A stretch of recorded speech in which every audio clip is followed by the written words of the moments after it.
Chapter 161. Attack, 1090. Defense, 1382. Health, 16,020. Mana, 1900. His health is definitely impressive. Even a heavily armored warrior like Longting Qianxia probably doesn't have as much. Adding in damage reduction, and the effects of the newly acquired Shadow Prism, his ability to withstand damage is enough to put any main tank to shame. This, in turn, gave Qin Chuan even more confidence in this exploration of the ruins. The Shadow Prism, in particular, with 5 charges, is like having 5 extra lives, allowing Qin Chuan to respond to any emergency. Equipped with his new gear, Qin Chuan dived again, swimming towards the light. Soon, he reached his destination. After crossing the water, Qin Chuan faced an underwater cave. Thanks to its excellent sealing, there was air inside. Further ahead, there was a black door engraved with intricate and mysterious patterns. Faintly, these patterns combined resembled writing. But Qin Chuan knew it. This was writing. A type of writing used in the ancient days of Apocalypse. It often appeared in areas like temples. Qin Chuan's eyes flickered, translating the patterns into corresponding words based on his memory. Shadows are everywhere. No one would have guessed that an underwater cave existed 100 meters beneath Kuroshio Lake. And there were also ruins that looked like a temple. The ancient writing on the door convinced Qin Chuan that this place must be connected to the power of shadows. If this is a temple, then it means that shadow-based gods existed in the ancient days of Apocalypse. Qin Chuan frowned. That's the problem. In his previous life, Qin Chuan survived until the God's Descent stage. But he didn't see any shadow gods. Not only that, he never encountered a shadow assassin in his previous life, and didn't know much about the power of shadow. Not encountering a shadow assassin is a bit strange, but also understandable. When the apocalypse officially arrived, many top masters disappeared. It seems likely that the shadow assassins in his previous life were ambushed. Recalling relevant memories, Qin Chuan could vaguely identify several players who were suspected to be shadow assassins. However, none of them survived until the God's Descent stage, so there's not much information available. Let's put shadow assassins aside for now. I hadn't heard much about the power of shadow in my previous life, which was a bit strange. After all, even if a god has been dead for thousands of years, there will always be traces of their existence left in the world. Only regarding the power of shadow, there is very little information available. There's definitely a hidden secret here. Perhaps the answers lie within these temple ruins. Recovering his focus, Qin Chuan began to research how to enter the ruins. The black gate before him emanated subtle energy fluctuations.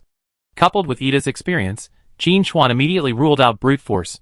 Besides, he was a shadow assassin, a direct heir to the power of shadow. Entering the ruins should be like returning home. At this thought, an idea struck Qin Chuan. He stepped forward and placed his hand on the black gate. Dong. The gate trembled, a sound of activation echoing. Then, it slowly opened, starting with a crack and gradually widening until it was completely open. I guessed right. The answer was right there. Since it was a door, the most logical way to open it was to push it open. Whoosh whoosh. A fire lit up behind the door, and magical flames floated along the straight passage, guiding the way forward. Having come this far, Qin Chuan naturally couldn't return empty-handed. He stepped into the passage. Boom. The black door closed behind him. Unfazed, Qin Chuan continued forward, observing the passage. There wasn't much to see, it was simply a passage. The dust on the floor indicated that no one had been here for a long time. Continuing forward, after about 100 meters, a new door appeared before him. The door still had patterns on it, which could be transformed into ancient characters. Translated, it contained just 2 sentences. Chapter 162. Those whose hearts are drawn to light shall not enter this gate. Qin Chuan didn't rush to push the door open, but instead pondered the meaning of these 2 sentences. Those whose hearts are drawn to light. There are 2 meanings. The first refers to a person of noble character, wholeheartedly yearning for light and justice. However, Qin Chuan felt that this meaning didn't apply here. The power of shadow is merely a manifestation of strength, but it doesn't require the user to possess a dark mind. If that were the case, how could he have obtained the shadow assassin class? He wasn't a righteous ally, but he wasn't a bad guy either. Thus, Qin Chuan leaned more towards the second meaning. The light here refers to the god of light. In his previous life, during the God's Descent phase, before Qin Chuan and the arrow god perished together, the last god to descend was the god of light. His power far surpassed all the previous gods.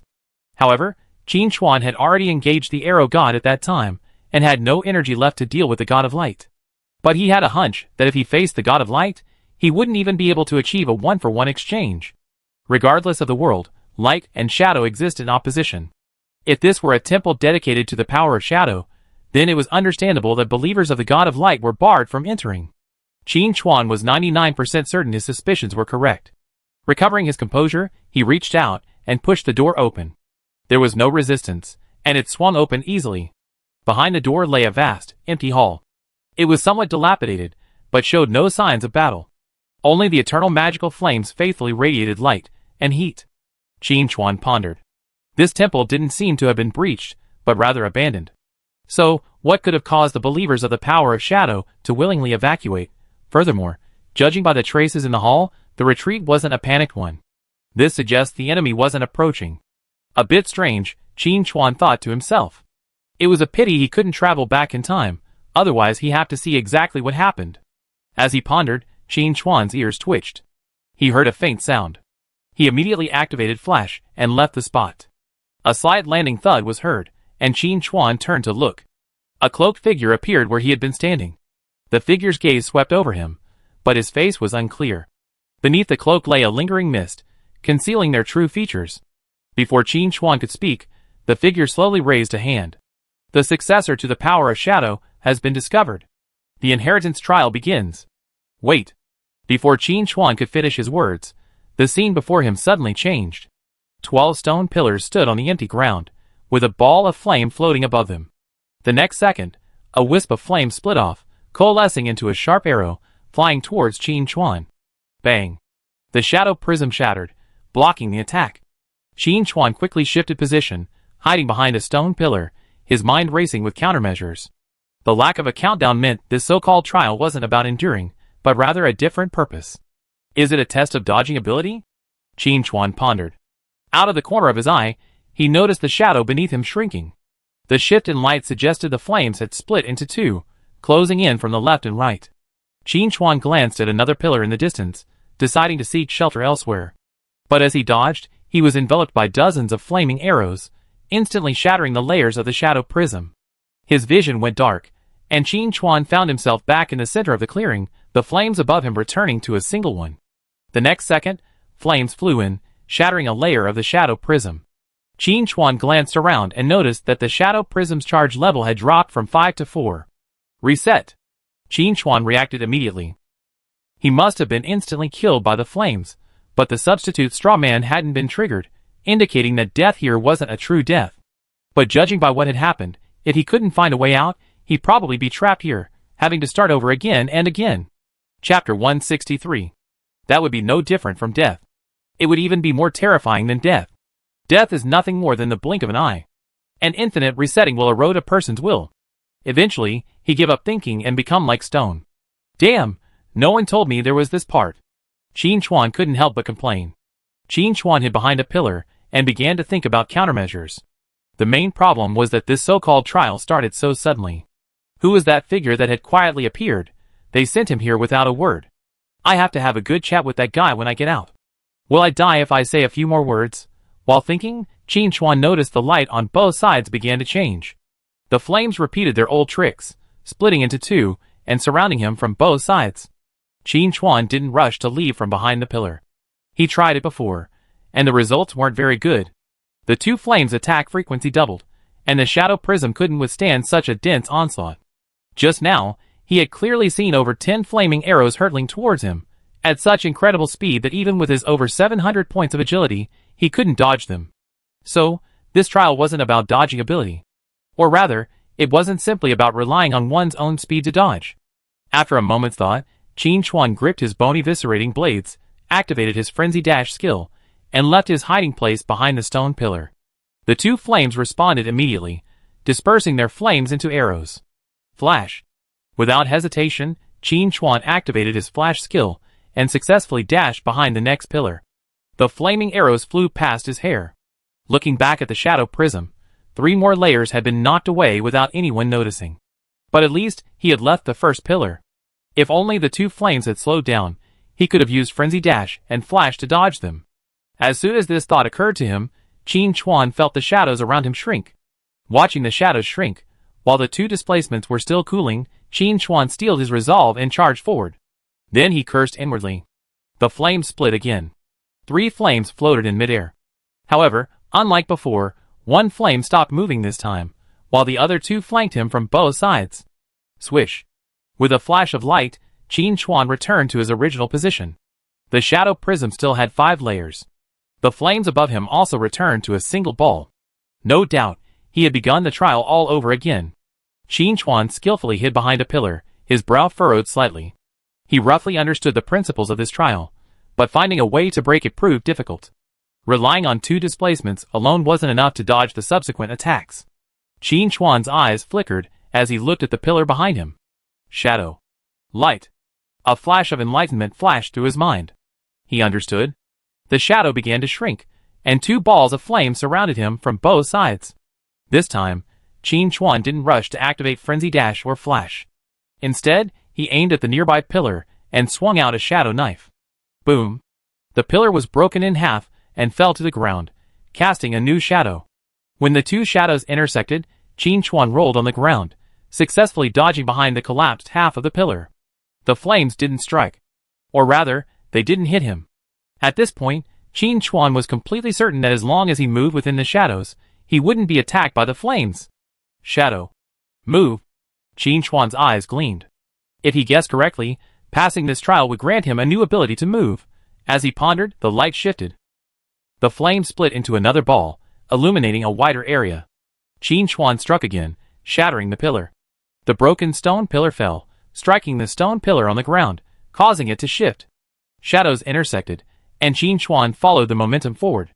As expected, the flame split into another ball, but it didn't move, remaining fixed in midair. Chapter 164. Qin Chuan increasingly understood the rules of the trial. Every time he moved, the flames split. However, throughout, only 2 flames moved, the others remained in place. This didn't mean Qin Chuan's pressure would decrease. On the contrary, the more flames split, the more the shadow area would be squeezed, shrinking until there was no place left to hide. Thinking, Qin Chuan attacked again, breaking the second pillar in half. A new shadow fell, guiding him to change positions. The 5th flame appeared. Although the 3rd pillar was not far away, even if it was broken, it would not create a continuous shadow area. Furthermore, the distance between the shadows was too great, exceeding the maximum distance for blinking. The 5 flames would instantly shatter all the shadow prisms, leaving Qin Chuan no time to use a Frenzy Dash and Blink combo. Since that was the case, Qin Chuan simply stood up and began the trial again. Attack the stone pillars to create shadows, then use the shadows to move. After passing all the pillars, the trial should be over. Qin Chuan thought to himself. If the rules were as he suspected, then he would need to be careful when attacking, ensuring that the stone pillars landed where he expected. Also, he would need to adjust the force and angle of his next attack based on the location of the newly generated flames to ensure the shadows continued. With 12 pillars, it would take at least 24 moves to get back behind the original pillar. Qin Chuan began calculating the route. Each movement creates a new flame, so by the end, there will be at least 25 flames. Even if only 2 move, the remaining ones will continue to shrink the shadow's range. I calculated earlier that the maximum duration of shadows stay is 5 seconds, which means the maximum I can use blink is 3 times. 1 at the beginning, 1 in the middle, and 1 at the end. And when I used Frenzy Dash and Blink together before, only 1 flame split, which means Blink won't trigger the flame splitting mechanism. Qin Chuan's eyes grew calmer as he rapidly pondered. As long as the trial rules didn't change significantly, he would have a chance of completing the trial. It was just a matter of trial and error to find the best route. After 100 attempts, Qin Chuan reached the 7th pillar. The trial rules hadn't changed, each move still generated a new flame. There are no new rules at 50% progress, and there probably won't be any more in the future, Qin Chuan thought to himself. Although this temple carries the responsibility of the trial, it's clearly not the most advanced one. To be frank, this is only the first version of Apocalypse, so it can't be too demanding for players. But the lack of new rules doesn't mean the trial is truly easy. After reaching the 7th pillar, Qin Chuan calmly stepped out, letting the flames carry him back. To test whether there were new rules, his attack wasn't perfect this time, his shadow was broken. And Flash still had a cooldown of over 10 seconds. As for Frenzy Dash, its lack of a defined trajectory meant it wouldn't be very effective in this trial. There were now more than a dozen flames outside, a single one would shatter all the shadow prisms. Swish. Qin Chuan returned to the starting point. But within him, he already saw the dawn of victory. On his 150th attempt, Qin Chuan reached the 9th pillar. On his 200th attempt, the 10th. On his 300th attempt, the 11th. On his 500th attempt, the 12th. But the trial wasn't over. Clearly, the condition for ending wasn't passing through 12 pillars, but returning to the starting point. That's equivalent to 13 pillars. This undoubtedly greatly increased the difficulty. After all, later on, more than 20 flames were floating in the air, and the effect was almost the same as that of a shadowless lamp. Qin Chuan had to twist his body into a weird posture to hide in the shadow. Chapter 165. 700th attempt, the 12th pillar.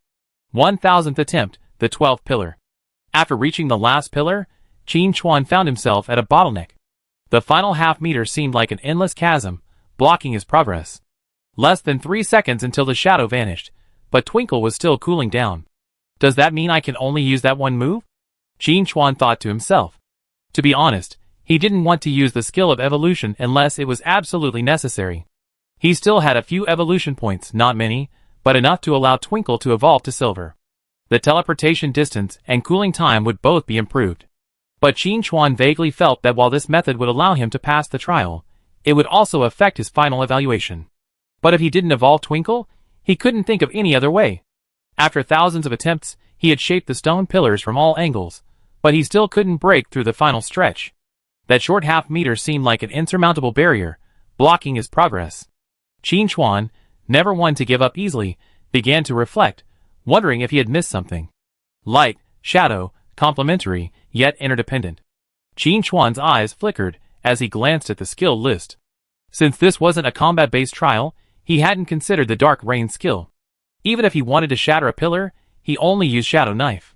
Mainly, Dark Rain couldn't be controlled as easily as Shadow Knife. But now, after trying various methods, Qin Chuan felt this skill might have some miraculous effect. Giving it a try, he unleashed Dark Rain at the flames. He didn't expect to extinguish it, just temporarily block the light, creating a shadow for him to move. The Dark Rain appeared, only to be shattered by the flames in an instant. But Qin Chuan had already received the answer he wanted. Just for a moment, a shadow had appeared for an extremely short time.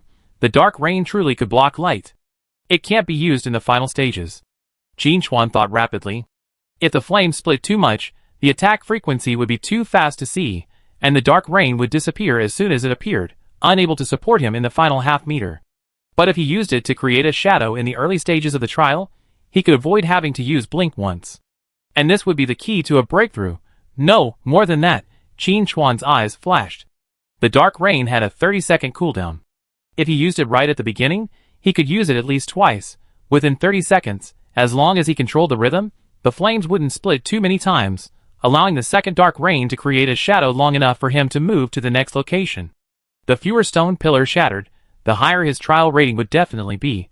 What he needed to do now was determine the duration of the second Dark Erosion Rain, and whether he could use a third or even fourth Dark Erosion Rain. If that were the case, the thousands of attempts before would have felt like wasted effort. But Qin Chuan knew otherwise. In the process of repeatedly using the Shadow Flying Knife, he was constantly influenced by the Sniper God, and his technique had been honed to perfection.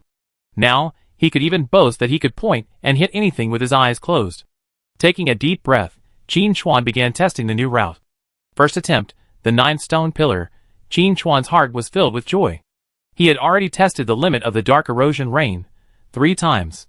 After the 3rd time, the 4th Dark Erosion Rain would be instantly engulfed by the vast flames, unable to cast an effective shadow.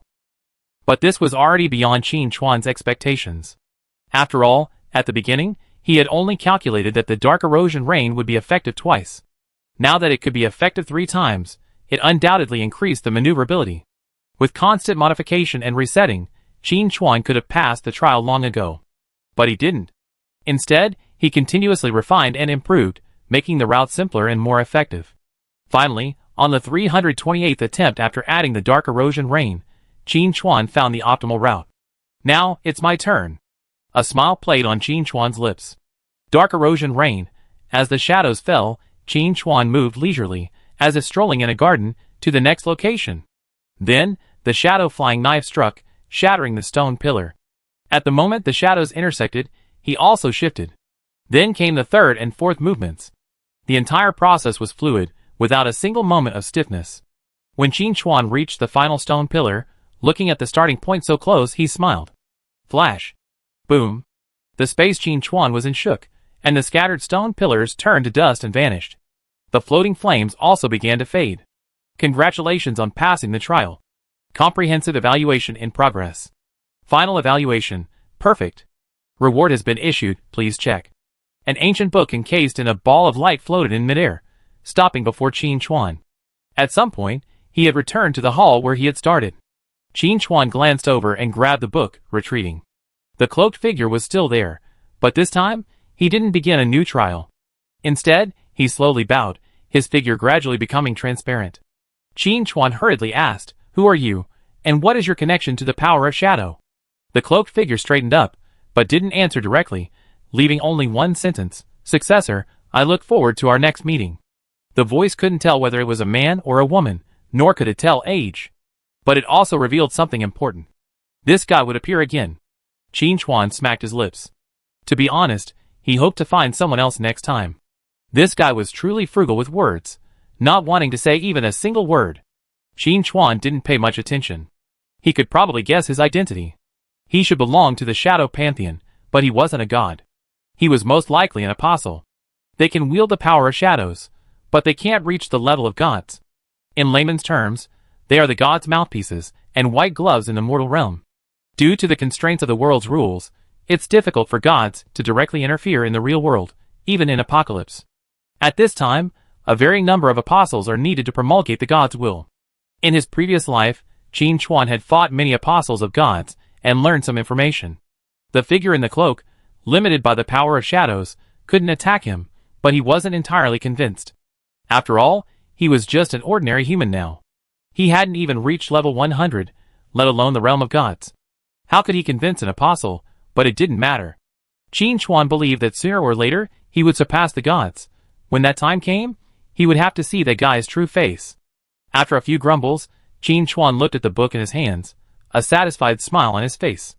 Although the trials were mentally torturous, the rewards were generous. For this reason, let's not worry about the indifference of the mysterious man in the cloak. Chapter 166.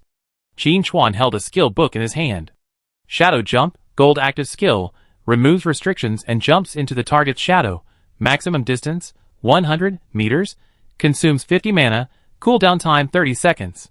Features, Traceless, enters stealth mode after moving. The strong attribute made Qin Chuan look sideways. This is not only a displacement skill, but also an extremely rare control releasing skill.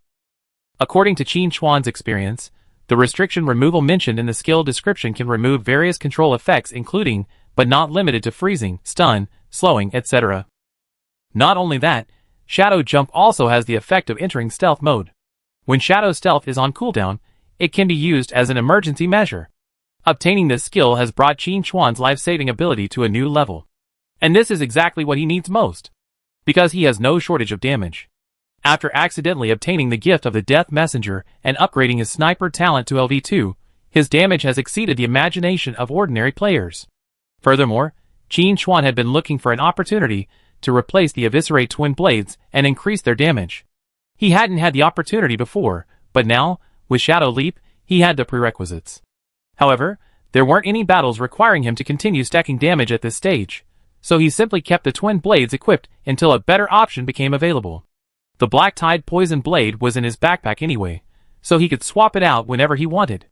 Recovering his composure, Qin Chuan once again looked at the data in his hand, his expression filled with satisfaction. It's worth all my thousands of attempts in that shabby place, Qin Chuan thought to himself. Shadow Leap is undoubtedly a divine skill. It can move up to 100 meters, and its cooldown is short. It instantly outperformed Blink, a similar displacement skill. Of course, if one had to point to a drawback, it would be that Shadow Jump has a prerequisite. There must be a shadow at the landing point. But this didn't bother Qin Chuan at all.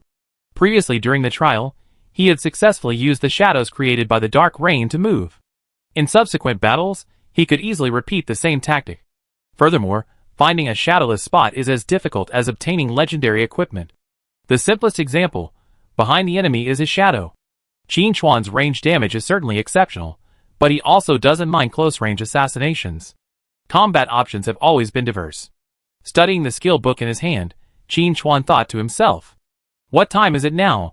He had previously attempted to clear that mysterious space thousands of times, and it took quite a while. Don't delay my shop opening, Qin Chuan thought to himself. He checked the time and was shocked. In-game time, 12:30 p.m. From the time he started the trial to the time he emerged, only 2 hours had passed. Qin Chuan was a little confused, and he glanced again to make sure he was reading correctly. Those thousands of attempts felt like almost a day, and only 2 hours had passed. Could it be a display error on Apocalypse's display? Impossible. Apocalypse wouldn't make such a simple mistake. The only possibility was that the flow of time in that mysterious space was different. However, considering that Apocalypse was still just a game at this stage, it shouldn't be possible to accelerate the flow of time locally. Qin Chuan speculated that a similar effect might be achieved through accelerated thinking. An abandoned temple, an unidentified mysterious individual, and a trial space with accelerated time. To say this was just a simple temple seemed unlikely to Qin Chuan. But if it was a crucial facility related to the power of shadow, there was no reason why it wouldn't be known to the outside world. The mystery surfaced again. After a moment's reflection, Qin Chuan put the question aside. There's no point in thinking more, so I should just go out and continue leveling. I still have a whole day, so I can't waste it. I checked the level leaderboard, and not much has changed. Aside from the top players gradually reaching level 12, the majority of the team is still hovering around level 10 or 11. Chapter 167. Closing the leaderboard, Qin Chuan began to ponder another question. How to get out?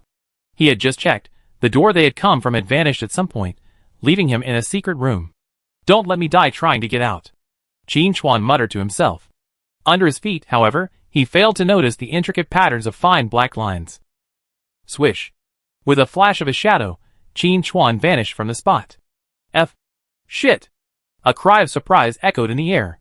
The player, battling the bear monster, looked up at the sky and saw a black dot moving towards him, rapidly expanding. In the blink of an eye, the black dot became much clearer, revealing a person. How could a person fall from the sky? A thought flashed through the player's mind. Then he saw the bear monster in front of him get hit directly, its health bar instantly depleted. What a lousy temple. The teleportation location is actually in midair. Is that human stuff? Aren't you afraid your precious heir might fall to their death? Qin Chuan had just been pondering how to leave the temple when, in the blink of an eye, he was whisked away by the teleportation array. The problem was, instead of sending him back to the lake, it went straight up into the sky, initiating a free fall. If it weren't for that unfortunate bear monster providing a buffer, he would have been ready to perform a shadow jump. After greeting the family of the teleportation array's designer cordially, Qin Chuan stood up and dusted himself off. Glancing at the stunned player next to him, he asked, "Hey girl, where are we?" The player looked around, pointed a white, tender finger at him, and asked with a puzzled expression, "Are you asking me?" The voice was crisp, but clearly not female. Qin Chuan was also stunned. Was he mistaken? The player before him had a delicate, oval face, fair skin, and dark, bright eyes. With her willow-shaped eyebrows and short hair, she was the perfect epitome of the girl next door. But his slightly protruding Adam's apple indicated he was indeed a boy. I'm sorry. Qin Chuan quickly corrected himself. Brother, where is this? He glanced at the nickname above the other person's head, Yi Sakura Luo. Qin Chuan immediately understood. No wonder he mistakenly seen this person. In his previous life, this person was also quite famous, and quite capable, ranked among the top 100 globally. While not as strong as Qin Chuan, he was still quite capable.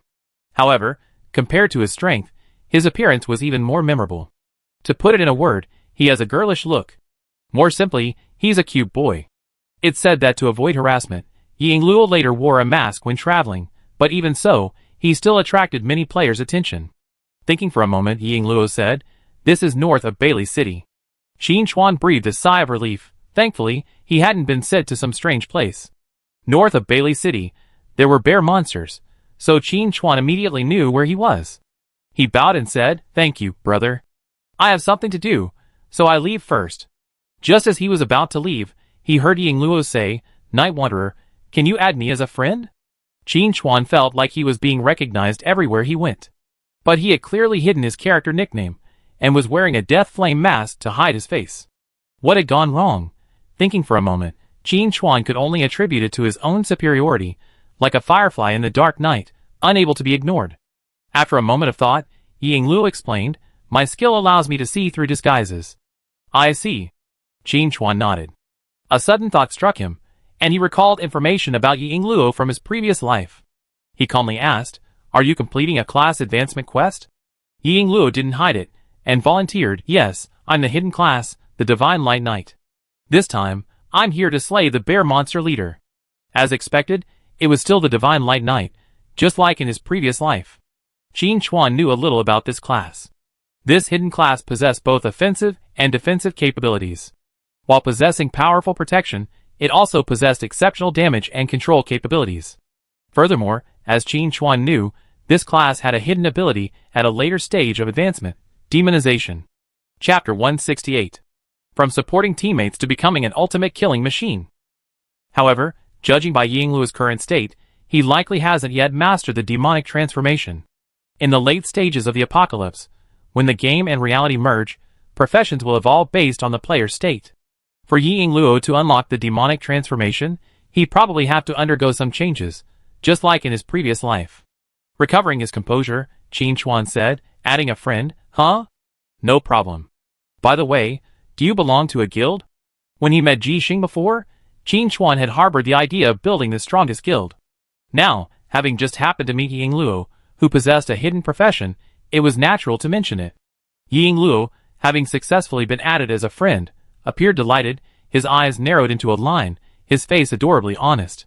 Hearing Qin Chuan's question, he quickly said, "No, sir, are you starting a guild? If so, please leave a spot for me. I want to join." Qin Chuan held back his words. He said everything he wanted to say, so what else could he say? He could only mutter, "No problem, wait for my news." Yingluo's joy grew, her every smile and frown radiating charm. Qin Chuan couldn't help but recall a line. "You've been victimized by effeminate men all your life." To confirm his stance, Qin Chuan quickly said, "I'm going back to town to complete a quest. I contact you later if we start a guild." Yingluo's expression was visibly disappointed, and Qin Chuan almost changed his tone to say, "Actually, I'm free and can stay a little longer." Thankfully, he held back. Yingluo quickly composed herself and said, "Boss, I wait for your news then." Qin Chuan strode forward with unwavering determination. A voice of grievance came from behind, divine light impact. Boom! Ah! The bear monster's cry was filled with misery. After walking for a while toward Belly City, and seeing its magnificent walls, Qin Chuan didn't rush into the city. Instead, he circled it, and headed south, following the trade route. It was too early to return to the city now. He went to level up. He also wanted to know if the Hand of the Dead had any follow-up plans, and if any new goblins had appeared after the Bone Breaker was defeated. He arrived at the first goblin nest he had discovered earlier. There were no goblins here, but instead, several beasts had occupied it, using it as a nest. Qin Chuan casually swung out his shadow knife, dispatching them all with a single volley, neatly dispatching them. "No goblins?" Qin Chuan muttered softly. Knowing what he knew about the Hand of the Dead and the goblins, they wouldn't give up so easily. Goblins are also incredibly prolific. While Bonebreaker's level is hard to find, ordinary goblins are a dime a dozen. A shortfall of over 3,000 is nothing more than a drop in the bucket. Qin Chuan had a vague feeling that the goblins were probably planning something big. Furthermore, the Hand of the Dead wouldn't abandon their plans just because Bonebreaker died. Since they were planning to destroy Belly City, they would definitely continue their attempts. At the very least, they have to make a big move, and only after their plot was completely thwarted would they temporarily abandon it.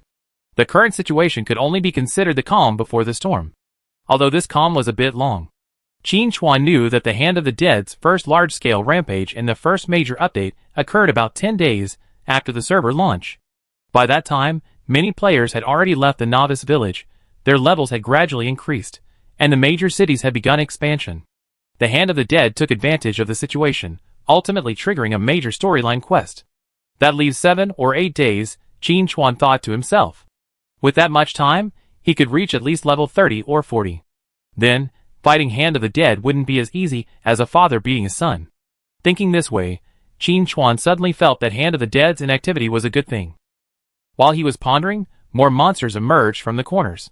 Qin Chuan immediately braced himself, alternating between Shadow Knife and Dark Rain, easily gaining a large amount of experience points. Although the leveling process wasn't as exhilarating as killing goblins in the valley, Qin Chuan's high damage meant every attack was an instant kill. Combined with the spread of the poisonous blood plague, his efficiency was extremely high. In just an hour, he had accumulated enough experience points. You reached level 17. You gain 5 free attribute points. The power of shadows is gathering. You gain an additional 5 free attribute points. The blessing of the beast has activated. You gain an additional 5 free attribute points. After an hour of hard work, Master Qin paused, wiped the non-existent sweat from his brow, and sighed. Leveling is exhausting. If other players heard this, they'd definitely smack him in the face with their shoes. Are you kidding me? Leveling up in just over an hour, what else are you dissatisfied with? Qin Chuan opened the level leaderboard again. He was still 3 levels ahead of Richardson, not quite reaching a commanding lead, and he felt that wasn't enough. When will I get to see Goblin Valley again? Qin Chuan couldn't help but feel excited. Leveling up 3 levels in less than half an hour, he really wanted to experience it again. Just as Qin Chuan was about to make a final push to reach level 20, he received a message from Longting Qinxia. Boss, the Rakshasa Palace is gathering in Lingang City. It seems there's something big going on. Lingang City is one of the 12 main cities, built on the coast. The Rakshasa Palace gathering there is definitely no small matter. Soon, Longting Qinxia sent another message. It said that a dark gold level boss has been spotted in Lingang City. It turned out to be a dark gold level boss, which was definitely worth the Rakshasa Palace's massive effort. Qin Chuan thought for a moment and replied, got it. I go check it out. Knowing there was a dark gold level boss, Qin Chuan certainly wouldn't sit idly by. Furthermore, this was the boss that Rakshasa Yudaizan was aiming to defeat, so he couldn't miss it.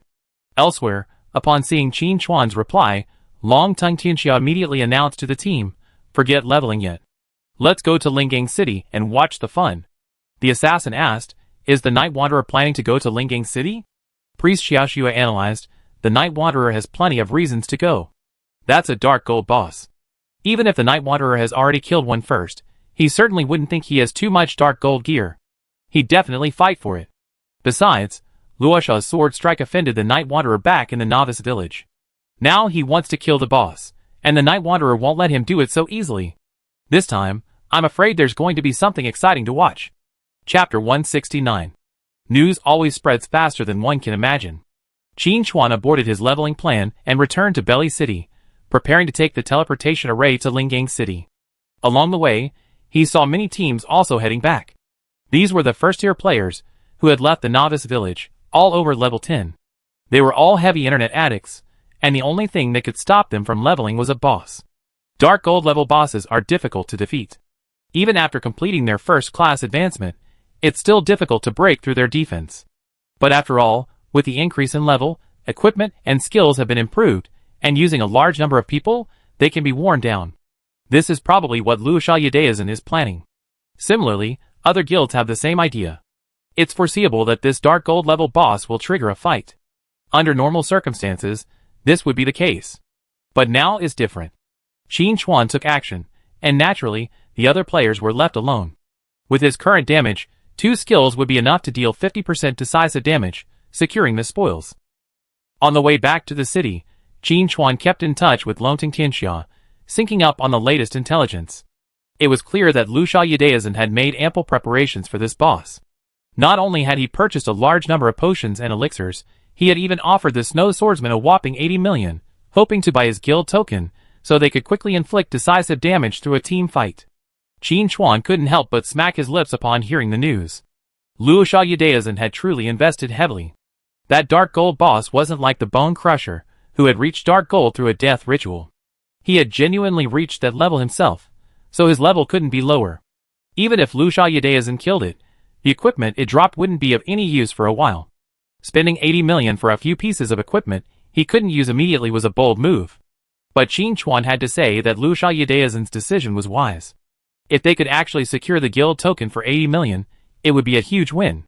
Not only would they earn the title of Apocalypse's leading guild, but they would also lead other teams in boss battle damage. It would be killing 2 birds with 1 stone. Unfortunately, Luosha Yudaizan wouldn't succeed. If he could think of this, how could the other guild leaders not have anticipated it? They would surely offer the same, or even higher prices. Snow Swordsman was no fool. He certainly understood the principle of reaping the benefits while others are still playing. While pondering, Snow Swordsman sent a message, Boss, Lu Xiaodaozhen is offering me 80 million. Do you think you sell it? As an ordinary person, facing the sheer exorbitant price of 80 million, Snow's swordsman wavered. He was tempted to accept. Although this would break his agreement with Night Wanderer, that was 80 million. How many people could earn that much? Even if he was held responsible, the worst that could happen was to delete his account, quit the game, and enjoy life. But deep down, Snow's swordsman had another idea. Besides the dark gold level boss Night Wanderer had first slain, the one that appeared in Lingang City was, in some ways, the first dark gold level boss, and it would definitely spark a fight among all the major guilds. To better secure ownership of the loot, a team fight was essential. The guild token in his hand would continue to appreciate in value. Furthermore, after Lu Xiaodaozhen offered a high price, several guild leaders who had previously contacted him followed suit, offering considerable sums. And this was clearly not the limit. This message to Night Wanderer was actually intended to elicit a response. Qin Chuan could guess what Swordsman in the Snow was thinking, so his answer was simple. This guild token won't be less than 200 million. Swordsman in the Snow had a clue. At the same time, he found it incredible. Could a game item really fetch such an outrageous price? But since the boss said so, he'd take it for granted. Chapter 170. The Swordsman in the Snow replied, "Thank you, sir. I got it." After chatting all the way, Qin Chuan returned to Bailey City and immediately stepped onto the teleportation array. Due to the distance, this teleportation cost a full 2 gold coins. Even with over 200 gold coins in hand, Qin Chuan felt a pinch. As for the other players, they were practically unable to sit still. Although the price of gold has fallen somewhat, it still maintains a 1-to-3 exchange rate, with 1 copper coin equaling 3 Yingwa coins. 2 gold coins, that's almost 50 or 60,000 yuan. This isn't teleportation, it's sheer robbery. Many players turned around on the spot. What dark gold boss? Let's get back to leveling. But some wealthy players didn't care, simply paid the teleportation fee, and headed for Lingang City. Lingang City was bustling at that moment. This city, steeped in the atmosphere of the ocean, was bustling with players. When they ran into someone familiar, the first thing they asked was where the boss was. Here, Qin Chuan saw many players with similar ID formats. The major guilds were gathering. Among them was Longting Dynasty. Although Longting Tianxia knew that the boss was essentially targeted by Night Wanderer, they still sent some members to Lingang City. That was his thinking. There was no chance of taking the boss. Night Wanderer's damage was already ridiculously high, and now at level 17, it would be even more incomprehensible. So, his purpose in sending people wasn't to fight the boss, but to support Night Wanderer. If Night Wanderer attacked, Rakshasa Palace would never give up. When the fight broke out, he would lead his members to stand firmly on the side of the Night Wanderer boss. This wasn't an attempt to improve the boss's favorability and get a few more pieces of equipment later. He was doing it for justice. Lu Xiaodaozhen wanted to take all the spoils for himself. He must be condemned. Longting Tianxia glanced around and spotted a familiar figure. He hurried over with his team. "Boss, you're here." Qin Chuan heard the voice, nodded, and casually said, "Come and take a look." After a few pleasantries, Longting Tianxia seemed to have received the message and asked, "Boss, we found the boss's location. Shall we go now?" Qin Chuan nodded. "Lead the way." The group left the city and headed towards the coast. Seeing the route, Qin Chuan had a rough idea of what kind of boss this time would be. Sea tribe. Of course, this is a general term for all creatures that live in the ocean, collectively known as the sea tribe, claiming to be descendants of the sea god. More specifically, there are numerous other races, such as the Murlocs, the Lobstermen, the Tide Giants, the Nagas, and the Sirens. Aside from a few relatively friendly races, the rest all viewed land creatures as hostile. Qin Chuan faintly smelled the scent of the hand of the dead. Goblins had appeared in Belly City. Could the dark gold level boss that appeared in Lingang City this time also be the work of the hand of the dead, secretly attempting to lure the sea creatures to overrun Lingang City? Although there was no further information, Qin Chuan felt it was highly likely. This also meant that if he defeated this dark gold level boss and brought its head back to Lingang City, he would most likely receive a reward from the Lingang City Lord. In the treasure vault of Belly City Lord, Qin Chuan discovered the Shadow Prism. He wondered what surprises Lingang City would hold for him. He was very excited. Out of the city, more players were heading in the same direction. Among them were players with the ID Rakshasa Palace. Long Tongue Tianxia turned around, made a chopping motion with his hands, and asked, "Boss, are you going to take out these Rakshasa Palace minions?" Qin Chuan said unhappily, "Do I look that cruel?" The scene fell silent. Long-tongued Tianxia was speechless. Strictly speaking, the Night Wanderer didn't seem to have a cruel personality. On the contrary, he was quite easy to talk to. Long-tongued Tianxia, with a look of shame on his face, reflected, I was impulsive. Qin Chuan shook his head. What I meant was, don't ask me before you start. It makes it seem like I ordered it. I'm a very peace-loving person. Chapter 171. Longting Tianxia understood the message and immediately dispatched personnel to intercept the members of Luosha Palace. Soon, sounds of fighting could be heard from the rear. He wasn't worried about offending Luosha Palace. The two sides had already engaged in countless open and covert battles, and this one wasn't going to be any different. On the coast, Luosha Yudaizhen received the news and leaped to his feet in anger, shouting, Damn Longting Tianxia, always against me. The vice presidents nearby didn't respond. What could they say? Tell the president to calm down. That was simply asking for trouble. Besides, the Dragon Tongue dynasty was causing trouble for them, and they hadn't caused trouble for the Dragon Tongue dynasty before. Previously, the two sides had fought numerous times in various novice villages over leveling spots. Even now that the elite teams had left the novice villages and arrived in the main city, the conflict between the two sides hadn't ceased. Whenever they met in the wild, they would inevitably fight before leveling again. A vice president named Luosha Quangxue said, President, that swordsman in the snow still won't give in. What are you going to do? Luosha Yudaizhen was feeling a bit troubled. He had never imagined that building a guild in this crappy game would be so difficult. Even though he had organized people to defeat numerous bosses, the guild token had yet to drop. The only guild token on the market was the one in the hands of swordsmen in the snow. This made Luosha Yudaizhen very annoyed. He desperately wanted to be the first to establish a guild and make a name for himself. The longer it took, the more uncertainties there would be. The only good news was that other guilds hadn't dropped any guild tokens either, so everyone was still on the same starting line. This time, he had gathered his men and come to Lingang City specifically to defeat this dark gold level boss, to collect top-tier equipment while also seeing if he could find a guild token. But word leaked out, and other guilds were gathering forces. Without being able to start a group fight, it was difficult to guarantee loot. Raksha Quangxue glanced at Raksha Yudaizhen's expression, hesitated for a moment, and finally said, Guild leader, the Night Wanderer has also arrived in Lingang City. The atmosphere was somewhat tense. Although they hadn't interacted with the Night Wanderer recently, and the Night Wanderer hadn't continued to update the world report, everyone knew that the Night Wanderer hadn't slacked off and had been quietly improving. This was evident from his level, which had already reached 17, the highest in the world. Even Richardson, ranked second, was only 14, still 3 levels behind. And according to Raksha Yudaizhen, Richardson possessed the strongest SSS level talent, and yet, he still couldn't match the Night Wanderer. Could he also be SSS level? Thinking of this, Raksha Yudaizhen felt a tightness in his chest. Where did this Night Wanderer come from? And why was he picking on him? Come to think of it, aside from the boss-grabbing incident in the novice village, there wasn't much of a grudge between the two sides. Yes, he did send people to the respawn point to block the Night Wanderer. But didn't the Night Wanderer ever return to the respawn point? I can't hold a grudge against him for that. Can't he be more generous? After muttering a few words inwardly, Luosha Ishan said, Don't worry about him. I prepared a secret weapon this time. I make sure he never returns. The vice presidents exchanged glances, each one seeing disbelief in their eyes.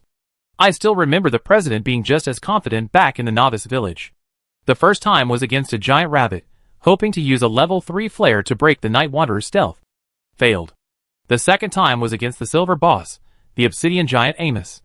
The guild master confidently took out the development scroll, under the gaze of the god of light. Failed again. So, could he really succeed this time? Sensing the doubt in the eyes of the vice presidents, Luosha Yudaizhen flew into a rage and shared information about an item with the team.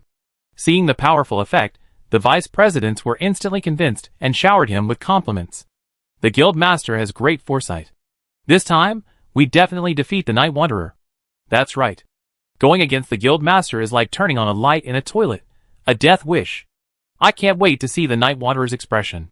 Guilds, remember to enable the game's built-in screenshot function. Then, take a picture of the Night Wanderer's predicament and post it on the forum to ruin his reputation. Of course. Hearing the discussions, Luosha Yudaizhen was filled with pride. Night Wanderer, you're definitely going to get away with it this time. Boom, boom, boom, the sound of drums echoed through the ocean. Beneath the surface, a dark shadow gradually rose and rapidly expanded. When it broke through the water, The players on shore stared with wide eyes. What a seafood feast! Accompanied by the waves, countless sea monsters appeared before the players' eyes.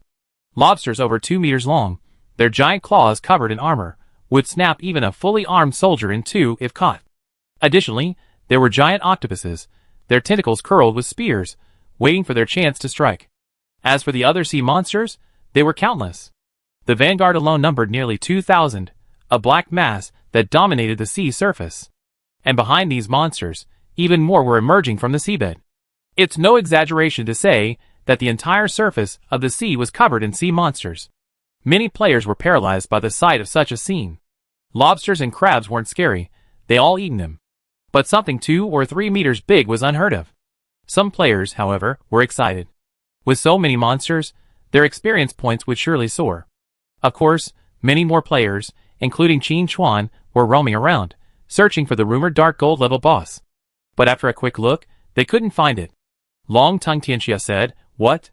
Is the rumor fake?" As soon as he finished speaking, waves rippled across the sea, and a massive black figure slowly rose. It was a colossal monster over 5 meters tall. Its entire body was covered in dark green scales, its face was ferocious and terrifying, its fingers were webbed, and it wielded a black trident as it trudged across the waves. Qin Chuan recognized it instantly. A tidewalker giant. Among the entire sea race, they were a remarkably powerful species, with adults generally possessing silver level or higher strength. Compared to the goblins outside of Belly City, their power was a world apart. I don't know how unlucky Lingang City is to encounter such a powerful opponent in the first battle. Chapter 172. The appearance of the Tidewalker giant brought the atmosphere on the coast to a new peak. The players were initially a bit apprehensive. After all, with so many sea monsters, even a pile of them could crush them. But the moment they saw the dark gold boss, all their fears vanished. Kill the boss, gear, reach the pinnacle of life. This was a dark gold boss, so a single piece of equipment wouldn't cost tens of millions. Retire right here, right now. Brothers, charge. One player, gripping his sword tightly, led a charge. Although the boss was still in the sea, with countless sea monsters between them, they couldn't just stand by and watch. The sooner they reached the boss, the higher their chances of obtaining loot. The warrior player's charge fired the first shot of this boss battle. Countless players rushed towards the sea monster. For a moment, the shoreline shimmered with countless skill lights. Qin Chuan didn't rush to attack, but instead observed the situation. Judging from the skills used by the players, he discovered quite a few hidden classes, each far superior to the average class in both skill form and damage output. While he was lost in thought, a sharp sound of piercing the air emanated from the distance. A rocket, trailing flames, streaked through the sky, landing among the sea monsters, scattering debris all over the ground. A familiar voice rang in Qin Chuan's ears. "Master, you're here too." Looking back, he saw Jixing, the girl wielding the rocket. Qin Chuan smiled. "It's rare to encounter a dark gold level boss, so I definitely have to come and see." Jixing nodded in agreement. "That's right." Then, with a look of eagerness, he said, "Master, you taught me how to use the demonized crow's tail feathers to stabilize the rocket's trajectory, which opened the door to a new world for me. Through continuous experimentation, I developed a variety of ammunition specifications. I won't hold back in this boss battle." Qin Chuan smiled carefree and said, "If you can take down the boss, that's your credit. But let me be clear, my damage has also increased significantly." He admired Jixing's personality, her clear separation between public and private matters, and her unwavering fighting spirit. When they established a guild later, they could recruit her. After all, she was the strongest mechanic in her previous life, and she still had great potential to tap. Long Tongue Tianxia, who was standing beside him, pondered for a moment, and then asked uncertainly, "Are you Jixing?" Jixing asked curiously, "Do you know me?"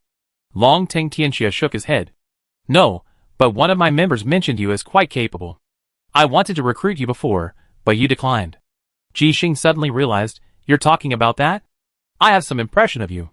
I'm used to being free-spirited and don't want to join a guild."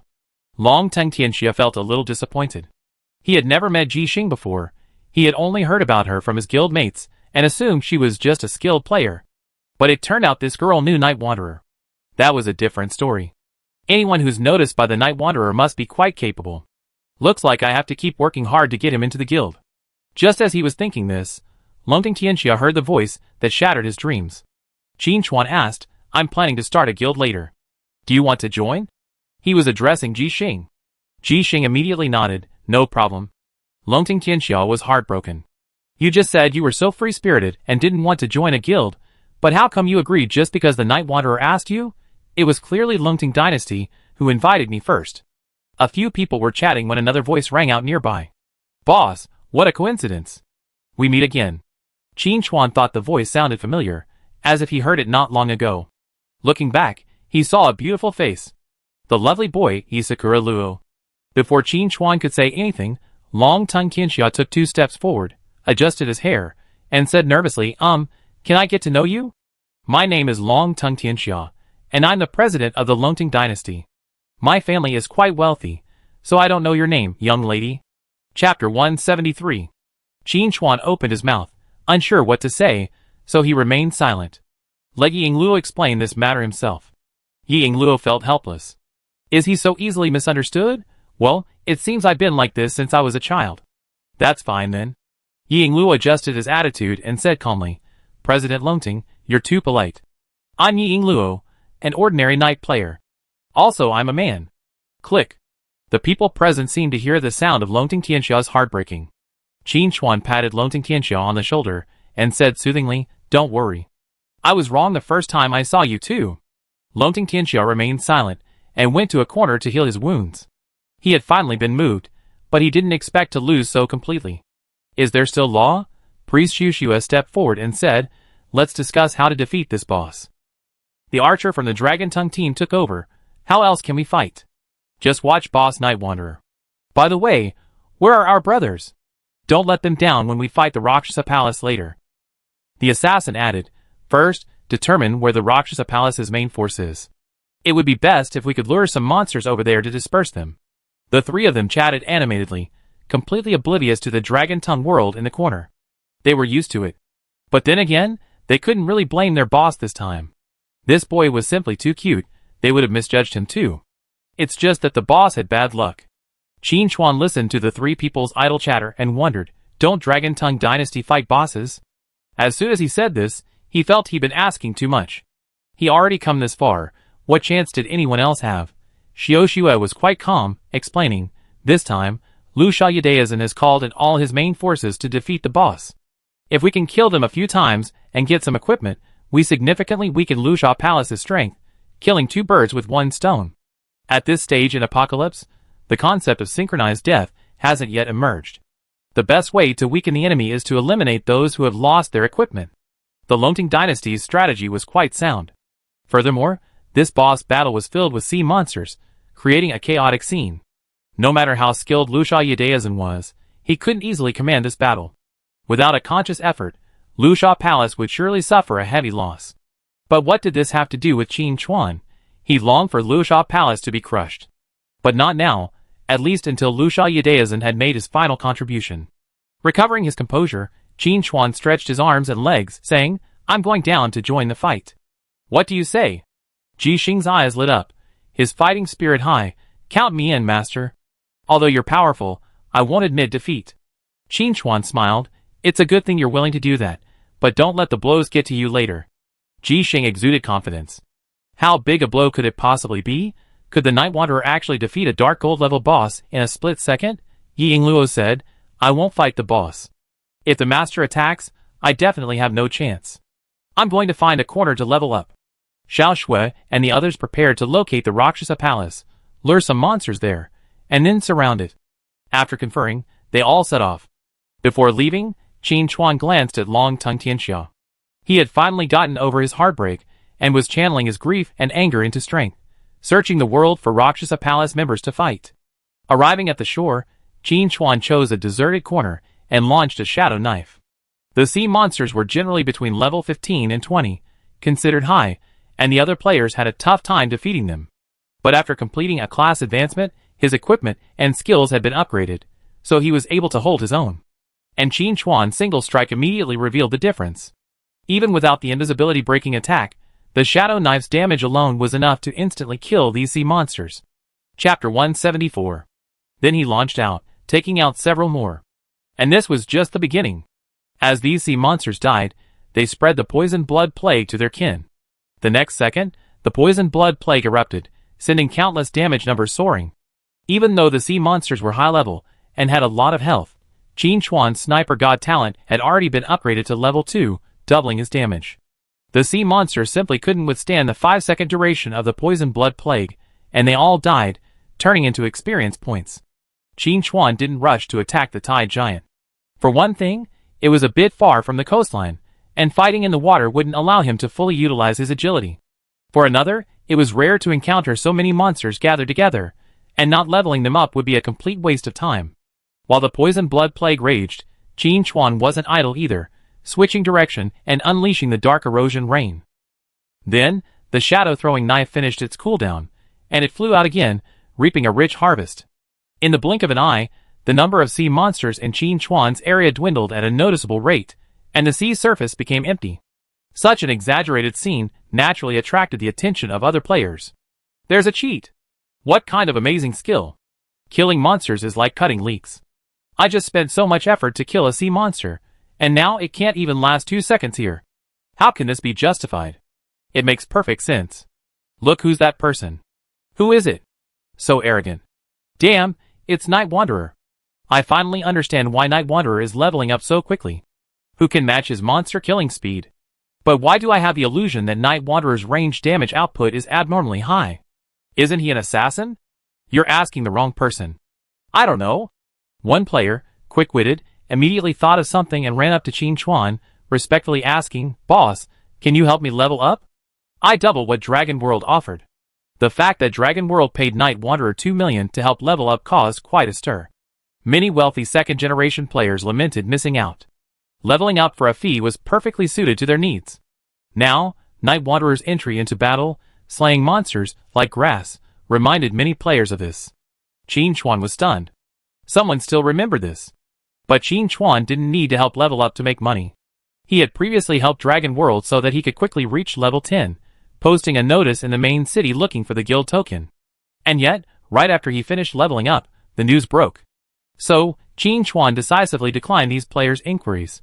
Sorry, not even for any money. With that, he immediately activated Shadow Stealth and left. He needed to find another place to continue leveling, so he didn't have time for these twaddle.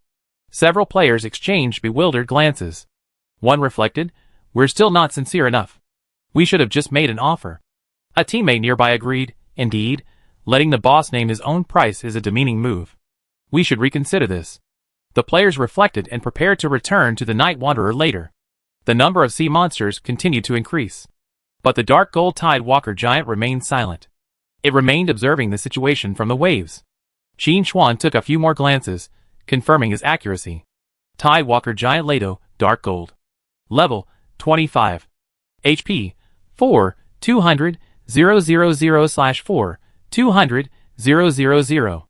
Attack, 13,000. Defense, 12,000.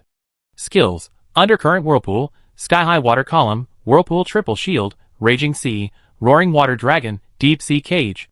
Description, a renowned warrior of the Tide Walker Giants, possessing immense combat prowess. This is indeed a dark gold level boss. But why did it stop moving? To say it couldn't adapt to the terrestrial environment was clearly wrong. The Tide Walker Giant was a standard amphibious creature, capable of considerable combat on land, though not as formidable as in the water.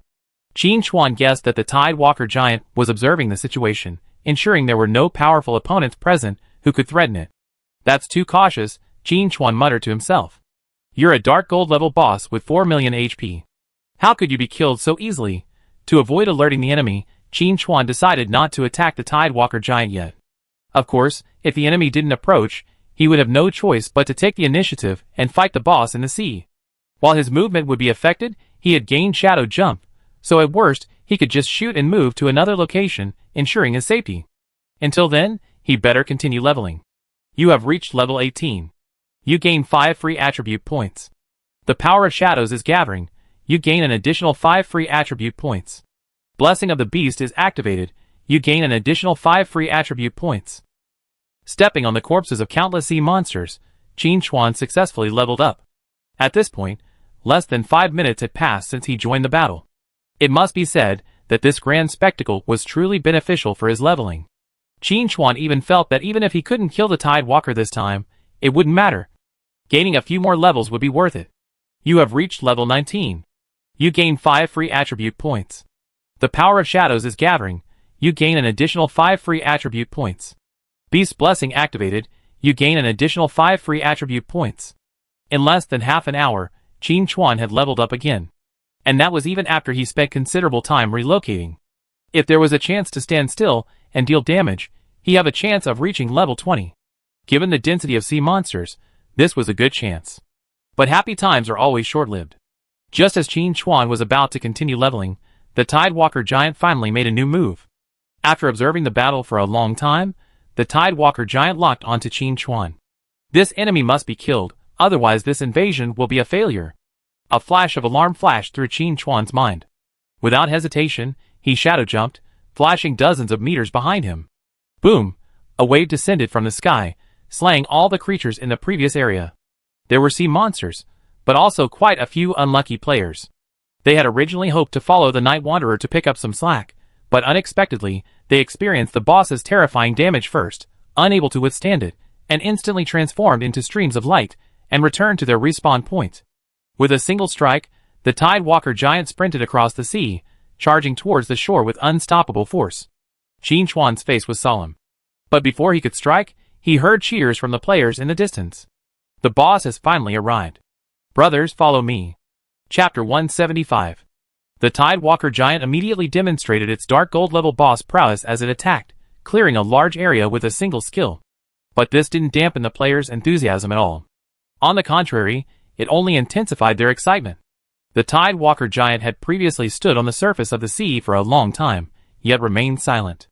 Many players had attempted to swim over to attack, but were besieged by sea monsters mid-flight, their efforts ultimately failing. Thought the boss was merely showing up to make up the numbers, but unexpectedly, it actively approached the shore. What else could be said? We had to take it down. In the distance, Liu Sha Yudaizhen finally saw his opportunity, and immediately summoned the members of Liu Sha Hall to begin their boss attack. Although they were delayed slightly by the Dragon Dynasty's men, overall, the problem wasn't serious. The lineup remained largely intact, and their combat effectiveness wasn't significantly diminished. But this would definitely be the fault of Dragon Dynasty.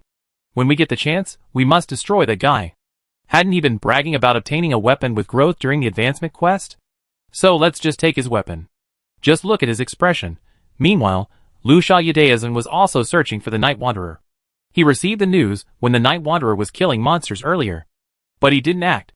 Liu Sha Yudaizhen knew that as long as the boss didn't leave, the Night Wanderer wouldn't either. Besides, ordinary monsters wouldn't be able to distract the Night Wanderer much, and if he acted rashly, he'd likely end up in vain. Now it was different. If the boss moved, the Night Wanderer would definitely come for it, and that would put his trump card in play. Liu Sha Yudaizhen maintained a calm demeanor, as he directed his teams to siege the boss, while dispatching personnel to monitor the situation and report any sightings of the Night Wanderer. This time, the Night Wanderer will be doomed. The Tidewalker giant's damage is immense. And unlike the Bonebreaker, this guy not only has powerful basic attacks, but also high damage from his skills. With one raging sea tide, not a single person within a radius of dozens of meters remains standing, a truly magical clearing technique. However, this time, with so many players involved, the Tidewalker giant's health began to weaken, steadily decreasing. This only invigorated the players. They weren't afraid of being instantly annihilated when fighting the boss, they were only afraid of not being able to defeat it. Since they could defeat it, there was nothing more to say, they would grind it out until it died. The players charged forward. The player was instantly annihilated. More players charged forward. Qin Chuan watched players being chopped off like leeks, feeling deeply moved. This was rare in his previous life. Back then, the apocalypse had already merged with reality, and players' first reaction upon seeing the boss wasn't to fight, but to find an opportunity to escape. You're kidding. You only have one life, no resurrection items, and you're just going to get your head. Despite his lamentations, Qin Chuan prepared to attack. After leaving the novice village, the players began to exert their strength, and in a short while, they had reduced the Tidewalker giant's health by over 50,000. That's no small number. The Tidewalker giant only has a little over 4 million health. If the players kept fighting, they could really wear it down. Of course, the ownership of the loot would be random, but it was still better than getting nothing at all. To avoid further complications, Qin Chuan decided to secure the loot first. He had just used Shadow Leap to retreat several dozen meters, then continued moving in stealth mode, closing the distance to the boss to 100 meters. Both damage and safety were maximized. And with Shadow Leap's cooldown off, he could attack without any worries. Minus 912,295. Weak point attack, the huge damage number floated, and the Tidewalker Giant's health bar was instantly reduced by nearly a quarter. The players scraping their wounds at the Tidewalker's feet nearly popped their eyes out. Is this even scientific? Rakshasa Yislash was also shocked. It had only been a short while, and the Night Wanderer's damage had become so exaggerated. Chapter 176. Come to think of it, could his backup plan still take down the Night Wanderer? Vice President Liu Sha Guangxiu looked over and hesitated. President, what should we do? The Night Wanderer had attacked, and the damage was so devastating. If he couldn't be stopped, the spoils would soon fall into his hands. He had to be sent back to his resurrection point before he could inflict enough decisive damage. Otherwise, this boss would be of no use to them. Lusha Yudaizan, his heart set. He had invested so much effort in this boss, even spending a fortune on a top-tier item specifically to target the Night Wanderer. There was no reason to retreat now. Lusha Yudaizan said solemnly, prepare for action. The surrounding members of the Rakshasa Hall were filled with excitement. Were they about to witness the Night Wanderer's downfall? What an exciting moment. One player activated the game's built-in camera function, preparing to record the entire process and post it on the forums later. It was sure to go viral. Even on the other side, Qin Chuan swung Shadow Knife and immediately followed it up with Dark Rain. After 15 hits, he dealt nearly 300,000 more damage. Adding the ongoing damage from Poisonous Blood Plague, the total damage from this skill set reached 1.5 million. That's equivalent to 1/3 of the Tidewalker's health. Just one step away from dealing the decisive damage and securing the loot. Such a high level of damage immediately drew the Tidewalker's full wrath. Its large, red eyes darted over, and with a wave of its hand, it unleashed several streams of water, simultaneously sprinting forward, ready to close the distance. Qin Chuan had anticipated this situation. But before he could activate Shadow Stealth, he heard a sinister voice from the side. Night Wanderer, you're dead. Thunder Chain. Rakshasa slashed the scroll in his hand, ripping it apart. A violent stream of electricity descended, forming chains of lightning that wrapped around his legs. At that moment, the Tidewalker Giant had already advanced over 30 meters, and would soon be close. Rakshasa slashed the giant with a single blow. Night Wanderer, you're quite a runner, aren't you? I wonder how far you can get this time. Qin Chuan immediately recognized the origin of this item.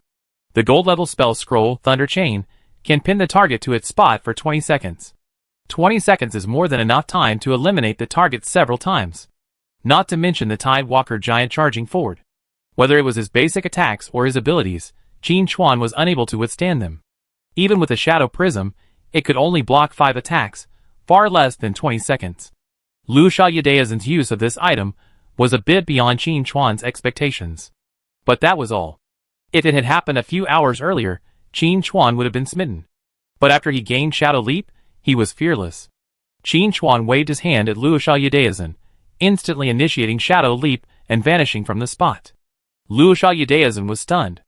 That was a gold-level scroll, and it was cracked just like that? How could that be plausible? Wait a minute. If the Night Wanderer regained his mobility, wouldn't he be in danger? Just as this thought arose, Liu Sha Yudaizan heard a cold voice behind him. Who gave you the courage to go against me? Thump. Liu Sha Yudaizan collapsed to the ground, dead.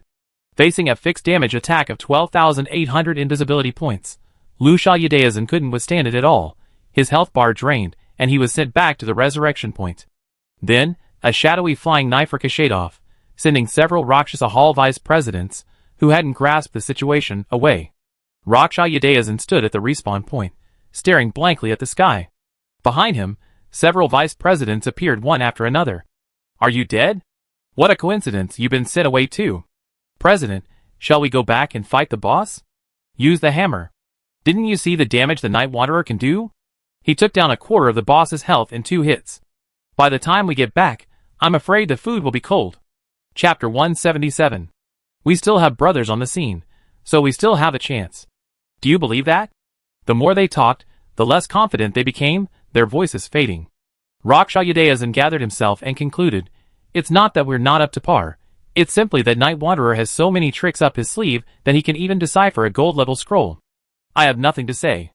Recalling his pre-battle arrogance, Rakshasa Yudaizan was truly at a loss for words. The same went for the vice presidents. When they saw the gold level scroll, they thought they had a sure thing. You're kidding. This is a gold level item. How could it not be enough to defeat a mere Night Wanderer? But the facts proved that it was indeed impossible. As for returning to fight the boss, there was no point. With Night Wanderer's damage output, the boss would be gone before they could even reach it, so returning would be a waste of time. Just as Raksha Yadayasan was pondering how to end the battle, more members of the Raksha Palace suddenly appeared at the resurrection point. Roughly speaking, almost all the members who came this time were sent back. What happened? Raksha Yadayasan asked angrily. One member cried out with a mournful face, President, the Dragon Dynasty is going too far. This statement immediately resonated with the others, who began to complain.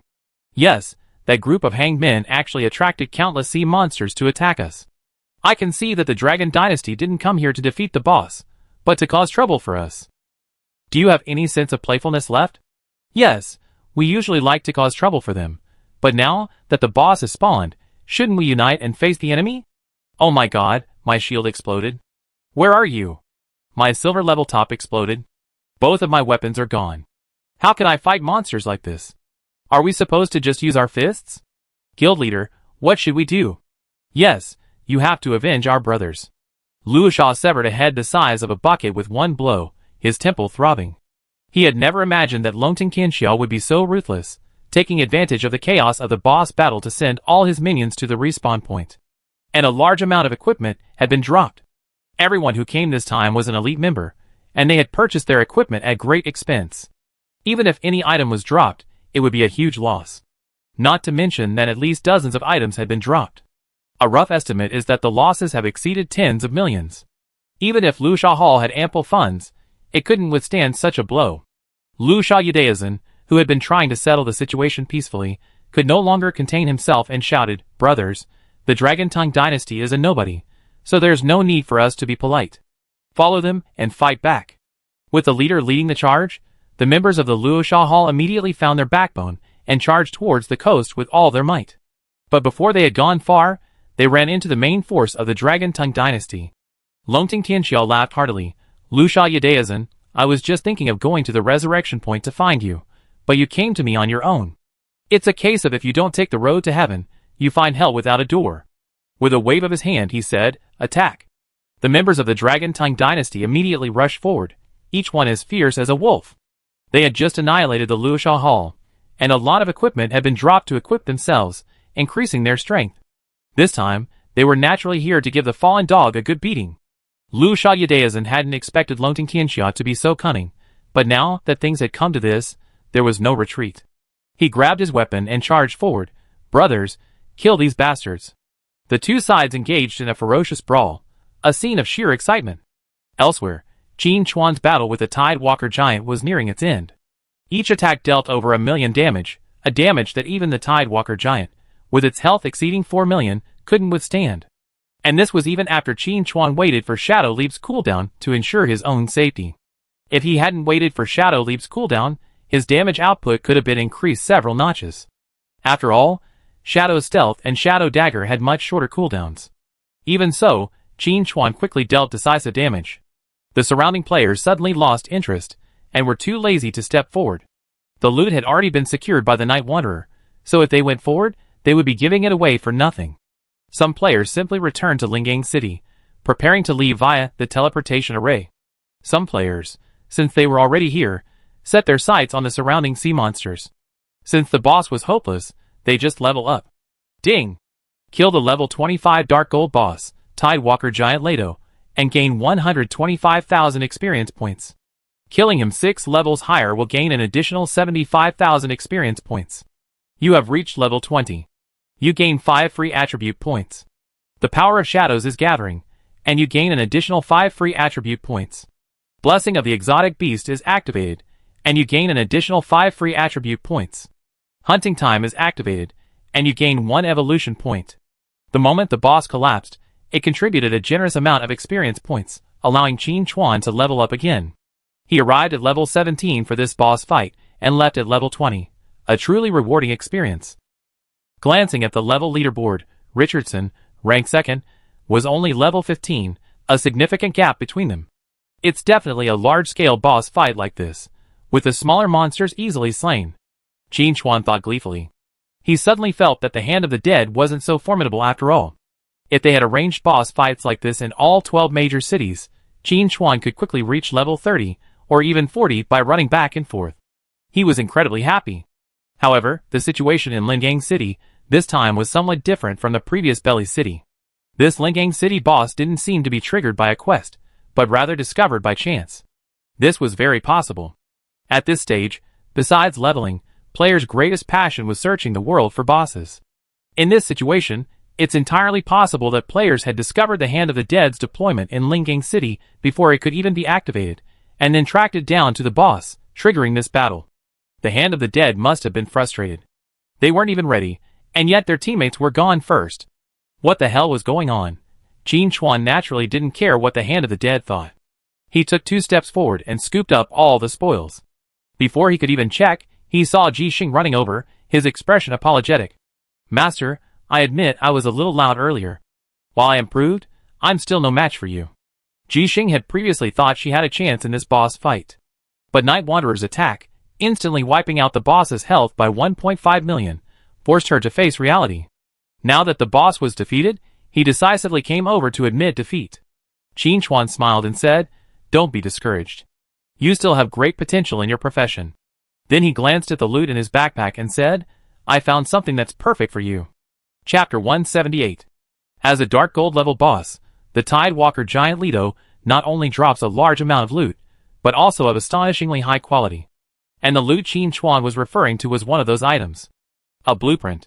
The Destroyer X1 design blueprint, Dark Gold level. Material requirements: Power Cores *10, Activated Source Steel Ingots *20, Titan Steel *100. Please note that the Destroyer X1 is only for the builder. Just looking at the material requirements is enough to make one feel overwhelmed. Qin Chuan knew all of them. But precisely because of this, he knew just how expensive the Destroyer was. Correspondingly, the Destroyer X1's combat power wouldn't disappoint. Most importantly, the Destroyer X1 blueprint marks the beginning of the Destroyer Mecha series. Without learning this blueprint, the subsequent X2, X3, and so on are simply impossible to master. Qin Chuan was somewhat surprised to find this blueprint. While this item was indeed a random drop, the appearance of the second Dark Gold level boss was rather premature.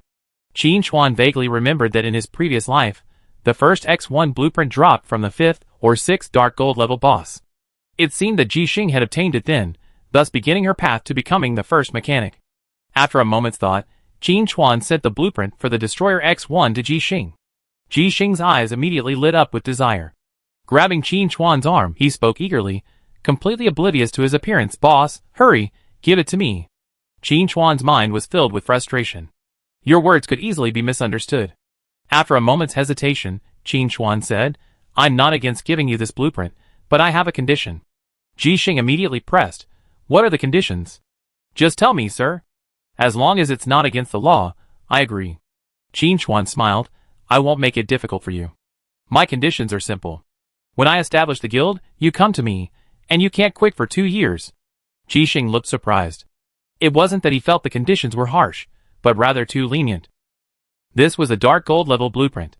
While the material requirements were high, precisely because of this, once the blueprint was created, the Destroyer's combat power would be unmatched. Not to mention instantly killing a Dark Gold level boss, at least soloing a Gold level boss would be effortless. And this meant a steady stream of income. By comparison, joining the guild for 2 years was nothing. It was practically a free gift. Ji Xing couldn't help but glance at Qin Chuan twice, then couldn't help but ask, "Master, you're being so nice to me? Are you trying to seduce me?" Then, Ji Xing lowered his voice and muttered, "From the pictures that leaked from the novice village, he looks pretty handsome. I don't think I'd be at a disadvantage, so why not just agree?" Hearing Ji Xing's murmur, Qin Chuan said angrily, "What are you thinking? This is called value investing. With your talent, you can help me earn back the value of this blueprint in at most 6 months, let alone 2 years. The next year and a half will be pure profit. If you calculate it carefully, I still make more money. And I didn't give this Destroyer blueprint away for free. If you join my guild, you have to come and support us if anything happens, understand? If anyone else in the guild gets into trouble, they need you to bring the Destroyer with them." Ji Xing suddenly realized what was going on. But even so, this deal still benefited her. And from Night Wanderer's tone, it seemed she was certain she could build the Destroyer. Curious, she asked, Master, you have so much faith in me? Although she felt the Apocalypse game was a good fit for her, and the mechanic class was particularly appealing to her, she still had no idea how far she could advance. And yet, the Night Wanderer actually recognized her, even offering a dark gold level blueprint. This made Jixing feel like a brilliant horse meeting its master. That's not right. Why did she feel like she was the horse? Throwing her thoughts into a trance, Jixing dazedly accepted the deal and tucked the destroyer blueprint into her bag. Chapter 179. Only after the transaction was completed did Jixing awaken from her dream, exclaiming in surprise, Master, this is impossible. Qin Chuan waved his hand. You accepted my blueprints, so you're mine from now on. Wait for news on my guild formation. Ah, this me? Jixing was confused. She was a bit lost in thought. Qin Chuan didn't bother her and continued examining the loot. Tidewalker heavy helmet, dark gold grade, defense plus 1000, health plus 3000, constitution plus 150, level requirement, 25, strength greater than 300. Special effect 1, sturdy, defense plus 2000. Special effect 2, steady, unaffected by knockback. Standard tank gear. However, with Qin Chuan's stats, he could equip it. It's just that the head is a bit heavier, making it less agile. Just as Qin Chuan was debating whether to wear it, the next piece of loot put his mind at ease. Deep Sea Crown, dark gold, defense plus 1000, health plus 3000, agility plus 150, level requirement, 25, agility greater than 300. Special effect 1, lightness, agility plus 150. Special effect 2, farsight, vision increased by 50%. This item adds 300 agility, and also increases vision. It's a perfect stat for Qin Chuan. With the Sniper God talent, Qin Chuan can lock onto a target, and his shots are guaranteed to hit. Powerful. But only if he locks onto the target. If a character encounters a special combat environment that reduces their field of view, their combat effectiveness will be affected. How can you even hit someone if you can't even see them? Just hitting the air and taking a chance? But with the Deep Sea Crown, there's no need to worry about that. Just put it on. My agility skyrocketed to 1086, a leap from 3 digits to 4 digits. The Tidewalker giant had dropped 6 pieces of loot, 3 of which I hadn't seen yet. My gaze swept over to the next item. Tidewalker blade, dark gold, attack plus 1800, agility plus 150, level requirement, 25, agility greater than 300. Special effect 1, wave breaker, attacks with knockback. Special effect 2, Tidewalker, move in the target's direction. It was actually a dagger. Qin Chuan wondered why a man with thick eyebrows and big eyes, like the Tidewalker, would carry a dagger. Could he be using it to open oysters? But whatever the reason, it couldn't disguise its superb attributes. For a dagger primarily designed for attack speed, it boasts a panel attack damage of 1,800, a staggeringly high amount. Consider this. The Bone Crusher, a level 22-handed weapon also at the dark gold level, only has a panel attack damage of 2,000, a mere 200 points higher. Of course, the Bone Crusher has armor penetration and heavy attacks to further increase damage, so it's not just about the panel damage. But the Tidewalker blade also has its advantages. It's a dagger, and assassins can dual-wield daggers. Not only that, the Tidewalker blade also has a built-in movement ability. Now, Qin Chuan's bone eviscerating twin blades can finally be retired. Taking out the previously discovered Black Tide Poison Blade and equipping it along with the Tidewalker blade, Qin Chuan's panel attack damage instantly skyrocketed. From 1,134 to 3,064, a nearly threefold increase.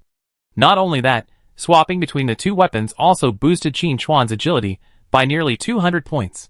A perfect example of upgrading from a musket to a cannon. After swapping out his 2 new weapons, Qin Chuan sincerely thanked Death Bonebreaker Goddaw. If it hadn't dropped the Overlord certificate, which lowered the level 10 equipment requirements, he would have been left staring blankly at the Tidewalker. Thinking of this, Qin Chuan couldn't help but feel a little regretful. The Tidewalker didn't actually perform a death sacrifice this time, failing to reach epic rank in one go, a small regret. However, Qin Chuan understood some of the reasons. It's primarily a matter of faith. Unlike goblins, the sea folk have a clear faith. They worship the sea god. Even if they truly did perform a sacrifice, they would pray to the sea god for strength. To put it another way, even if a sea folk performed a death sacrifice ritual, it's hard to say whether the Deathbringer would appear. As beings of the same godly caliber, It's a taboo to steal business from someone else's territory. Of course, the main reason is that the sea god hasn't fallen yet. If a fight were to break out, it's likely they win. Chapter 180. If he loses, where will the death messenger put his face? Just exclude the sea creatures and ignore them. In this regard, the goblins are not so particular. They have no gods to believe in, and basically they will choose to pray to the death messenger for strength. Concentrating his mind, Qin Chuan continued to check the spoils. A skill book. Roaring Water Dragon Bullet, Dark Gold Active Skill, gathers water elements to bombard the target area, causing magic damage asterisk 200% plus 1000 damage, consumes 200 mana points, and has a cooldown of 30 seconds. Only available to water mages. Features: pull. The enemy hit will be bound to the spot for 5 seconds. When Qin Chuan saw the skill book, he was very excited. But he also had a hunch that he probably couldn't use it. There was no way. Although the Tidewalker Giant looked tall and mighty, with a standard melee physique, in fact, the Tidewalker Giant was a dual practitioner of magic and martial arts. This wasn't just the Tidewalker Giant, it was the same for their entire tribe. Possessing immense physical strength alongside mastery of water magic, the combination of the two made them incredibly powerful. This skill is powerful, but unfortunately it's limited to mages, especially water mages. I guess it won't fetch a good price, Qin Chuan thought to himself. At this point, he had 2 skill books, a gold-level Blood Tide, and a dark gold-level Roaring Water Dragon Bullet. The latter wasn't something he could rely on. As an assassin, no matter how much agility he accumulated, he couldn't meet the requirements for a water mage. As for the former, simply stacking spirit could reach the 300-point learning requirement, but it wasn't necessary. Blood Tide, with its centered attack, didn't work well with the sniper god talent, and was also very different from Qin Chuan's fighting style. He couldn't just dodge right into the enemy's center and unleash his skills, could he? The same thing. It was possible, but unnecessary. If he had the time, he might as well throw a shadow dagger. Let me think. Were there any famous water mages in my past life? Qin Chuan pinched his chin, pondering. He had already decided to form a guild, so naturally he had to start looking for candidates. Ji Xing and Ying Luo were basically no problem. Especially Ji Xing, taking his blueprints and still wanting to run away. That wouldn't be that easy. After some thought, Qin Chuan did think of a candidate who met the requirements. However, judging by the timing, the opponent hadn't entered the game yet, so he probably had to wait a while. Putting the skill book into the Baron Ring, Qin Chuan looked at the last piece of loot. Tidewalker Giant Bloodline Factor, Dark Gold Item. Effect: after using, you gain the Tidewalker Giant Bloodline, increase your growth points by 3, and increase your spirit points by an additional 1. Please note, using this item will permanently alter your character's size, so choose with caution. Wow, another bloodline factor. These dark gold bosses are truly willing to bleed. Compared to the Goblin Warrior factor, the Tidewalker Giant's bloodline factor is undoubtedly far more powerful. Not only does it boast higher growth points, but it also provides additional bonuses to spirit stats. This is understandable, goblins are nothing compared to Tidewalker Giants. Even Goblin Warriors are inferior to Tidewalker Giants. Absorbing the Tidewalker Giant's bloodline factor allows ordinary players to achieve growth comparable to top-tier players. But there's a catch. Those who can afford the bloodline factor are either wealthy or powerful. They're definitely not ordinary players. They wouldn't rush into deciding which bloodline factor to absorb. They carefully select before making their decision. For example, Qin Chuan had 2 bloodline factors, but he had no intention of absorbing any. Because he knew one thing clearly, absorbing these, at best, intermediate-level bloodline factors, even if it reached level 100, would only increase 4 dimensions by a few hundred points, which was completely insignificant. It was better to wait patiently, and make a big move right away. As for missing out on the stat gains during the growth period by absorbing too late, there was no need to worry too much. Because Tianqi had some special items that could compensate for this. With Qin Chuan's insight, he could obtain them at any time when the time was right. After viewing the 6 pieces of loot, Qin Chuan was quite satisfied. Although he only had use for 2, they were still improvements. And he had already secured Ji Xing, a highly promising mechanic, which was a huge win. Wait until the shop opens tomorrow, and the guild token auction is complete, then we can proceed to the next step, Qin Chuan thought to himself. As he pondered, Ying Luo's voice echoed in his ears. Boss, the sea monsters have retreated. Are you going back to Belly City? Turning around, Ji Xing had recovered from her shock, and was contemplating how to gather enough materials to build the destroyer. Yingluo stood beside her, her armor unblemished and still dazzling. It's worth noting that when the two stood together, Yingluo's beauty completely overwhelmed Ji Xing. Qin Chuan remembered that Ji Xing had toned down her appearance when she entered the game, and she was also a top-notch beauty in real life. But there was still a significant gap compared to Yingluo. Ji Xing also noticed this and reached out to pinch Yingluo's cheek, sighing, "You're so beautiful. Are we girls even going to have a chance to live?" Yingluo spread her hands and said, "I'm helpless with you looking like this." Ji Xing was speechless. What she could say was useless. Fortunately, Ji Xing had a knack for adjusting his mindset, regaining his carefree image. He looked at Qin Chuan and said, "Master, I'm off to collect materials. Remember to call me when you finish building the guild." With that, he stormed off. Qin Chuan shook his head helplessly, then looked at Yingluo and said, "I'm going to Lingang City first to see if the tide-trampling giant's head can trigger any quests, and then we return to Belly City." Yingluo said, "In that case, I wait for you in Lingang City. After completing the advanced quests, it won't be a big deal for a while." Qin Chuan nodded. "Okay, I don't think it'd take long. Once I trigger the quests, we return to Belly City. By the way, my shop opens tomorrow. Come and see me if you have time." Yingluo readily agreed. "If you ask, I'd be there." The two of them headed for Lingang City together. Halfway there, Qin Chuan received a message from Longting Tianxia. "Ha ha ha, boss, I have good news for you. I beaten that Lu Sha Yudaizhen guy 7 or 8 times, and his underwear is completely gone." Chapter 181. Although Longting Tianxia didn't describe the battle in detail, Qin Chuan was certain it would be brutal. Rakshasa Hall would likely suffer a bloody loss this time. Even the guild leader, Lu Sha Yudaizhen, had been destroyed several times, so how could the others fare any better? Qin Chuan suddenly felt a little worried. After being beaten like this, would Lu Sha Yudaizhen still have the money to compete for the guild order tomorrow? If he didn't sell everything he had, how could he possibly make him bleed? After a moment's thought, Qin Chuan decided this wasn't a big concern. Rakshasa Hall was a large guild after all. Even though their elite members had been destroyed, it was just equipment, easily repurchasable. Their talents and skills were still there, giving them a chance to start over. This small blow definitely wouldn't bring Lu Sha Yudaizhen down. "Keep going, Lu Sha Yudaizhen," Qin Chuan muttered to himself. Yingluo, standing nearby, glanced at Qin Chuan and couldn't help but say, "Boss, you're smiling so cunningly. I have a feeling someone's about to get into trouble." Qin Chuan reached out and touched the corner of his mouth, finding it slightly curved. He quickly straightened it and said sternly, "You can't say that. I'm a very peace-loving person." Yingluo's expression was as if to ask, "Do you think I believe this?" As they chatted, the outline of Lingang City's walls appeared in the distance. Several teams of heavily armed soldiers were questioning the city gates, while more soldiers were advancing toward the coast.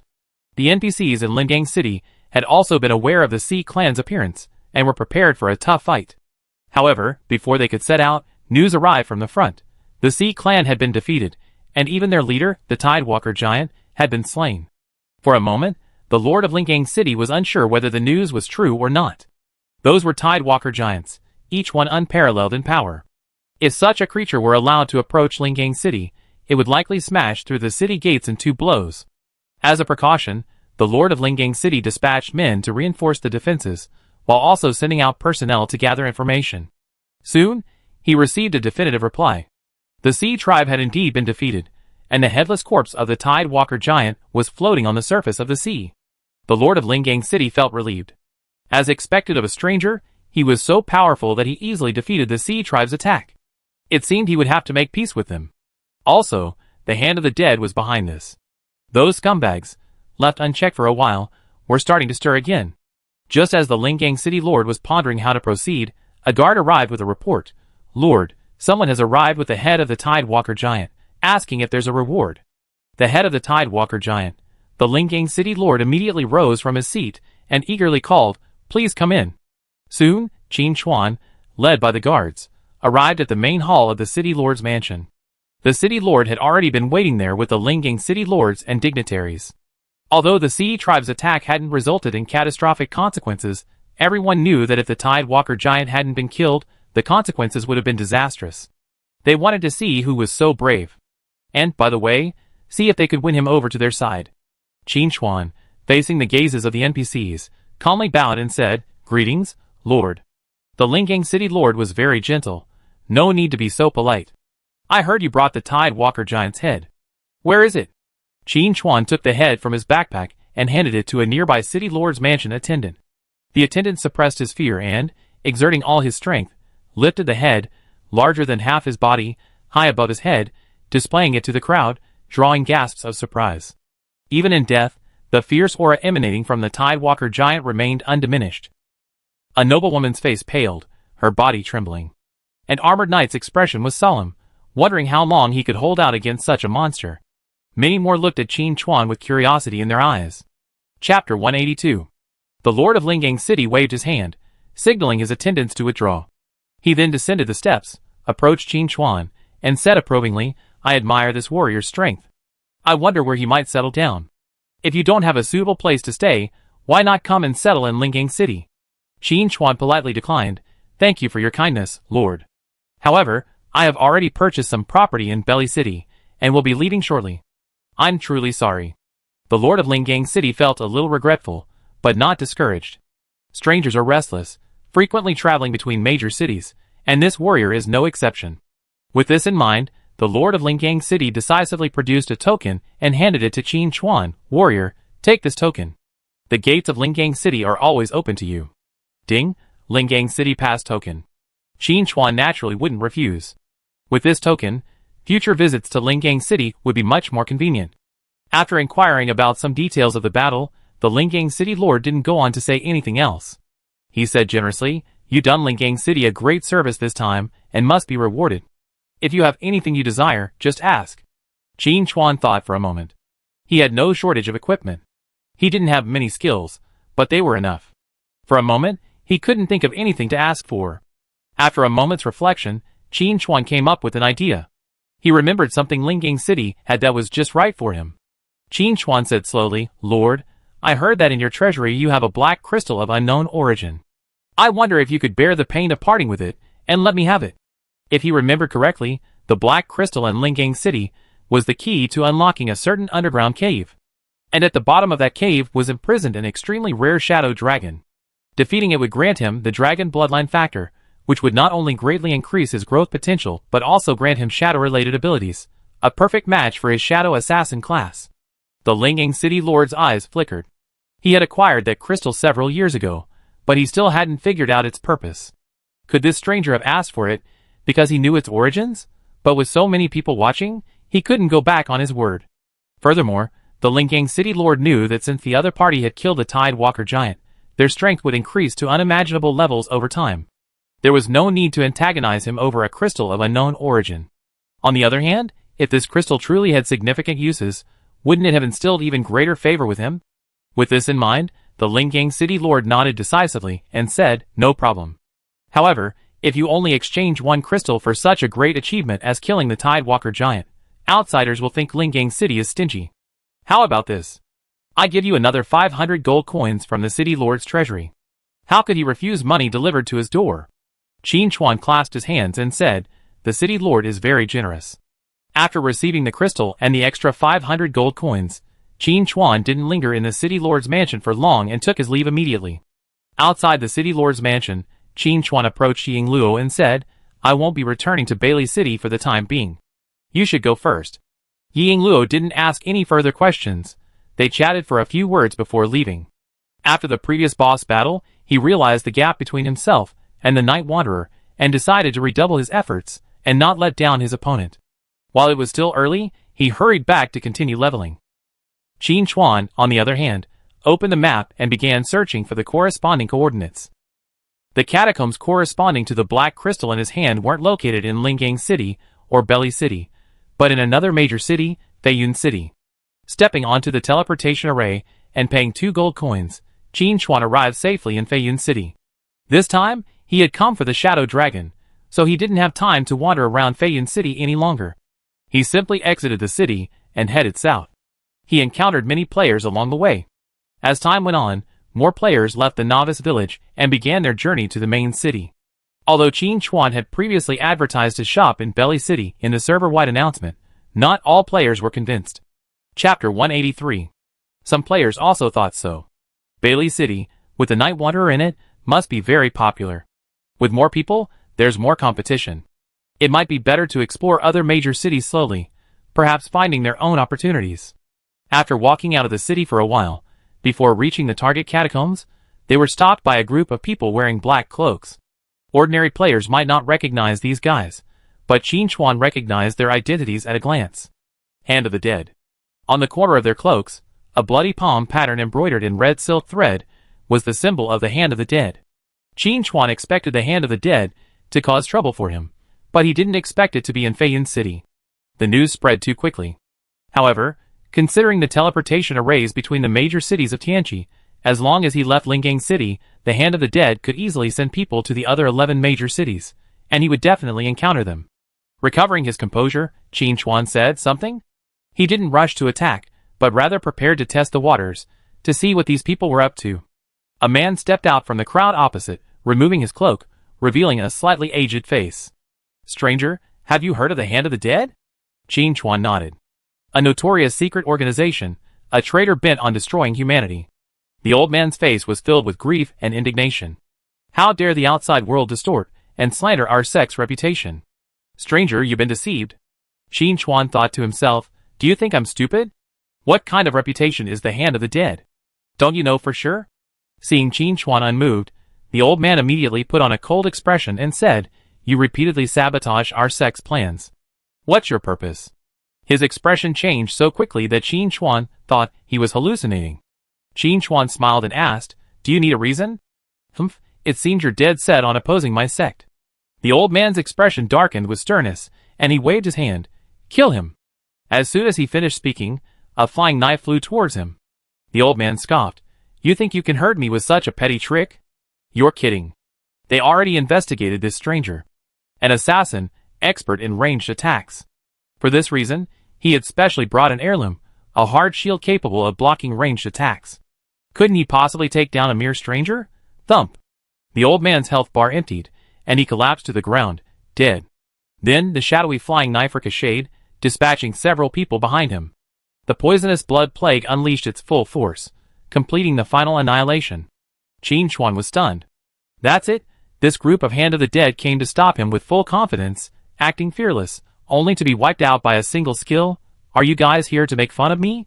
Unbeknownst to Qin Chuan, these Hand of the Dead members were well prepared, and the elder leading them even carried items that reduced range damage. But he hadn't anticipated that Qin Chuan's damage was real damage. The items he had prepared only reduced physical damage. This was the reason for the ridiculous scene of the group being wiped out by a single skill. Ding! Your reputation with Hand of the Dead has decreased by 500 points. Your current reputation is hatred. It was a bland reminder, so he simply ignored it. Qin Chuan went forward to search for the spoils, but quickly gave up. These guys were incredibly poor. They couldn't even gather 10 gold coins. The only relatively refined item was a heart-protecting mirror, but it was also riddled with cracks, clearly unusable. Bah! You're so poor, yet you still imitate others' annihilation? You deserve to be destroyed by the players, the Hand of the Dead. Qin Chuan spat and strode away. He didn't take the incident seriously. He had been mentally prepared for it. As he advanced, the ground became increasingly desolate, even the tenacious weeds becoming scarce. The color of the soil gradually shifted from yellow-brown to black. But this wasn't black soil. It was caused by the infiltration of shadow power. In his previous life, the uniqueness of this place had long been discovered by players, and their source was found. A seal. However, the players researched how to open it for a long time. It wasn't until 6 months later that they discovered a clue in Lingang City, thousands of miles away. Finally, they found a black crystal in the city lord's treasury, which opened the seal, and thus the catacombs. To be honest, Qin Chuan also admired the player who had discovered the clue. Most people wouldn't have guessed that the key to unlocking the seal would lie in another main city. But this is a common pattern in Apocalypse. The answers to puzzles often require searching far afield. Traveling along the black dirt, Qin Chuan soon arrived at a rocky area. A chilling wind blew here, making it seem anything but a pleasant place. From time to time, whispers drifted by. When listening carefully, nothing was heard. A timid player would probably become restless after a while. Qin Chuan, of course, wasn't afraid. He paced back and forth among the rocks, occasionally moving one or two. The key to unlocking this crypt lay in the black crystal in his hand, but there were other steps involved. The main point was that the stones had to be positioned at specific coordinates to activate the hidden seal. As the stones were moved, the blackness of the ground deepened, and even a mist drifted in the distance. The scene suddenly looked like the arrival of the messenger of death. Qin Chuan was simply too careless, continuing to move the stones as if nothing had happened. Soon, when the last stone landed at the designated coordinates, a tremor erupted from the ground, accompanied by a muffled roar. The shadow dragon, sealed within the caverns, awoke. "Don't worry, I come and take your life," Qin Chuan muttered to himself, taking out the black crystal and crushing it. As the powder fell to the ground, the patterns of the magic circle appeared beneath the soil. The tremors from the ground intensified, and the roar grew in strength. The seal had loosened, and the shadow dragon was eager to reappear. How could it suddenly loosen today, though? A little curious. For so many years, the seal hadn't shown any signs of loosening. Who was exerting force outside? But that didn't matter. What mattered was that it would soon regain its confidence. This time, I must ruthlessly destroy several cities and show those humans the price of offending me. Thus thought the shadow dragon. Chapter 184. Qin Chuan's decision to come to this cave imprisoned by the shadow dragon was a spur-of-the-moment decision. To be honest, if it weren't for the dark gold level boss appearing in Lingang City, he wouldn't have thought of the black crystal in the Lingang City treasury. In fact, it was mainly due to his shadow assassin class. If it weren't for something related to shadows, Qin Chuan wouldn't have bothered to come here. While pondering, the ceiling array was fully revealed. A tremendous force lifted the black dirt from the ground, revealing a deep passage beneath. The ceiling light at the entrance dissipated, replaced by a unique dungeon glow. Ding! You have discovered the shadow caverns. Ancient evil lurks beneath the caverns. Please explore with caution. Qin Chuan ignored the reminder and took 2 steps forward to select the difficulty level. Ding! You are the discoverer of the catacombs and have permission to unlock the hidden difficulty. Please note, this difficulty can only be attempted once. Quitting midway will be considered a forfeit. The notification sounded again, and Qin Chuan couldn't help but smile. A one-time hidden difficulty level, undoubtedly, where the dragon blood factor and shadow power are most likely to be unlocked. If you miss it, even returning to the highest difficulty, Nightmare, will be a matter of luck. Furthermore, according to Apocalypse's nature, the shadow dragons in the hidden difficulty are truly self-aware. The remaining levels are merely clones. It's possible you won't even encounter a shadow dragon. Just like the Crimson Tomb in the Novice Village, once Qin Chuan slays the hidden boss, the Bloodline Baron, it will no longer spawn. The best a player can hope to spawn is Butler Moros. Gathering his attention, Qin Chuan decisively chose the hidden difficulty level. Then, with a flash of his own, he vanished from the scene. You have entered the Shadow Vault. Ding! You have the Shadow Assassin class, unaffected by the Shadow Domain. These 2 prompts provided Qin Chuan with a wealth of information.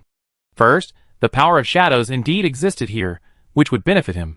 Second, the shadow power here was slightly weaker than his own. This also prevented the shadow dragon's domain from affecting him.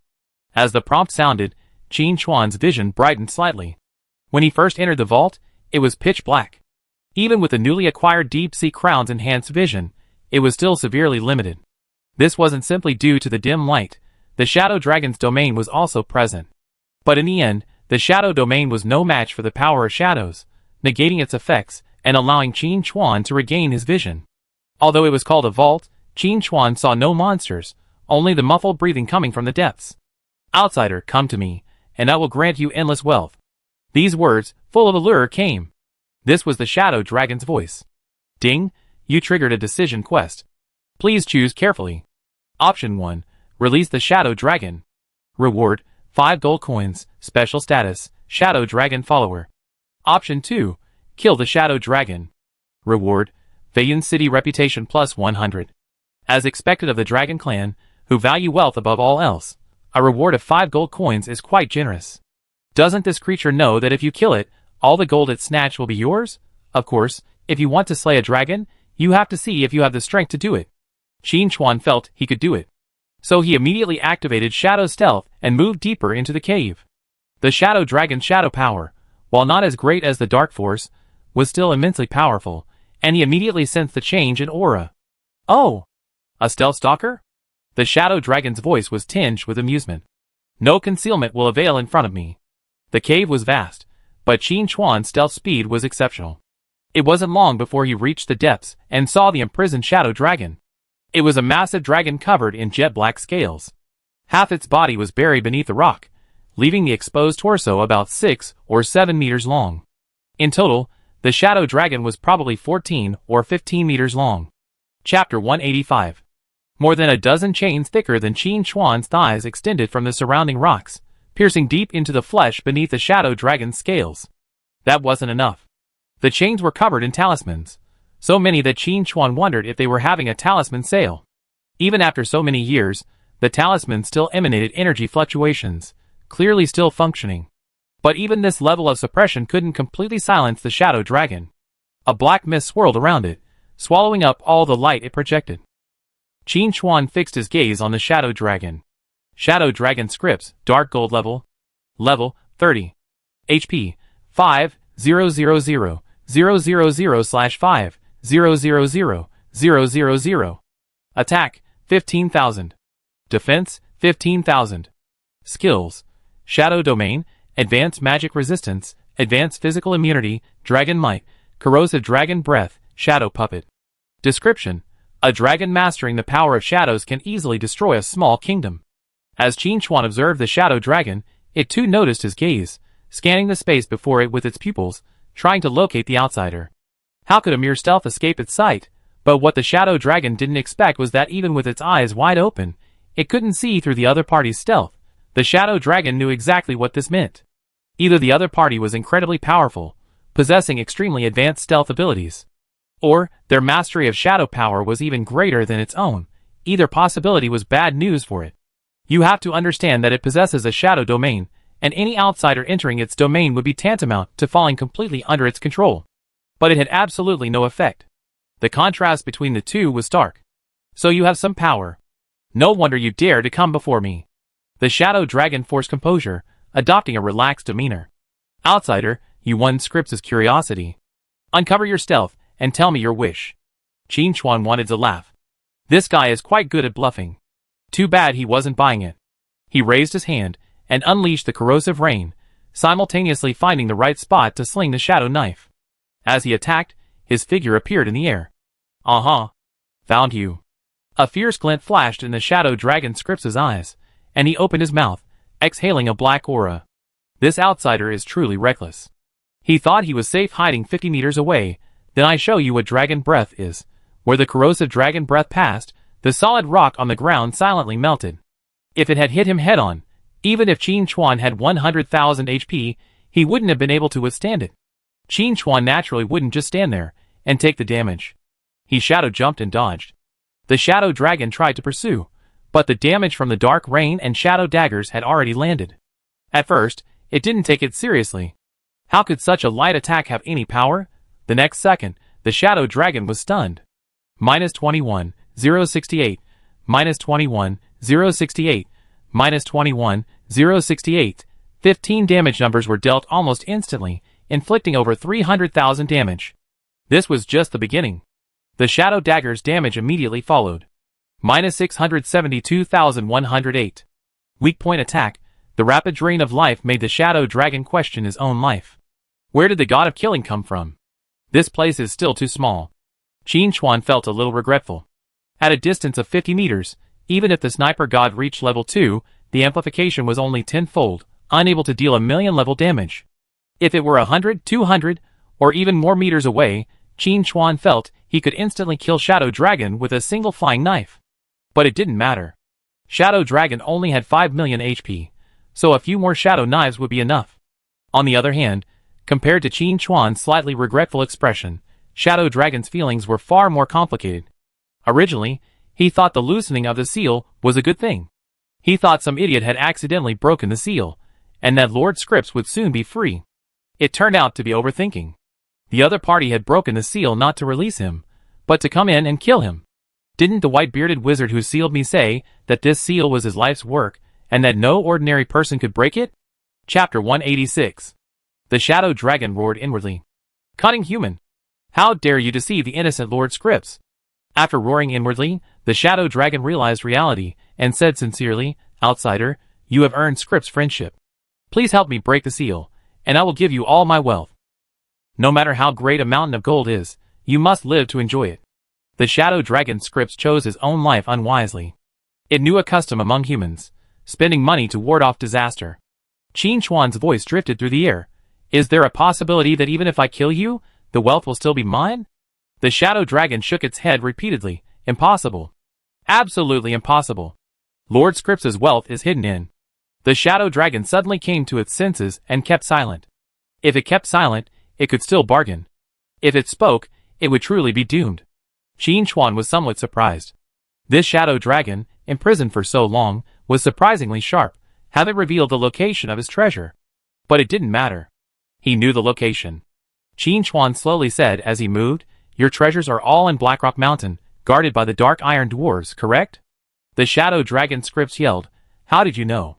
As soon as he finished speaking, he sensed something was wrong and quickly rebutted, "What are you talking about? Lord Scripps doesn't know anything." Qin Chuan ignored the question and swung out his shadow knife, then activated Shadow Stealth.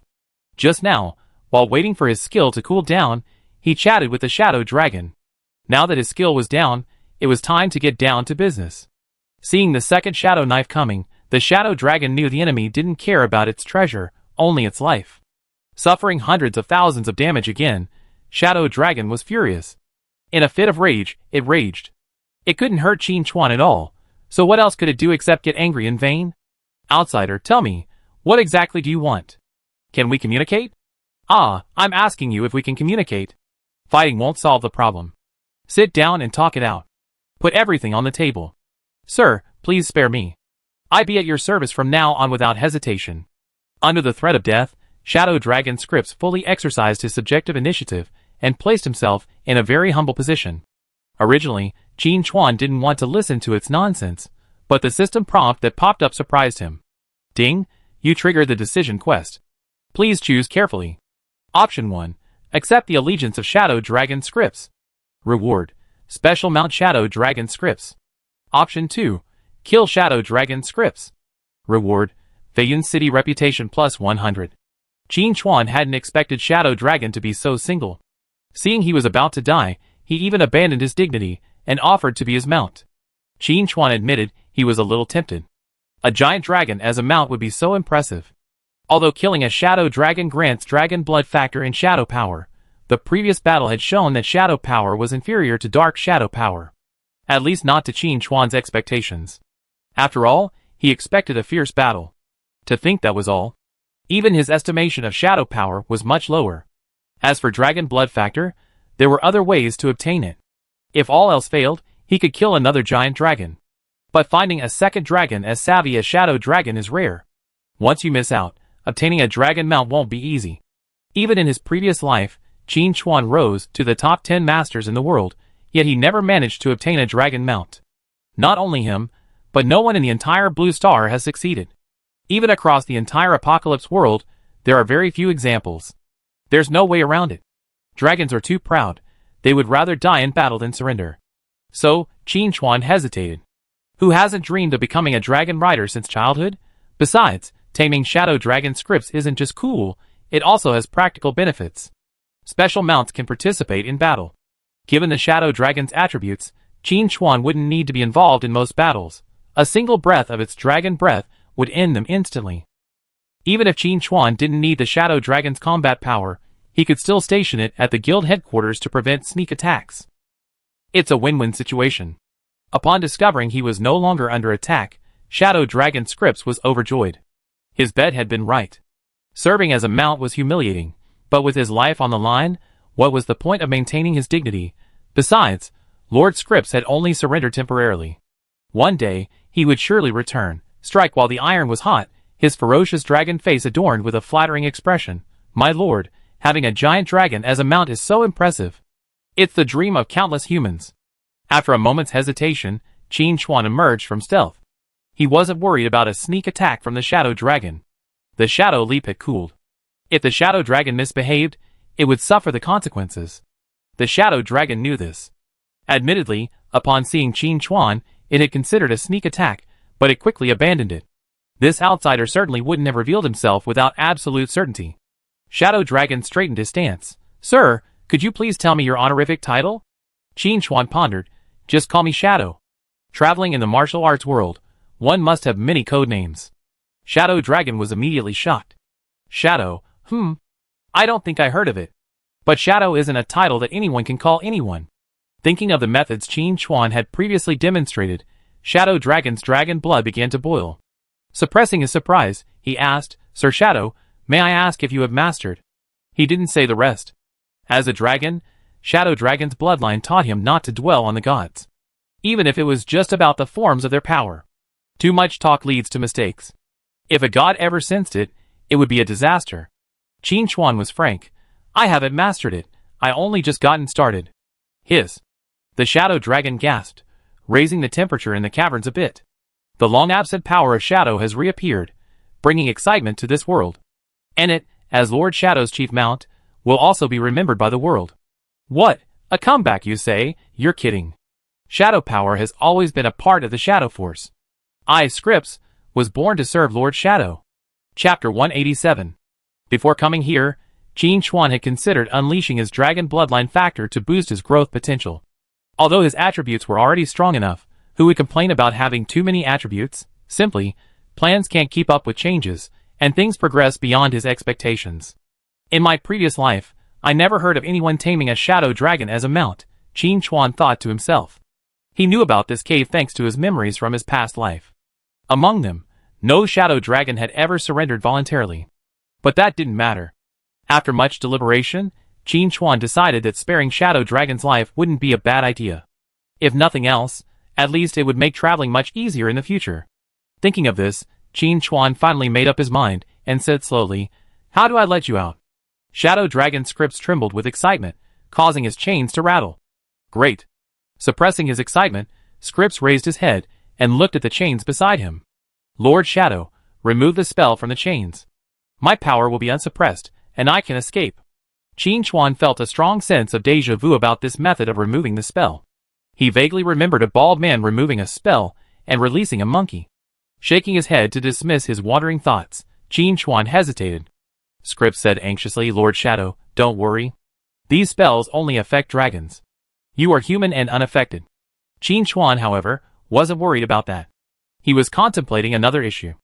After a moment's hesitation, Qin Chuan said, "Before I release you, swear an oath to the Dragon God." Scripps looked surprised. Dragon God oath? This is a secret of the Dragon clan. As expected of Lord Shadow, you even know this. The Dragon God oath is a powerful oath. Dragons swear an oath in the name of the Dragon God. If they break the oath, they will be spurned by the Dragon God, losing not only their power, but also being labeled an oathbreaker, hunted to the ends of the earth by other dragons.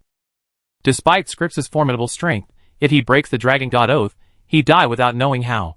This, too, is Qin Chuan's insurance policy.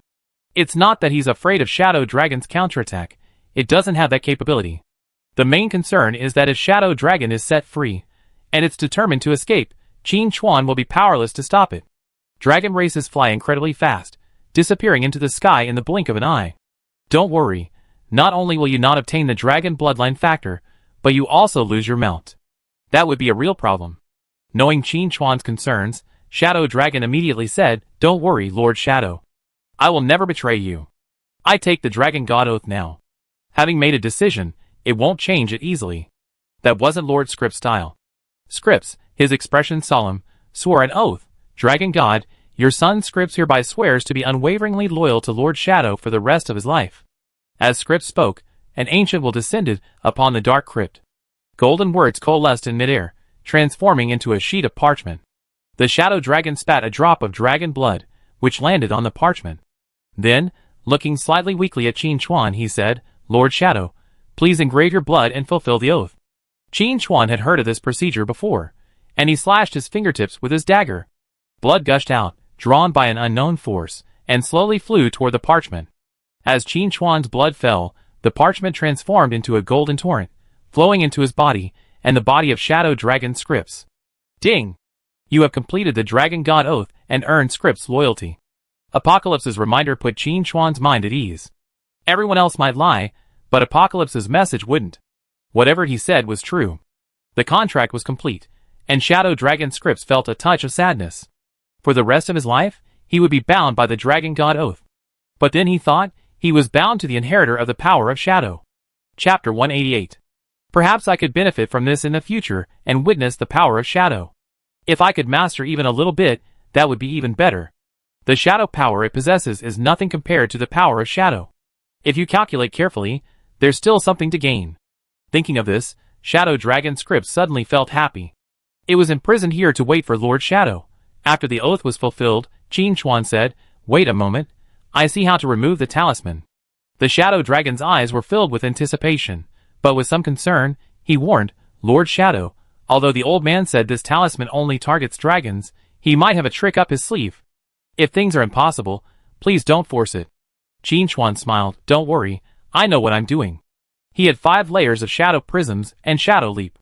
If things didn't work out, he had his straw doll as a backup. It's just a matter of removing the talisman. What's the problem? Despite this, Qin Chuan remained cautious, slowly approaching the nearest talisman. He didn't rush to act, but observed it first. He knew little about talismans, and could only decipher a few words from the symbols. Dragon, shadow, suppression, harmless. Qin Chuan steeled his resolve, reaching out and grasping a corner of the talisman, then yanked hard. Whoosh! The talisman flew lightly into the air, burning up completely in midair. Nothing else happened. It was indeed as Shadow Dragon Scripts had said, it only worked against dragons. Since that was the case, Qin Chuan didn't waste any more time, and quickly removed all the talismans. During this process, Shadow Dragon didn't dare to breathe, fearing any mishaps. But it could sense the suppression weakening. When Qin Chuan reached the last talisman, something unexpected happened. A translucent figure appeared before Qin Chuan. Before Qin Chuan could react, Shadow Dragon roared angrily, "Damn you old white-bearded man, why are you here?" It would never forget this figure. The human mage who had imprisoned it here. Qin Chuan also became wary. Since the other party had been able to seal Shadow Dragon, their strength must be considerable, most likely a rank 100 or higher. Even if it wasn't him, he couldn't be careless. However, the suddenly appearing figure didn't attack. Instead, it spoke to itself. "Those who come later, releasing Shadow Dragon will bring unforeseen disasters. Be cautious." Qin Chuan breathed a sigh of relief, thought for a moment, and said seriously, "I have signed the Dragon God Oath with Shadow Dragon. It will not threaten the outside world." He wasn't sure if this would work. Just a try. He already removed the spell, and no one could stop him. As Qin Chuan waited, the figure slowly dissipated. The Shadow Dragon breathed a sigh of relief. Despite its previous fury, it was also a little panicked. Luckily, the opponent hadn't left any other killer moves, merely a warning. Otherwise, Shadow Dragon wouldn't have known what to do. Qin Chuan waited a moment, making sure nothing else emerged, before reaching out to remove the final spell. Boom! The cave trembled, and terrifying energy surges erupted from Shadow Dragon's body. Shadow Dragon cried out, "Master Shadow, get out of the way. I'm coming!" Boom! The tranquil earth suddenly erupted in explosions. Amidst the flying debris, a massive shadow shot up from the ground, stretching its form into the air. A player leveling nearby was so shocked by the scene that he nearly jumped up. Looking up at the sky, his legs gave out. A shadow obliterating the sun, crimson eyes, a seemingly tangible pressure.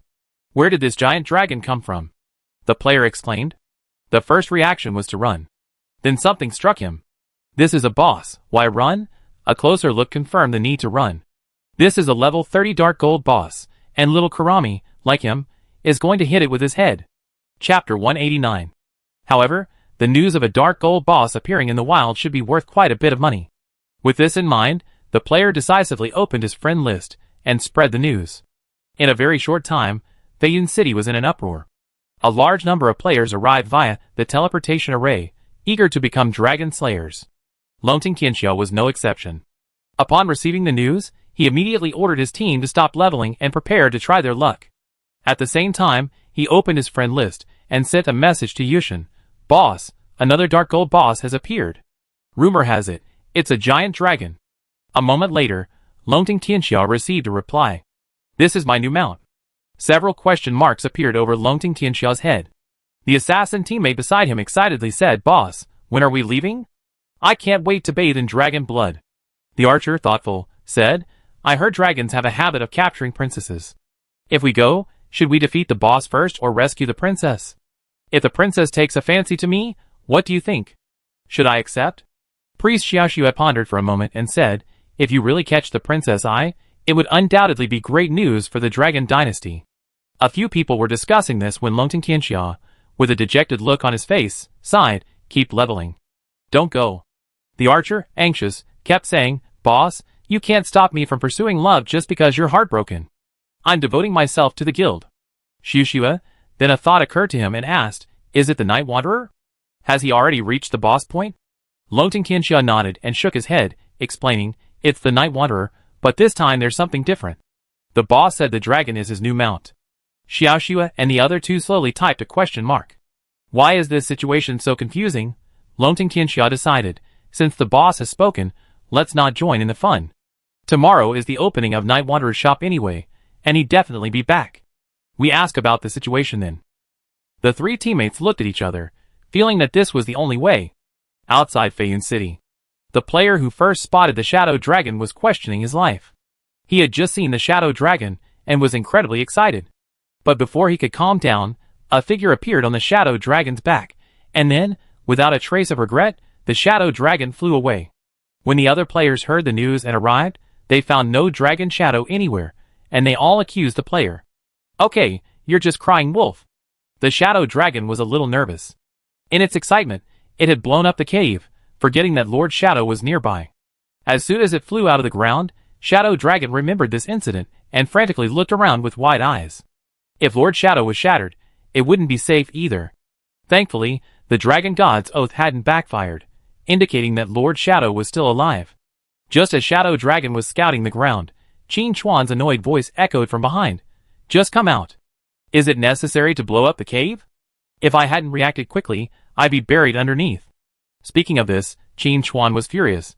Shadow Dragon Scripps had clearly underestimated his own strength. As soon as the talisman was removed, he unleashed his full force, blasting away the entire rock layer that suppressed him. A single boulder's flying through the air could drain Qin Chuan's health bar. Fortunately, he had the Shadow Prism, which not only made him immune to damage, but also allowed him to fly into the air. Finally, with a shadow jump, he landed on the back of the Shadow Dragon and flew out of the cave together. As he left the cave, Qin Chuan received a notification. Ding, you have tamed the Shadow Dragon. The Shadow Vault will be permanently closed. Ding, you have obtained a special mount, unlocking the mount slot and allowing you to summon and dismiss the Shadow Dragon Scripts through the Dragon God's oath. Because of his choice, the Shadow Vault, which was supposed to exist as a dungeon, was gone. Thankfully, the other players were unaware of the changes, otherwise they would have been obliged to greet Qin Chuan warmly. If you destroy the dungeon, where will we farm for gear? Quickly, Qin Chuan put aside all other thoughts and focused on controlling the dragon. The Shadow Dragon wasn't a proper mount. It lacked a saddle, and its scales were still smooth, requiring some skill to stand atop it. Fortunately, the Shadow Dragon knew Qin Chuan was on its back, so it slowed down and mobilized its shadow power to form a barrier to block the oncoming gale. Qin Chuan nodded, You're thoughtful. The Shadow Dragon was delighted by the compliment, tilting its head and saying, Lord Shadow, you're too kind. This is what I should do.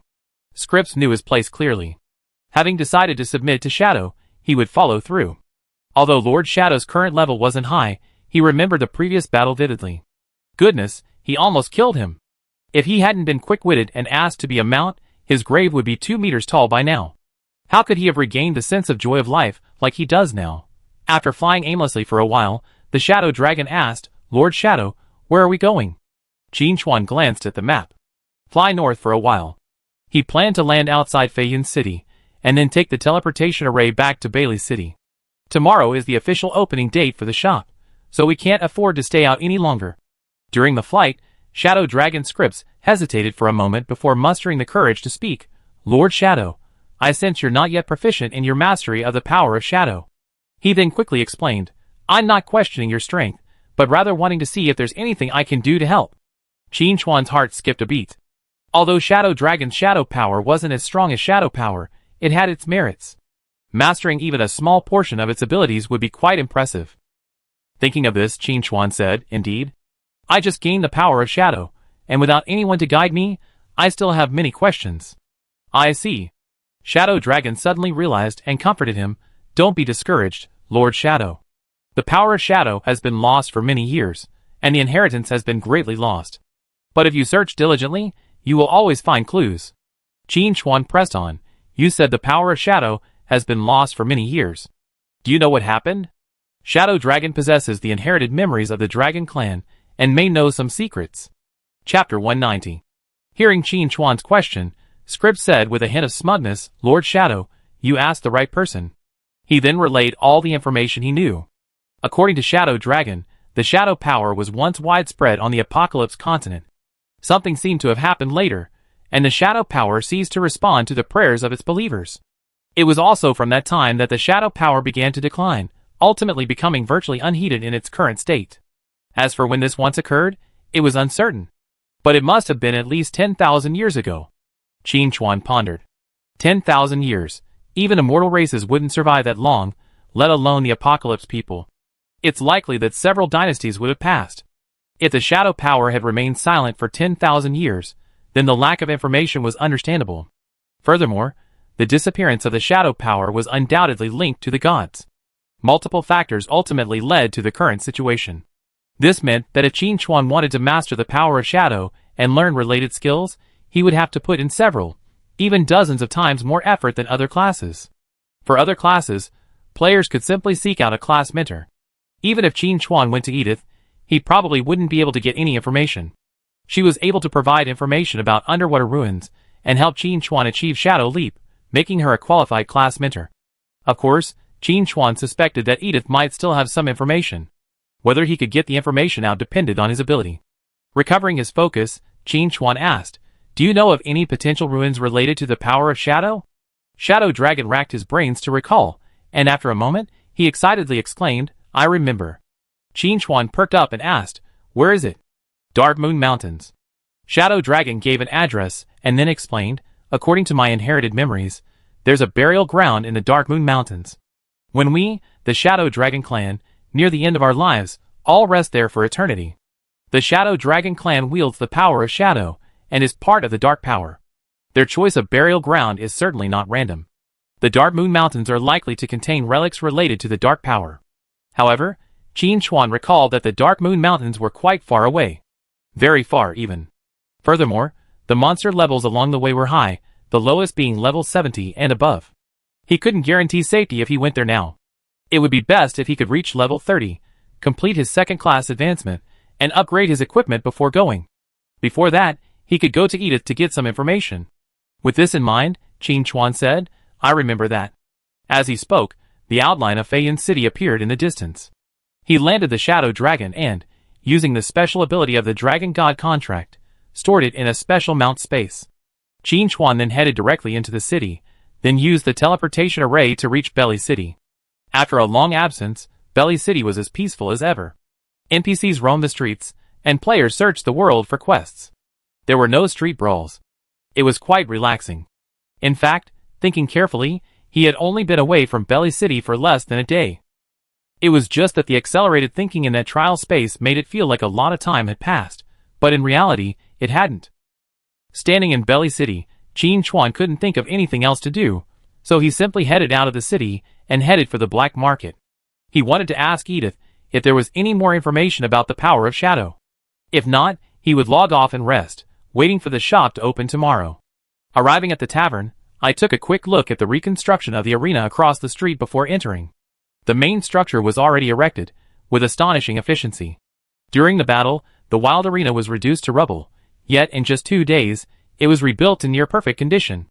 As expected of Apocalypse, who possesses magical powers, Brother Tumu performed with even greater ease. Chapter 191. Pushing the door into the tavern, he went up to the second floor, led by his servant. Seeing Qin Chuan approach, Edith was surprised. "I thought you'd die in the ruins." Qin Chuan rolled his eyes in annoyance and slumped unceremoniously onto the sofa.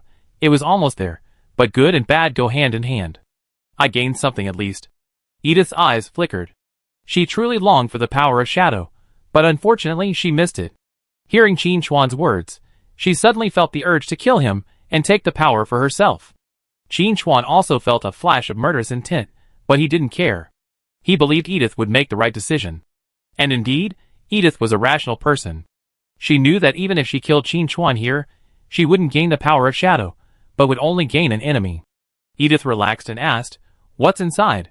She couldn't obtain the power of shadow, but her doubts remained. After all, despite all his efforts, he hadn't been able to enter the ruins, so naturally, he wanted to ask those who had been there. Qin Chuan thought for a moment and replied, It's an abandoned temple. I met a mysterious person inside. Edith was shocked. There were actually living people in the ruins? Qin Chuan continued. It's not quite right to say they were human. I couldn't fathom their strength, and they simply teleported away when they left. Edith pondered. Since that's a temple, the person must be an apostle who wields the power of shadow. However, the fact that the power of shadow still exists means it hasn't completely died down. Why is there so little information about them? Qin Chuan shrugged. I'm curious too. The two of them studied it for a long time, but couldn't come to a conclusion, so they decided to stop dwelling on it. Edith asked, and then what? Qin Chuan didn't hide anything and told the truth. Then, that guy sent me into a strange trial space.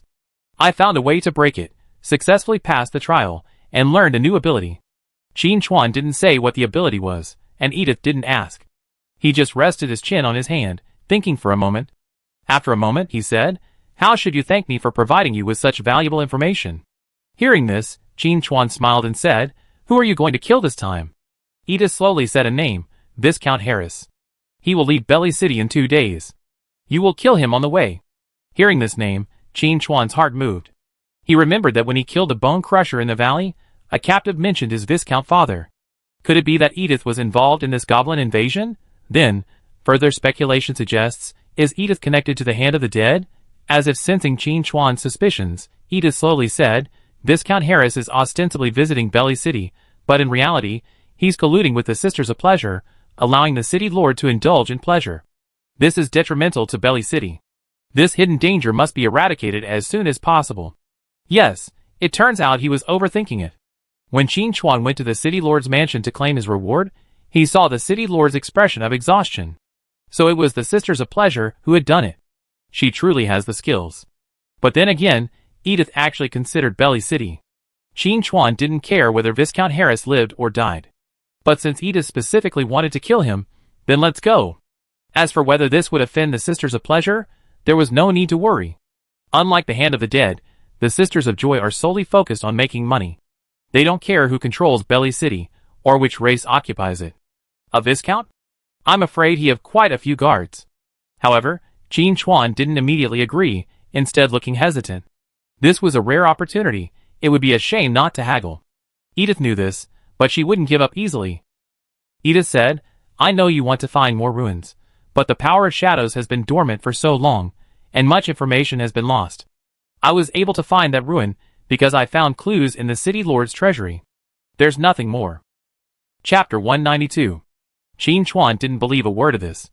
Edith must know more. With a roll of his eyes, Qin Chuan said, I think we need to investigate whether Viscount Harris is colluding with the Sisters of Pleasure. We won't let any evil go unpunished, but we won't wrongly accuse a good person. He had decided to act decisively when he saw the rabbit. After several verbal exchanges, Qin Chuan refused to budge. Edith had no choice but to compromise. Kill Harris, and I tell you a place. But let me be clear, I haven't been there either, so I can't guarantee it's a relic related to the power of shadow. Qin Chuan smiled. Your Excellency Edith, you're so polite. I long disliked Harris. He's clearly not a good person. Don't worry, he won't leave Belly City alive. Edith gave Qin Chuan a sidelong glance. This man was truly cunning. He wouldn't take action unless there was something to gain. He was completely different from the stranger she had imagined. Several strangers had approached her before, eager to learn the ways of the assassin, and their attitudes were incredibly enthusiastic. Forget bargaining, they simply did whatever she said. But honestly, Edith admired strangers like Qin Chuan. Attitude didn't matter, ability was what mattered. Edith pondered for a moment, then said, I received a tip that the dead hand in Belly City is still ruthless, and seems to be plotting something. Before you eliminate Harris, try to extract some information from him to see if you can find any evidence of collusion between him and the dead hand. Qin Chuan perked up at the mention of the dead hand. His 2 rapid level-ups were both thanks to the dead hand. Qin Chuan readily agreed, no problem. Fighting the Hand of the Dead is everyone's responsibility. At this point, all that needed to be said, and all that needed to be asked had been said, and Qin Chuan decisively stood up to take his leave. It was now past 9 o'clock in the evening. Just as Qin Chuan was about to go level up, he received a message from Swordsman in the Snow. Boss, the auction is tomorrow, and I'm a little nervous. It wasn't Snowsword's fault for being so irritated, the price of guild tokens had simply skyrocketed. After defeating countless bosses, the major guilds discovered a troubling fact. The drop rate of guild tokens was incredibly low. If swordsmen in the snow hadn't had one, they would have doubted the existence of such a thing. They slain wild bosses and exhausted themselves in dungeons, but to no avail, hadn't even seen a glimpse of a guild token. This, in turn, caused the major guild's prices to rise steadily. The swordsman in the snow said, "Boss, a guild just offered me 120 million. I'm shaking like crazy right now. How could this thing be worth so much?" Qin Chuan thought, this is just the beginning. When Apocalypse merges with reality, the in-game resurrection items will be incredibly expensive. Those wealthy people spend money like water to save their lives, without blinking an eye. However, the higher the guild's offer, the more intense the competition will be tomorrow. I hope Luosha's one-blade slash can hold up, Qin Chuan thought to himself. His rebirth did have some impact. At least in his previous life, on the eve of the guild order auction, Luosha Hall didn't lose all its equipment to the Dragon Dynasty. I hope this little thing won't affect Luosha Guild President's confidence. If he gave up the guild order auction, that wouldn't be fun. After a moment's thought, Qin Chuan asked, "Has Luosha Yudaeazan contacted you again?" Snow Swordsman replied, "Yes, he just talked to me half an hour ago. He wanted to take the guild order, and offered me the position of vice president of Luosha Hall. But I declined. I heard Luosha Hall suffered a heavy loss at the hands of the Dragon Soaring Dynasty, and it doesn't look like they're doing well." Qin Chuan suspected Luosha Yudaeazan would be furious if he heard this. But Snow Swordsman's words reassured Qin Chuan. Good, Luosha Yudaeazan hasn't given up the fight. After chatting with Snow Swordsman, news arrived from Dragon Soaring World. "Boss, the auction is tomorrow. Do you have any instructions?" He was now determined to cling to Night Wanderer's influence. Just kidding. Even a Dark Gold level Tidewalker giant was taken out in a few blows. It's only been a short time since the server launch. If Night Wanderer continues to level up, he could easily wipe out a Dark Gold boss with a single blow. If he didn't seize the opportunity to take on a boss like this, he'd give himself a couple of slaps. The only regret Lonting Tianxia felt was that he hadn't been able to recruit Night Wanderer into the guild. Seeing Lonting Tianxia's message, Qin Chuan paused for a moment and said, "I can't say I'm giving you any instructions, but I can give you a heads up. Tomorrow's guild token auction will begin, followed by the equipment auction. By the way, I'd like to borrow someone from you. I have your team's priest preside over the equipment auction. I have to leave midway for something." Lonting Tianxia immediately promised, "Don't worry, boss. I take care of this little thing for you. I have Xuxue prepare it later." Qin Chuan naturally trusted Lonting Tianxia. He then sent a message to Swordsman in the Snow, saying he would auction the guild tokens first the next day. Swordsman in the Snow naturally wouldn't object. If he auctioned the guild tokens first, the major guilds would have no scruples, and simply bid as high as they could afford. For Qin Chuan, this was also a process that maximized his profits. If he auctioned the equipment first, the major guilds would definitely conserve their resources for the final guild tokens, and wouldn't bid too high. The equipment in his backpack was all top quality. Selling it cheaply was out of the question. If he auctioned the guild tokens first, then once the winner was decided, the remaining guilds could use their funds to purchase equipment. According to Qin Chuan's calculations, his equipment should fetch about 30% more. Or even more. Getting rich quick wasn't a dream. In addition, Qin Chuan was also planning to discuss bartering at the auction. If he could get a gold level range skill book in exchange, that would be even better. As for the Dark Gold level, Qin Chuan wasn't holding out much hope. Since the launch of Apocalypse, only 2 Dark Gold level bosses have been killed, and the loot is all in his possession. He has a Dark Gold level skill book, but he can't use it. There was originally a 3rd Dark Gold level boss that could be killed, but Shadow Dragon was very tactful and surrendered immediately, saving his life. Thinking of this, Qin Chuan suddenly thought, why not summon Shadow Dragon and kill him? Maybe he find a skill book he can use. In the special mount space, Shadow Dragon Scripts suddenly sneezed. Huh, someone is thinking about Lord Scripts. Who could it be? Ah, it must be Lord Shadow. It's such a blessing to be cared for by Lord Shadow. Chapter 193. To make tomorrow's auction more lively, Qin Chuan contacted several guild leaders for final confirmation. They were all well-known large guilds. In fact, Qin Chuan didn't need to contact them. These guild leaders had already scheduled their arrival in Bailey City for the auction tomorrow. They were all there for the guild tokens. Like Luosha Yudaeazan, they not only contacted Shuezhong Yijiangxia, but also tried to organize people to kill bosses and get guild tokens. But without exception, they all returned empty-handed. The drop rate for this item was appallingly low. After Qin Chuan explained his purpose, The guild leaders all pledged their support. Even if they couldn't afford the guild tokens, it was still good to go and see the excitement. Qin Chuan said he wouldn't let them go in vain. Even if they didn't get the guild tokens, there were other goodies to check out.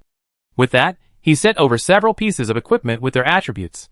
At this point, many guild leaders, who had originally been focused on participating in the auction, became serious. Without sufficient funds, they likely had no chance of bidding for guild tokens. They went to the auction simply to build friendship with Night Wanderer, and see if they could snag a guild token. What if they succeeded? But now, they had a new goal. If they didn't have guild tokens, they could buy equipment. With the equipment, why worry about not getting a guild token? If they couldn't become the top guild, being in the top 10 would be great. As the news spread, some guild leaders, who hadn't originally planned to participate in the auction, changed their minds. I didn't expect Night Wanderer to have so many goodies. He truly deserves to be the top guild in the server. He even put up dark gold equipment for auction. After contacting and communicating, a guild leader summarized the equipment information revealed by Night Wanderer. 2 pieces of dark gold equipment, 2 pieces of gold equipment, and several pieces of silver equipment. There was even a gold skill book. The news spread to the relevant forums, causing an uproar. Many players said they had never seen so much equipment before, and that Night Wanderer's wholesale purchase was outrageous. Also, many players were concerned about the 2 bloodline factors.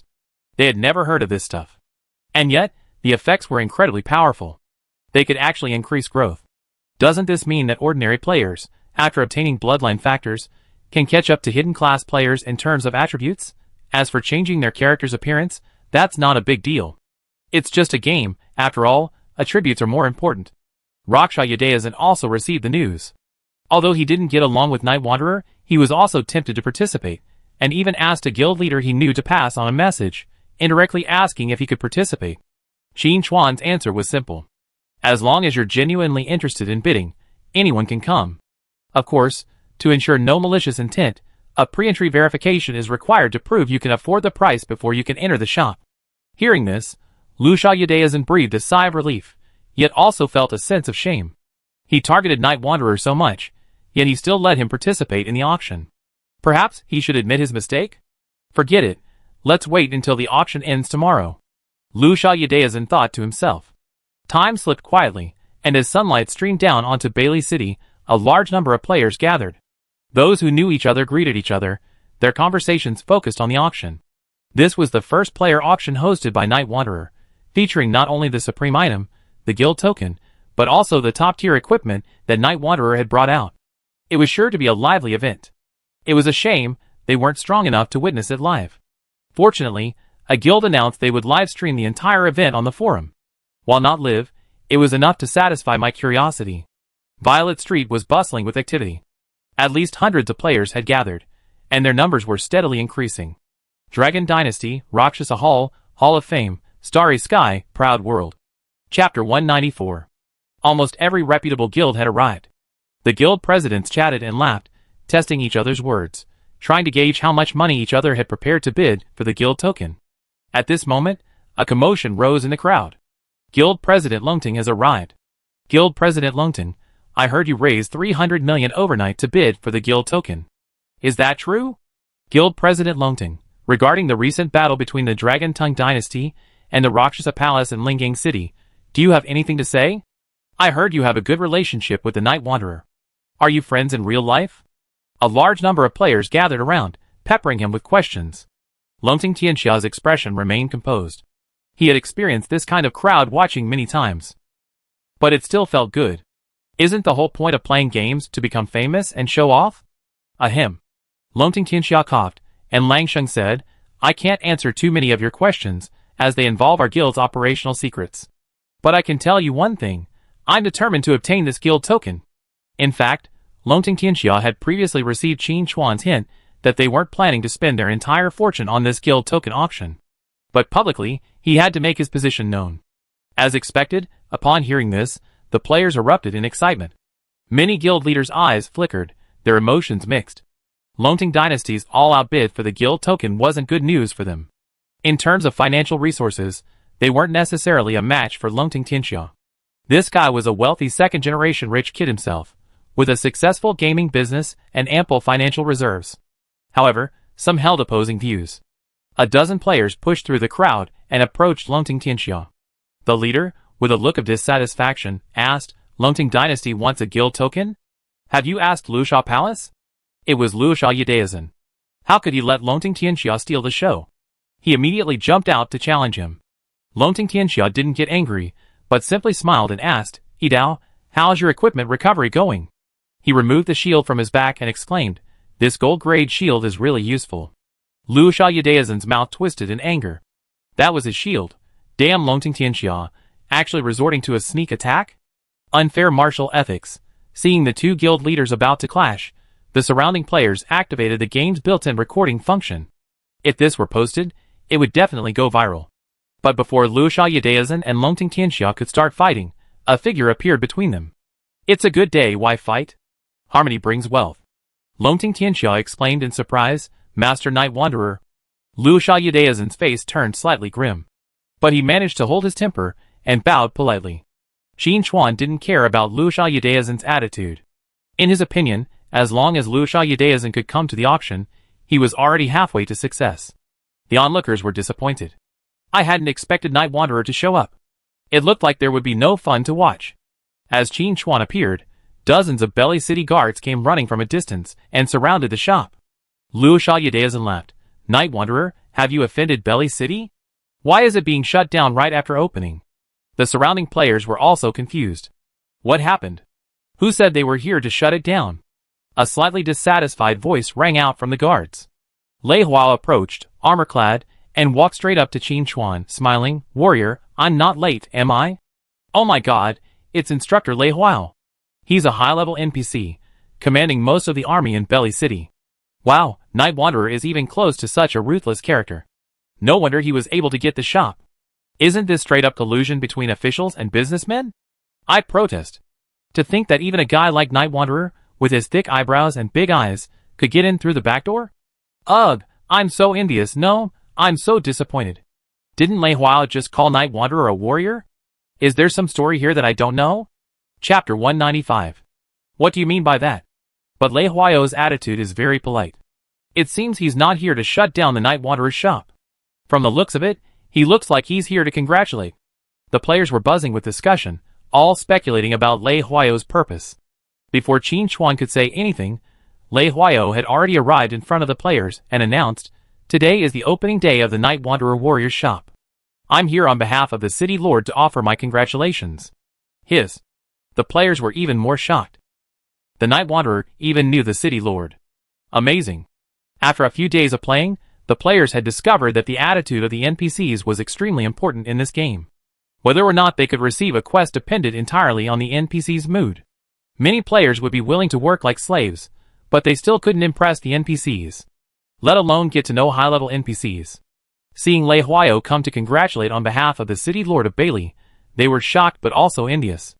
If they had that kind of relationship, they would have no control over Bailey City.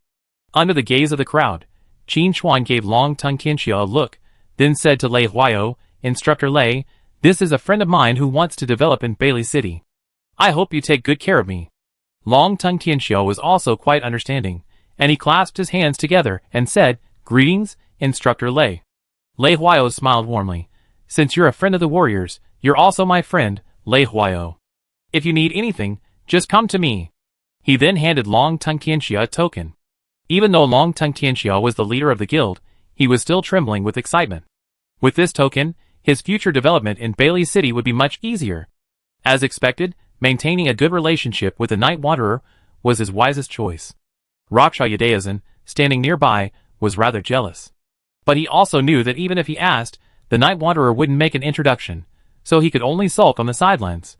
He resolved to impress Lei Huao with his own efforts and obtain the token. This high-level NPC's token was extremely valuable. Qin Chuan exchanged a few pleasantries with Lei Huao, ushered him into the shop, and then returned outside. Everyone, the auction is about to begin. Anyone wishing to enter, please come to me to verify your funds. This auction not only tested the cash reserves of the major guilds, but also gained gold. However, Qin Chuan had no intention of absconding with the donation. After the verification, the gold would be returned. The guild leaders had no objections. They weren't familiar with the Night Wanderer, but they weren't worried about being scammed. The Night Wanderer's reputation was there, and unless he truly cared about his reputation, he wouldn't do anything shady. Moreover, with Night Wanderer's strength, making money wouldn't be difficult at all. Guilds have been offering annual salaries of tens of millions to recruit Night Wanderer, but unfortunately, they all failed. During the capital verification process, Snow Swordsman arrived. The guild leaders of the major guilds were excited to see Snow Swordsman. It's finally here. Snow Swordsman was even more excited. Whether he could become rich overnight depended on today. Go in first and find a seat, Qin Chuan instructed Snow Swordsman. Snow Swordsman nodded and entered the shop. As he spoke, Yi Yingluo and Ji Xing approached and greeted Qin Chuan. These two were the ones Qin Chuan had planned to recruit into the guild, and he had called them here to see the excitement and see if I can help them get some useful class items. Besides selling Qin Chuan's and used equipment, he actually liked to barter it for something he can use himself, or perhaps other rare items. As for whether it will work out, that depends on luck. It's mainly because it's too early, the third day of the server launch, so the area players can explore is limited, and the good stuff that drops are even fewer. So, I still have to rely on myself, Qin Chuan thought to himself. Players continued to complete their capital verification and enter the shop. At first, they were worried about the crowds and the lack of space. But once they entered, they realized the shop wasn't small at all. Even with dozens of players inside, there was still plenty of space. This made them even more envious. This was Violet Street in Bailey City, where every inch of land was worth a fortune. A shop this size was invaluable. Where did Night Wanderer get this shop? Why does the Night Wanderer get all the good stuff? Lu Xiaoyudaizhen thought as he entered the shop. Then he approached Lei Huayo and said respectfully, Instructor Lei, the Night Wanderer and I have a long history. Oh! Lei Huayo became interested. If it's related to that warrior, then it's worth a closer look. Long Tongue Tianxia, standing nearby, couldn't sit idly by and watch Lu Xiaoyudaizhen rip off the tiger's skin. He said bluntly, history? Hatred is more like hatred, but you've been causing trouble for the Night Wanderer quite a bit. Hearing this, Lei Huayo's expression turned cold. He snorted and turned away, no longer paying attention to Lu Xiaoyudaizhen. If you don't speak, no one will think you're dumb. Lu Xiaoyudaizhen was humiliated and furious. Long Tongue Tianxia laughed heartily. Come and bite me if you don't agree. It's because this place is in the main city, and Lei Huao is nearby. Otherwise, Lu Xiaoyudaizhen would have to compete with Long Tongue Tianxia. This is simply something that my uncle can tolerate, but my aunt can't. Everyone, welcome to gather here. Qin Chuan stood in the center of the lobby, a smile on his face. The surrounding guild leaders applauded. After the greetings, Qin Chuan didn't waste any time, and got straight to the point. Everyone is here today for the guild token. It's in the hands of Snow Swordsman. You may start bidding. As soon as he finished speaking, a player nicknamed Melancholy Wine spoke up. My Xingqian guild offers 50 million. If this price were offered outside, it would even dominate the game. But in Apocalypse, it was just the start of the guild token auction. As soon as Melancholy Wind finished stating the price, two more guilds immediately bid, each increasing by 5 million, bringing the price to 60 million. It was very high. But everyone present knew that this wasn't the limit. The two most competitive guilds, Longting Dynasty and Lusha Temple, hadn't yet made their bids. Lu Xiaoyudaizhen looked at Longting Tianxia and said, President Longting, make your bid. If your bid is high enough, I give you this guild token. Longting Tianxia smiled and said, Yidao, you're really too polite. If that's the case, then I won't be polite. After that, his expression grew serious, and he said in a firm tone, Longting Dynasty offers 150 million. Chapter 196. Longting Tianxia's opening words immediately caused the faces of the leaders of several small guilds to darken. If it were within 100 million, they could grit their teeth and accept it. With the popularity of Apocalypse, the first guild to establish one would surely receive widespread attention. By then building their reputation, they could attract more top-tier players, defeat more bosses, and recoup their expenses. But when Longting Tianxia raised the price to 150 million, they were powerless. Inwardly, they complained. Being rich is so great. Can you do whatever you want? I'm so envious. When the swordsman in the snow heard the price, he was already counting the zeros on his fingers, trying to figure out how many there were. But this was clearly not the upper limit for the price of a guild token. After Longting Tianxia finished his bid, Lu Xiaoyudaizhen immediately followed up with 160 million. Longting Tianxia glanced over, his face teasing, and said, Yidao, don't empty your family's savings for a guild token. It's not worth it. Besides, do you have the strength to compete with me, Longting Tianxia? This undoubtedly added fuel to the fire. Liu Xiaodao's face darkened, and he stiffened his neck and said, "Strength isn't something you can just say. If you have the guts, then bid and convince me." Longting Tianxia curled his lips. Provocation? I'm really falling for it. 200 million. His. Everyone present gasped in shock. The following sentence appears unrelated and likely comes from a different source, making an outstanding contribution to global warming. This guy is simply unkind, raising the price so drastically. Liu Xiaodaozhen was choked and speechless. At the same time, he secretly wondered how much money Longting Tianxia had prepared. This was such a lavish offer. However, the sharp-eyed Liu Xiaodaozhen noticed that after Longting Tianxia made its offer, his chief advisor and chief financial officer, the divine fire priest Xiaoxue, whispered something in Longting Tianxia's ear, her expression somewhat anxious. Liu Xiaodaozhen felt he understood. Longting Tianxia must have acted impulsively, offering a price that exceeded expectations, causing dissatisfaction among the financial department. So, the Longting dynasty is just that, Liu Xiaodaozhen thought to himself. A mere 200 million already hurts them. That's it? But then he thought, 200 million was no small burden for the Liu Xia palace, and he was immediately torn. Continue bidding, but it hurts. If he didn't, he wouldn't be able to accept Longting Tianxia taking the guild order. Liu Xiaodaozhen opened his friends list and sent a message to the company's financial department, asking him to find a way to raise another 50 million in reserve. Just as he finished giving the order, he heard Longting Tianxia sneer from the side. "Hey Yidao, no bids? You can't do that either." Hearing this, Liu Xiaodaozhen chuckled instead. "I'm waiting for others to bid, then I make the final decision." Longting Tianxia rolled his eyes, boasting. Liu Xiaodaozhen shook his head, a look of confidence, and said calmly, 210 million. With the price at this level, most of the guild leaders present had given up. It's not that they couldn't come up with that much money, but that doing so would be a major setback and detrimental to future development. This auction was live-streamed on the forum. The news quickly spread. A guild token selling for 210 million was completely beyond the imagination of ordinary players. In the live-streaming forum, countless players expressed their shock with "Wow! Likely a joke. Are they playing the same game?" Some players were still in the novice village, racking their brains just to save 50 coppers a bottle of blood potion, only to find these idiots simply disregarding money. It was outrageous. The disparity in the world was starkly apparent at this moment. I got a piece of iron-level gear drop earlier and sold it for a few thousand yuan, thinking I was so lucky. I didn't expect people to spend hundreds of millions on a guild token. That's right. I even managed to solo 2 bosses, but why didn't I get a guild token? Oh, forget it. Our leader's been working himself into a rage, and we haven't even seen a guild token. Chapter 197. This swordsman in the snow is incredibly lucky. He actually got the first guild token. Indeed, incredible. Even Night Wanderer didn't have a guild token, yet he got one. By the way, does Night Wanderer really not have a guild token? He's killed quite a few bosses, even dark gold level ones. Probably not. If he did, he would have put it up for auction long ago. Who wouldn't want money? This is no small sum, 200 million. The players were buzzing with discussion, keeping a close eye on the latest developments. In the shop, just when the guild leaders thought it would be a battle between Dragon Soaring World and Liu Xiaodaozhen, the leader of the Xingqian Guild, Yo Yufeng, who had made the initial bid, stepped forward and said, "I offer 220 million. This unexpected turn of events surprised many guild leaders. While Xingqian was a top guild, having achieved first kills on multiple game bosses, it wasn't known for its financial resources. Forget 200 million, they couldn't even come up with 100 million.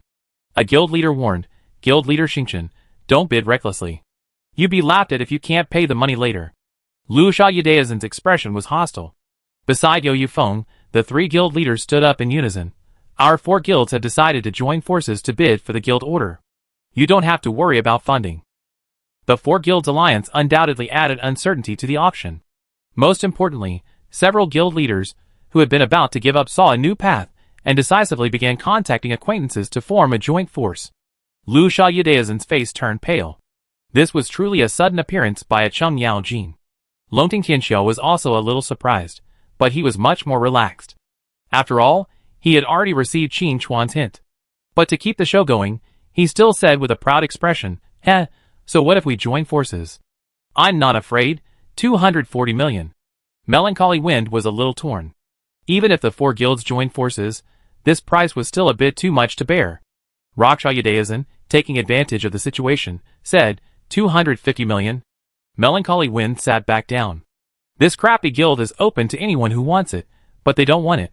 Seeing Melancholy Wind suppressed, Raksha Yudayasan's expression grew even more complacent. In terms of financial resources, he had never feared anyone before. Longting Tianxia clearly couldn't bear Raksha Yudayasan's arrogance, so he directly quoted a new price, 250 million. The several guilds that had been discussing joining forces simply gave up. They surrendered. Raksha Yudayasan was torn. This price made him very uncomfortable. He could still raise the price, but it was already a bit difficult. As if sensing Raksha Yudayasan's decline, Longting Tianxia scoffed, "Is that all? I can raise the price." Raksha Yudayasan angrily said, "Who are you calling incompetent? 255 million. It's already 5 million, and you're still being stubborn." Longting Tianxia's expression was impassive. 265 million. Although the figure was astronomical, Longting Tianxia's expression was remarkably calm, as if he were talking about 26 yuan. Raksha Yudayasan gritted his teeth and said, 270 million. This was already his limit. If Longting Tianxia raised the price again, he would give up. Although he couldn't become the top guild in Apocalypse, Raksha Hall still had the foundation and a chance to catch up. Unexpectedly, after hearing this price, Longting Tianxia simply threw up his hands and said, "You win, I give up." Win? Raksha Yudayasan felt a sense of surrealism. In fact, his final price limit was 350 million. Only after the bid reached 270 million did Longting Tianxia give up. This is unrealistic. Raksha Yudayasan's expression was dazed, unable to react for a moment. He couldn't help but say, "Longting, what are you trying to do now?" Longting Tianxia was surprised. "I don't have enough funds on hand, and I can't outbid Guild Mastery Dao. Is it okay to give up? Or could you lend me some?" "I raised the price."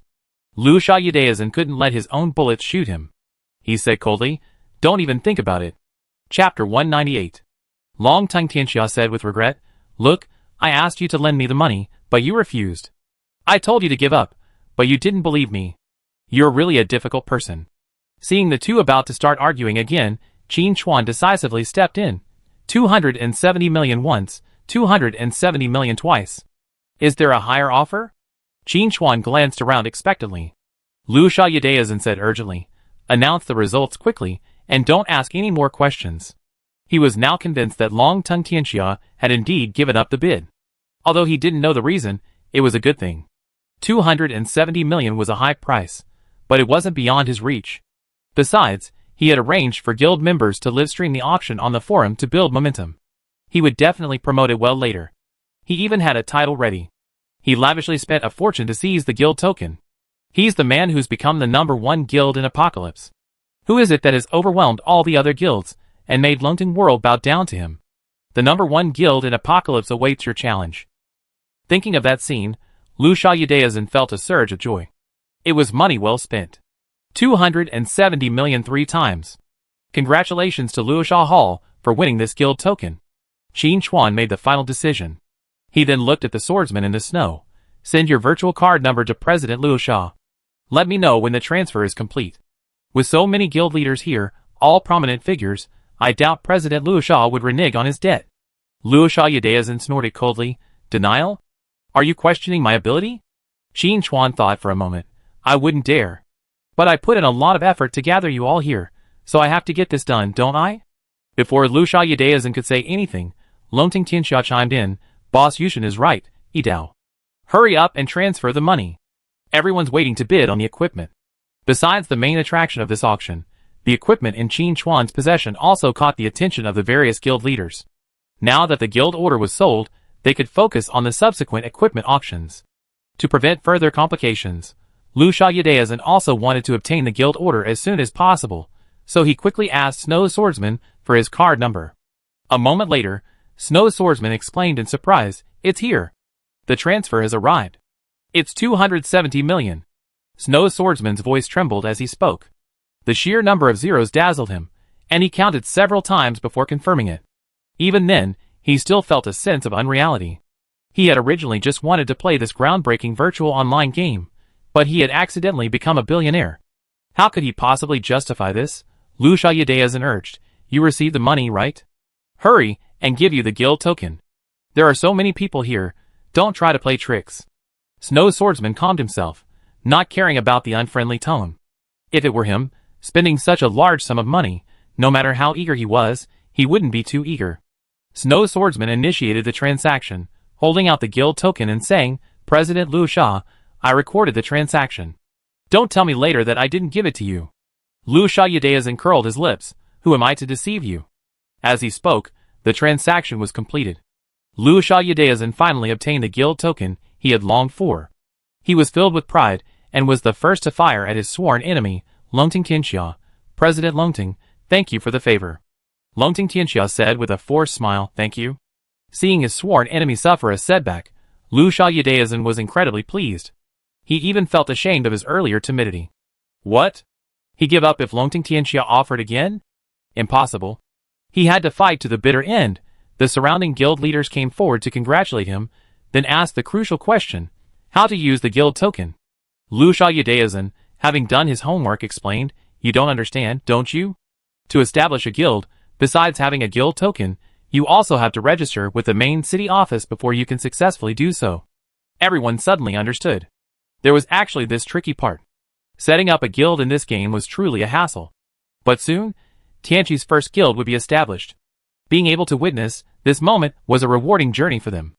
Liu Sha Yudeazan bowed to the crowd and said, "Everyone, I'd be leaving first. I wish you all the best in securing the equipment you desire." As the saying goes, happiness fills one's spirits, and Liu Sha Yudeazan was now filled with pride. With that, he left the shop, preparing to register with the guild. How could Qin Chuan let him succeed so easily? He stood on the stage and said, "Everyone, the next equipment auction will be conducted by professionals. Please stay tuned." He then gave Xiaoxu a wink, asking her to take over. Xiaoxu slowly stepped forward. Her pretty face and well-proportioned figure drew praise from the players present. She certainly looked much more appealing than Night Wanderer. Xiaoxu had received the equipment Qin Chuan had traded with her before entering the venue. She selected a silver-grade armor-piercing heavy sword and displayed its attributes. Everyone, although this two-handed sword is only level 10, its attributes are excellent. A DPS warrior could potentially double their combat power with it. The starting price is 100,000. Make your bids. As soon as the words fell, a player raised their hands. 100,000. 110,000. 120,000. The bids echoed one after another. For Qin Chuan, silver-tier equipment held little appeal, but not everyone could easily solo a gold or even dark gold boss like him. In fact, even top-tier players at this stage struggled to clear silver-tier bosses. If he could snag this two-handed sword, it would be a sure win. Seeing the heated atmosphere at the auction, Qin Chuan quietly left the shop. He wanted to give Liu Sha Yudeazan a big surprise. "I want to register my guild."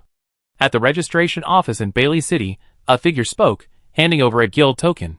The NPC in charge of registration took the token, confirmed it, and said, "Please confirm your guild name." The figure paused for a moment, then slowly said, "Peek." "Okay, I register you right away." The NPC handled the matter in a businesslike manner. Players who submitted guild orders also received a notification. Ding! Congratulations on successfully creating the guild Peek. Ding! This is the first guild created on the server. A server-wide announcement will be made soon. Do you want to hide your nickname? No. Player Night Wanderer created the server's first guild, Peek. Let's congratulate him. Chapter 199. Puff, Rakshasa slashed with his sword, sending a gushing mouthful of blood gushing out. The nearby vice president, Raksha Quangxue, was shocked. Wow, Apocalypse is so realistic, even vomiting blood can be simulated. Put yourself in his shoes.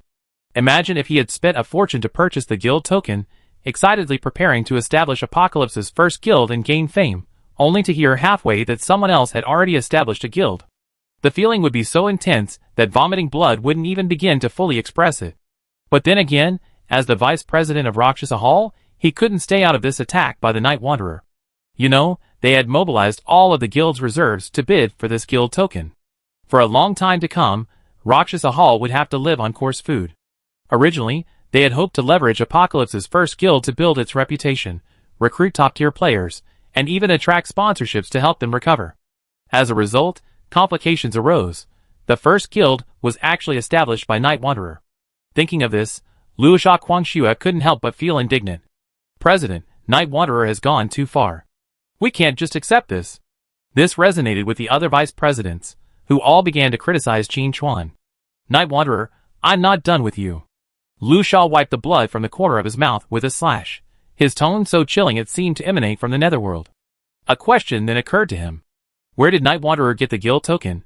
If he had it, why didn't he auction it off? If he wanted to use it himself, why didn't he establish the guild sooner or later, but register it right after he won the bid? Lu Sha Yudaizhen, despite his fury, managed to maintain his ability to think. He immediately realized that this was a carefully orchestrated conspiracy against him, and even against the Lu Sha Palace. At this moment, the heated atmosphere at the auction suddenly froze. The guild leaders, who had been bidding for equipment, looked at each other in bewilderment. Did they just hear some incredible news? One guild leader hesitated. Didn't the announcement just now say that Night Wanderer had established the first guild? The guild leader next to him immediately took over. So you heard that too? I thought I misheard. It seems to be true. By the way, Night Wanderer actually has a guild token. He hit it so well before, there was no news at all. Night Wanderer has cleared so many bosses solo, having a guild token shouldn't be a big deal. He's defeated the only 2 dark gold bosses in the server. Perhaps it's the loot inside. Forget about where Night Wanderer got the guild token. Have you ever thought about this? Lu Sha Yudaizhen spent nearly 300 million to establish the first guild in Apocalypse, only to be beaten to the punch by Night Wanderer. He must be so frustrated he's about to vomit blood. At this moment, Longting Qianxia smiled slightly and said aloud, a friend of mine sent me a message saying Lu Sha Yudaizhen was so angry after the announcement that he was so angry he vomited blood. At this moment, Longting Qianxia was incredibly pleased. Lu Sha Yudaizhen spent so much money, but failed to accomplish his goal. The loss was significant. Even if Lu Sha Hall was a top guild, it couldn't withstand such a turmoil. And losing money is secondary, the main issue is being laughed at. Before coming here, he heard that Lu Sha Yudaizhen had people hyping up the forums to build his reputation. Now, he has achieved some fame. But the effect is probably not what Lu Sha Yudaizhen wanted.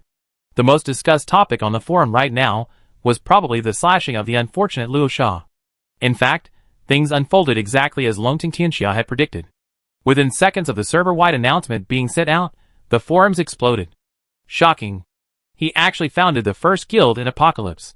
Breaking news. The Lu Sha Hall leader vomited blood in the street, and then quickly logged off, presumably for emergency treatment. Chapter 200. Spending 270 million for nothing? I like to call President Lu Sha the world's biggest sucker. President Yidao, come back soon. Batman said he won't fight you anymore. Thanks to some ulterior motives, the Apocalypse Gaming Forum was flooded with posts about this guild order. Of course, they were mostly mocking. It couldn't be helped, this incident was simply too dramatic. Everyone was waiting to see Lu Sha Yudaizhen establish the first guild, but unexpectedly, it was Night Wanderer who actually did it. As for who this ulterior motive was, President Longting, who declined to be named, said he had no idea. Despite the mockery, Longting Qianxia breathed a sigh of relief. If Night Wanderer hadn't warned him beforehand, he might have been the Joker. Friendship aside, judging by the name of the guild created by Night Wanderer, he had considerable ambition. Even if he had won the guild order, it probably wouldn't have stopped Night Wanderer from establishing his first guild. While he was pondering, a guild leader called out, "Look, a second guild has appeared on the guild leaderboard, Rakshasa Hall."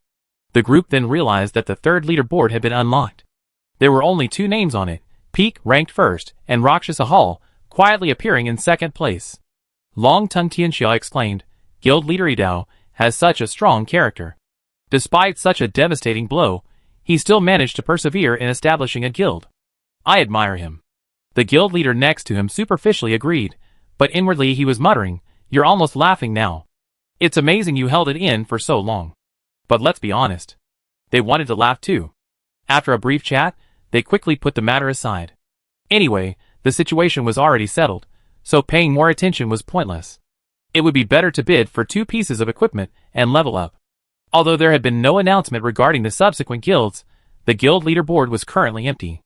As long as the guild's name was listed, it would be the best possible advertisement.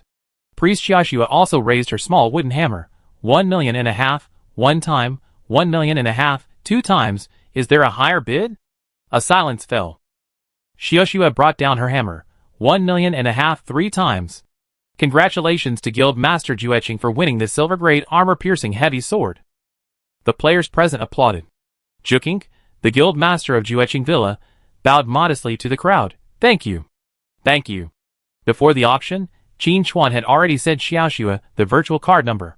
When Zhuking completed the transfer, he immediately sent Xiaoxue a confirmation message. Xiaoxue also initiated the transaction, trading the two-handed sword to Zhuking. After receiving his weapon, Zhuking immediately donned it, slinging his great sword across his back, looking particularly impressive. Congratulations again, Guild Master Jueqing, on acquiring your prized possession. Xiaoxue smiled as she took out her second piece of equipment, a silver-grade obsidian plate armor. She skillfully introduced it. Everyone, this obsidian plate armor not only boasts exceptional defense, but also offers a health bonus of up to 1,000. A main tank wearing it will definitely be able to take on even higher level bosses. The starting price remains 100,000, so bid your money. Soon, the atmosphere heated up again. With top-quality equipment right before their eyes, it would be a shame not to compete for it. As for the great resentment creature, Lu Xiaoyedaizhen, I'm not familiar with it. This auction will be the hottest topic in Apocalypse for a long time. Not just because Lu Xiaoyedaizhen cost 270 million for a sensational sum, but also because the equipment offered in this auction is all top-notch, enough to make even the most average player drool. To enhance the auction's prestige, Qin Chuan didn't even bring out his black iron or bronze tier equipment, instead starting with silver tier items. While this reduced the number of items, quality clearly trumped quantity in this kind of auction. As long as he could establish his shop's reputation through this auction, he wouldn't have to worry about running out of business in the future. Chapter 201. Reselling equipment alone provides a steady stream of funds. And those black iron and bronze level equipment won't go to waste, they be displayed in the shop, allowing less capacitated players to purchase them. At this moment, Qin Chuan, who had completed guild registration, encountered the members of the Rakshasa Palace, who had also completed their registration. Xiaoyedaizhen looked at Qin Chuan, his eyes red, and a murderous gleam in his eyes. Night Wanderer, you're doing well. Qin Chuan smiled. Of course I'm fine. No need for guild leader Raksha to worry about me. Hee. Xiaoyedaizhen sneered twice, and without further ado, he left with his subordinates. Qin Chuan's brows furrowed slightly. Now he was a little unsure of Xiaoyedaizhen's intentions. Qin Chuan quickly let the matter go. If he had been able to destroy the Rakshasa Palace in his previous life, he could certainly do it in this one. Opening the guild interface, Qin Chuan sent invitations to Ji Xing and Yi Luo. He had mentioned this long before, and the two had accepted the invitation as soon as it was sent. A new line of text immediately appeared beneath their nicknames. Peak. In the shop, the guild leaders noticed this change and immediately realized that the two had been recruited into the guild by Night Wanderer, and they couldn't help but feel envious. Not to mention that Peak had already established a reputation, and carrying the title was quite prestigious. The mere fact that the guild leader was Night Wanderer was enough to fascinate people. Who was Night Wanderer? A frequent guest on the bulletin board. Getting first kills was as easy as drinking cold water. To say he was number one in the server, or even the world, wouldn't be an exaggeration. With a guild leader like that, winning was easy. Furthermore, these guild leaders were well informed and knew that the mechanic named Ji Xing had been procuring large quantities of scarce materials, apparently to build a destroyer mech. The blueprint for this destroyer mecha came from Night Wanderer. According to Ji Xing himself, the blueprint was dark gold grade. Giving away dark gold blueprints before even joining the guild was quite generous. As for the other player named Yi Luo, I hadn't heard that Night Wanderer had given him anything. But I figured he wouldn't have been unfairly treated. Longting Tianxiao was quite envious. To be honest, if he weren't the guild leader of Longting Dynasty, he would have applied to join Peak, but now he missed out. While he couldn't join the guild, they could still collaborate.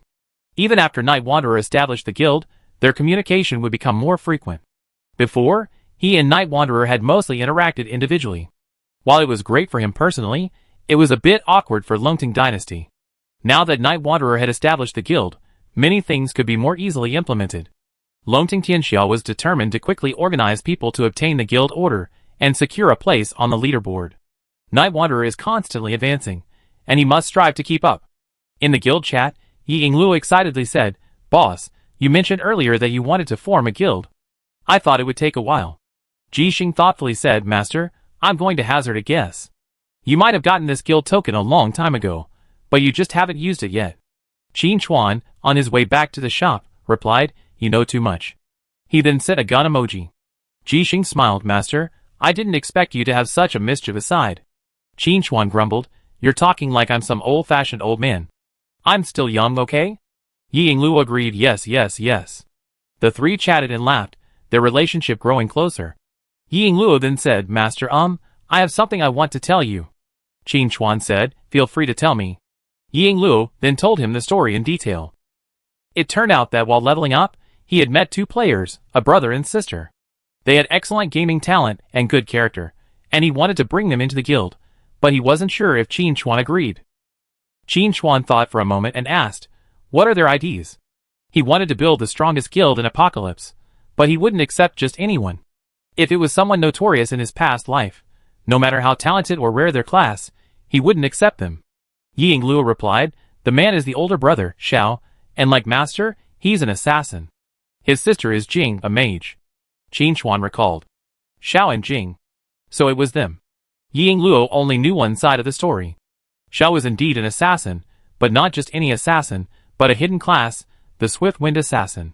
He possessed multiple movement abilities, making him incredibly agile in combat, impossible to catch. Not only that, his damage increased based on the distance he moved.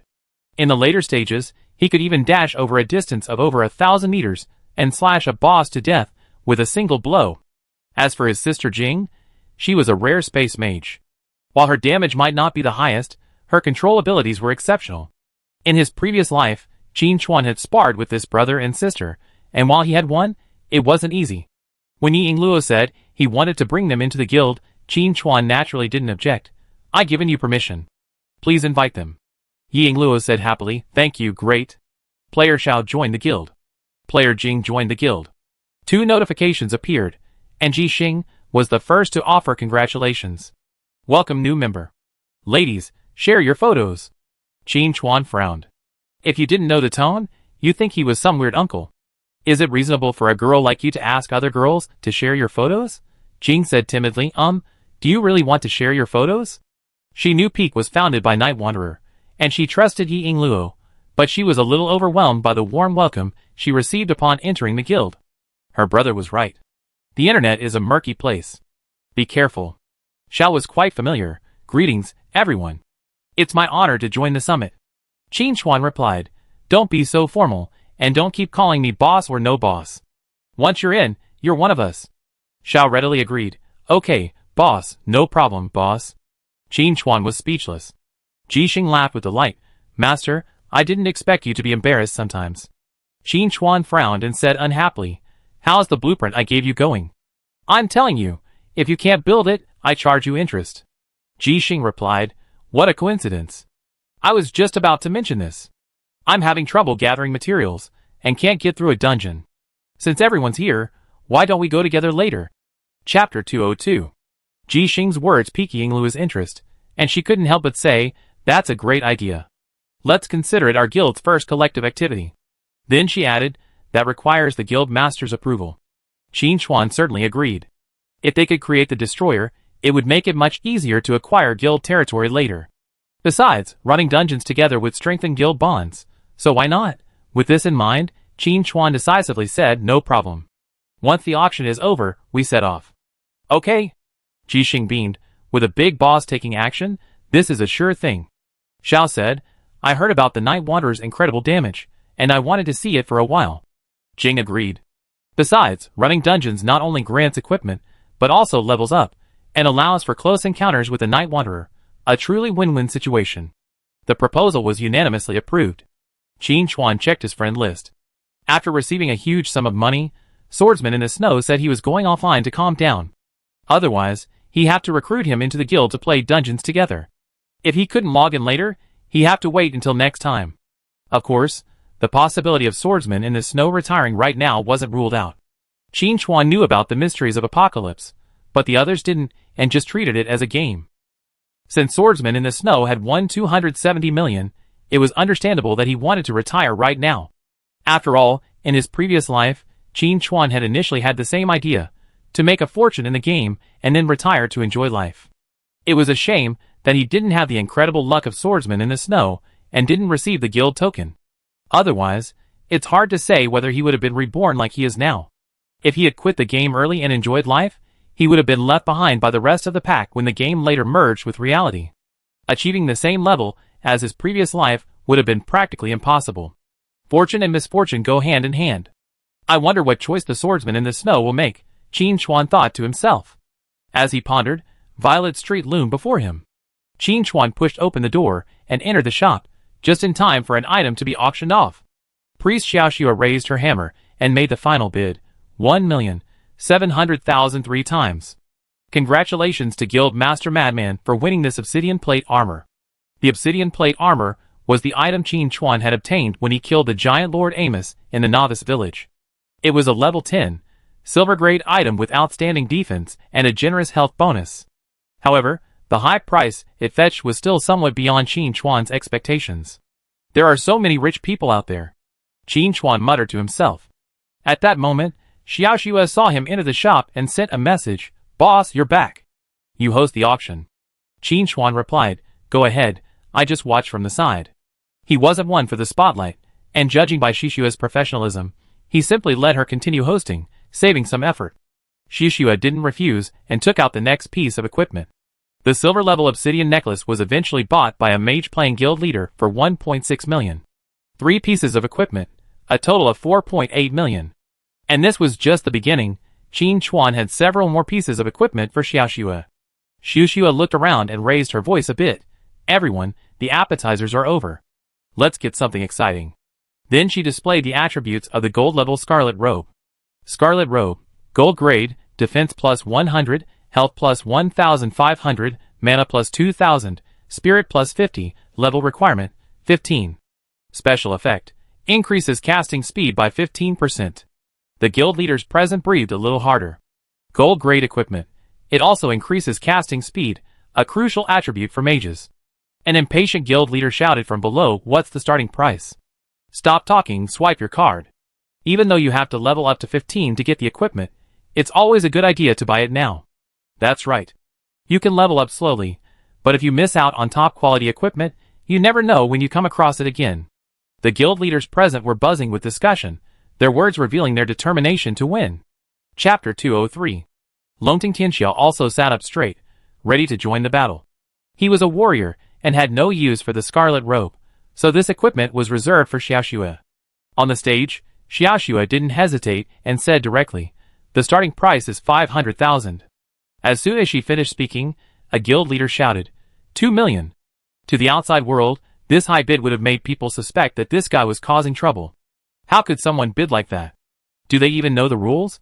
But the guild leader present didn't find it inappropriate at all, and even immediately followed suit. 2.5 million. 3 million. 3.5 million.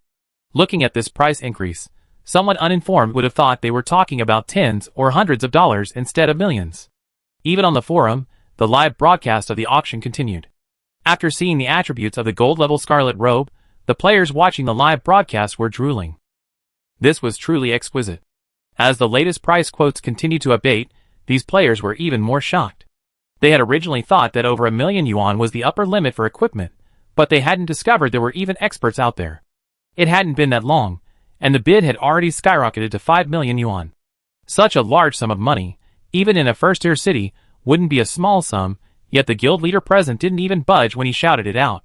One player commented in the live stream, "I suddenly feel like ordinary level equipment is pretty good, and this multi-million-dollar gear is way out of my reach." This sentiment resonated with many players. That's right. If someone were to steal this equipment, I'd be heartbroken. How could someone who could afford this equipment still have it stolen? If they didn't, they'd be showing restraint. You can't say that.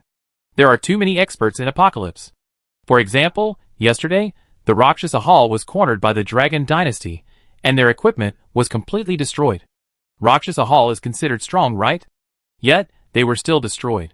That seems to make sense, but could you please not mention Rakshasa Hall? I just want to laugh when I hear the name.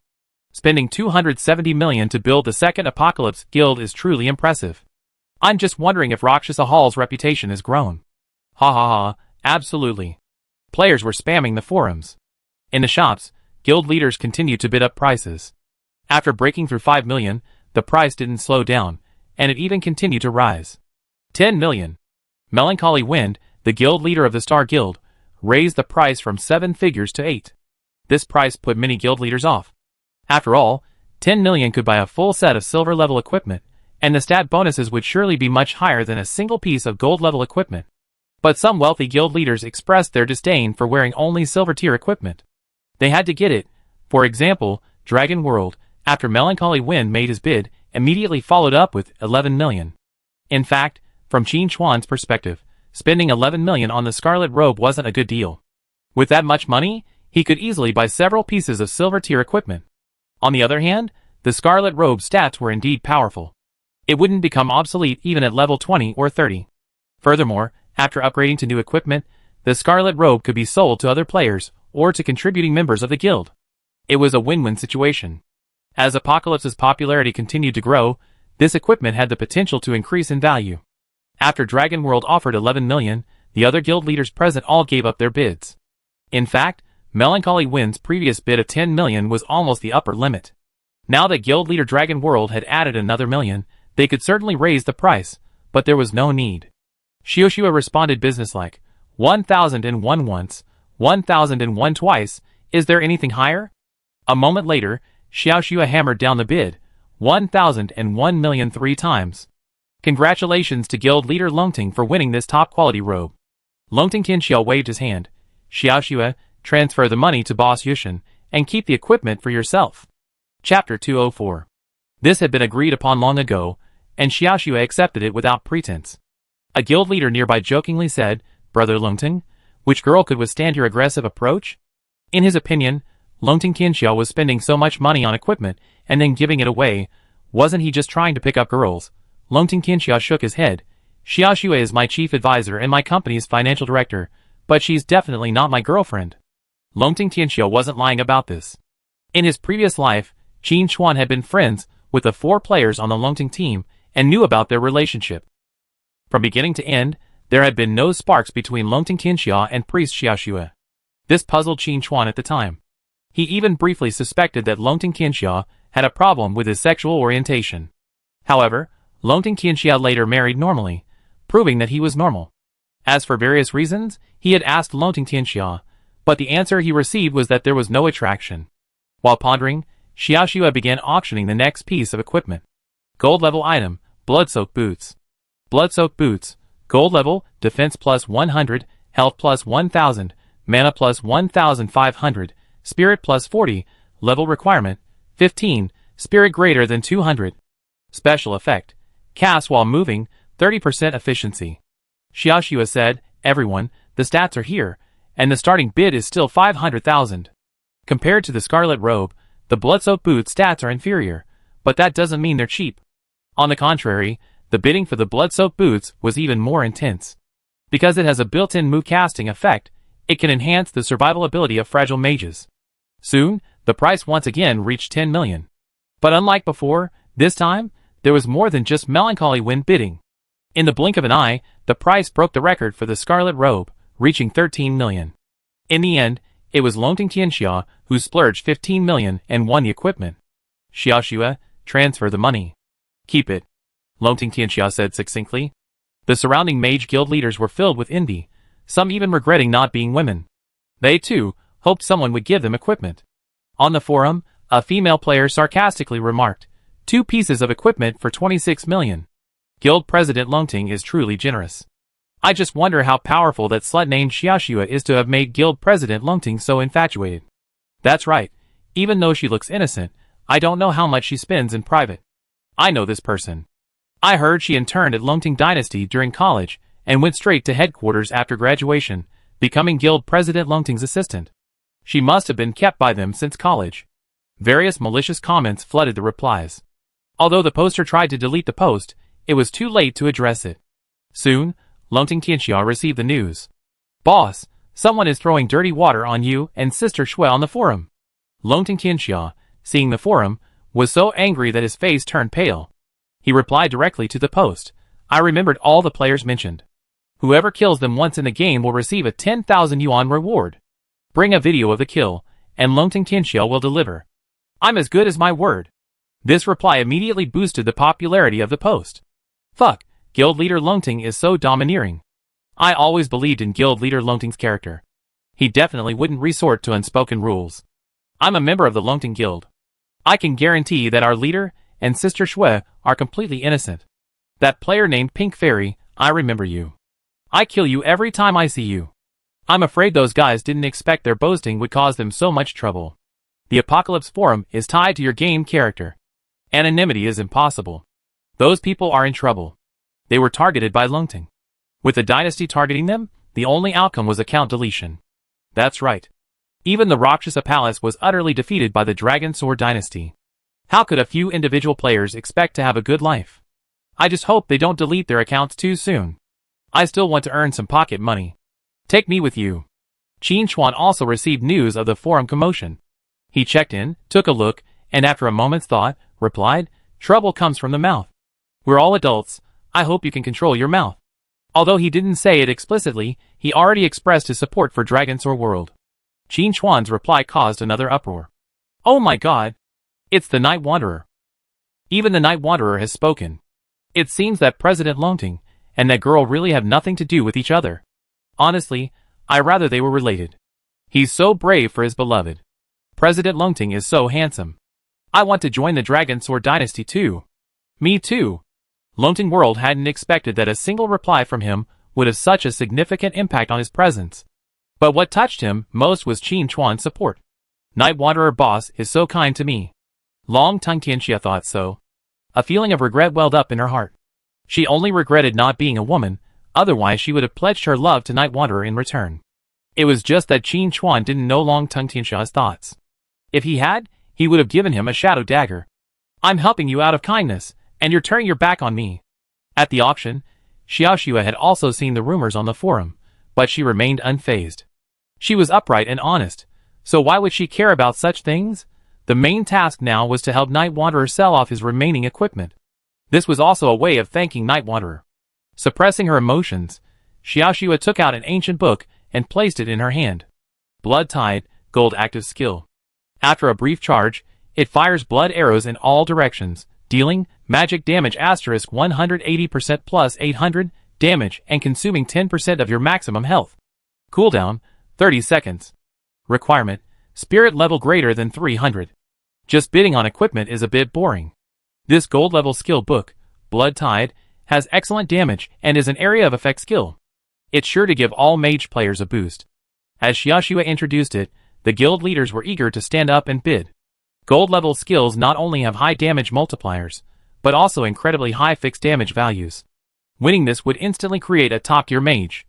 And unlike equipment, skills stay with the player. Must win. Chapter 205.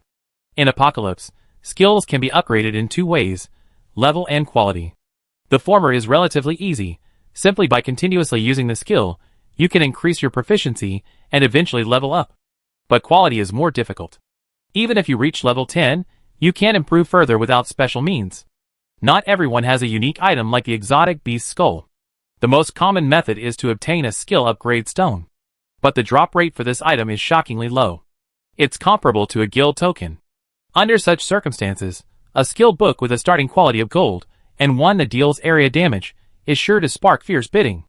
After Xiaoxue explained the attributes of Blood Tide, the guild leaders present couldn't contain their excitement, and immediately raised the price to 15 million, with no sign of stopping. When the guild leaders bid for equipment, they would weigh the pros and cons, and consider the price-performance ratio. But bidding for skill books isn't as rigorous. Just throw your money at it. One guild leader, while bidding, sighed, Night Wanderer is truly a friend of the magic class, dropping so many top-tier magic items. I cleared the Crimson Crypt twice, and ended up with a ton of physical gear. It's embarrassing for a mage like me. Wow, you and Night Wanderer are truly evenly matched. Stop talking nonsense. Can't you guys just stop bidding? Let me snag a bargain. That's right. It's already over 20 million. Can't you guys stop for a second? Do you really treat money like that? You have a point. It's time to slow down. Despite this, the guild leader claimed to take it slow, but his bid was even more aggressive than anyone else's. Soon, the price broke through 30 million. At this point, the heated atmosphere finally eased slightly. After all, no one's money comes from the wind, even the most affluent have to be careful. But Longting Tianxia insisted that money is meant to be spent, and he immediately raised the price to 32 million. A nearby guild leader complained, "Guild leader Longting, please show some mercy. Give us a chance. You already secured 2 gold level equipment, You should at least let me have this skill book. Guild leader Longting, please give me some face. I reward you handsomely later. After hearing what everyone around him said, Longting Qianxia paused for a moment and said, since you said that, I state a number, 36 million. This is my bottom line. Anything above that, and I give up.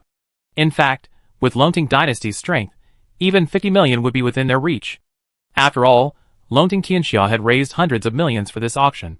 The huge savings from not winning the guild token were a significant sum, which they would naturally use to bid for equipment and skills. But Longting Qianxia had to consider the opinions of the other guild leaders. He wasn't a reckless man like Lu Sha Yudaizhen, who would give no respect to anyone when he got stubborn. Longting Qianxia knew that making enemies everywhere would lead to death. If excessive arrogance led to a boycott from other guilds, even Longting Dynasty would be unable to cope. Most importantly, their Longting Dynasty currently lacked a top-tier mage. Even if the skill book was won, it would most likely go to Xiaoxue. But she was a cleric, whose primary role was to provide buffs from the rear, so she didn't need to focus too much on damage output. After considering these multiple factors, Longting Qianxia finally relented. Hearing Longting Qianxia's words, the surrounding guild leaders breathed a sigh of relief. They were truly worried that Longting Qianxia would continue to raise the price. If that happened, even if they ultimately won, they would likely suffer significant losses. However, some guild leaders were a bit concerned that their attempts to lower the price might displease the Night Wanderer. Gold-level skills were certainly desirable, but if they made the Night Wanderer covet them, they'd rather not have them. Qin Chuan was actually quite calm. The value of a gold-level skill book was around 30 to 40 million. Chapter 206.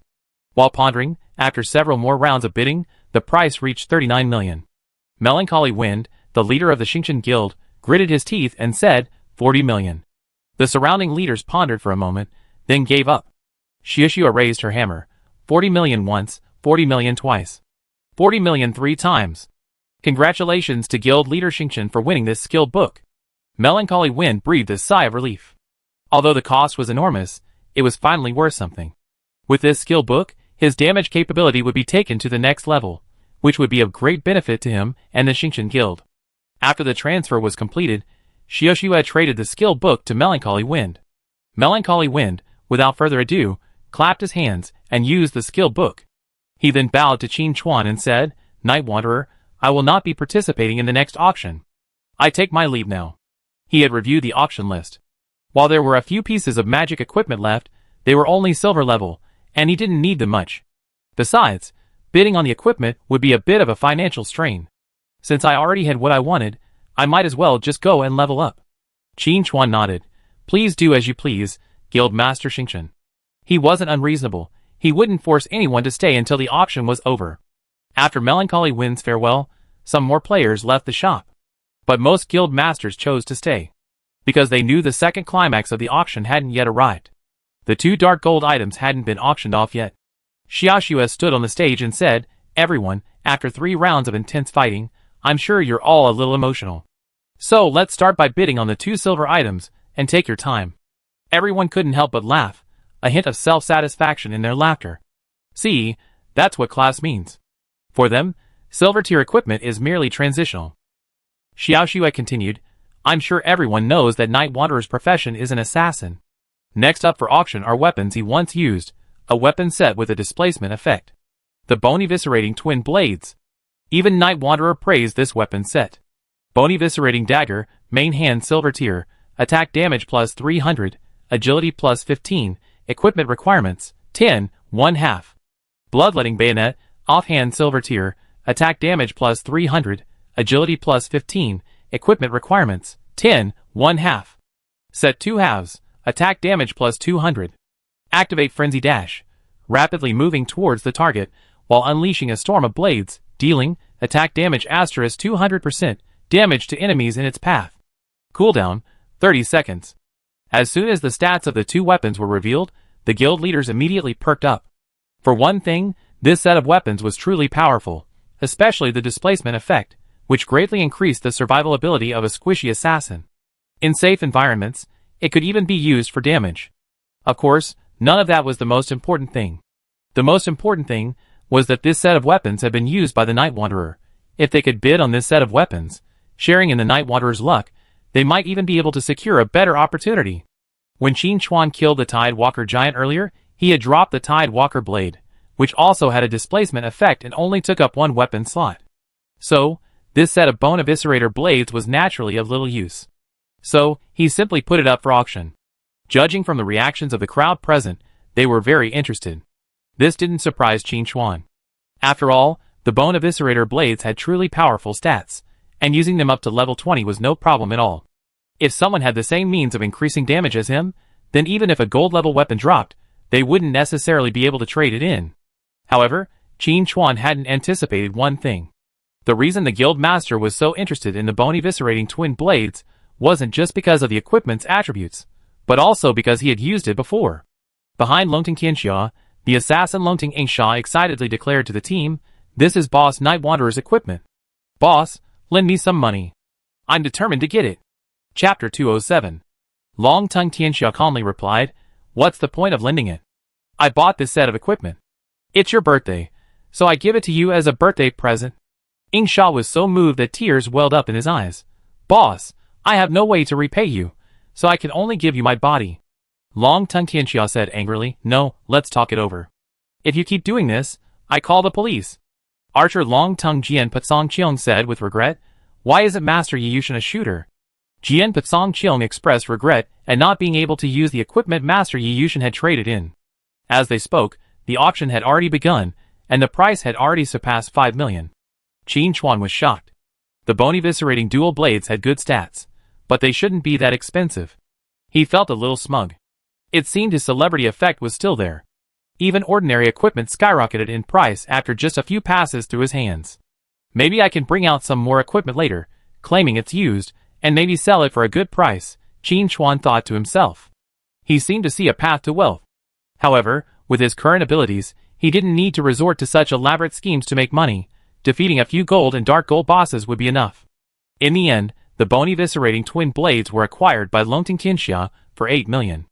Qin Chuan knew he had bought them for the assassin on his team, Angsha. Sure enough, Angsha quickly replaced the weapons on his waist with the bone eviscerating twin blades. Then, Angsha grasped the two daggers in his hands, his face filled with ecstasy. "I finally got the deal for Night Wanderer." Qin Chuan couldn't help but take 2 steps back. In his previous life, Angsha hadn't been this perverted. What had happened to lead him down this path of no return? Is it a distortion of human nature, or a decline in morality? The world is truly going downhill. When Angsha returned the dagger to his waist, he saw Longting Tianxia standing 3 meters away from him, and asked curiously, "Boss, why are you so far away?" Longting Tianxia's mouth twitched. "Don't call me boss, we're not close." Goodness! He had never imagined that his longtime friend would suddenly become so perverted. When did this happen? Longting Tianxia fell into reflection. It seemed he still didn't care enough about his brother. Angsha didn't think anything of it, and after a moment's confusion, he didn't think much of it. He was thinking about going back and trying out those bone-cutting twin blades. Xiaoxua also recovered from her frustration and coughed, saying, "Keep going. The next item up for auction is a staff. Gem-encrusted wooden staff, silver level, spell power plus 450, spirit plus 30, equipment requirement, 15. The stats were average, nothing particularly impressive, but worthy of its silver tier status. The final price was set at 2.7 million. Afterward, the silver tier item, the burning turban, was also sold for 1.9 million. At this point, the equipment Qin Chuan had entrusted to Xiaoxua had been almost completely sold out, with only the last 2 remaining. These were also the 2 most valuable items, the dark gold tier bonebreaker hammer, and the dark gold tier Tide Walker heavy helm. However, these 2 items required level 20 and 25, respectively, which were a bit too high for current players. Originally, Qin Chuan had planned to sell them out later, but since he had used the guild order to hold the auction, he had to make it a grand occasion. Besides, it's just dark gold equipment. It's not like they can't beat it. They can just find a few dark gold bosses later. Now that he has a shadow dragon mount, he can go wherever he wants. Finding bosses shouldn't be that easy. Recovering his composure, Qin Chuan looked at Xiaoxua on the stage, signaling her that the final auction could begin. Xiaoxua understood, her expression becoming somewhat serious. "Since you stayed until now, you must have heard some news." "Yes, the next items up for auction are 2 pieces of dark gold equipment." Although they had heard about it before, the guild leaders present couldn't help but stir up a commotion when the dark gold equipment actually appeared. Even Longting Qianxia sat up straight, bracing themselves for a tough fight. Dark gold equipment, the highest grade equipment currently available from players, would fetch a terrifying price, beyond common sense. In the forums, players who couldn't attend the auction in person were also discussing the final auction. You can even pull out dark gold gear, worthy of being called the Night Wanderer. Hey, I already defeated 2 dark gold bosses, so it's normal to have some extra gear. When will I be that awesome? Go to sleep, I dream of everything. Dark gold gear, that's got to start at 10 million. 10 million? Who are you looking down on? I'm laying it on the line. If the price is less than 50 million, I eat my keyboard. But you don't need a keyboard to play Apocalypse. You nitpicker, I have nothing to say. In the shop, Xiaoxiu has struggled to pull out a warhammer, dropping it to the floor with a thunderous thud.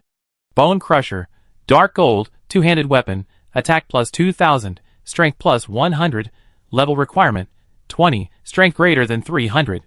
Special effect 1, armor break, attack ignores 30% of the target's defense. Special effect 2, critical hit, if the target's strength is lower than yours, deal an additional 15% damage.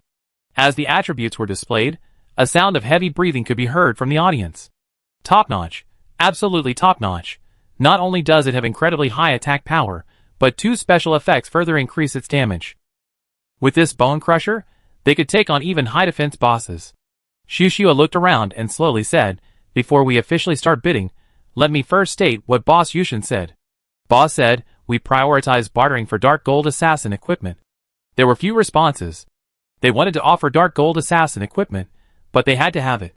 In fact, Qin Chuan knew that bartering was unlikely, but he still had to ask for it, just in case someone got lucky and dropped dark gold equipment when defeating a gold-level boss. Xiaoxiu waited a moment, but seeing no response, she stopped waiting. Bone Crusher, starting price 10 million. Make your bids. Chapter 208. Spending 10 million on a piece of equipment is incomprehensible to the average person. This equipment could heal illnesses or even improve health. Spending so much for a piece of data is unimaginable. But for those in the know, if they could actually snag this dark gold warhammer for 10 million, it would be a lucrative deal. Unfortunately, they couldn't do it. As soon as the starting bid of 10 million was announced, Longting Qianxia immediately raised the price significantly, 20 million. The guild leader next to him rolled his eyes. Having money is so great, but does that mean you can raise the price like that? Thinking indignantly, the guild leader quoted a price. I go a little lower, 25 million. He was also a warrior, and a class specializing in damage. Once he could snag this warhammer, he would be even more powerful, leading his team to defeat bosses with greater ease. He even dared to challenge bosses he hadn't dared to challenge before. But acquiring a dark gold weapon at this price was clearly unrealistic. The 25 million bid barely held steady for a second before someone else immediately took it. After several rounds of bidding, it soared past 40 million, surpassing the previous gold-level skill book. Qin Chuan couldn't help but smack his lips in amazement. At this rate, he raked in over 100 million at this auction. And it was only the 3rd day of the server launch. Making 100 million in 3 days, that's as fast as a money printing machine. But to Qin Chuan, it was perfectly normal. You have to know that even in the mid to late stages of Apocalypse, ordinary players' equipment was mostly bronze or silver level, and even gold level items were something they had to grit their teeth to afford. As for dark gold level items, they were still reserved for the elite. This will continue, not to mention the server launch period. To be honest, if Qin Chuan hadn't intervened, it would have been questionable whether those 2 dark gold bosses could have been defeated. In the face of such unstoppable power, no matter how many ordinary players there were, they were useless. While he was pondering, the bidding in the arena had intensified, the price steadily climbing, breaking through 60 million. At this stage, the guild leaders had become cautious and conservative in their bids, mostly increasing by 500,000 to 1 million. The initial momentum of directly raising the price by 500,000 to 100 million was gone. Only 3 people remained in the auction, Longting Qianxia and the leaders of 2 other large guilds. Feng Huazhuazhua, the leader of Peerless Feng Hua, said, President Longtung, you already secured 2 gold-tier items, and you're a defensive warrior. Please give me this warhammer. Longtung Tianxia slowly said, that's wrong. Although I'm a defensive warrior, I also have a heart for damage. President Feng Hua, I won't hold back. He then called out the price, 63 million. Shenlan Yuyu, the leader of the Blue Hermit, looked curious and asked, President Longtung, how much money did you bring to the auction? Can you give our small guild a chance to survive? Long Tongue Tianxia smiled and said, President Shenlong is too modest. The Blue Hermit has over 3,000 members. If that's considered a small guild, how will those guilds with a few hundred or even a few dozen members cope? Shenlong Yu looked smug. He had built the Blue Hermit from scratch and brought it to its current size, a fact he was most proud of. However, compared to the Dragon Tongue dynasty, it was still a little behind. He was deeply grateful to receive Longting Tianxia's approval. After a moment's reflection, he said, President Longting, since you want this weapon, I won't compete with you anymore. I withdraw. Blue Melancholy was a mage, and the reason he bid for the Bone Crusher was to give it to his vice president. But Longting Tianxia was determined to win, so he simply did a favor and offered him a good deal. Longting Tianxia bowed in gratitude. Although he wouldn't be afraid even if Blue Melancholy continued bidding, he couldn't ignore the other party's favor. Chapter 209. With Blue Melancholy's withdrawal, the only two bidders for the Bone Crusher were Long Tongue Tianxia and Fenghua Zhuozhua. Fenghua Zhuozhua, a pretty female player, rolled her eyes, ready to use her beauty tactic.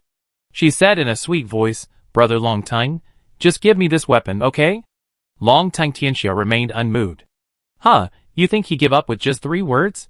Even if you're a lecturer well-versed in human nature, you can't. Besides, in Long Tongue Tianxia's opinion, Fenghua Zhuozhua doesn't even meet the standard of being stunningly beautiful. This tactic wouldn't work for him. If it were someone like Sakura Luo, I might consider it, Long Tongue Tianxia thought to himself. Fenghua Zhuozhua was furious. This straight man, truly lacking in sense of humor, snapped, 64 million. The two of them scrambled for the item, the atmosphere intense. But in the end, Longting Tianxia emerged victorious, securing the Bone Crusher for a mere 70 million. With Shishua's hammer dropping, Qin Chuan's auction revenue officially surpassed 100 million, and this wasn't even close to reaching its limit. Because there was another dark gold grade item up for auction. In fact, Qin Chuan still had 2 bottles of Bloodline Factor. However, he wasn't planning on using them at this auction. On the one hand, with 2 dark gold grade items at the forefront, the auction had already established its reputation. On the other hand, his shop needed something to stand out as a treasure. 2 dark gold grade Bloodline Factors were the perfect match. Such a powerful item would surely interest most players. Even if they couldn't afford it, they would still come and take a look. This whole process is just business, after all. And with more players paying attention, his chances of acquiring useful items will increase. It's like killing 2 birds with 1 stone. After this auction, Qin Chuan plans to hire a few professional NPCs to stay in the shop and run the daily business. Of course, these NPCs will also be responsible for the acquisition and sale of low-level equipment. Top-tier equipment will still be auctioned regularly to maximize their prices. While pondering, Xiaoxua began the auction for the last piece of equipment. Tidewalker Heavy Helmet, Dark Gold Grade, Defense plus 1000, Health plus 3000, Constitution plus 150, Level Requirement, 25, Strength greater than 300. Special Effect 1, Sturdy, Defense plus 2000. Special Effect 2, Steady, unaffected by knockback. The high defense stats make the main tank indestructible, becoming the team's most solid frontline. Seeing this piece of equipment, all the guild leaders present took notice. Whether in a small group or a team, the main tank is the heart and soul of the team. As long as the main tank can hold their own, even the most challenging boss can be slowly defeated. But if the tank falls, the remaining squishy classes are left to die. It's no exaggeration to say that the value of this Tidewalker Heavy Helm far exceeds that of the Bonebreaker Hammer. The Bonebreaker Hammer only creates 1 powerful DPS, but the Tidewalker Heavy Helm can build an elite team centered around the main tank. That's the difference. The starting price was still 10 million, and Longting Tianxia still fired first. But this time, he raised the price to a whopping 30 million. Blue Melancholy advised, President Longting, although this Tidewalker Heavy Helm has excellent stats and perfectly suits your defensive warrior role, it's already level 25. By that time, even if there's no better equipment, there will be almost always alternatives. Blue Melancholy's point was, there's no need to raise the price so drastically. Long Tongue Tianxia waved his hand casually, saying, it's okay. I didn't win the guild token this time, so my funds are just sitting there anyway. I might as well convert them into actual combat power. After a pause, Long Tongue Tianxia confidently said, it doesn't matter. To be honest, I found something good that can lower the requirements for level 5 equipment. That item was the reason Long Tongue Tianxia was bidding hard for the Bone Crusher. Chapter 210. As long as he reaches level 15, he can swap in that powerful Warhammer and max out his damage. There are other defensive warriors in the guild anyway, so he can just bring them along when he's fighting bosses. With Xiuxue, the Holy Fire Priest, by his side during normal leveling, he can handle it even without a shield. Hearing this, Blue Melancholy was overcome with envy. Lowering the level 5 equipment requirements puts him ahead of players of the same level.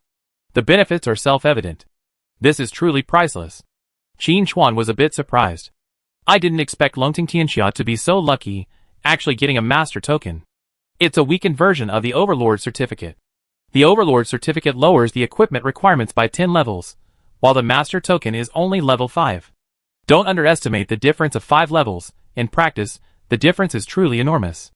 Longting Tianxia's words also strengthened the resolve of the other guild leaders. We must seize this Tidewalker heavy helmet. We can't let Longting Tianxia get it. Otherwise, with 2 pieces of dark gold equipment in hand, Longting Dynasty will be even more powerful. This isn't good news for them. Longting Tianxia originally revealed this information with the intention of showing off and discouraging the other guild leaders, but he never anticipated the opposite effect. If he knew what the other guild leaders were thinking, he would surely regret it. The saying disaster comes from the mouth is absolutely true. After learning that Longting Tianxia could wear the equipment early, the guild leaders present immediately went all out, bidding higher and higher. Longting Tianxia felt overwhelmed and couldn't help but reflect on where he went wrong. But the more intense the competition, the more excited Longting Tianxia became. The fire is igniting. After several more rounds of bidding, the price steadily rose, quickly reaching 50 million. This wasn't the limit for the Tidewalker heavy helmet, but it was already the limit for many small guilds. Many guild leaders, with bitter expressions on their faces, announced they were abandoning the bidding. Finally, 7 people remained. Among them were Longting Tianxia and Feng Wuzhuozhua. Feng Wuzhuozhua had previously failed to secure the Bone Crusher, and this time he was determined to fight Longting Tianxia to the bitter end. Especially after hearing that Longting Tianxia had items that lowered equipment requirements, he wasn't about to sit idly by and watch Longting Tianxia continue to improve. He had previously secured 2 pieces of gold-level equipment, which had already significantly boosted the team's priests and significantly increased their combat power.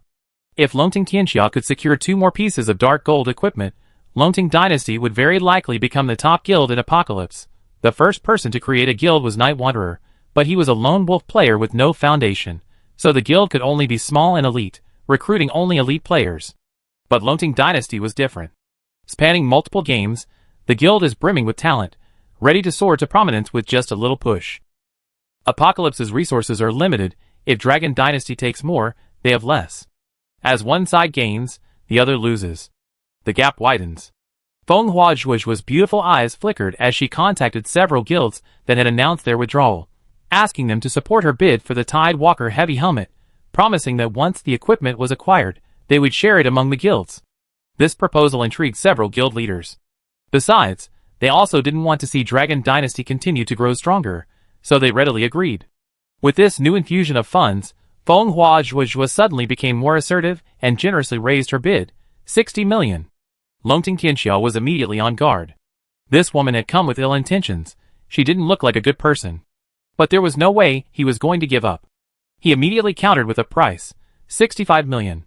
He immediately raised the price by 5 million, demonstrating his determination to win. But the more he did so, the more wary and united the other guild leaders became. Qin Chuan, watching the fray from the sidelines, was also filled with excitement, eager to personally bid against the other guild leaders. In the end, he held back. Mainly, he had no use for the tide-treading heavy helmet. If it were truly useful, why would he have put it up for auction? Qin Chuan could see that Longting Tianxia was being targeted. As soon as he made a bid, someone would immediately top it. It was clear they didn't want him to continue to take the equipment. However, from Qin Chuan's understanding of Longting Tianxia, he knew that the more difficult the situation, the more determined he became. Moreover, Longting Dynasty had strong financial resources, and hadn't spent a fortune on the guild token. Even if the price of this Tidewalker heavy helmet exceeded 100 million, Longting Tianxia could afford it.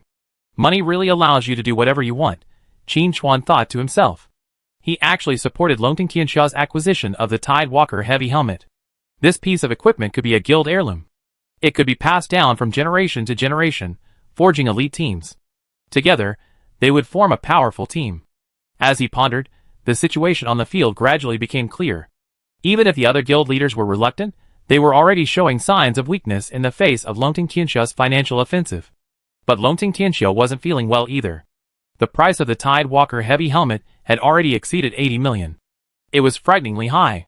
At this point, Longting Tianxiao had forgotten its original purpose and was fighting for its life. In the end, Longting Tianxiao bought the Tide Walker heavy helmet for 85 million, setting a record for the highest price paid for a single piece of apocalypse equipment. And this record would remain unbroken for a long time. Unless an epic item appeared, it would remain unbroken. Everyone, thank you. Longting Tianxiao was beaming with pride.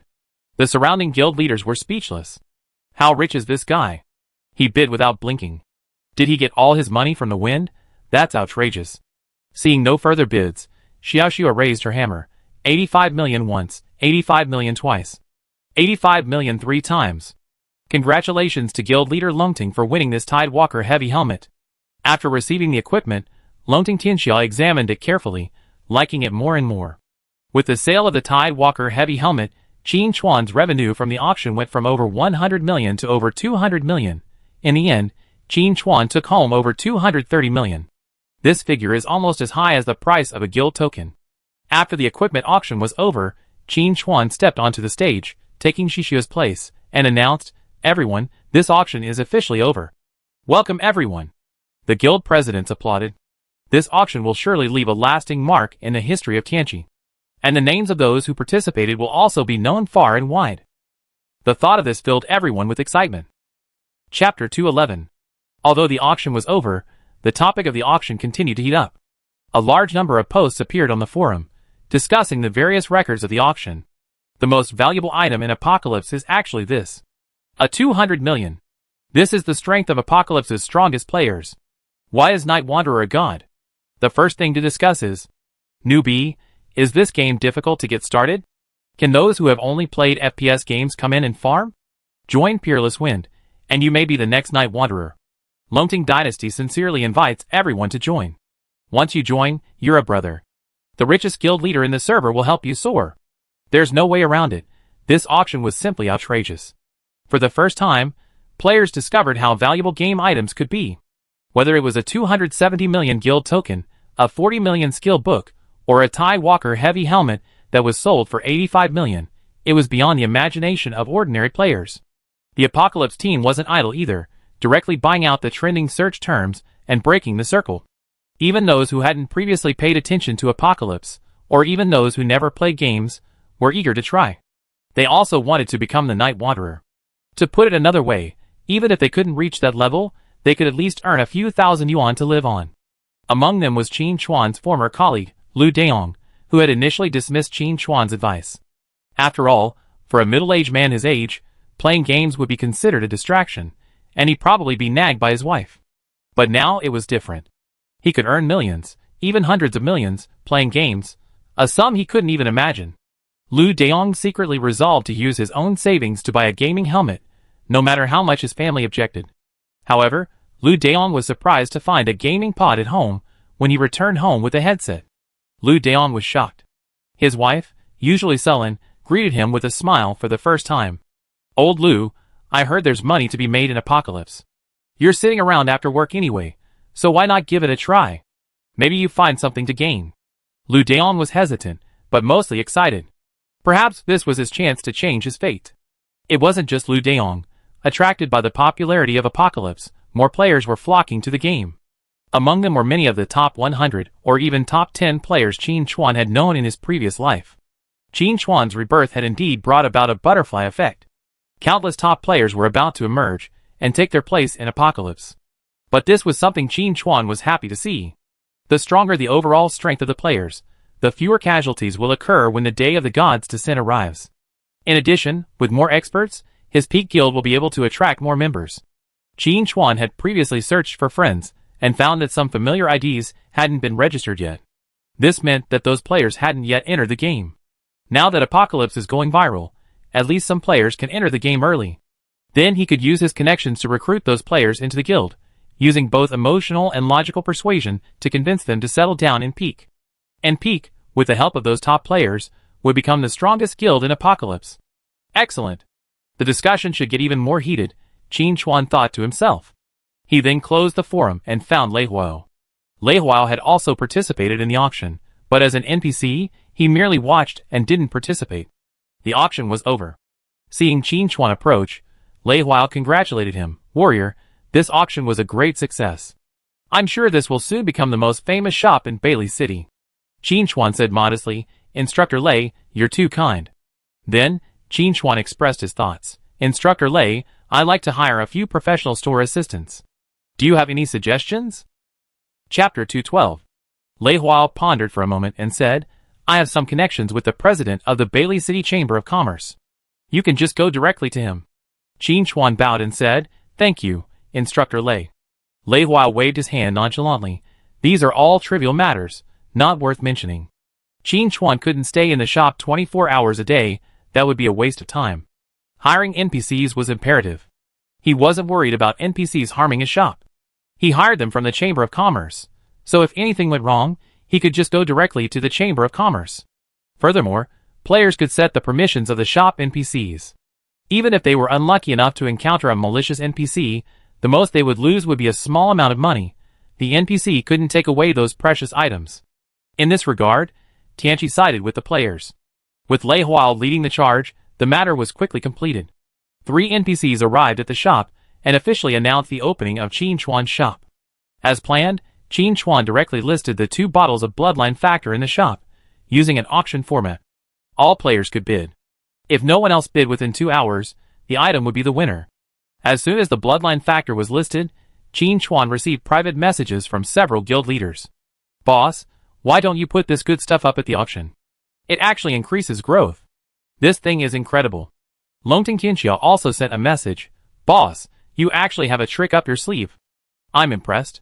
He had originally thought that dark gold equipment was the limit for Night Wanderer, but he hadn't expected something even more amazing. This Bloodline Factor was definitely worth as much as dark gold equipment, if not more. After all, equipment can be replaced, but the attribute points increased by Bloodline Factors are permanent. Longting Tianxia was curious about what grade of Bloodline Factor Night Wanderer had absorbed, to the point where he couldn't even look down on this dark gold grade. Longting Tianxia had misunderstood this. Qin Chuan hadn't absorbed any Bloodline Factor at all. He didn't even look down on the Bloodline Factors of Goblin Warriors and Tide Walkers. At the very least, it had to be from a top-tier race like the Dragon Clan. Even before the auction had even ended, the discussion on the forum had reached a new climax. Bloodline Factor appears right in Night Wanderer's shop. Top-tier items that increase growth. Even ordinary classes can catch up with hidden classes. How many goodies does Night Wanderer have that we don't know about? Do you have Night Wanderer's real-life contact information? I'd love to meet him. As Qin Chuan had expected, the appearance of the Bloodline Factor boosted his shop's popularity. The most obvious manifestation was the increase in the number of players in Bailey City. To describe the crowds as shoulder-to-shoulder is no exaggeration. In such a situation, physical clashes between players were inevitable, and many players inadvertently triggered Tianqi's harassment check, resulting in guards arresting them and imprisoning them in a small dark room. Lei Huao was so busy that he sighed to the sky. Why are there so many foreigners in Bailey City? What attracts them here? After finishing his work at the auction and the shop, Qin Chuan opened his friend list. Snow Swordsman hadn't come online yet. "Well, I can't take him with me on this raid." Qin Chuan sent a message in the guild chat. "Ji Xing, what's the situation with the dungeon you mentioned?" After a moment, Ji Xing replied, Boss, are you busy? I was browsing the forums and just saw the news." More gossip on the forums? Qin Chuan perked up and reopened the forums. He saw that it was a quarrel between the Dragon Soaring Dynasty and the Rakshasa Palace. Because the auction was so popular, the number of active players on the forums had increased several times. Many guilds seized the opportunity and began promoting themselves. Large guilds like Dragon Dynasty, Starry Sky, and Peerless Wind and Beauty all had dedicated players posting on forums recruiting members. Rakshasa Palace was no exception. Chapter 213. Although Luxia Yudeazan was badly cheated out of the guild token, spending 270 million, only to be intercepted by Qin Chuan, at least the guild was established. However, due to the limited quality of the guild token, it could only accommodate a maximum of 500 members. In addition to recruiting core members, Luxia Yudeazan also reserved 100 spots for highly talented players. As players leveled up, everyone realized the importance of talent. It could be said that even a novice with little gaming experience could instantly become a master if they drew a good talent. After all, awareness can be cultivated, but talent cannot be changed. As one of the only 2 guilds in Apocalypse, Lu Shaohal's recruitment efforts certainly attracted the attention of many players. Under such circumstances, Longting Dynasty naturally couldn't sit still and launched into a taunting response. There are 4 things I won't go to in the Apocalypse Guild. The first one is definitely Lu Shaohal. Going there would make me a fool. Lu Shaoyudaizan couldn't swallow this humiliation and immediately sent his guild members into a keyboard war. Lu Shaohal's confidence came from being a real guild. Unlike other guilds, their actions were limited to rhetoric for now. Longting Dynasty, on the other hand, seized on Lu Shaohal spending 270 million for nothing and launched a counterattack. Lu Shaohal detailed its own advantages, and Longting Dynasty simply replied, "Your guild leader spent 270 million for nothing." This went on several times, and Lu Shaoyudaizan was so angry that he vomited blood in the street again. The argument progressed, with both sides throwing dirty water at each other, and all sorts of gossip spread everywhere, which was eye-opening. This even led to several story collections, such as Lu Shaoyudaizan kicking the widow's door at night, and Lu Shaoyudaizan punching the nursing home.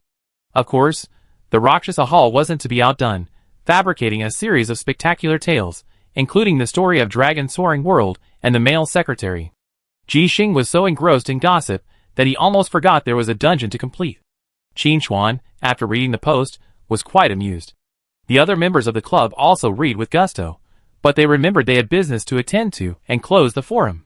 Ying Luo asked, "Sister Ji, with your strength, there's actually a dungeon you can't beat?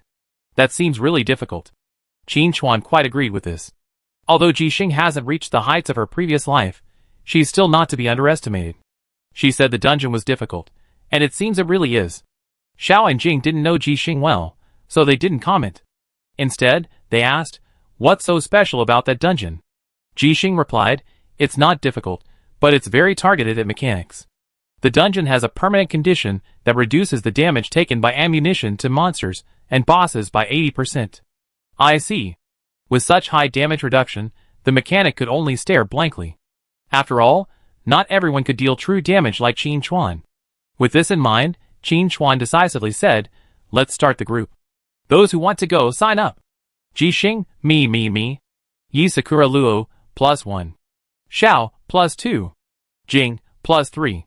Qin Chuan said with great enthusiasm, "Okay, I declare the Summit Guild's first team building event officially begins." Ji Xing, "All right." Applause. Amidst the cheerful atmosphere, Qin Chuan gathered several people into the group and then gathered at the city gate. Of the group this time, Qin Chuan, Ji Xing, and Yi Sakura Luo were relatively familiar with each other. Xiao and Jing only knew Yi Sakura Luo, and knew Qin Chuan only by name. As for Ji Xing, they had never met him. The 5 of them chatted for a while at the city gate, becoming somewhat familiar with each other. Then everyone discussed the dungeon they were heading to. The dungeon was west of Belly City, over 30 kilometers away as the crow flies. Ji Xing said somewhat embarrassedly, "Thank you all for accompanying me on this long journey." Qin Chuan waved his hand, "I'm the president, and you're my member. I definitely help you if you need anything." Ying Lu agreed, "We're all fortunate to be in the same guild, so we should definitely help each other." Xiao shrugged casually, "I don't mind. After all, dungeons level me up, and if I'm lucky, I might even get some gear." She added, "And I want to see just how powerful the world-famous Night Wanderer is." Jing, who was standing beside them, quickly explained, "That's just how my brother speaks. Don't mind me." Qin Chuan smiled, "That's fine. Just be casual. Our guild doesn't have many rules." As they spoke, they walked a few hundred meters. Qin Chuan glanced around and said, "This is too slow. I speed up." A few people were puzzled, then they were shocked to see the Night Wanderer god summon a giant dragon over 10 meters long with a wave of his hand. Ji Xing blurted out, "Holy crap! A dragon!" Ying Luo put her hand to her forehead and said humiliatedly, "Sister Ji, please look after your appearance." Xiao carefully examined the dragon before her, her expression changing. This was actually a dark gold level dragon. The Night Wanderer god's ability to subdue such a creature was evident. You have to remember, this was a giant dragon. According to the indigenous NPCs of Apocalypse, dragons were extremely proud, willing to die in battle rather than lower their proud heads. But now, the dragon before them had become the Night Wanderer god's mount. Xiao was stunned but also somewhat excited. He had found a target to pursue and surpass. Upon being summoned, Shadow Dragon Scripps immediately offered his flattery. "Ah, the almighty Lord Shadow, Who are we going to kill this time? Jing's mouth parted as he pointed at Shadow Dragon, speechless for a moment before exclaiming, "This dragon can actually speak." Shadow Dragon Scripps turned around, thrusting his massive head in front of Jing, examining the tiny creature. The human before him exuded a strange aura, as if somehow connected to Lord Shadow. Qin Chuan introduced them. "These are all members of my guild." Though he didn't know what a guild was, Shadow Dragon understood Qin Chuan's meaning. These were his own people. Scripps quickly put on a friendly smile, but his fangs made that smile seem like a child's soothing cry. Qin Chuan couldn't stand it any longer and quickly called Shadow Dragon over. "I need to go somewhere. Can you take 5 people with you?" Scripps immediately assured him, "Don't worry, Lord Shadow. 5 people are no problem."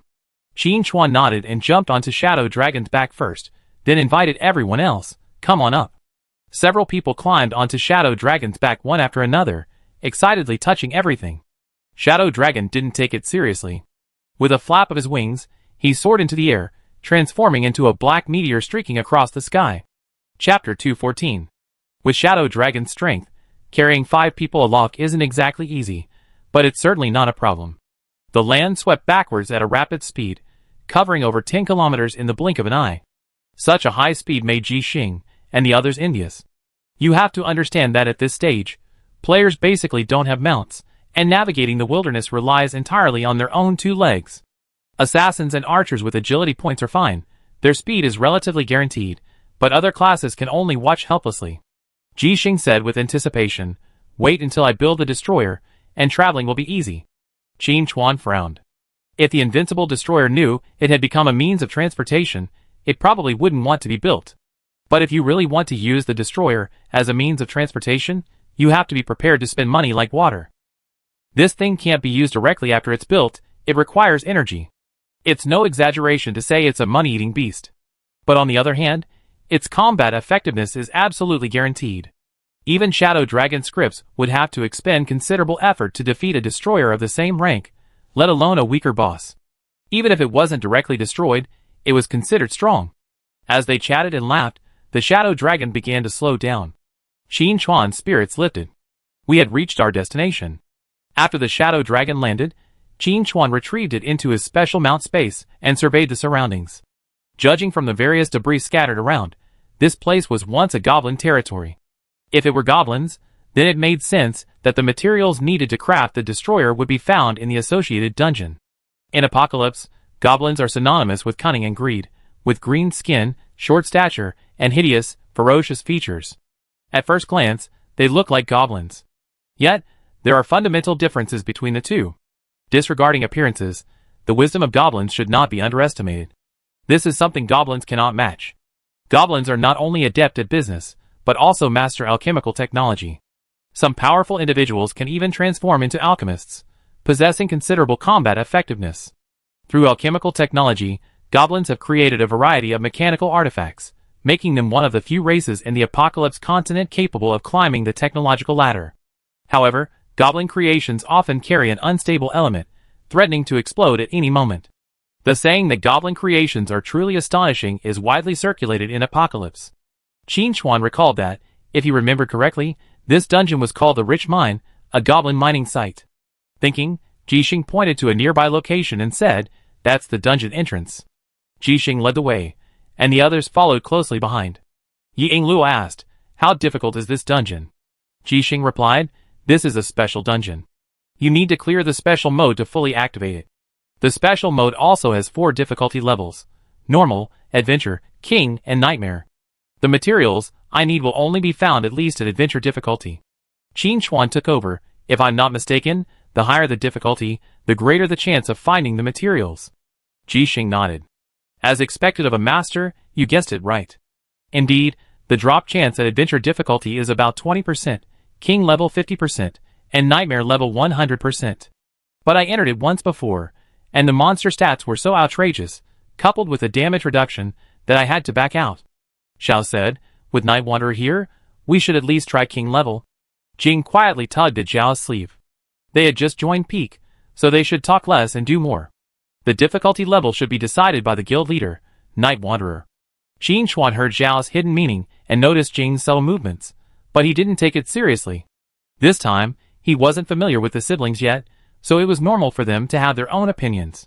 After a moment's thought, Qin Chuan said, "Since this is the guild's first team-building activity, it has to be a bit innovative. Otherwise, it'd be bland and boring when we look back on it later, which would be a shame." Then, Qin Chuan casually said, "Since we're here, let's play Nightmare difficulty to warm up." Chapter 215. Ji Xing and the others were speechless. Although they were all hidden classes, they also knew the terrifying nature of Nightmare difficulty. For example, take the Crimson Tomb in the Novice Village. To date, only Night Wanderer had cleared Nightmare difficulty. Maybe other teams would clear it in the future, but that would be based on assembling a complete set of top-tier equipment. At that time, Night Wanderer's equipment was probably the limit. The difference was enormous. So when Qin Chuan mentioned playing Nightmare difficulty, they quickly calmed down. If anyone else had said this, they would have thought they were being pretentious.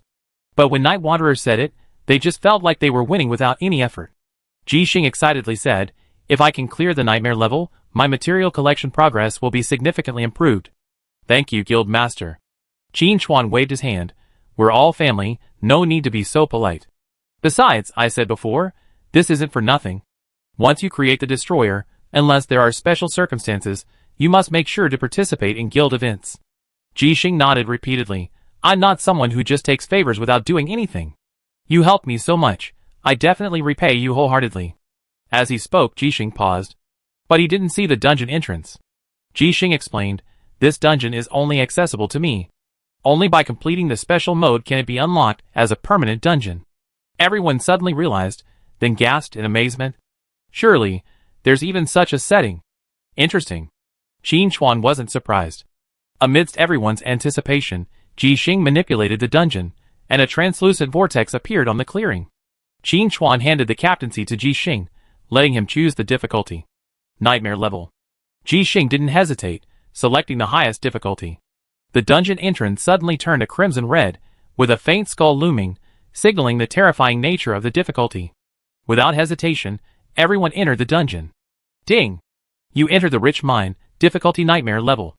Hearing the notification, Xiao's eyes lit up, eager to try, saying, "That's a great name for a dungeon. I hope we can also become rich on this dungeon trip." Yingluo analyzed, "The final boss of a Nightmare level difficulty is likely gold level. Any 2 pieces of equipment it drops will be worth a fortune, truly worthy of the name Rich Mine." As he spoke, Ji Xing's expression shifted, and he pointed in the distance, saying, "The first wave of monsters is coming." The others immediately became alert. Yingluo raised his hands, and several rays of light descended, enveloping the entire team. Jing exclaimed, "Such a powerful buff. King's Blessing boosts all 4 attributes by 10%. A buff that increases attributes by a percentage might not be noticeable in the early stages, but it's absolutely invincible in the later stages." Qin Chuan glanced at his dashboard. Original attributes: Strength 220 plus 205, Constitution 185 plus 120, Agility 541 plus 725, Spirit 196 plus 20. Spirit was the lowest, but it still had 216 points, while Agility was close to 1,300. This King's Blessing gave him an additional set of silver-grade equipment, a significant improvement. And this wasn't even the full extent of Yingluo's strength. After completing a few more career advancements, learning a few more blessed skills, and increasing their skill levels and qualities, the full set of buffs could even double his teammates' combat power. With Qin Chuan's combat power, even a 50% increase, let alone a doubling, would be terrifying. After applying buffs, Yingluo stood at the front of the team, sword and shield in hand. He was a Knight of Divine Light, not only able to buff his teammates, but also capable of taking on the main tank role when necessary. This time, our team consisted of 5 players, 2 assassins, a mage, and a mechanic, all of whom were squishy. So, Yingluo was the natural choice to step forward. Jing waved his staff and volunteered, "I can control 2 minions throughout the fight." Xiao also tightened his grip on his dagger, "Give me 2 minions." Ji Xing spread his hands, "My damage has been significantly reduced, so I can only play a distraction from the sidelines." Chapter 216. The men had a clear division of labor, and prepared to face the first wave of monsters. Qin Chuan calmly waved his hand, "Let me do it." He then looked at the incoming monsters. Goblin Sapper. Level, 15. HP, 55,000. Attack, 2,000. Defense, 1,500. Skills, High Gunpowder, Goblin Grenade, remote-controlled self-destruct robot. As expected of a nightmare-level dungeon, even the monsters are this powerful. Any one of these would be enough to make an average player fight a boss in the wild. But against Qin Chuan, they were no match. Without even engaging stealth, he casually launched a shadow knife. Minus 110,693. Weak point attack, then the shadow knife ricocheted, instantly killing the other 4 goblin sappers. The speed was so fast that even the poison blood plague didn't take effect. Even though the distance was only 30 meters, and without the bonus from breaking invisibility, Qin Chuan still dealt 110,000 damage. Jixing wiped her eyes, making sure she saw correctly, and looked at Qin Chuan as if he were a monster. She considered her damage output not low, and could have dealt thousands or even tens of thousands of damage. If it weren't for the special circumstances of this dungeon and the extremely high damage reduction, she would still have been confident of beating the king level. She had originally thought it was okay. But after seeing Qin Chuan's damage output, Jixing was once again impressed. She vaguely remembered that the last time she was impressed was during the previous fight against the Tidewalker giant. Back then, she had even tried to compete with Qin Chuan for the boss, but the result was self-evident. Beside her, Xiao held a dagger, looking around with a look of bewilderment. 110,000 damage. Is this what a player can achieve at this stage? No wonder Night Wanderer was able to solo a dark gold boss. With such terrifying damage, what boss could possibly withstand it? Xiao thought to herself. Ying Luo, at the front of the group, sighed to the sky, "Boss, you're making me feel so insignificant." His class boasts both offensive and defensive prowess, with plenty of control. He was just about to show off his prowess to his teammates, but before the monsters even got close, the guild master swiftly dispatched them all with a single dagger. It was outrageous. No wonder they didn't even bring a priest to this dungeon. It turned out they didn't need one. The monsters couldn't even get close, so where would they go to lose health? I guess I only get my chance to shine after I defeat the boss, Ying Luo thought to herself. Jing felt quite disappointed. Her skills weren't high in damage, but their control was incredibly strong. As a newcomer, and having never interacted with Night Wanderer before, Jing had intended to show off her skills in this dungeon, letting the guild master know that they didn't just rely on connections to get in. Before they could even start, the monsters were gone. When it's a one-hit kill, what's the point of control? But Jing didn't give up. If the monsters couldn't withstand Night Wanderer's damage, surely the boss could? While she couldn't completely control the boss, she could still contain it. When it comes to the boss fight, I must perform well, Jing thought. Qin Chuan naturally had no idea that his casual flying knife nearly shattered his teammates' morale. After all, in his opinion, killing monsters in 1 second was perfectly normal. No one could fail to kill a monster in 1 second, right? No way, no way. It was only because Jixing and the others didn't know Qin Chuan's intentions, otherwise they would have been so angry that they would have quit the guild on the spot. Can you please stop judging us ordinary people by your inhuman standards? The first wave of minions was completely annihilated, and everyone moved forward. Soon, they encountered more minions. Without any surprise, after being hit by a shadow knife, they all died instantly. Even if the minions were numerous, and the shadow knife's ricocheting wasn't enough, Qin Chuan would unleash Dark Rain, completely clearing the area with 15 strikes. The others felt like they weren't here for a dungeon, but a picnic. Pushing forward like this, the team soon reached the first boss. It was a rugged mech, about 5 meters tall, with a claw on its left arm, and a circular saw on its right. Qin Chuan was curious. This newly rich mining area was overflowing with ore. Had this Goblin Shredder come to the wrong place? Goblin Shredder, gold level 20. HP, 1, 200, 000/1, 200, 000. Attack, 6,800. Defense, 5,500. Skills, Binding Claws, Flesh and Blood, Fierce Machine Gun, Steam Blast. Description, Goblin Technology Mind-Blowing. Qin Chuan was excited. The first boss is gold level, so the final boss is very likely to be dark gold level. Jixing was also stunned, and said nervously, I didn't expect the first boss to be gold level. How about we go back and choose king level? The previous nightmare boss in the Crimson Crypt in the novice village was silver level, which made Jixing think that the rich mine would be the same. But he didn't expect it to be gold level. The difference between silver and gold is a world of difference. With 1.2 million HP and extremely high attack and defense attributes, if a real fight breaks out, their team might not be able to withstand it. After all, there was no priest in the team, so Ying Luo carrying the battle alone would likely be a struggle. Ying Luo, however, remained calm, even a little excited. A boss this powerful would reveal his true strength. Xiao and Jing thought the same. The harder the boss, the more room they had to shine. Jing volunteered Yingluo, after taking the first wave of damage, retreat. I control the boss. Brother, you look for opportunities to deal damage. Xiao weighed the dagger in his hand and nodded, no problem. He excelled at high-speed movement and had good control. As long as he was careful, the boss would have a hard time hurting him. Jixing said, I got a blueprint a while ago that allows me to create a chattering robot. It has a force taunt and 2 damage reductions, so it can take over Yingluo's boss-carrying duties. Her damage was reduced, but her control remained. Besides, this raid was caused by her, so he couldn't just sit back and watch. Several people were discussing tactics animatedly. Qin Chuan felt a little embarrassed to interrupt. But after a moment's thought, he finally said, well, before you make your move, let me try. Jixing and the others' hearts pounded, a sudden, ominous thought forming. Masaka, under their gaze, Qin Chuan activated Shadow Stealth, calculated the distance, moved to the target, and swung a shadow knife. -135, 2227. Weak point attack. The Goblin Shredder's health bar was emptied, instantly destroyed. At a distance of 100 meters, the level 2 sniper talent increased damage by 2000%, or 20 times. Combined with various damage boosts like the invisibility breaker, Qin Chuan's damage output reached a whopping 1.35 million.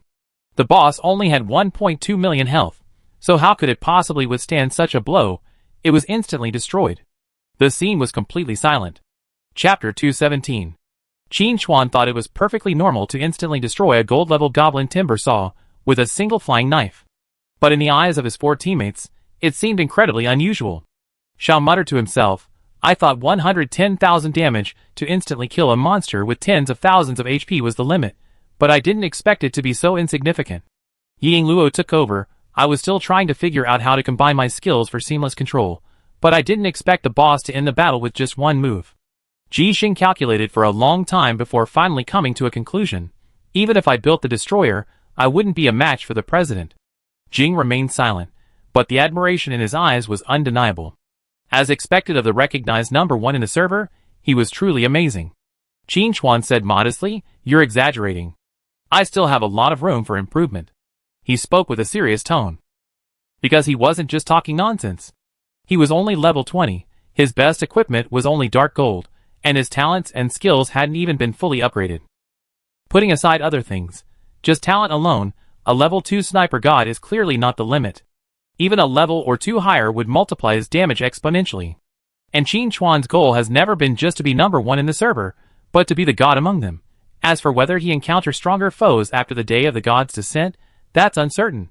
Under such circumstances, Qin Chuan couldn't afford to be complacent.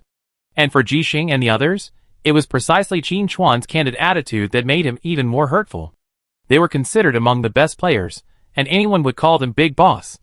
But before the Night Wanderer, the weak seemed like they had just entered the novice village. That's outrageous. Jixing quickly adjusted his mindset and said with joy, on the other hand, with such a powerful leader, our peak guild will surely live up to its name and become the true pinnacle of apocalypse. These words also cheered up Yingluo and the others. Indeed, they didn't need to dwell on it. Yi Yushin was unique. Across the entire server, no, even globally, he was the only one who could achieve his level of skill. Everyone else had to step back. Xiao, also an assassin, thought to himself, if I'm not mistaken, a large portion of Yi Yushin's damage comes from his invisibility breaking attack. It must be his class trait. My class, on the other hand, relies on movement to accumulate damage, and I have many displacement skills. In this respect, Yi Yushin isn't as good as me. Thinking of this, Xiao suddenly felt a lot more balanced. There was no other way. If he didn't think this way, he would have deleted his account. It was a pity Xiao didn't recognize the assassin Shadow Killer and the archer arrow breaking the sky from the Dragon Tongue team. Otherwise, they would have felt a sense of regret for not meeting each other earlier. As they spoke, everyone calmed down. Jixing said, Guild leader, go see what's been dropped. You contributed the most, so you be the one to distribute the spoils. Xiao nodded in agreement. I didn't contribute anything, yet I gained a lot of experience for nothing. There's no reason to take any more equipment. Yingluo and Jing shared the same sentiment. Even if equipment they could use was dropped, they wouldn't want to take it. It wouldn't be appropriate. Qin Chuan, however, remained calm. It was just equipment. If I didn't give it to my own people, would it just sit there and gather dust? As for auctioning it, there was no need for that at the moment. Previously, I had taken the equipment out to build up my shop's reputation. But now that the guild was established and had initially recruited members, any suitable equipment would obviously be reserved for my own people first. With this in mind, Qin Chuan decisively declared, since we're all in the same guild, take the equipment if you have it. If there's anything no one else needs, we can sell it. Several people were about to refuse, but Qin Chuan waved his hand and said, it's settled. Then he nonchalantly said, it's just a few pieces of equipment. Don't be so fussy. Ji Xing and the others looked at each other, speechless. A big boss is a big boss.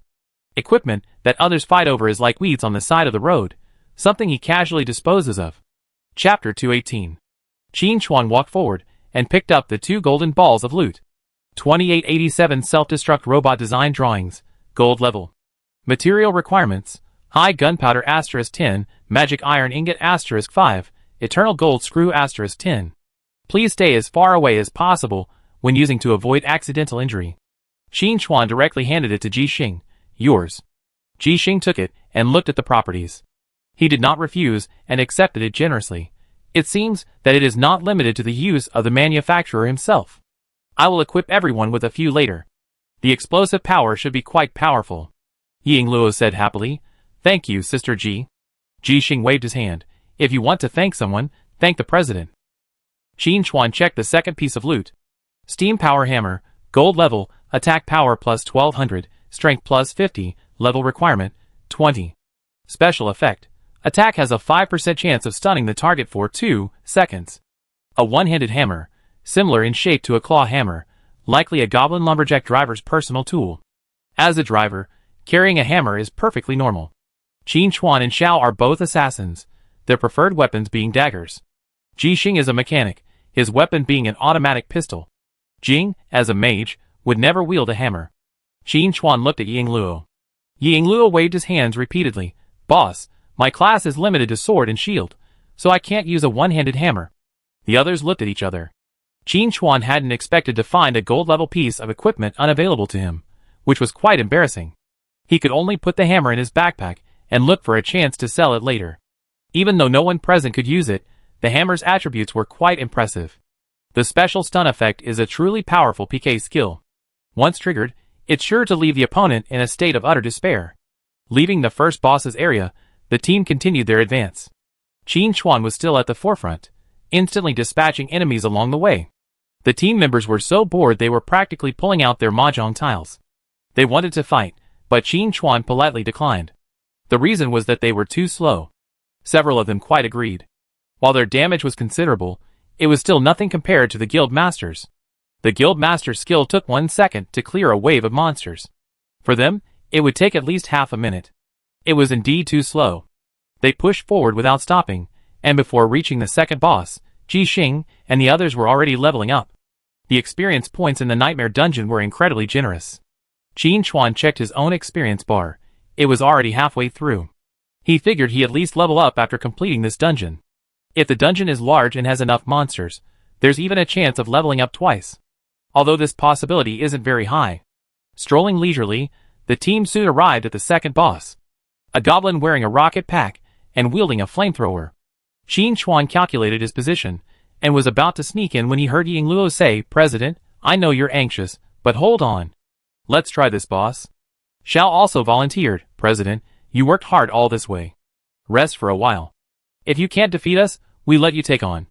Qin Chuan was about to say he hadn't even broken a sweat, but seeing his teammates volunteering, he couldn't object and readily agreed. Okay, then, let's watch you perform. I keep watch. Arsonist Buggy, gold level, 20.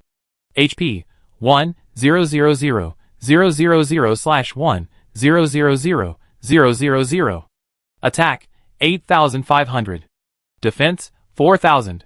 Skills, Inferno, High Temperature Flame, Sticky Tar, Rocket Boom. Description, Goblin Technology Shocking.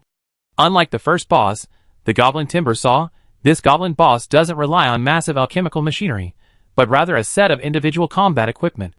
Its attributes also emphasize high attack and low defense. Although its HP is only 1 million, for an average team, they rather face the first boss than the Arsonist Buggy.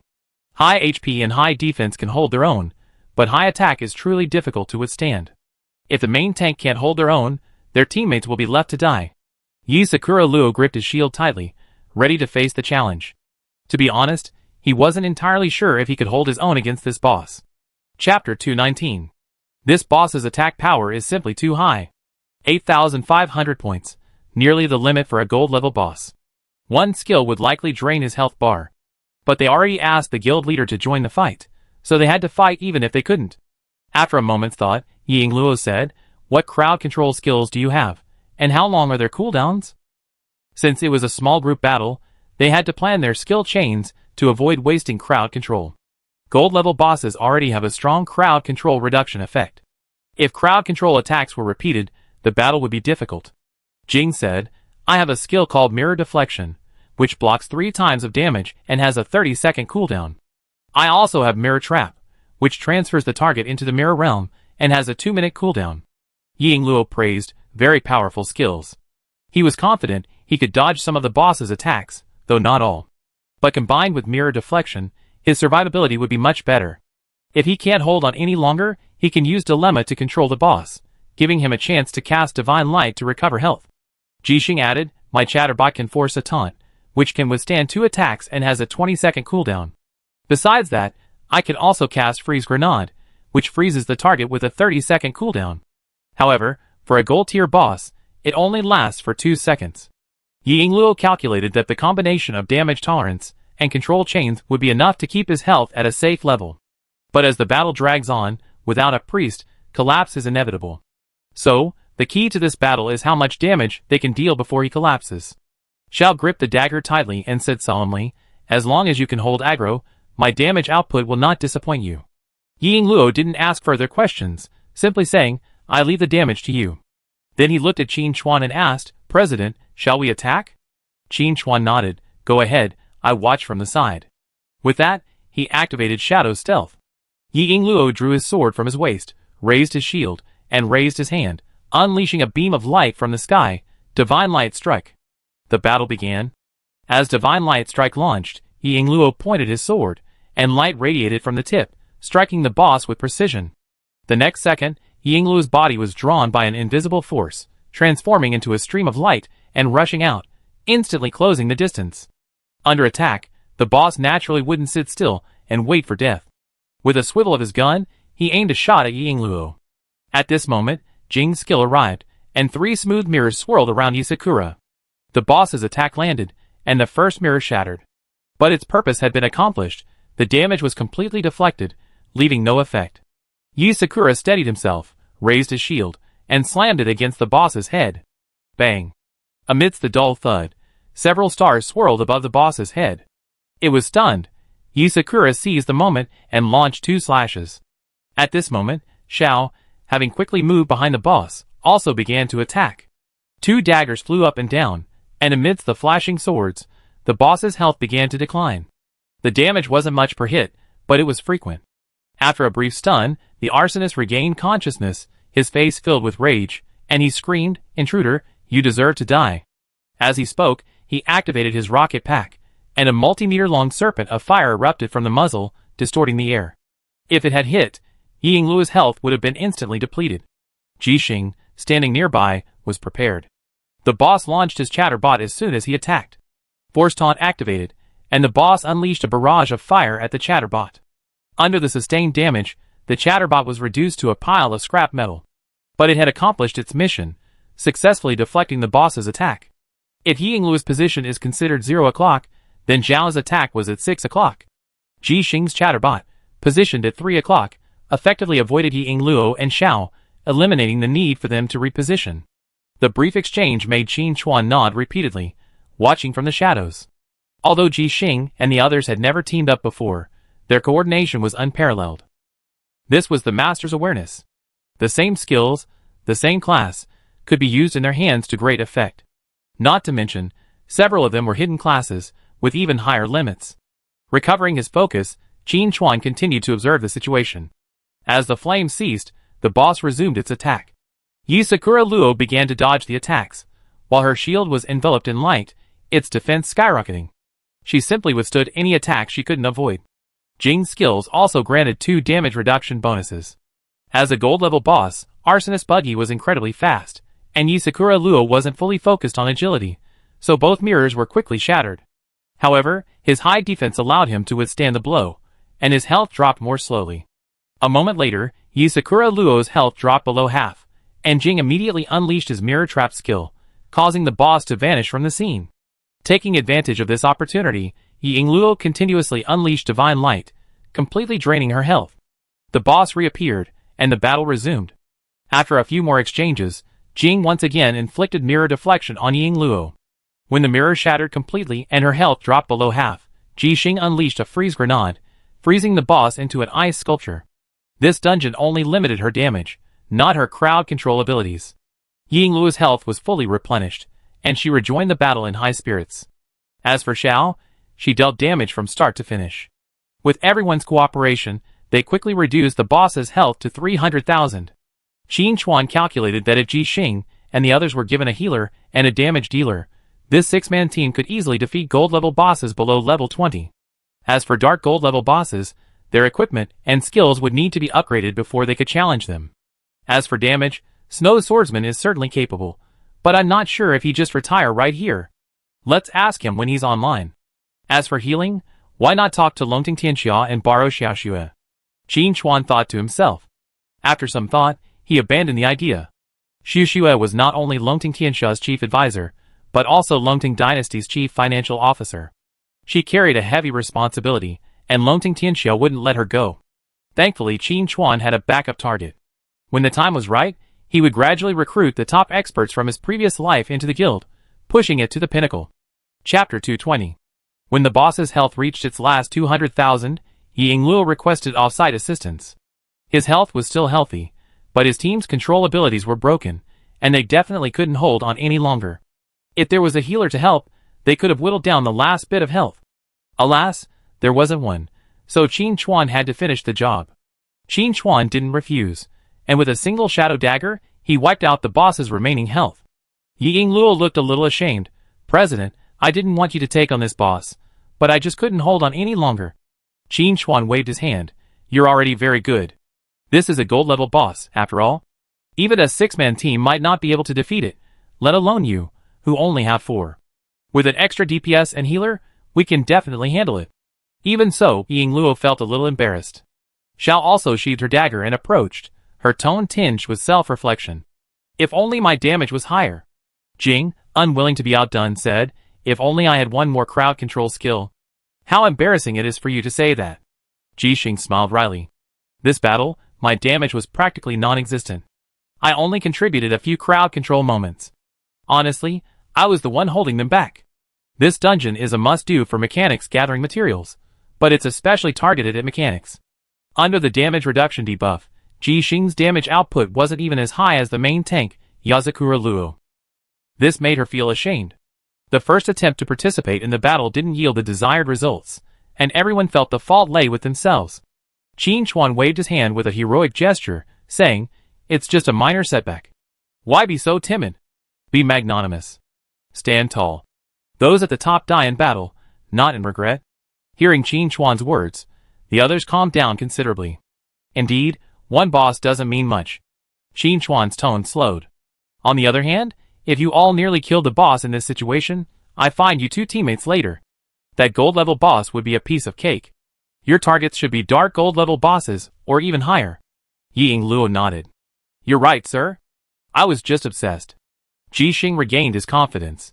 Once I create the destroyer, even with the debuff, I can still sweep this dungeon. Xiao and Jing remained silent, but their eyes had regained their former brilliance. Qin Chuan breathed a sigh of relief. Ying Luo and the others possessed top-tier talent and awareness, but they hadn't been honed enough, and their sharpness wasn't evident. He needed timely guidance and correction. Thankfully, judging by their expressions, they had overcome their inner gloom. With a little more experience, they could reach new heights.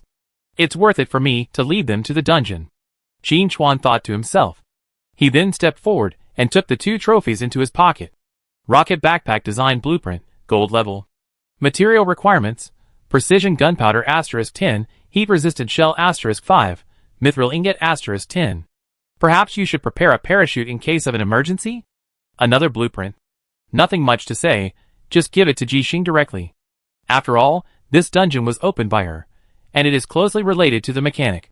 The boss drop list is basically related to the mechanic. However, Jixing's luck is still good to get 2 blueprints in a row. Flame Pistol, Gold level, attack power plus 1200, spirit plus 50, level requirement, 20. Special effect, attack with 200 points of fire damage. Automatic Pistol, the weapon of the mechanic. Qin Chuan handed it to Jixing directly. Jixing was a little embarrassed. There were 4 pieces of loot from the 2 bosses, but she, who contributed the least, took 3, leaving 1 unused. This? Seeing Jixing's hesitation, Qin Chuan said calmly, the equipment isn't free. You can make 800 or so self-destruct robots, and store them in the guild warehouse. Jixing complained bitterly, Boss, you're treating me like an animal. You can even say 100 or 80. Chapter 221. Ying Luo smiled, Sister Ji, I believe you can do it. Keep it up. Xiao and Jing exchanged looks of trust. Jixing, unfazed, accepted the blueprints and said with a flourish, it's just 810 self-destruct robots. Just wait for my good news. Qin Chuan watched the group chatting and laughing, feeling quite satisfied. Finally, we gotten to know each other. Good. Keep it up. After dealing with the equipment, the team continued on their way. Instant kills along the way, advancing triumphantly. The 3rd boss had arrived. It was a stone giant over 10 meters tall, completely pitch black. Azurite giant, gold tier. Level, 20. Health, 150000/150000. Attack, 5500. Defense, 8000. Skills, Earth Shatter, Hard Shell Split, Dust, Spike Spread. Description: due to the goblin's overexploitation, the mineral veins have developed a vengeful spirit. The boss's defenses are maxed out. Qin Chuan began to assign battle orders. Stay put, I'm going to kill the boss in 1 second. After that, he activated Shadow Stealth. Because they were in a group, Ying Luo and the others could see Qin Chuan's translucent figure. He kept moving away from the boss.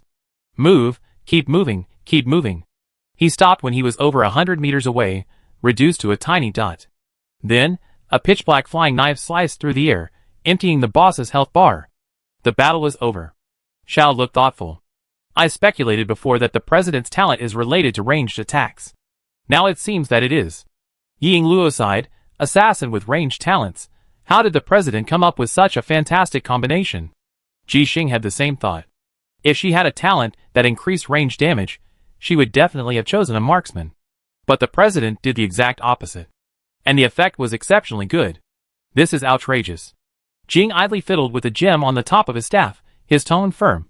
I never go on a dungeon with the president again. It's too frustrating. Ying Luo and the other 2 nodded in agreement. True, going on a dungeon with the president was comfortable, but the psychological pressure was immense. They'd been jumping up and down, controlling and connecting to the max, only then could they have a fighting chance against the boss. And then, when they got to the president, a single skill was enough to end it. The difference was too great. Qin Chuan walked back from a distance, and saw a few people chatting animatedly. Curiously, he asked, what are you talking about? They glanced at each other, and said in unison, nothing, just random chatter. Okay. Qin Chuan shrugged, not taking it seriously. Just as he was about to step forward to pick up the loot, he stopped. Judging from the previous 2 bosses, his luck wasn't very good. Okay, 3 of the items are Jixing's, and 1 is useless to everyone else. A classic sacrifice for 1 person in a team. Not so good, at least it's usable. Considering this, Qin Chuan decided to let someone else go after the boss. At least the others had to get something too. Shifting his gaze, Qin Chuan looked at Jing. Jing, you go get the loot. Jing hesitated. What if she found equipment no one could use? Wouldn't that be a waste of the guild leader's efforts? It seems she didn't put in much effort. It was just a matter of 1 skill. Seeing Jing's hesitation, Qin Chuan knew what she was thinking, but he had great confidence in her. Perhaps Jing herself didn't realize it, but she actually had quite good luck. After Qin Chuan's encouragement, Jing walked towards the boss with a determined stride.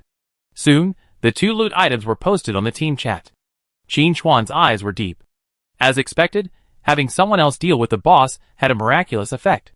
Azurite Rock Shield, Gold rank, Defense plus 600, Health plus 1200, Constitution plus 40, required level, 20. Special effect, Damage reflected from attacks, 10%. This shield was undoubtedly for Yingluo. Yingluo readily accepted it, saying, "If you need to take on any bosses in the future, just let me know." Qin Chuan smiled. "Not bad, very responsible." Yingluo straightened his back. Of course, a real man should have that awareness. Chapter 222. Jing muttered quietly, "That sounds awkward." There was no way around it. Yingluo's appearance was too deceptive. Even though Jing knew Yingluo's true gender, she couldn't get over it subconsciously. Jixing and Jing shared this point. They both felt a little inferior when facing Yingluo. Yingluo pretended not to hear Jing's complaints and put the shield into his backpack. He wasn't level enough yet, so he couldn't equip it yet. The second piece of loot was a skill book. Qin Chuan gave a thumbs up. Good luck. In fact, he had experienced Jing's good luck in his previous life, but that was before, so he couldn't take it for granted now. Jing modestly stated that the boss would take a long time to be defeated, and she was just running errands. The credit couldn't be taken from her. Jixing couldn't stand it any longer. Okay, stop flattering each other. There's no one here." The few of them laughed out loud, and the air was filled with a happy atmosphere. After joking, Qin Chuan looked at the skill book. Dust, gold level active skill, raises dust in the target area, reducing the enemy's hit rate by 30%, lasting 10 seconds, with a cooldown of 45 seconds. Learning requirement, spirit greater than 200. No damage, a pure control skill. But as a compensation, the effect is also extremely powerful. Whether it's PK or fighting monsters, a dust-raising spell will make the enemy unable to open their eyes, greatly reducing their accuracy, thereby increasing their own survival rate. Very good skills. Qin Chuan looked at the mirror. "You found this skill book, and it has a spirit requirement, so I give it to you." Jing waved her hands repeatedly. "How can that be? It's too expensive." If it were equipment, she could still accept it. But the skill book was different. At a previous auction, the gold level skill book, Blood Tide, fetched a whopping 40 million. This one, Dust Flying, might not be the same price, but it's at least in the tens of millions. Jing felt she hadn't made much of a contribution this time, and it felt bad to take the skill book. Qin Chuan, however, was more open-minded. He thrust the skill book directly into Jing's hand, his tone unwavering. "Since you said I defeated the boss in an instant, then how I handle the spoils is entirely up to me. I'm giving it to you, so take it." Jing was torn between the skill book. Xiao stepped forward and gently patted his sister's shoulder. "Since the president has said so, just accept it. At worst, I accompany you to defeat the boss, and get a gold-level skill book for you." Jing pondered for a moment, feeling it made sense. He said firmly, "Brother, you're right. I must get a skill book for you." Qin Chuan smiled and said, "Then I wait for your good news." If anyone else had said that, Qin Chuan would have thought the whole thing was a dead end. But since Jing said it, Qin Chuan could just sit back and wait for the skill book. Those with luck can do whatever they want. Having made his decision, Jing patted the skill book and immediately started studying it. After distributing the spoils, Qin Chuan said, "After defeating 3 bosses, there's no clearance notification, and no materials have been dropped. It seems there's at least one more boss left." Yi Sakura Luo nodded. "That's true." Xiao said with some anticipation, "The first boss is a gold level one, so perhaps the final boss will be a dark gold level one." Qin Chuan quite agreed with this view. It's very likely. He had also visited the rich mine in his previous life, but not in the special mode. So, he couldn't be sure whether the final boss was dark gold. However, based on his understanding of Apocalypse, it was very likely a dark gold boss. If that was the case, it would be absolutely fantastic news. Thinking of this, Qin Chuan looked at Jixing. "If the final boss is indeed dark gold, I give you credit.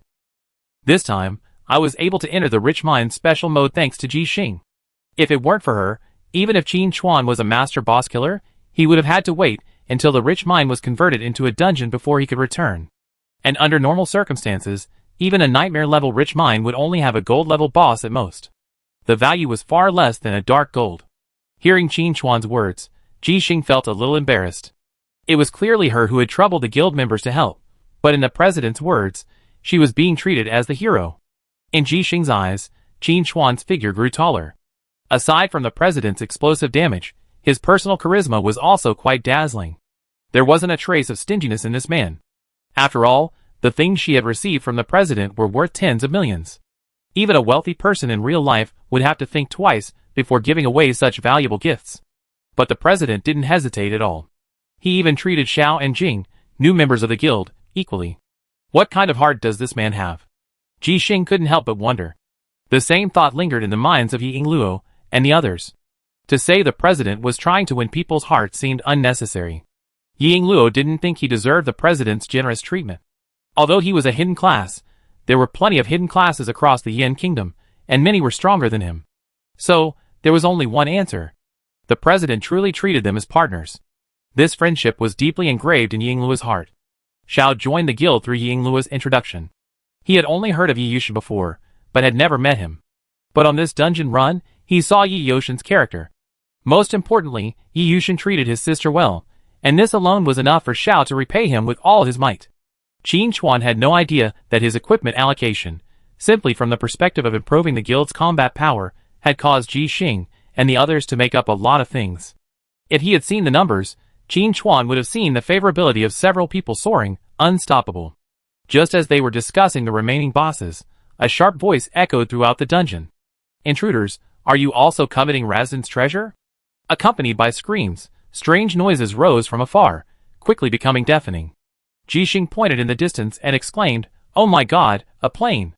In fact, even without Ji Xing's warning, the others had already seen the approaching object. An alchemical artifact with a distinctly goblin-like style. A goblin helicopter. In the cockpit of the goblin helicopter sat a goblin, radiant with gold. Qin Chuan glanced at it, his heart filled with ecstasy. A dark gold level boss. Chapter 223. Ace Pilot Cook Gold Level. Level 25. HP 3 500 000/3 500 000. Attack 11,500. Defense 9,000. Skills: Thermal Missile, Crazy Sweep, Fatty Explosive Bomb, Rotating Wings. Description: the owner of the rich mine, obsessed with alchemy technology. The final boss of the rich mine appeared, its dark gold rank making Qin Chuan smile uncontrollably. Based on previous results, at least 2 pieces of loot could be dropped. Besides, any dark gold item, whether it was equipment or props, was extremely valuable. It had better be usable, Qin Chuan thought to himself. While pondering, Ace Pilot Cook, without a word, activated the machine guns on both sides of the helicopter and launched a fierce sweep at the ground. "Watch your position," Qin Chuan shouted, and began to move left and right, simultaneously slinging out shadow knives to attract aggression. His agility was extremely high, making it easy for him to dodge the strafing. But it wasn't so easy for the others. With the stats of a dark gold tier boss, even its basic attacks were incredibly powerful. Aside from Yezakura Luo, the remaining 3 squishy heroes definitely couldn't withstand it. This battle was somewhat passive. Mainly because Cook had come upon them on his own, leaving Qin Chuan no chance for his teammates to find a safe position. However, Qin Chuan was confident that Ji Xing and the others could handle this minor incident. As Qin Chuan predicted, the moment they saw the boss approaching in a helicopter, they all rushed to seek cover. The third boss, the massive corpse of the Azurite Titan, provided a natural shelter. With Qin Chuan leading the charge, Ji Xing and the others decisively launched a counterattack. Jing attacked first, raising his staff and sending dust condensing in the air, covering the area where the goblin helicopter was. The helicopter's bullet trajectories became noticeably more chaotic, losing the initial sense of oppressive hail of bullets. With a 30% reduction in hit rate, even a dark gold level boss could only watch helplessly. Taking advantage of this opportunity, Qin Chuan peeked out from behind cover and unleashed Dark Rain. Since this was a small group fight, and the boss was actively attacking, Qin Chuan decided not to use shadow stealth this time, fearing the boss would turn its guns on the others. Although he could still evade his corpse at this stage, it was still a hassle. Besides, his damage was high, so even without the bonus damage from breaking invisibility, it would only cost him a little more time. Qin Chuan unleashed 2 skills, instantly locking the boss's aggro on him. Naturally, Ji Xing and the others wouldn't miss such an opportunity, unleashing their full might. They knew their damage was far inferior to the guild leaders, so they didn't focus solely on damage output, instead prioritizing crowd control. Ying Luo, leveraging her high defense, suddenly launched a shield slam, stunning the boss and interrupting its attacks. But Cook was a dark gold tier boss, highly immune to crowd control. He recovered after being controlled for half a second at most. But the important thing wasn't how long the control lasted, but how to interrupt its attack rhythm. Qin Chuan immediately felt a lot less pressure. While Ji Xing and the others hadn't yet reached the heights of their previous lives, they were already showing their potential. In time, they could definitely become the pillars of the Peak Guild. And that was exactly what Qin Chuan wanted. He would provide some assistance to the guild members, but it wouldn't be unlimited. However, the members he had chosen were all top players from his previous life, capable of unleashing boundless brilliance with a single opportunity. While he was pondering, his skill cooldown ended, and Qin Chuan raised his hand to unleash a shadowy flying knife, dealing hundreds of thousands of damage. Annoying flies. Ace Pilot Cook screamed in anger. The helicopter's belly hatch opened, and a crimson bomb slowly extended from the cabin. Qin Chuan immediately shouted, "Scatter! Get behind cover." If he was right, this was the boss's skill, the fatty incendiary bomb. Once it landed, it would absolutely raise the area surrounding it to the ground. Chapter 224. Even if Yingluo's defensive skills were fully activated by then, she probably wouldn't be able to withstand it. In fact, Qin Chuan didn't need to remind her. Yingluo and Xiao had already begun retreating the moment Cook opened the helicopter's belly hatch. Jixing and Jing also reached a farther bunker. Whoosh! Boom! The bomb landed, flames shot up into the sky, and a mushroom cloud formed in the dungeon. The violent shockwave spread, shattering the body of the third boss, which then gradually melted and dissipated in the high-temperature wave. Thankfully, Qin Chuan and the others retreated in time and found sufficiently sturdy cover, saving their lives. However, this attack only happened once. Qin Chuan had seen clearly just now that there was only one bomb in the cabin of the goblin helicopter. Of course, if the boss could have just cast a large bomb on the spot, he wouldn't have been able to say anything. That shouldn't be possible, Qin Chuan thought to himself. But it doesn't matter. Even if you're good at manual damage, you're not afraid. This skill has a noticeable cast time delay, so it's not an unpredictable, map-wide kill. With a timely retreat, you can still avoid it. After the shockwave passed, Qin Chuan leaped from cover, unleashing shadow knives and dark rain. Cook responded with thermal missiles. The two sides exchanged blows, creating a lively atmosphere. But in the end, Qin Chuan emerged victorious. With the help of Jixing and the others, he successfully depleted Cook's health bar. You have reached level 21. You gain 5 free attribute points. The power of shadows is gathering. You gain an additional 5 free attribute points. Blessing of the Beast is activated. You gain an additional 5 free attribute points. Hunting time has begun. You gain 1 evolution point. The moment the boss fell, Qin Chuan officially leveled up with the generous experience points. He had originally thought he could level up 2 levels, but he didn't expect there to be a single monster between the 3rd and 4th bosses, and they immediately started a series of boss battles. Thankfully, he finally leveled up successfully. At least his trip wasn't in vain. The president is awesome.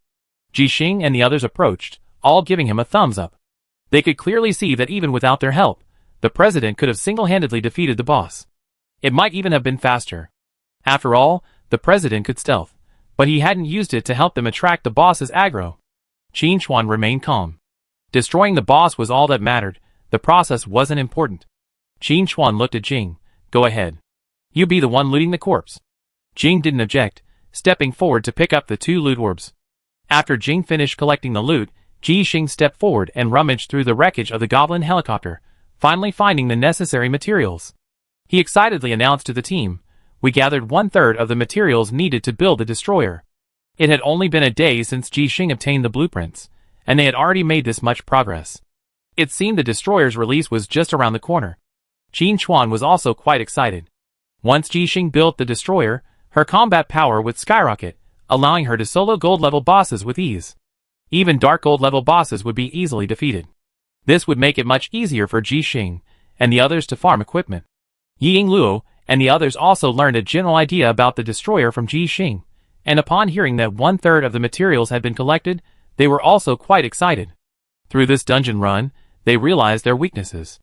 They could handle gold-level bosses with ease, but they were powerless against dark gold bosses. If they wanted to keep up with the guild leader, they had to find a way to overcome this. Moreover, they couldn't rely solely on Jixing's destroyer. They also needed to improve themselves.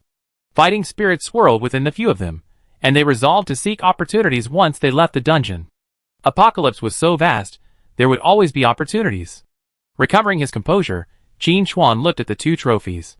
Undoubtedly, both were dark gold grade. Chapter 225. Goblin Helicopter Blueprint, Dark Gold.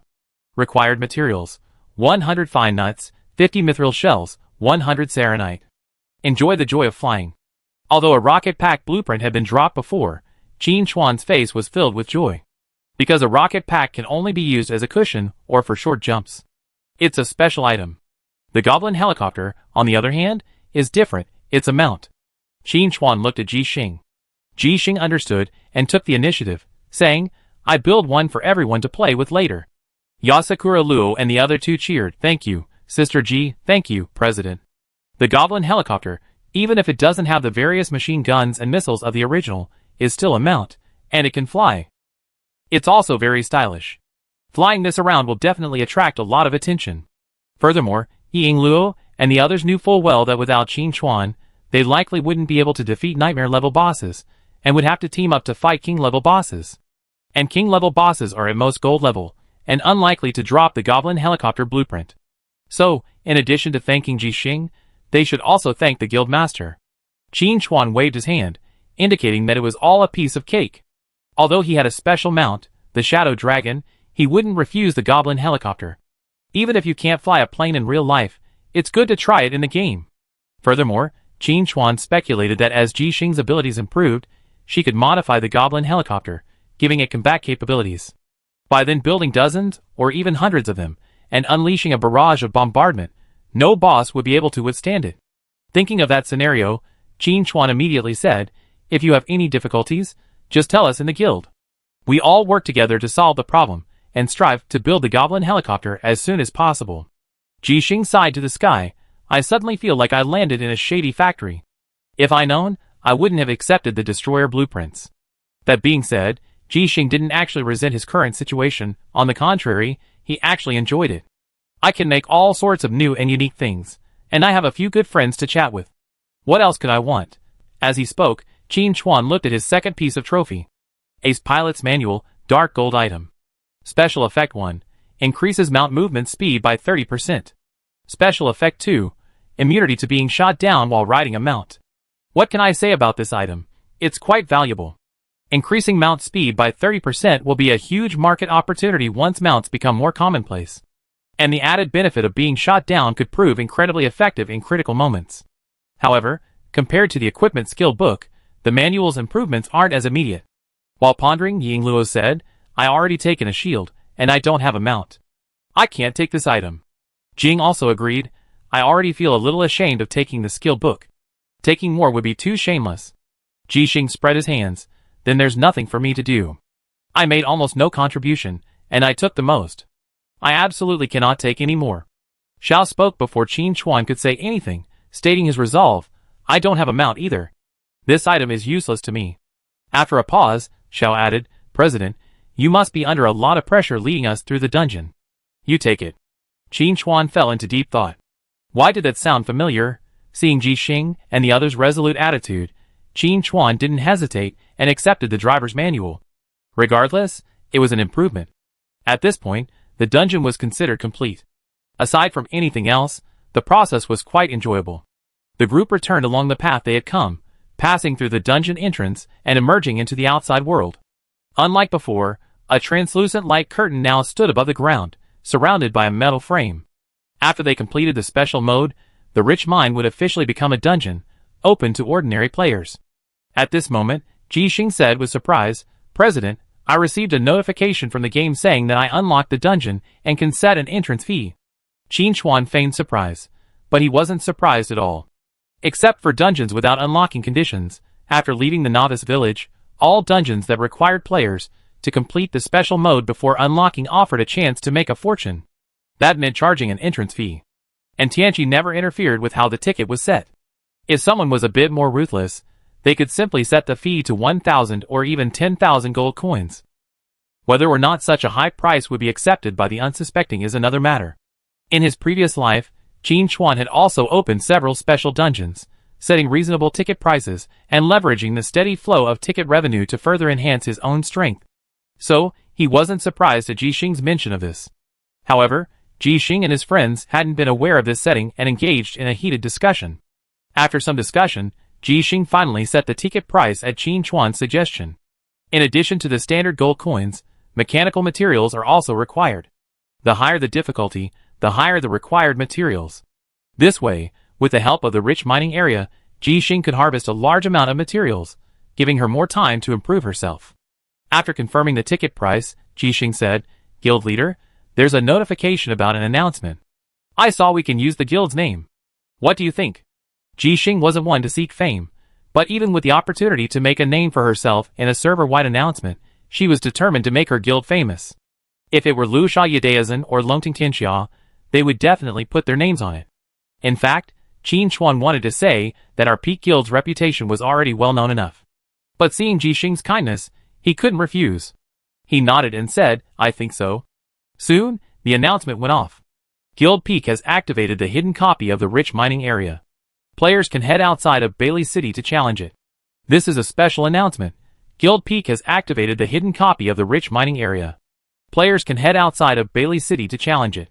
This is a special announcement. Guild Pinnacle has activated the hidden dungeon, the Rich Mine. Players are welcome to challenge it outside of Bailey City. This announcement is informing everyone.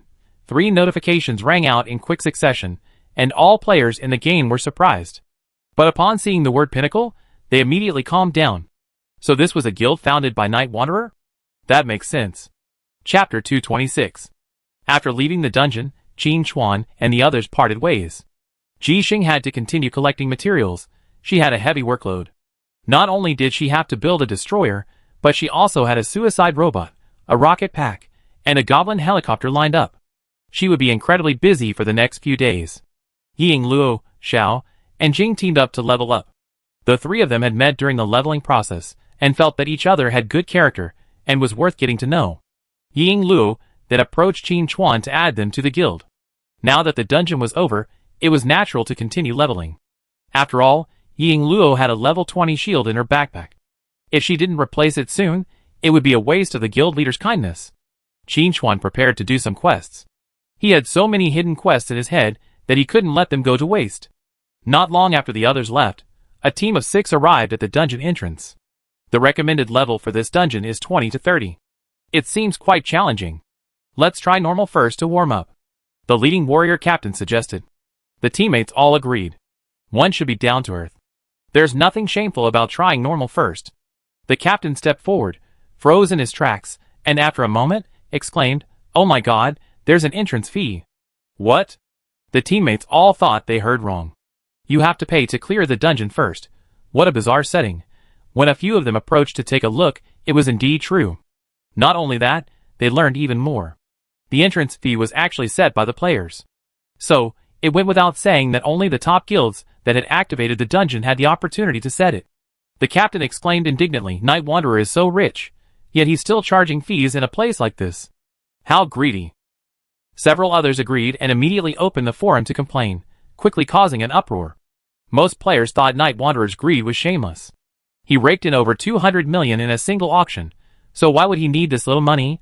Opening the dungeon for free wouldn't cost him anything.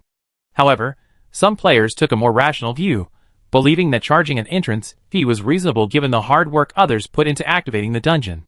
They also visited the site, and seen that the entrance fees were actually quite cheap, making it easy to farm the corresponding monsters or purchase them directly from other players. For this reason, the players split into 2 camps, neither able to convince the other. Qin Chuan also saw the forum chatter, but didn't take it seriously. These players had clearly never suffered a loss before. You have to know that there are many unexplored dungeons in Apocalypse, many of which, like the Rich Mine, require completing special modes to activate. Not all first-time teams were as kind-hearted as he was, setting the ticket price so low. Some unscrupulous guilds inflated the ticket price. In previous lives, many guilds profited handsomely from the dungeons they managed. When players truly encountered it, they would know what it meant to accept it with a pinch of salt. Putting this matter aside, Qin Chuan slowed the Shadow Dragon. After flying for about 10 minutes, they finally reached their destination. The ultimate reward for Qin Chuan's mission, this time, was the assassin's most valuable skill, Dagger Mastery. Equipping both the main and secondary weapons with daggers increased damage. Paired with his high damage output, it would be a formidable advantage. Looking down from the Shadow Dragon's back, he could see a small cabin halfway up the mountain ahead. Here lived a retired assassin trainer, whose dagger skills were unparalleled.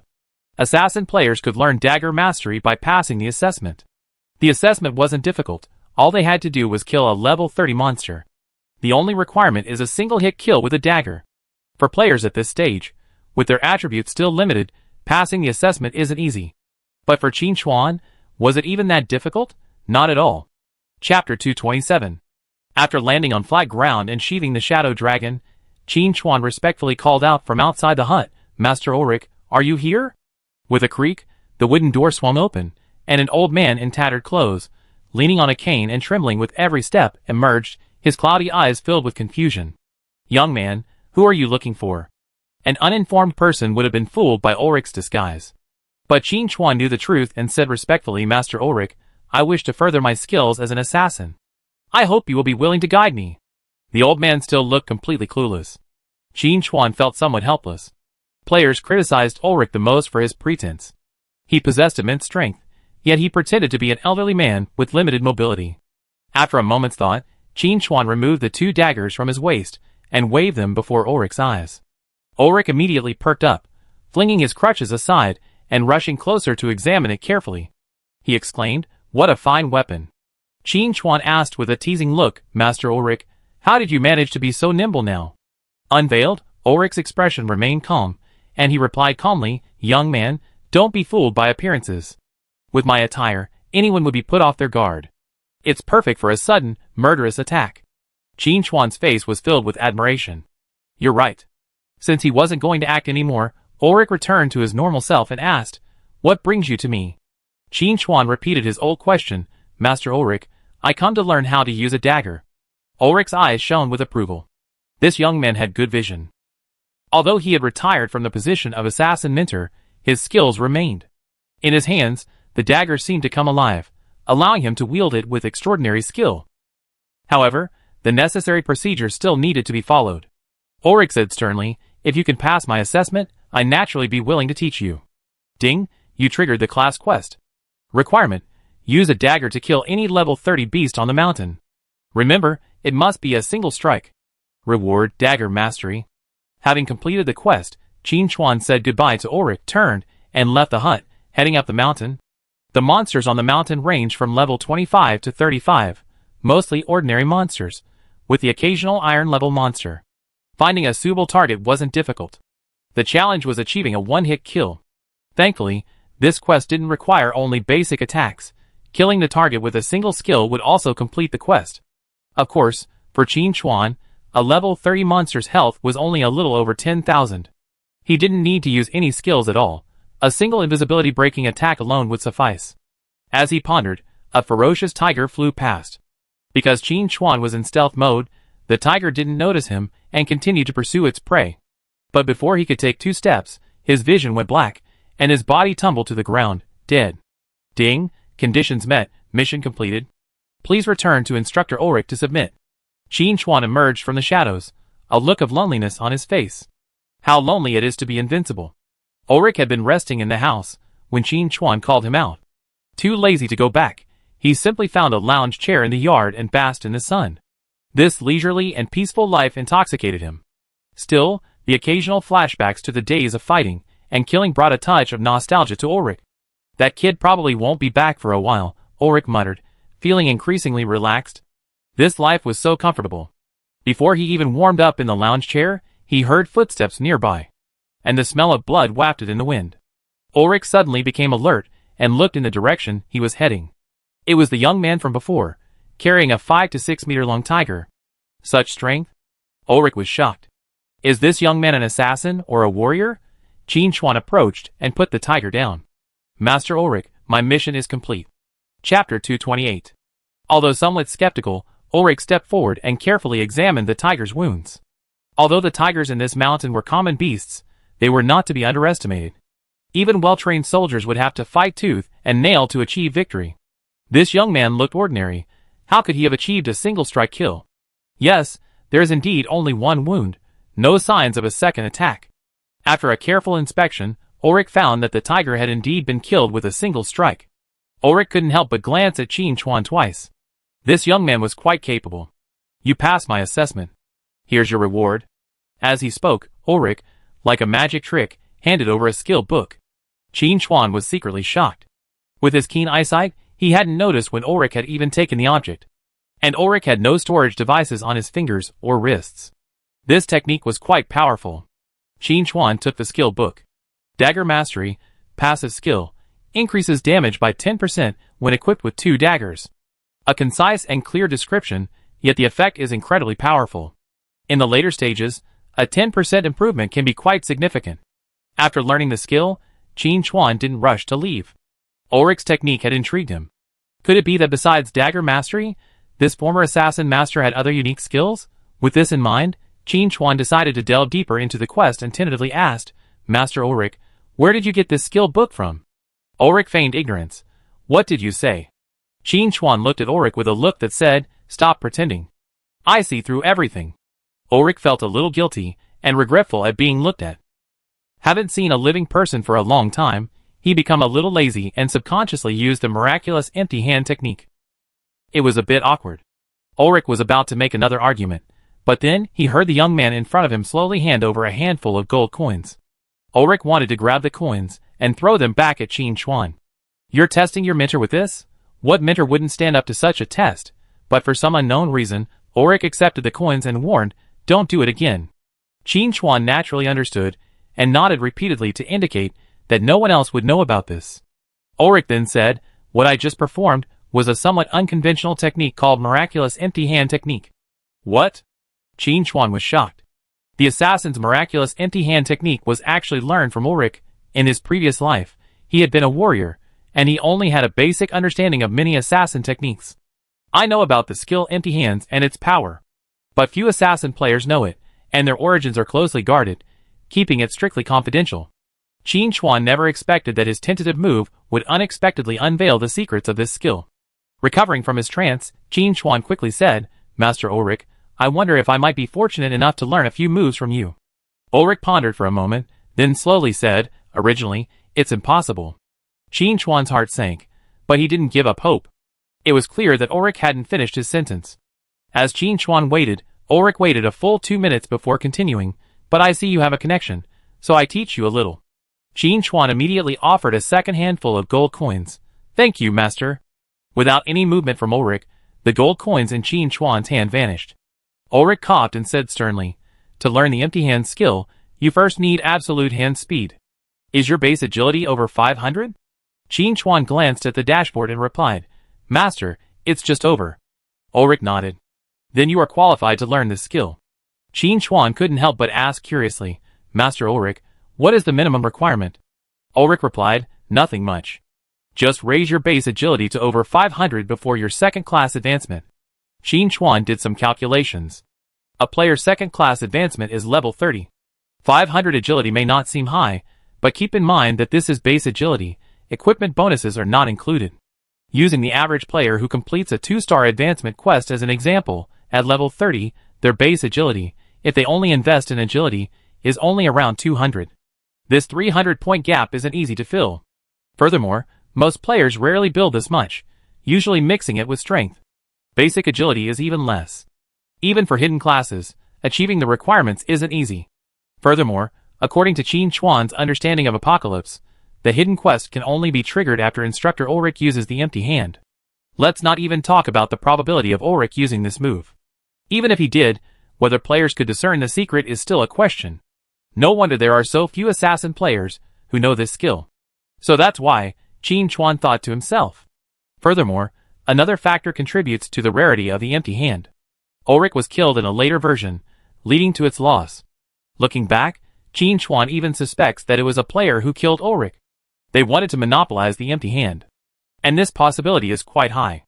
Recovering his composure, Qin Chuan said, Teacher Ulrich, I wonder how I can learn this skill. Ulrich coughed and replied somewhat awkwardly, after I learned the skill of empty hands, to prevent it from being exposed, I hid the skill book in a cave. Then, one day, a fire dragon took over. Qin Chuan was stunned. You really know how to choose a location. Any cave you find will be targeted by a fire dragon. That's not right. A flash of inspiration struck Qin Chuan. It wasn't the fire dragon that took over the cave. It was Ulrich who hid the skill book in the fire dragon's lair. What a scheming old boy. This old man is truly wicked. Chapter 229. Qin Chuan's expression remained calm as he slowly asked, Where is the fire dragon? Ulrich, Assuming Qin Chuan hadn't heard clearly, repeated, "That's a fire dragon, an extremely terrifying being. Even in my prime, I wouldn't dare confront it head-on."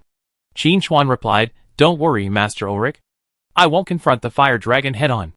I just use some tricks to obtain the skill book." Ulrich, upon hearing this, felt that this was indeed the truth. Since the location of Musho Kong Kong had already been mentioned, there was no point in hiding it any further. With this in mind, Ulrich produced a map. This is the location of the fire dragon's lair. After you complete your third career advancement, you can consider acquiring the skills. Qin Chuan respectfully accepted it. But he wouldn't wait that long. He planned to go and check it out later. The Shadow Dragon's flying speed was already fast, and with the Ace Pilot's manual, it wouldn't take long to reach other main cities. This visit to Ulrich was truly rewarding. Not only did I acquire dagger mastery, increasing my damage, but I also received the unexpected surprise of the empty hand skill. After bidding farewell to Ulrich, Qin Chuan summoned the Shadow Dragon and flew south. According to the map, the Fire Dragon's lair is located in the Crimson Mountains, 1,000 kilometers from Belly City. The area is dotted with active volcanoes, with lava erupting from time to time, making it a favorite haunt of the Fire Dragon. However, this trip was not without its challenges. Besides the Fire Dragon, the formidable boss, the fire creatures active in the Crimson Mountains were also quite formidable. Qin Chuan remembered that the fire elementals there were generally above level 50. The closer to the crater, the higher the monster levels, with some reaching level 70 or 80. The level of danger is far beyond the reach of players at this stage. As Ulrich said, waiting until level 60, after completing the third class advancement, would be the safest option.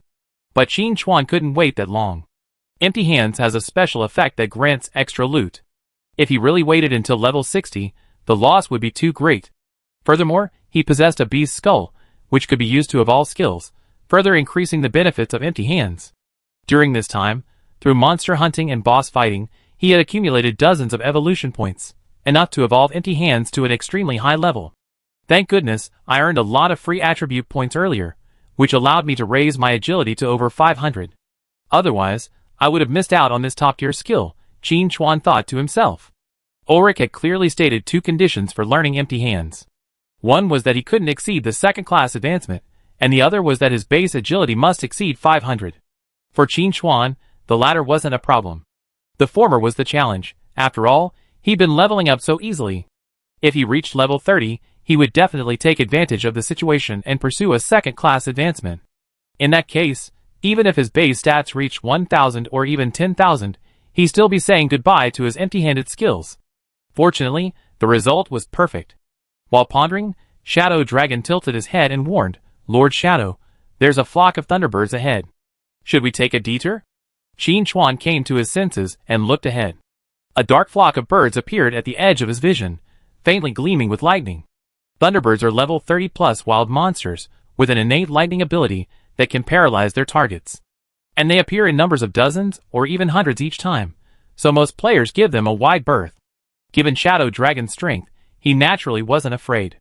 But he was worried about disturbing Lord Shadow.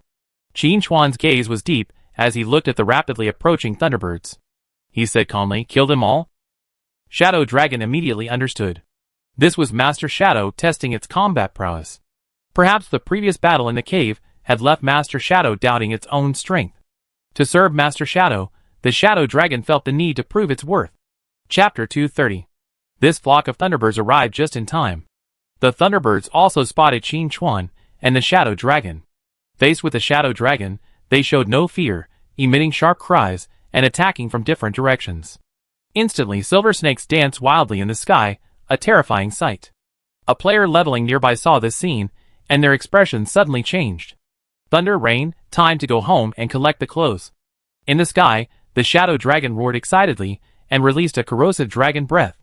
The thunderbirds touched by the dragon breath screamed shrilly. Their feathers, covered in lightning, began to rot and fall off, then corroded their flesh, revealing the white bones beneath. A rough estimate is that one breath of dragon breath killed at least 30 thunderbirds. At the same time, Qin Chuan received a large number of notifications, and his experience bar began to move forward. He was now level 21, and killing these level 30+ thunderbirds would earn him generous bonus experience. Even if the experience points had to be split evenly with the Shadow Dragon, the rewards were substantial. This was one of the advantages of special mounts. Not only did they continue to grow, but they also helped with leveling. As the Shadow Dragon slaughtered a large number of Thunderbirds, the Thunderbird's attacks landed on it. The Shadow Dragon didn't even try to dodge. Dragon scales naturally impart high-level magic resistance, and ordinary monsters, like Thunderbirds, couldn't penetrate their defenses at all, barely tickling the Shadow Dragon. This was an unequal battle. Each attack by the Shadow Dragon cleared the airspace in front of it. The Thunderbirds, however, could only wait in vain for death. After over 70% of their kin had perished, the remaining Thunderbirds finally regained their composure, shrieking in panic and fleeing in all directions. The Shadow Dragon, in the thick of the killing spree, couldn't let its prey escape. 2 of them circled and sent the remaining Thunderbirds back home. After the battle, Qin Chuan calmly praised, "Not bad." Shadow Dragon was trembling with excitement. It had received Lord Shadow's commendation. What an honor! Continuing forward, they encountered several more waves of flying monsters, all of which Shadow Dragon easily defeated. As they advanced, the air grew increasingly scorching. A lingering smell of sulfur lingered in their nostrils. In the distance, the crimson horizon dyed the sky crimson. The Crimson Mountains, we arrived. Shadow Dragon sniffed the air and said solemnly, "Lord Shadow, I smell the presence of a dragon." Qin Chuan paused in thought. So, the Fire Dragon was right at home. Of course, the possibility of other dragons couldn't be ruled out. But before challenging the Fire Dragon, Qin Chuan had to deal with the enemies blocking his path. In the sky ahead, a large number of flaming raptors filled the air. On the ground, giants made of magma were approaching. Neither the sky nor the ground is an unobstructed path. A glance revealed blazing fire eagles in their 40s, magma giants in their 50s, and even lava lords in their 60s. Roar! A dull roar echoed from the distance. At the edge of the field of vision, a massive, ferocious head poked out from the crater. Flame Dragon, level 75, grade epic. Qin Chuan looked from the Flame Dragon to the Shadow Dragon and jokingly said, "Look at their strength. You need to work harder." The Shadow Dragon also spotted the Flame Dragon in the distance, and was shocked by its power. Before, it had smelled the dragon's presence, but it wasn't obvious. It had assumed it was at the same dark gold level as itself. But now it seemed it was completely mistaken. The reason it hadn't felt the presence was probably because the Flame Dragon was lying beneath the lava, its agitated elemental energy masking some of its presence. Now, with the Flame Dragon awake, Shadow Dragon immediately sensed the disparity in strength between them. But Shadow Dragon Scripps also felt aggrieved. In fact, his original strength was even greater, but he had been imprisoned in the catacombs for so long that his power had been greatly diminished. But Shadow Dragon had his pride, and refused to make excuses. Besides, Lord Shadow had said, "Just keep working hard." Chapter 231. Thinking of this, Shadow Dragon felt an unexpected surge of ecstasy. Lord Shadow hadn't given up on him. He even had higher hopes for him. I, Scripps, must live up to Lord Shadow's expectations. Thus thought Shadow Dragon. He then roared deeply at the distant Flame Dragon. He unleashed his full might. Although Shadow Dragon was only level 30 when he appeared, he was a true giant dragon, having reached the dark gold rank. Even a lava lord over level 60 trembled under his might. The Shadow Dragon's roar resonated with the Flame Dragon, who responded with an even louder and more terrifying roar. As the king of the Crimson Mountains, the Flame Dragon's battlefield roar sent the fiery creatures of the mountains into a frenzy. The blazing fire eagles flapped their wings, transforming into red comets, charging toward Shadow Dragon. Judging by their posture, they were fully prepared to charge and self-destruct. The lava giant on the ground also began to move, snatching up rocks floating in the lava and hurling them at the Shadow Dragon. The Shadow Dragon, previously arrogant and conceited, suddenly calmed down, dodging the attack at high speed while responding with dragon breath. Qin Chuan couldn't stand idly by in a fight of this magnitude. He activated Shadow Stealth and launched a Shadow Dagger at the blazing fire eagle on the flank. The million-level damage dealt was too much for a level 40 to 50 blazing fire eagle to withstand. It was swiftly slain, disintegrating into a ball of flames and dissipating into the sky. With Qin Chuan's intervention, the Shadow Dragon felt the pressure ease considerably, regaining its previous arrogance. However, it knew better, and didn't proactively provoke the Flame Dragon. The Shadow Dragon realized that it had to eliminate the obstacles before it could have a chance to deal with the Flame Dragon. But the question was, would the Flame Dragon give it a chance? Could it and Lord Shadow wipe out all the fire creatures present before the Flame Dragon struck? The Shadow Dragon didn't know. The only thing it knew for sure was that, unless Lord Shadow gave the order, it would fight to the bitter end. The Flame Dragon crouched in the crater, watching the battle from afar. It could sense that its fellow dragon wasn't very strong and could be defeated in a few blows. But the opponent's speed surprised the flame dragon. The shadow dragon wasn't a branch of dragons known for flight, so why was this shadow dragon almost faster than the wind dragon? Greed flashed in the flame dragon's eyes. It must be a treasure. The shadow dragon must have obtained some treasure to cause this change. If it could it also possess such speed? The flame dragon clan possessed extraordinary offensive power, but speed was their only weakness. If it could improve on this, the flame dragon was confident it could become the leader of the clan. Roar!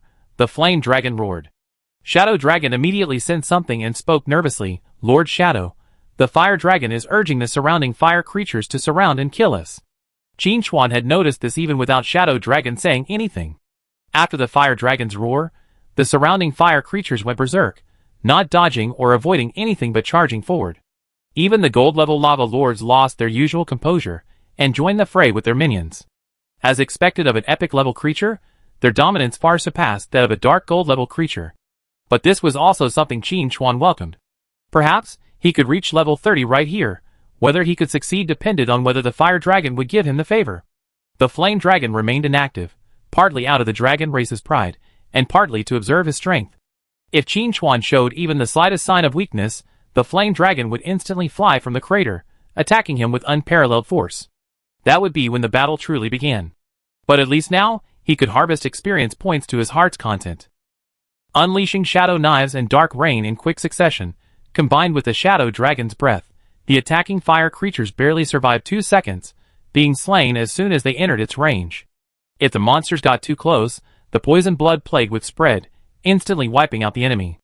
In just a few minutes, Qin Chuan had successfully reached level 22 through the experience rewards of a higher level battle. Looking at the level leaderboard, Richardson, who ranked second, had just reached level 16.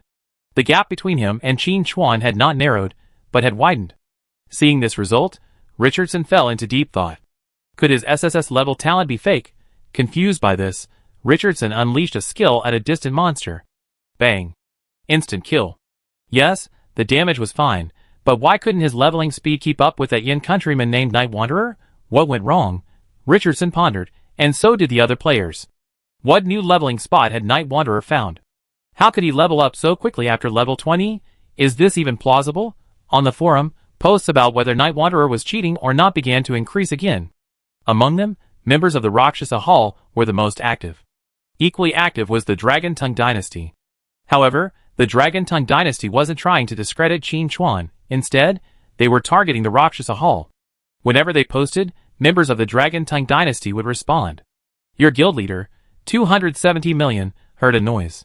While this reply would be immediately deleted, and the person who replied would be blocked, unable to reply further, the Dragon Tongue Dynasty didn't have many other things, but it did have a large number of members. After one was blocked, the next immediately followed.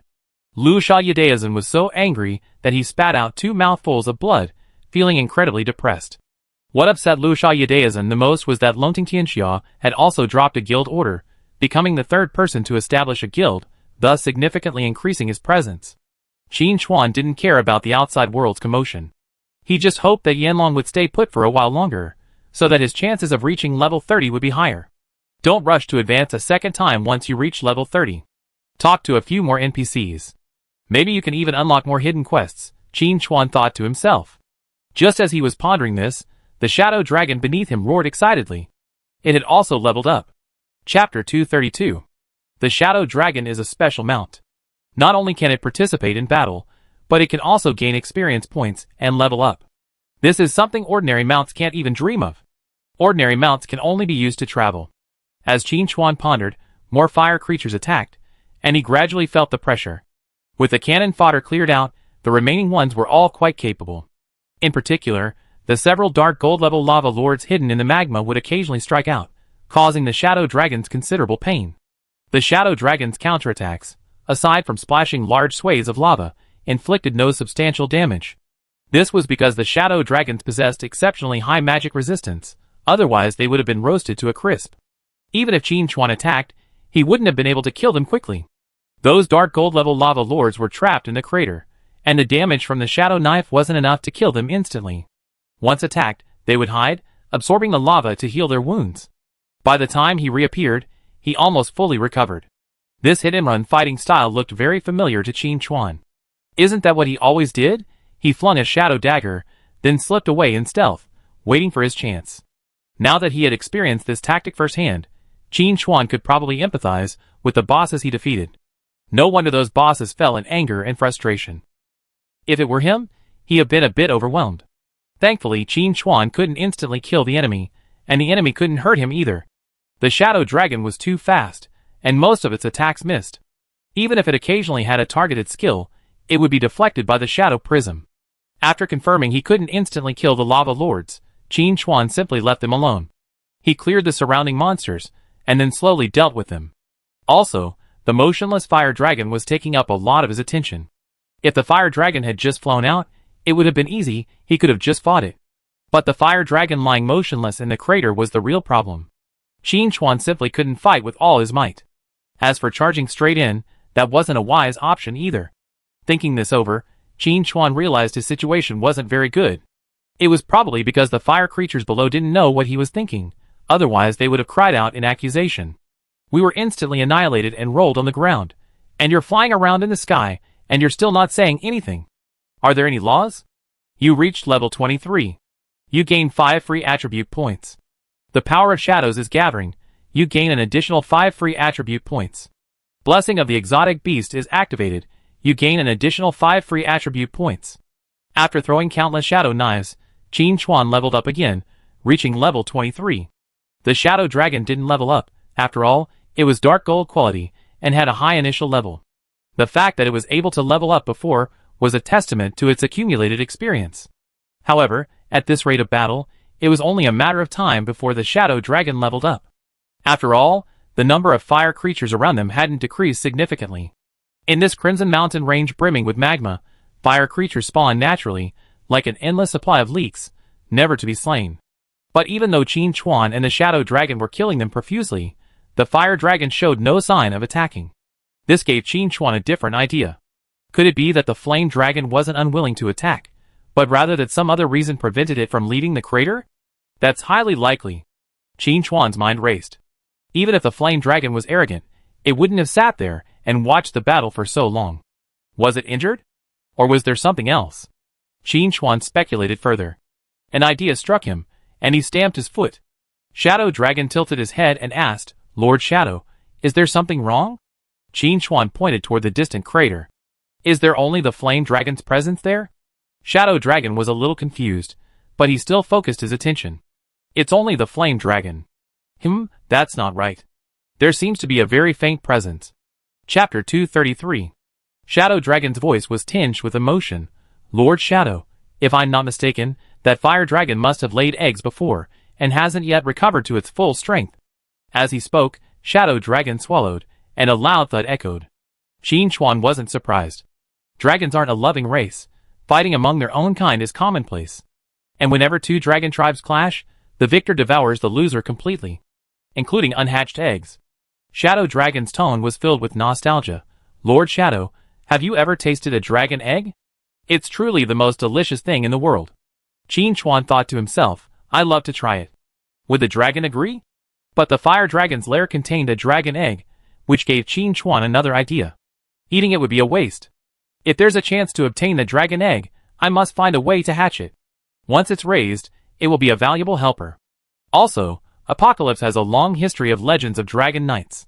His shadow assassin class can't be upgraded to a dragon knight, but that doesn't stop him from raising one. If there's a suitable player, consider it. Also, the native NPCs of Apocalypse are a good option.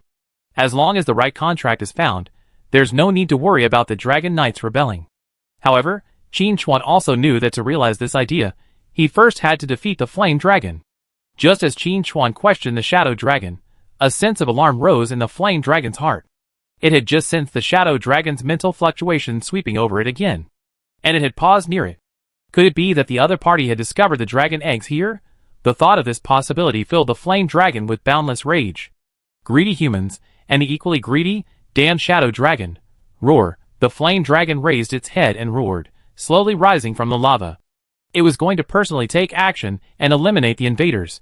Qin Chuan, who was constantly monitoring the flame dragon's movements, noticed this immediately, as did the Shadow Dragon. The Shadow Dragon's voice was a little nervous. "Lord Shadow, the main force is about to take action." Qin Chuan's face was also solemn. An epic level flame dragon, at a whopping level 75, let alone at his current level. Even if he had completed his third-class advancement, this would still be an extremely formidable opponent. As the flame dragon moved, the lava in the crater began to surge and erupt, and the air grew increasingly hot, making every breath a test for the trachea.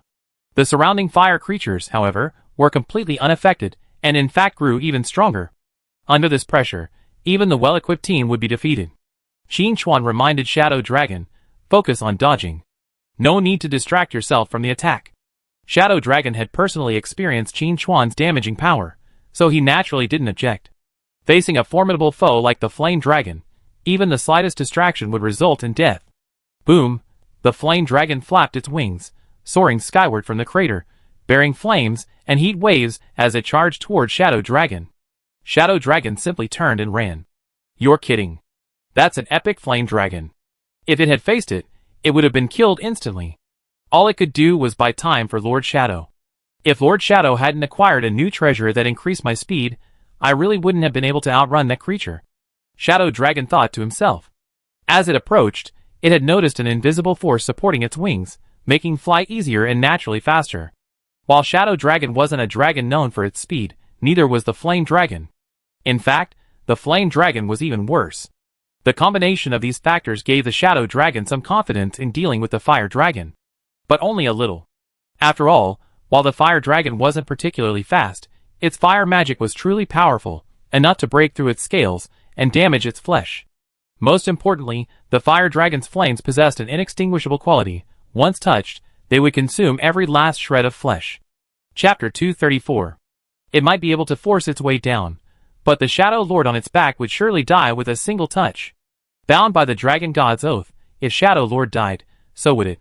Thinking of this, Shadow Dragon felt a surge of new strength within him, enabling him to fly even faster.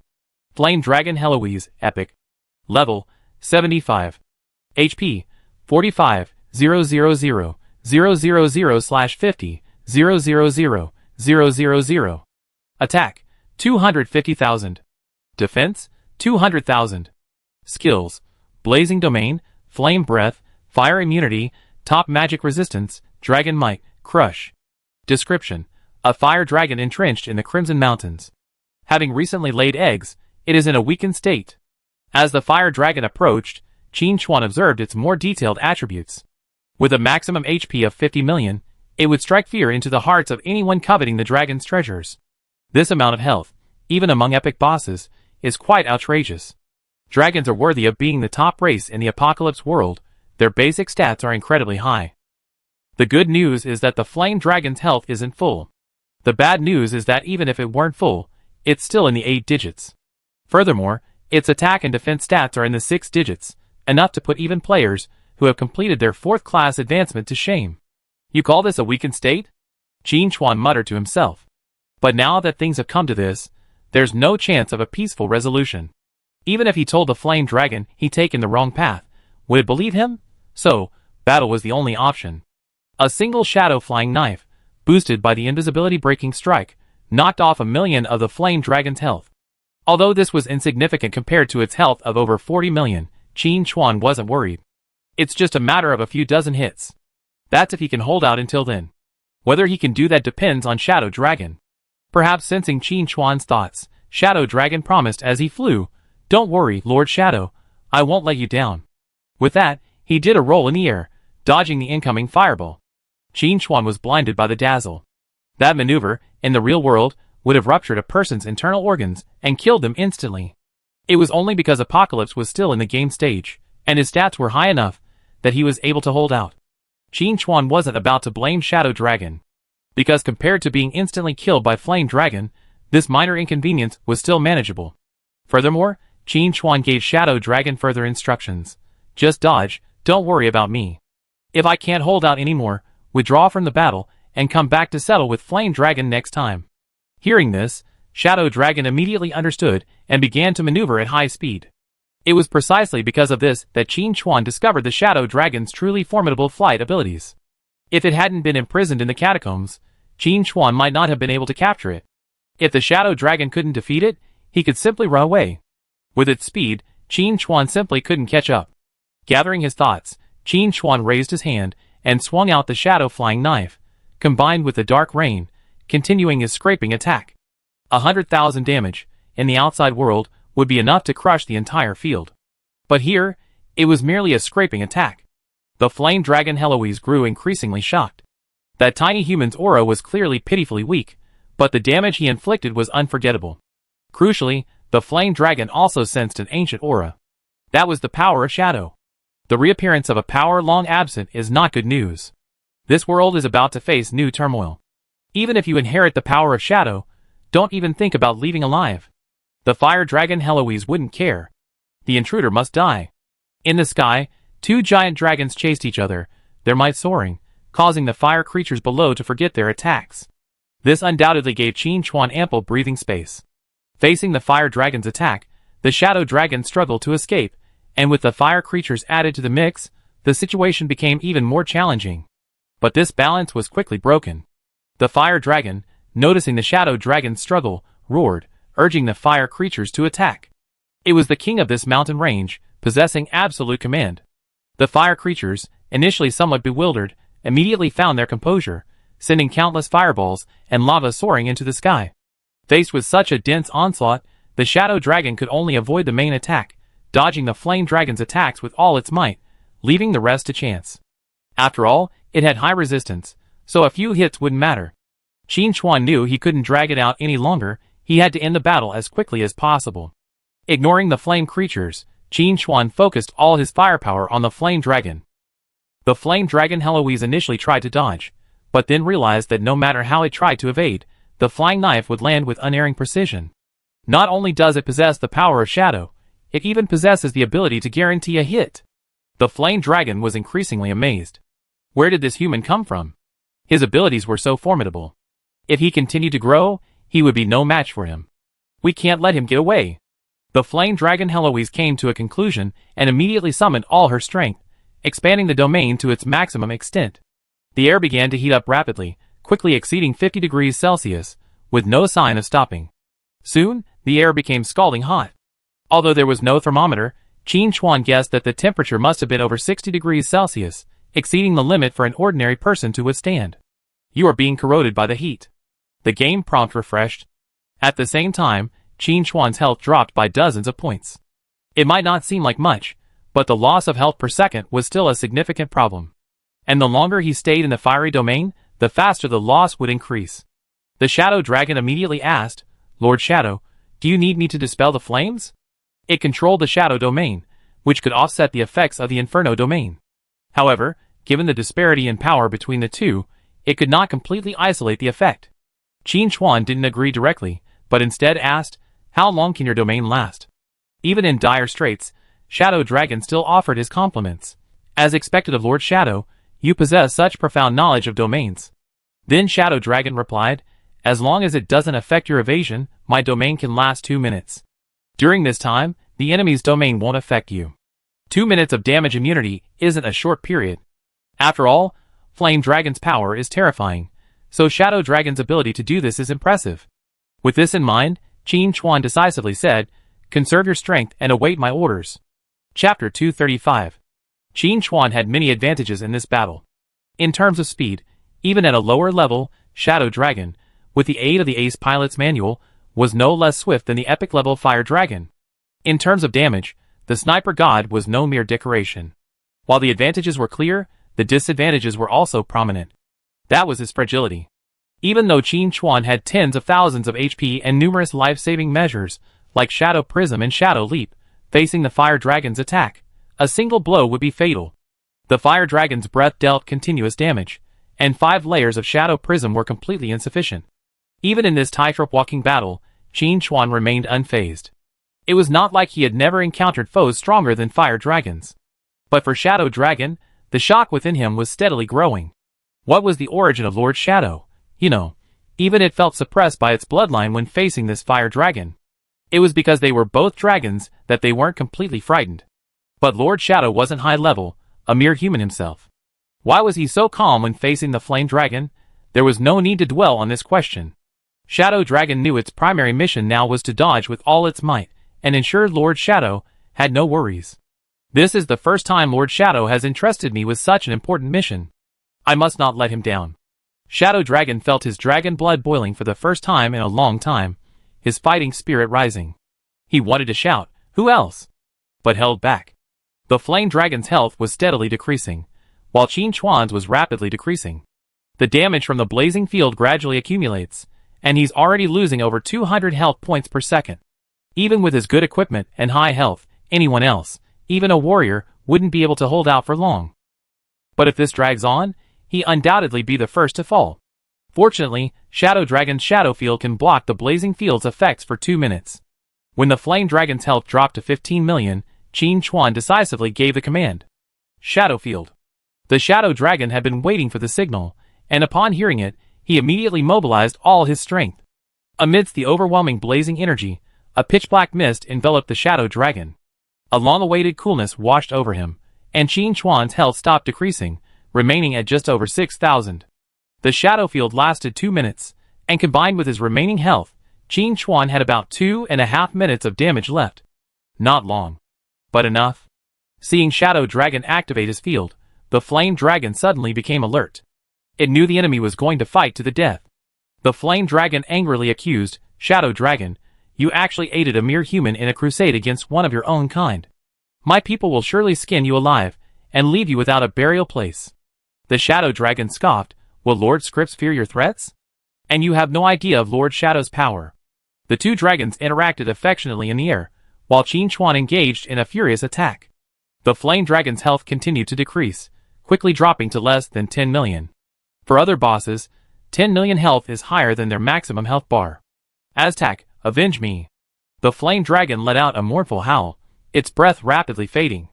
Its life was drawing to a close. But before it died, a ball of light erupted from its body, rapidly flying off into the distance.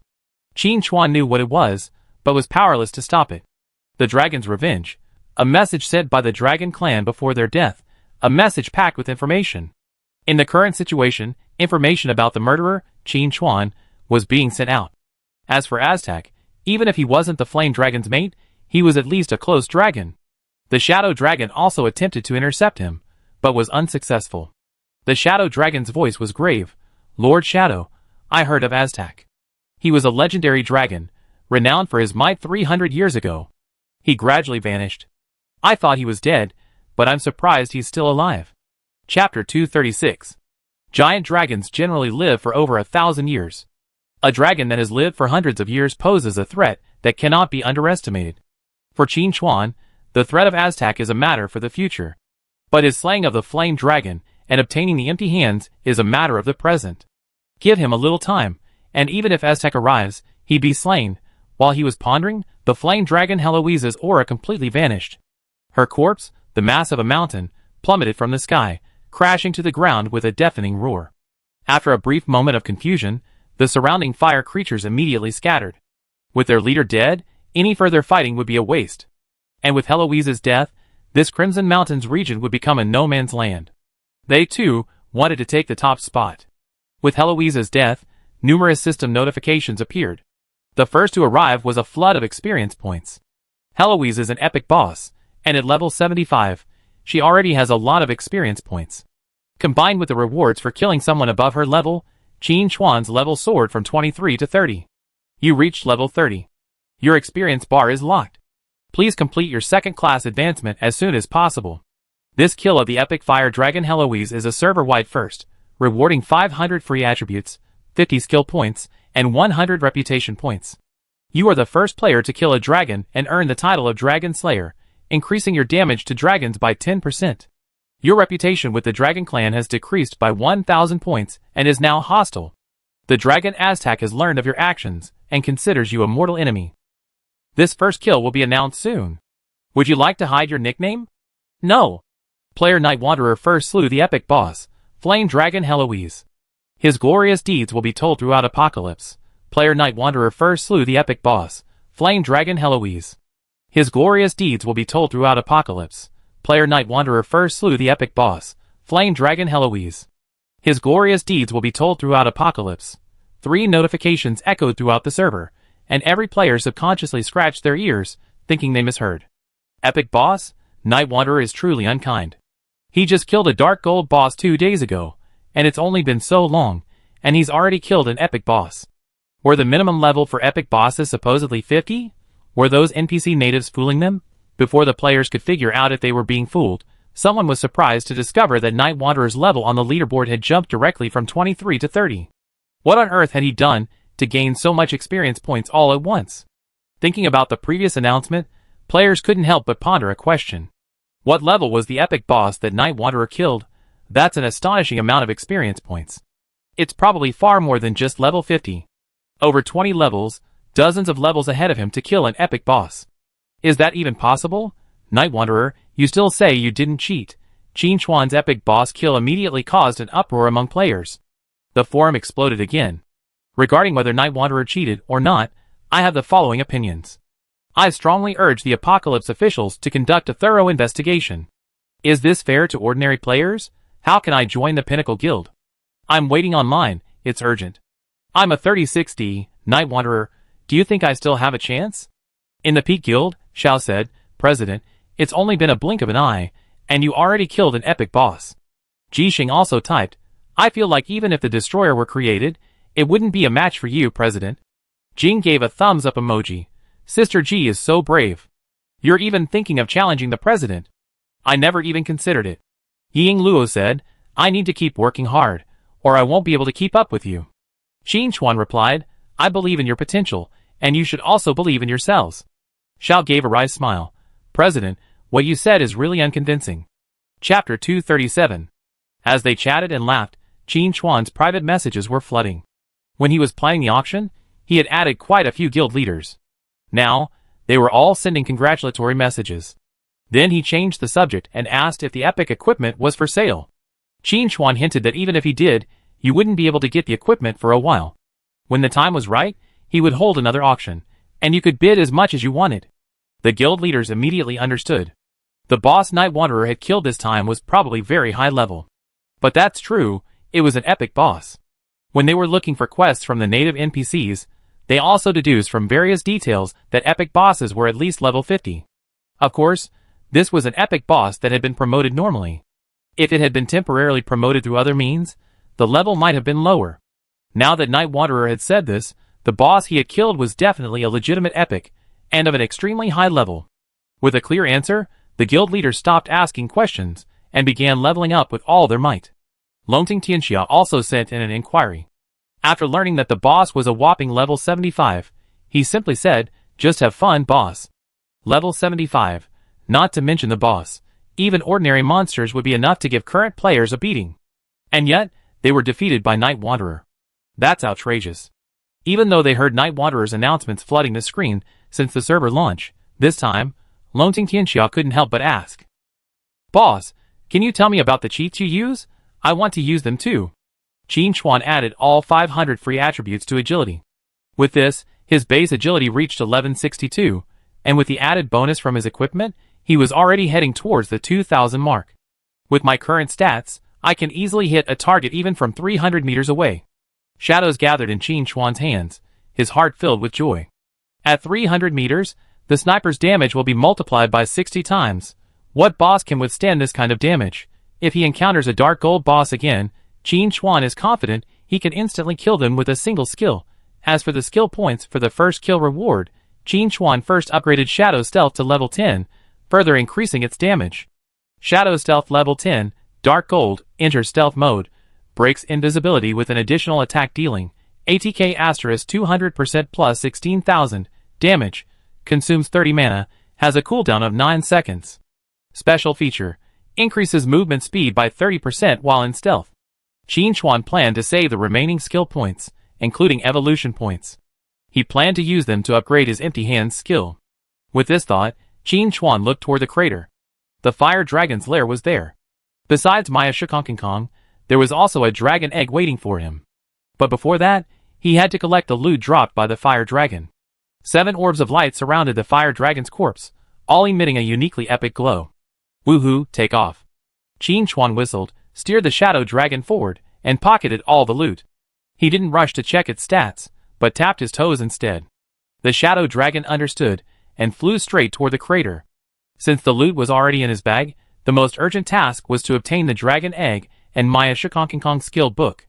The temperature in the crater was extremely high, but still far below the fire dragon's scorching heat, so there was no need for the shadow dragon to counter it with its shadow field.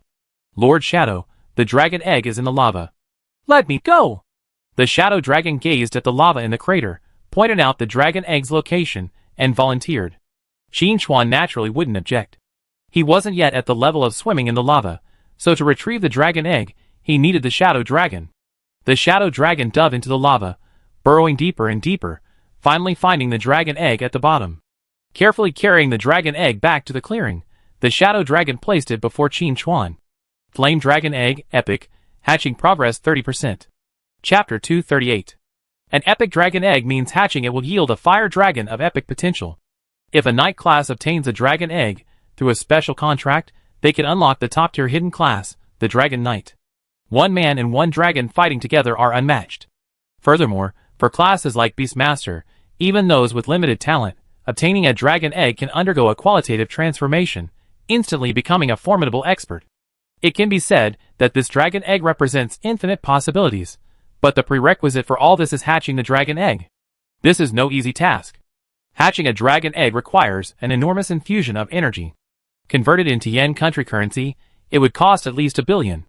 And even after hatching, it still needs to be fed and nurtured. Describing it as a gold-eating beast is no exaggeration. But for Qin Chuan, this is no big deal. Trading money for a fire dragon is a win-win situation, no matter how you look at it. Especially after the apocalypse merged with reality, cash completely lost its value. The standard for measuring wealth was in-game resources. Giant dragons were definitely a top-tier resource. Putting the dragon egg in his storage ring, Qin Chuan prepared to gather supplies for hatching. I find a time to conquer a guild territory, and then we can begin, Qin Chuan thought to himself.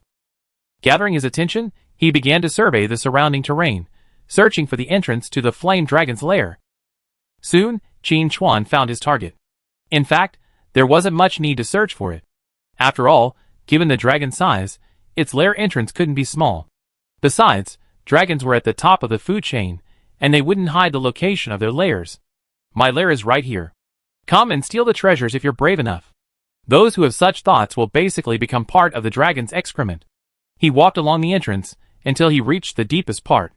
The strewn gold, silver, and jewels on the ground dazzled Qin Chuan's eyes.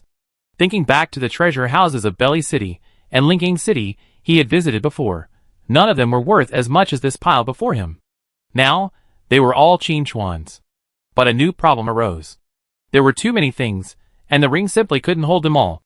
With a firm decision, Qin Chuan decided to use some of his evolution points to evolve the barren ring. I hope to merge the grids into a single whole, so that I can have a chance to take the flame dragon's corpse away as well, Qin Chuan thought to himself. Evolving the barren ring wasn't just about increasing the storage space. He wanted to go a step further and create storage space in advance so he could take the flame dragon's corpse away. The dragon was full of treasures. Dragon scales could be used to craft armor, dragon teeth could be used to craft weapons, and bowstrings made from dragon tendons were the best. Qin Chuan pondered for a moment. This was his first time evolving equipment. Previously, he only evolved skills. But this time, the flame dragon's corpse was so valuable, leaving it there was a real pain. I can farm evolution points later, but if I miss out on the flame dragon, there's no guarantee I get another. Qin Chuan thought to himself. As he invested the evolution points, a flash of light shone from the barren ring on his hand. Ding! Gunnar family emblem quality upgraded. Gold upgraded to dark gold. Gunnar family emblem, dark gold level ring, adds 1000 storage slots. Level requirement, none. Special effect 1. Items in the storage space will not drop. Special effect 2. Storage slots merge, transforming into a 10 by 10 by 10 space. 1000 storage slots, now 1000 cubic meters of storage space. This is definitely a win. A huge win. The same piece of equipment previously occupied one storage slot. But now, each storage slot corresponds to 1 cubic meter, enough to store several pieces of equipment. Of course, fitting the flame dragon's corpse into the storage ring proved somewhat difficult. After all, the flame dragon's body was over 20 meters long. To store it, it had to be disassembled. This task, naturally, fell to Shadow Dragon.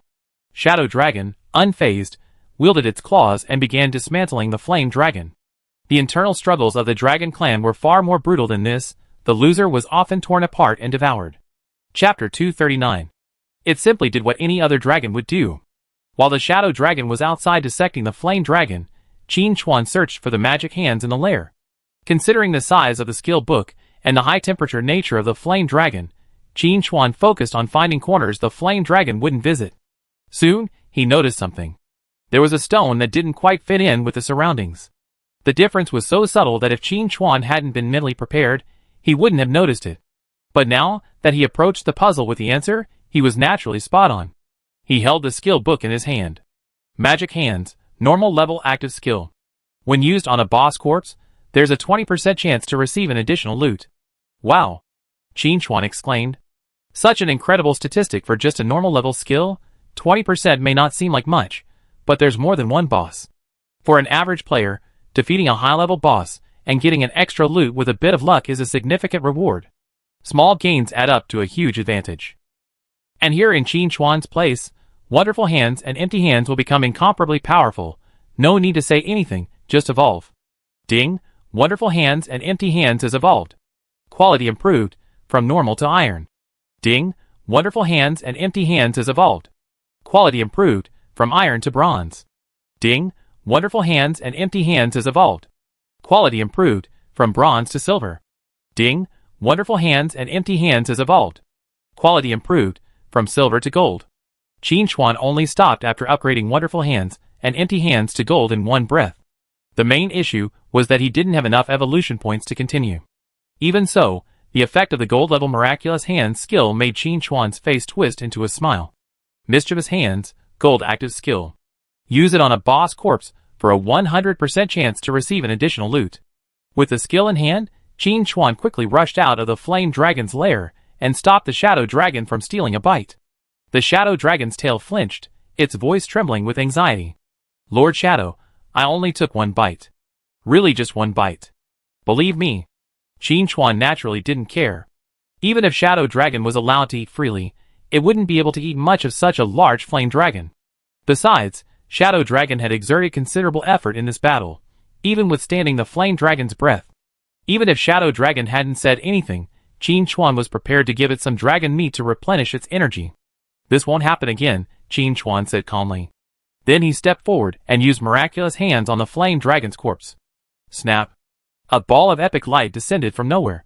Shadow Dragon was stunned. What kind of power was this? Qin Chuan picked it up and took a quick look. Red Flame Cloak. Epic. Defense plus 3000. Strength plus 1000. Agility plus 1150. Level requirement 75. Agility greater than 3000. Special Effect 1. Red Flame. Deals 1000 points of fire damage per second to surrounding enemies. Special Effect 2. Invulnerability. Reduces fire damage taken by 50%. Special Effect 3. Red Flame Burst. Knocks back surrounding enemies. Cooldown 2 minutes. One piece of equipment, 3 benefits. Not only are the special effects impressive, but the equipment's attributes are also incredibly impressive. Unfortunately, this item is only at level 75. Even if Qin Chuan had the Overlord certificate, which lowered the equipment requirement by 10 levels, it would still require upgrading to level 65. So, while this equipment is good, it's purely for viewing, not use. Put it directly into the ring. Continue to disassemble. If you steal anything, you be responsible for the consequences. Qin Chuan instructed, then returned to the Flame Dragon's lair. There were still countless treasures waiting to be collected. Caught in the act, Shadow Dragon naturally dared not entertain any more evil thoughts. It had also figured out that with Lord Shadow's generosity, how could he miss out on its benefits? Greediness will lead to mistakes. The Shadow Dragon warned itself silently.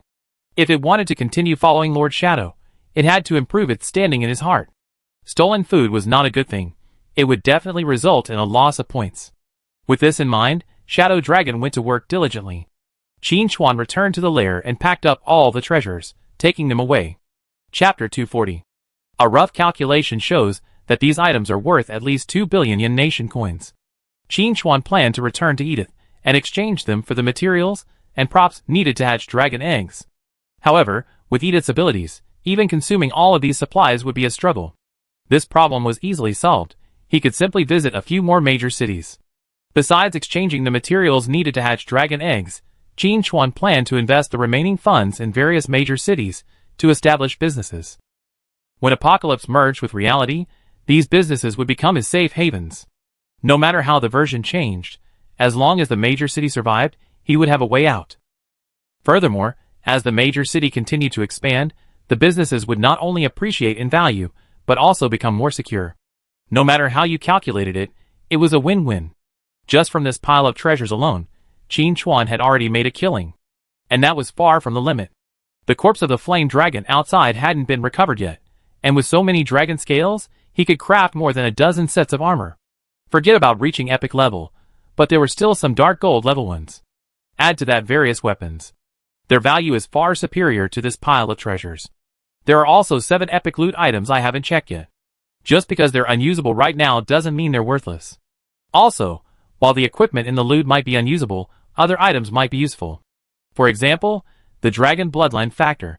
Qin Chuan had obtained 2 Bloodline Factors before, but he never used them because those 2 Bloodline Factors weren't very effective.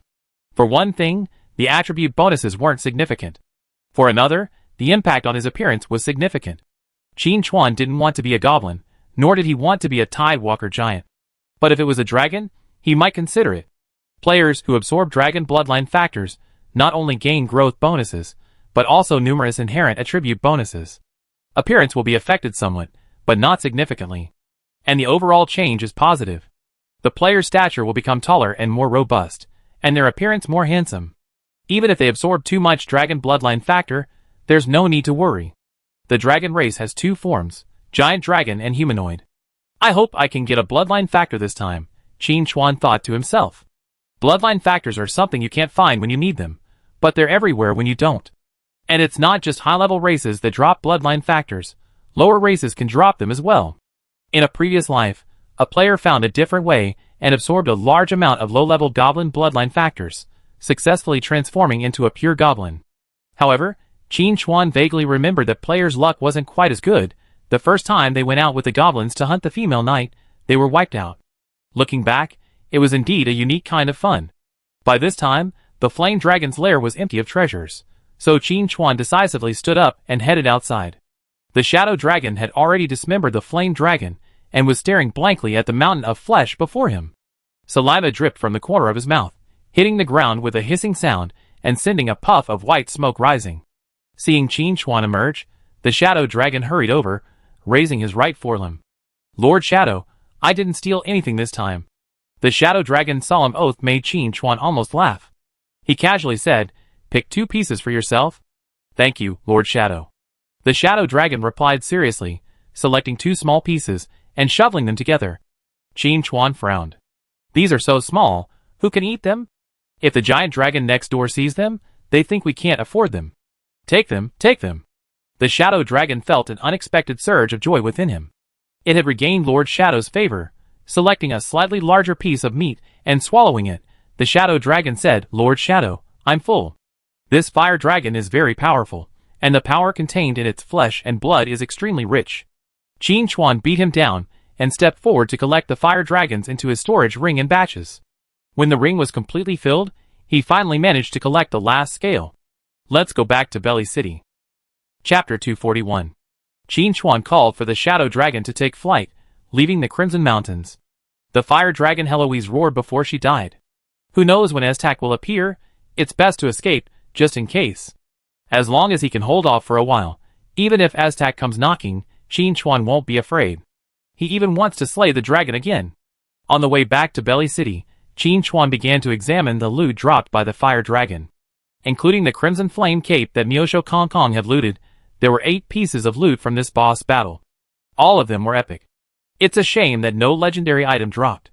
He found the loot orb from the pile of dragon meat. This is a piece of equipment. Crimson Armor, Epic, Defense plus 10,000, Strength plus 1,500, Constitution plus 2,000, Level Requirement, 75. Special Effect 1, Advanced Physical Defense, reduces physical damage received by 50%.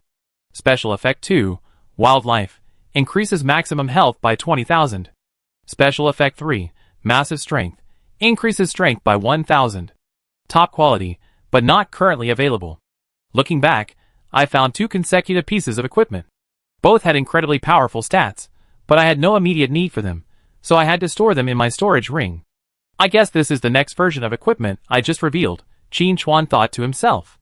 According to the normal game progression, it would take at least 6 months for players to wear level 75 equipment. Leveling up from then on is extremely difficult. Especially after the second class advancement, the leveling requirements are a significant leap compared to those before level 30. Even Qin Chuan wasn't sure his level would surge as quickly as it did now. While he pondered, the attributes of the 4th piece of trophy appeared before him. This wasn't equipment, but an item. Blazing Dragon Blood, an epic item. Upon use, it increases all attributes by 100 and increases fire resistance by 20%. Qin Chuan swallowed the fiery blood in one gulp without a frown. Surging power surged through his body, further increasing his strength. He glanced at the dashboard. Attributes: Strength 430 plus 205, Constitution 395 plus 120, Agility 1262 plus 725, Spirit 406 plus 20. An absolute explosion. After the surging blood and chi subsided, Qin Chuan looked at the next piece of trophy. Flame Dragon Bloodline Factor, epic item. Effect: After use, you gain the blood of the Flame Dragon, increasing your attributes by 10 and your constitution by an additional 5. First use increases all attributes by 100. Please note, using this item permanently alters your character's appearance, so choose with caution. As expected of an epic blood factor, the effects are truly impressive. Aside from the incredibly high growth potential, the fixed attribute boost alone is enough to send even ordinary class players soaring. This item is far more effective than the equally epic Blazing Dragon Blood. Extract the blood of the Flame Dragon, a drop of blood emitting a crimson glow. Ingested directly. Boom! The energy surge erupted, nearly knocking Shadow Dragon from the air. For a moment, Shadow Dragon thought the Flame Dragon had resurrected. Thankfully, it quickly realized that it was Lord Shadow absorbing the blood factor, and thus avoided a reflexive counterattack. Damn Fire Dragon, what luck! Being absorbed by Lord Shadow. Shadow Dragon thought sourly. Thinking carefully, if it hadn't surrendered, its bloodline factor would have been absorbed by Lord Shadow. What an honor! But then again, if it hadn't surrendered, how could it have followed Lord Shadow? Should I have surrendered? The Shadow Dragon fell into deep thought. On its back, Qin Chuan also absorbed the full power of the bloodline factor, and his attributes soared again. Attributes: Strength 530 plus 205, Constitution 495 plus 120, Agility 1362 plus 725, Spirit 506 plus 20. Agility has completely broken through 2000. The other attributes are also steadily moving towards the 1000 mark. I can already advance to my second class, complete the most difficult missions, and my growth value will increase even further. Qin Chuan calculated secretly. He had previously been averaging his points. Each level up increases strength, constitution, and spirit by 11 points, and agility by 12 points. Chapter 242. After absorbing the Flame Dragon Bloodline factor, if the point allocation method remains unchanged, each level up will increase strength by 21, constitution by 26, agility by 22, and spirit by 21. If the bonus from the second level up is added in, the total attribute points gained per level up will easily exceed 100. This alone will make the gap between him and other players incredibly large. If you factor in the equipment gap. Qin Chuan felt a bit over the top. After absorbing the Flame Dragon Bloodline factor, Qin Chuan felt incredibly healthy, and he wished he could find another dragon to fight for 300 rounds. Why would I have such a thought? Qin Chuan reflected. This time, he was able to defeat the Flame Dragon Heloise, which was essentially a sneak attack. After all, Heloise had laid dragon eggs, and was in a weakened state. If you only look at her health, she wasn't much weaker. But don't judge things by appearances alone. The reduction in Heloise's 4 attributes is the most fatal.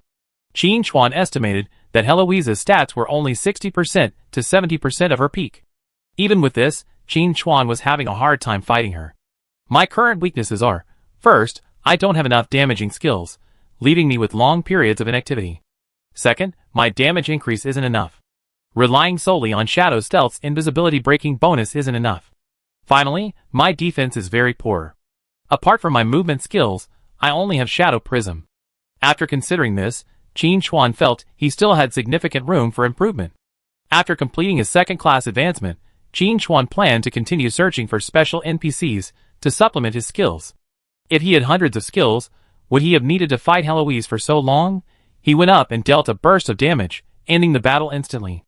Recovering his focus, Qin Chuan looked at the other 3 pieces of loot. Dragon Crystal, an epic item. When embedded in a staff, it increases spell damage by 50%. The embedded equipment must be at least dark gold. A dark gold staff's stats are already explosive. It's not just any ordinary player who can obtain such equipment. Adding a dragon crystal to the mix, increasing damage by 50%, the potential is beyond the imagination of ordinary players. The only drawback is that Qin Chuan isn't a mage, so he can't use it. And he doesn't have a dark gold staff. He can only put it in his ring and wait for the right moment. On to the next item. Flame Dragon's Reverse Scale, an epic item. When embedded in the chest plate, it increases damage by 100% for 30 seconds, with a cooldown of 1 hour. The embedded equipment must be at least dark gold. The dragon has a reverse scale, and touching it will anger it. The effect of this item made Qin Chuan's eyes light up. His current output is already incredible. If he could double it, defeating bosses would be effortless and enjoyable. If I had to point out a flaw, it would probably be its short duration and long cooldown. But the advantages outweighed the disadvantages. Most importantly, he had a dark gold level chestplate. The earth dragon lining he obtained from killing the bone breaker was a dark gold level chestplate. I find a blacksmith to drill a hole in my equipment and then inlay this flame dragon's reverse scale, granting me a powerful burst skill. And as long as the reverse scale isn't damaged in battle, it can be removed and inlaid on new equipment without affecting Qin Chuan's equipment replacement. I ask Edith if there are any dwarf blacksmiths in Belly City, Qin Chuan thought to himself. While players can obtain the blacksmith profession, there are definitely no blacksmiths at this stage. Dark gold level equipment can't be modified, so they can only be found among the native NPCs. Among the NPCs, the dwarves are undoubtedly the most skilled in forging. All the renowned top-tier equipment in the Apocalypse world originates from their craft. For this very reason, human capitals also invite dwarves to settle there. Bailey City should also have some. Even if Bailey City doesn't have any, the worst that can be done is to find them on the black market. When it comes to wide-ranging resources, these lawless outlaws know more. Chapter 243. Satisfied, Qin Chuan looked at his last piece of trophy. Dragon Taming Technique, an epic item. Used on dragons, it allows for a contract to be signed with them. The stronger the target, the lower the chance of a successful contract. Choose your target carefully. This is truly a case of someone dropping a pillow on you while you're asleep. Previously, Qin Chuan was still contemplating what to do with the dragon egg after it hatched. Now, there's no need to worry about that at all. He can simply use the dragon taming technique to contract it. After using the dragon taming technique, the flame dragon will become a special pet, capable of participating in battle.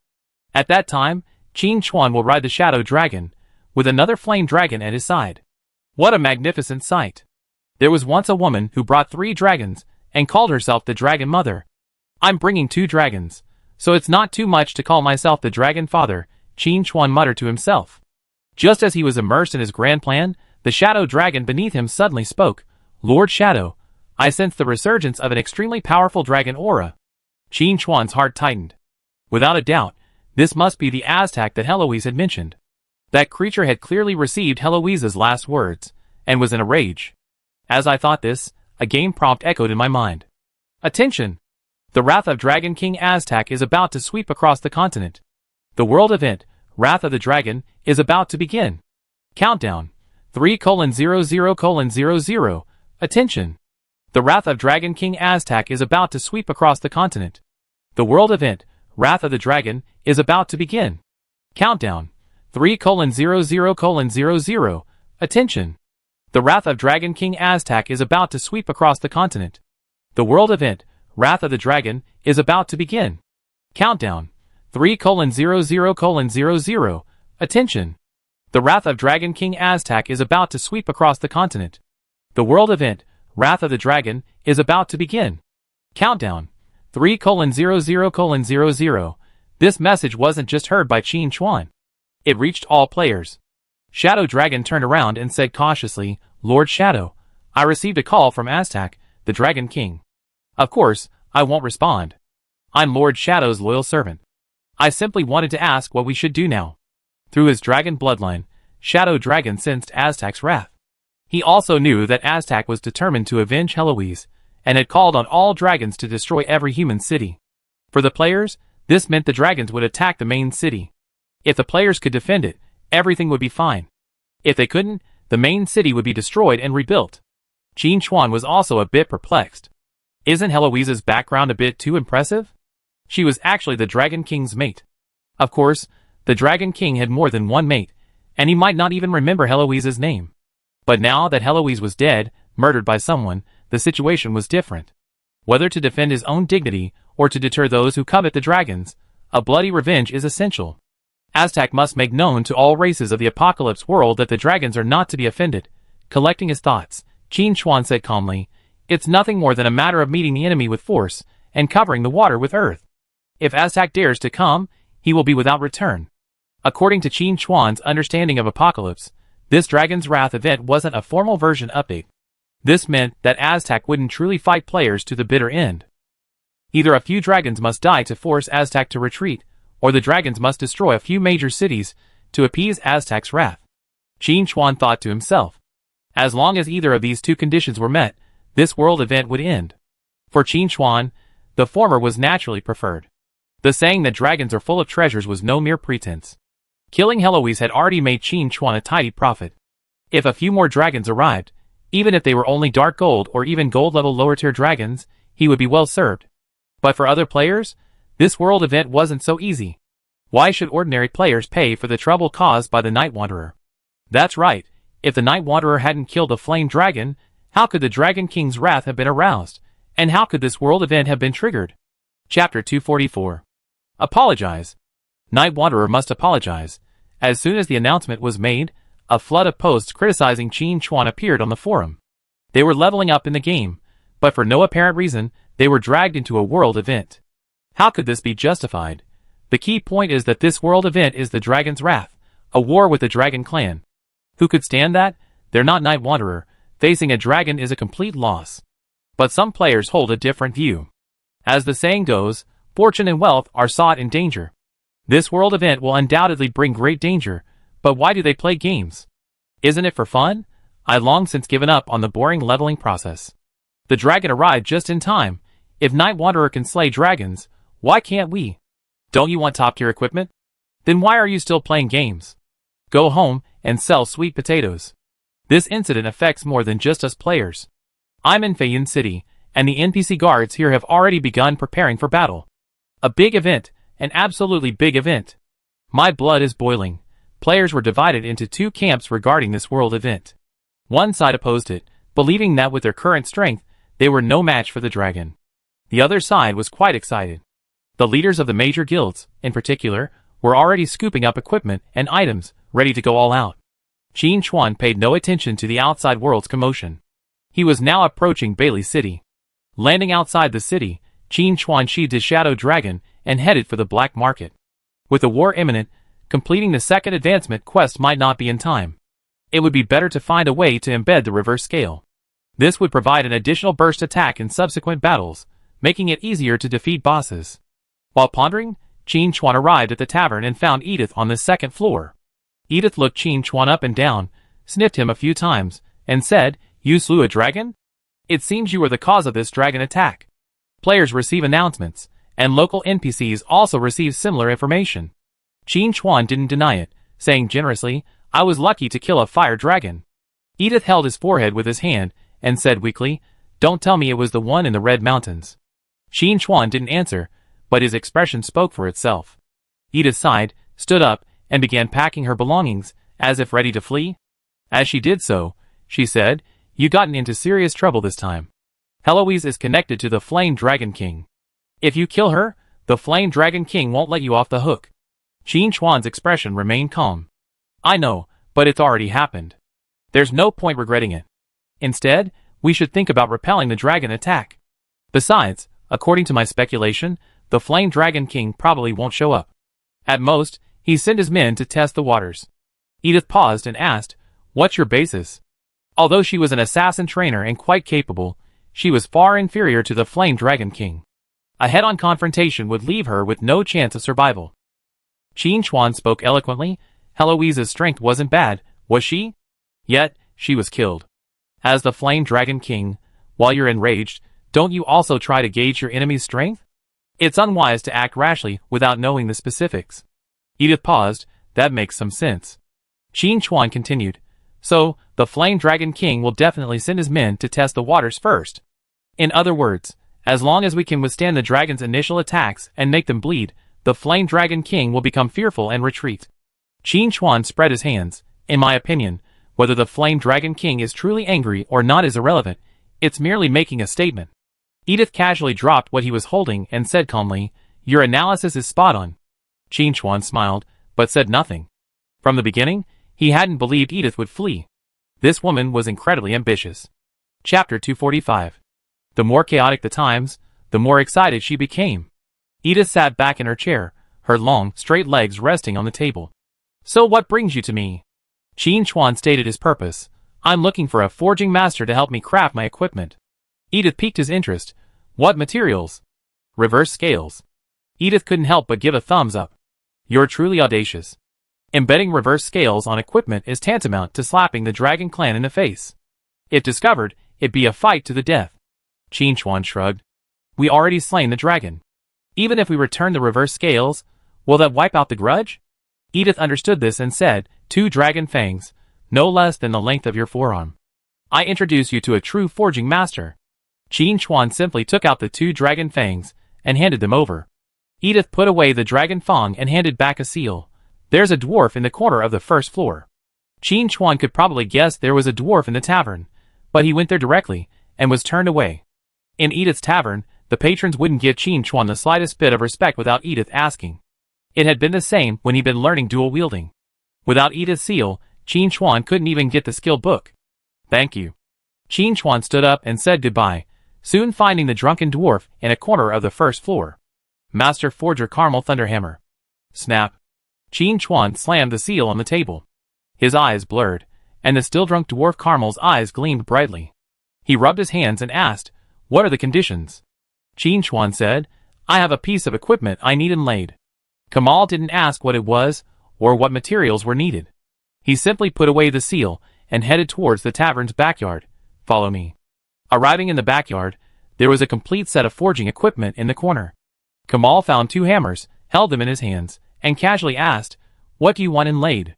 Qin Chuan removed the earth dragon lining and replied, I want to inlay a reverse scale on this leather armor. Clang. Kamal's hammer fell, hitting his foot. But Kamal's expression didn't change. He rushed to Qin Chuan, grabbed his arm, and excitedly shouted, reverse scale? You slayed the dragon? Qin Chuan nodded. I was lucky enough to kill Heloise, and Aztec is coming for revenge, so I need to improve my strength. Kamal fell into deep thought. He had heard of Aztec. He was the king of fire dragons, a being at the pinnacle of the apocalypse world. Kamal suddenly felt the Edith seal in his pocket burning. If he had known it was Heloise's Achilles heel, he would never have accepted the commission.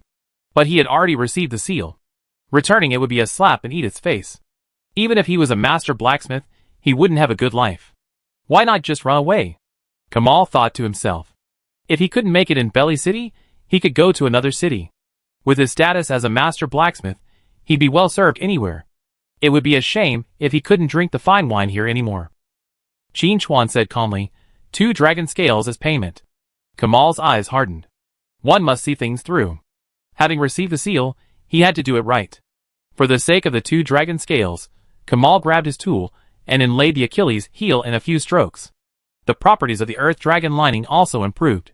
Earth dragon lining, dark gold grade, defense plus 300, health plus 3000, strength plus 80, level requirement, 20.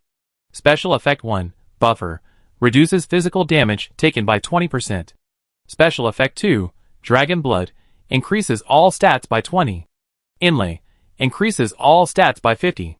Active use increases damage by 100%, lasts 30 seconds, cooldown is 1 hour. As expected of a master forger, he not only retained the active effect of the reverse scale, but also further activated it, providing additional stats. 50 points in all stats is a significant increase. After replacing the earth dragon lining, Qin Chuan took out 2 dragon scales. Camel, however, didn't take them. Instead, he rubbed his hands and asked sheepishly, do you have any extra dragon materials? Chapter 246. Kamal explained, I'm not asking for extra compensation. I like to make a deal with you. I'm willing to buy the materials you have. For dwarves, seeking only the finest forging materials is a lifelong pursuit. The uniqueness of the apocalypse world means that not only can various ores be forged, but materials from monsters are also included. Of these, dragon body parts are the most premium materials. Even when Qin Chuan took out the reverse scale, Kamal knew that since Qin Chuan had slain the dragon, he would surely have a vast supply of materials. 2 dragon scales wouldn't be enough. Kamal wanted more. Qin Chuan shook his head at Kamal's request. The light in Kamal's eyes quickly faded, and he became dejected. If he hadn't been strong-minded, he would have burst into tears. But the next second, Kamal's mood soared again. Qin Chuan said calmly, Master Kamal, I have a whole fire dragon. If you're willing to help me forge equipment, you can take 1/10 of the materials. Qin Chuan added, you can choose what you want first, and then we craft the rest into equipment.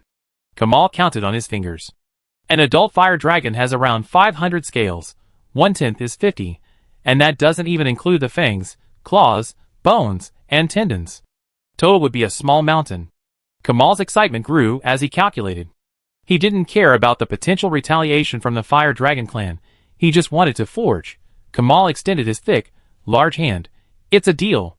Qin Chuan shook his hand, a faint smile on his face. It's a deal. However, a world event is about to take place, so the forging work will have to be postponed. Qin Chuan said, Master Kamal, how about you wait until this battle is over before you officially begin your work? Kamal replied, no problem. I can't work peacefully until the battle is over.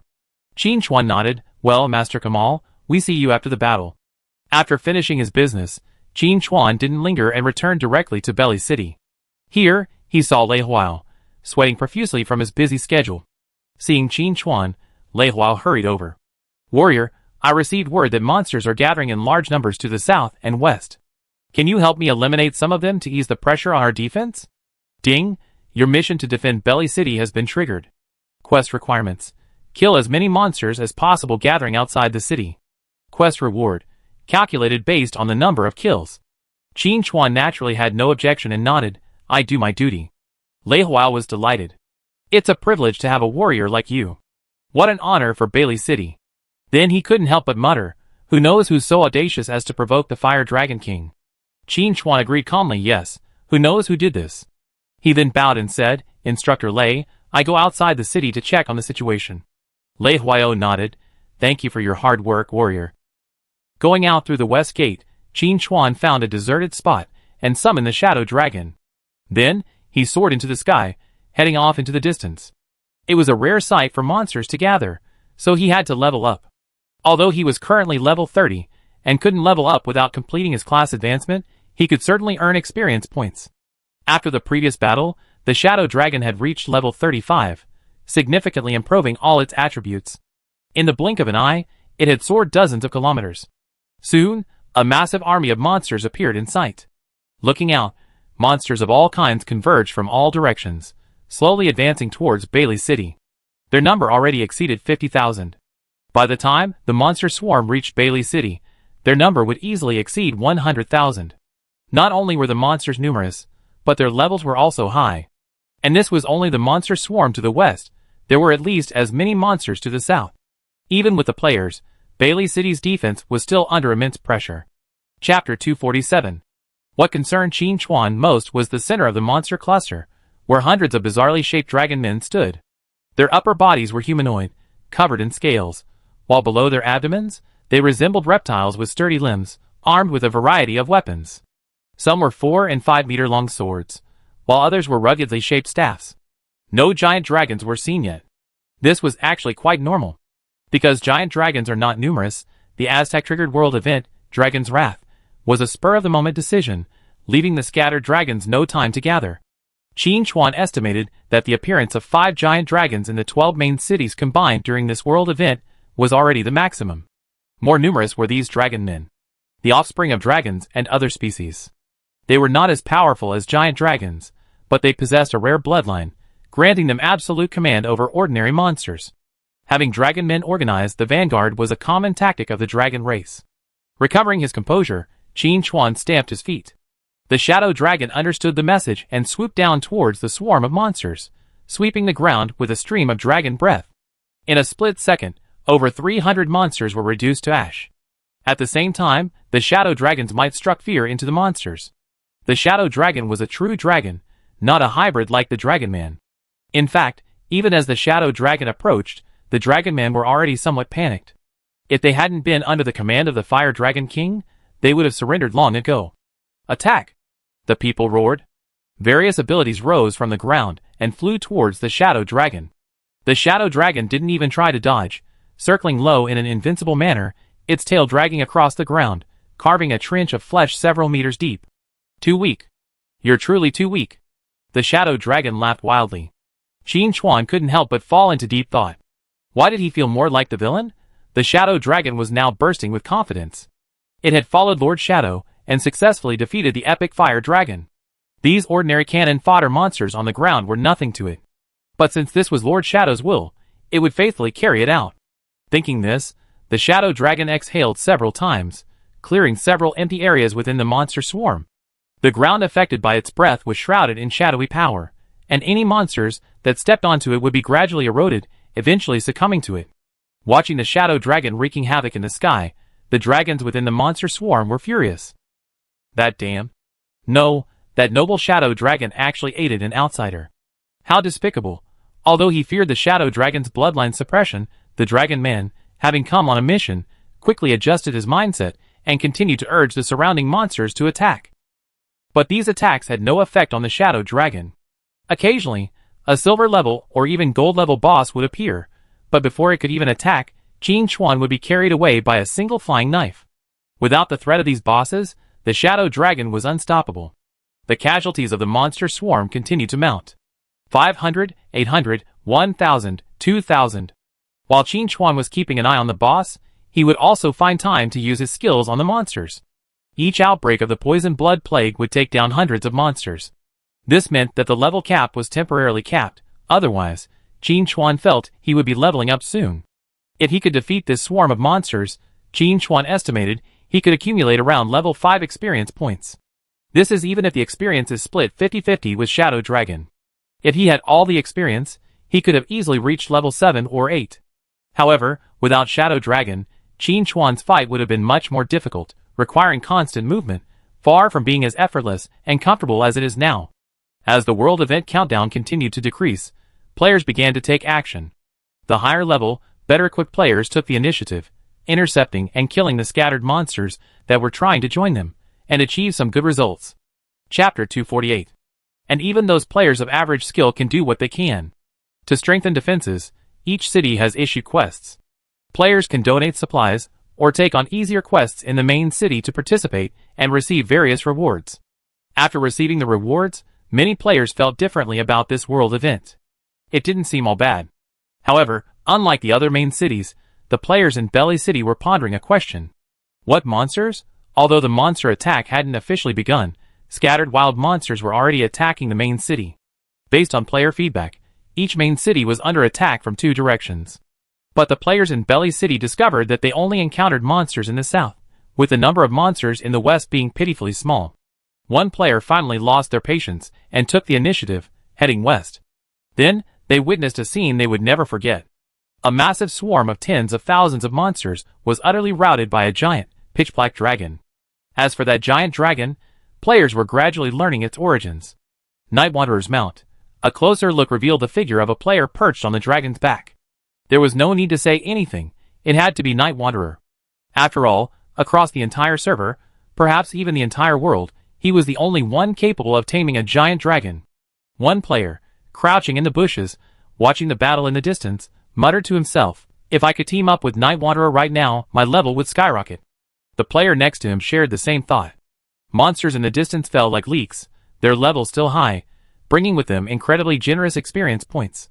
Unfortunately, they didn't have Night Wanderer as their friend, nor could they afford to hire a power leveler, so they could only watch and drool. But since they were already here, they had to kill some lone monsters. It wouldn't be a wasted trip. Player teams rushed out in 2s and 3s, searching for opportunities outside the monster cluster. Qin Chuan saw everything clearly from midair, and immediately told Shadow Dragon to take it easy, lest he wipe out the players with a single breath of dragon breath. He wasn't a brutal man. A player posted a distant battle scene on the forum, which immediately sparked heated discussion. But soon, players began to express their accustomed to it. Night Wanderer had already killed an epic boss for the first time. What were these ordinary monsters? They were nothing more than sheer numbers. At this moment, the Rakshasa Hall jumped out and complained. Night Wanderer is eating all the spoils, leaving no room for ordinary players. Brothers of Belly City, you should unite and oppose Night Wanderer's actions. The monster cluster is shared by all players. How could he be allowed to finish it all alone? Why should the players of Bailey City be inferior, forced to eat what the Night Wanderer left behind? A flood of smearing posts appeared, resonating with many casual players. That's right. The number of monster clusters is essentially fixed. If the Night Wanderer has killed them all, what else can they kill? How can they level up without killing monsters? How can they defeat bosses without leveling up? If they can't defeat bosses, how can they improve? For a while, many players came out in support of Lusha Temple, which gave Lusha Temple a boost in visibility. In the Lusha Temple Guild channel, Vice President Lusha Quangxiu boasted, "The president is truly amazing." With just a few posts, Night Wanderer's popularity has plummeted. Lusha Yudaizan, looking somewhat pale, waved his hand, dismissing the incident as nothing. Soon, Lusha Quangxiu's expression darkened, and he said, "President, the Dragon Dynasty has started attacking us again." He didn't say the rest, but Lusha Yudaizan had guessed what he meant. It must be about his 270 million, which was just a rip-off. Lusha Yudaizan grew increasingly angry as he thought about it, unable to help but spit out a mouthful of blood, his face turning even paler. But after spitting out the blood, Lusha Yudaizan actually perked up a lot. He waved his hand calmly and said, "Pause the attack on the Night Wanderer for now. Focus our naval firepower on the Dragon Dynasty. We can't lose momentum." Chapter 249. Rakshasa Crazy Blood immediately made arrangements. On the forum, another heated exchange of words erupted. Meanwhile, in the game, the countdown for the world event gradually drew to a close. The countdown ended, and the world event officially began. The countdown ended, and the world event officially began. The countdown ended, and the world event officially began. The countdown ended, and the world event officially began. Instantly, an angry roar echoed between heaven and earth. Under the command of Dragon King Aztak, the monster swarm began to accelerate, advancing towards the major cities. At the same time, many monsters hidden in the shadows also joined the swarm. Players who had been hunting monsters were immediately annihilated. In the monster swarm's path, countless players were sent back to their resurrection points. Not only that, some players in the main city were horrified to discover a huge and terrifying figure emerging from the clouds. When the shadow lowered its altitude and broke through the clouds, they finally saw what it was. Flying dragons. Countless flying dragons. Qin Chuan also saw the flying dragons in the sky. However, he was more perceptive than the average player, and knew they weren't true dragons, but sub-dragons. But even if they were just sub-dragons, they were still a significant threat. Most importantly, sub-dragons could fly, giving them an innate advantage. The moment the flying dragons emerged from the clouds, the players' emotions were like a roller coaster, swooping down at a rapid speed. If it were just the swarms of monsters on the ground, they would have been confident of holding the main city. After all, the main city walls were tall and thick enough that simply hiding on them and unleashing any skills would have been enough to kill monsters. But the appearance of the flying dragons turned the tide. They could stand on the walls and attack the monsters on the ground, and the flying dragons in the sky could also use their height to attack them. Crucially, the dragons were at a very high level, generally above level 40. At this stage, the majority of players were around level 12 or 13. With a gap of 30 levels, how could they possibly defeat them? The dragon swarm swooped down, its breath sweeping across the city walls, sending all players in its path back to the respawn point. Even the NPC guards were severely wounded, their health bars reduced by nearly half. 2 more dragon breaths would nearly wipe out the entire area. The players at the respawn point complained bitterly. "Damn! My bronze shield exploded. I spent 2 months living expenses on it. Bronze is nothing. I lost all the silver gear I earned from my part-time job tonight. Those dragons deal such insane damage. I can't handle it." "Forget the dragons, buddy. Tell me more about your part-time job tonight. I have a friend who wants to know more." "Yes, I'm his friend. I want to earn silver gear too." The flower language of steel wool represents wealth and endurance. More and more players were sent back to the resurrection point, and the situation was getting a little out of control. Luckily, at this moment, the players noticed a beam of light rising from the main city, instantly granting them a buff. Desperate, increases maximum health by 50%, increases skill effectiveness by 50%, and reduces damage taken by 50%. Faced with the onslaught of dragons and monsters, the mayors of the major cities could no longer sit still. They activated their authority and activated the war aura. With such a powerful buff, the players suddenly felt they had it all figured out. Without even bothering to inquire about the nature of their part-time jobs, they all donned their spare gear and rushed up the city walls. At that moment, a swarm of monsters had already reached the base of the wall and began to scale it. After the initial panic, the players were captivated by the spectacle. Holographic games are so exciting. This scene gets my blood boiling. I already stripped off all my gear. If I die, I just run away. Who's afraid of who? Guys, I discovered a bug. The monsters attacked by the guards are considered ownerless. If you can inflict even a little damage, you earn experience points. It's not much, but since the monsters are high level, the bonus is still quite generous. I tried it, and it's true. Leveling up is awesome now. Chapter 250. This world event presented both risks and opportunities. Players quickly figured out new ways to level up, following the guard NPCs everywhere to gain experience. Players with group abilities had a significant advantage. A casual cast of a skill beneath the city wall could easily bring down 7, 8, or even a dozen monsters, their experience bars leaping forward in leaps and bounds. It was a truly satisfying experience. But the dragon posed a threat overhead, its occasional swooping breath taking down numerous players. Seeing the guard's health nearly depleted, a player stepped forward and shouted, "Healers, forget about the others. Bring up the guard's health first. As long as these guards survive, we can hold the main city. Without these guards, we can't hold on." This strategy was clearly extremely wise. In this world event, the main force of the battle was the main city NPCs. The healers shifted their focus, ignoring their teammates' pleas for help. The respawn point is so close, just run for the corpse yourself. Thanks to the healers' efforts, the NPC's health began to stabilize, and then steadily recover. In addition, the healers discovered that by restoring health to the NPC would also receive a share of the experience points after killing monsters, a discovery that undoubtedly made the healers even more excited. Crucially, in this world event, all monsters were shared. They weren't locked into ownership just because another player dealt damage first. Of course, this only applied to experience points. Loot was still based on a damage-based ratio. Even so, many players were still excited. Especially ordinary players, who didn't have the ability to kill these high-level monsters in the first place, so the loot didn't matter to them. Just getting a share of the experience points was already a great achievement. One player calculated that this world event would at least level him up 2 levels. For top players, the benefits would be even greater.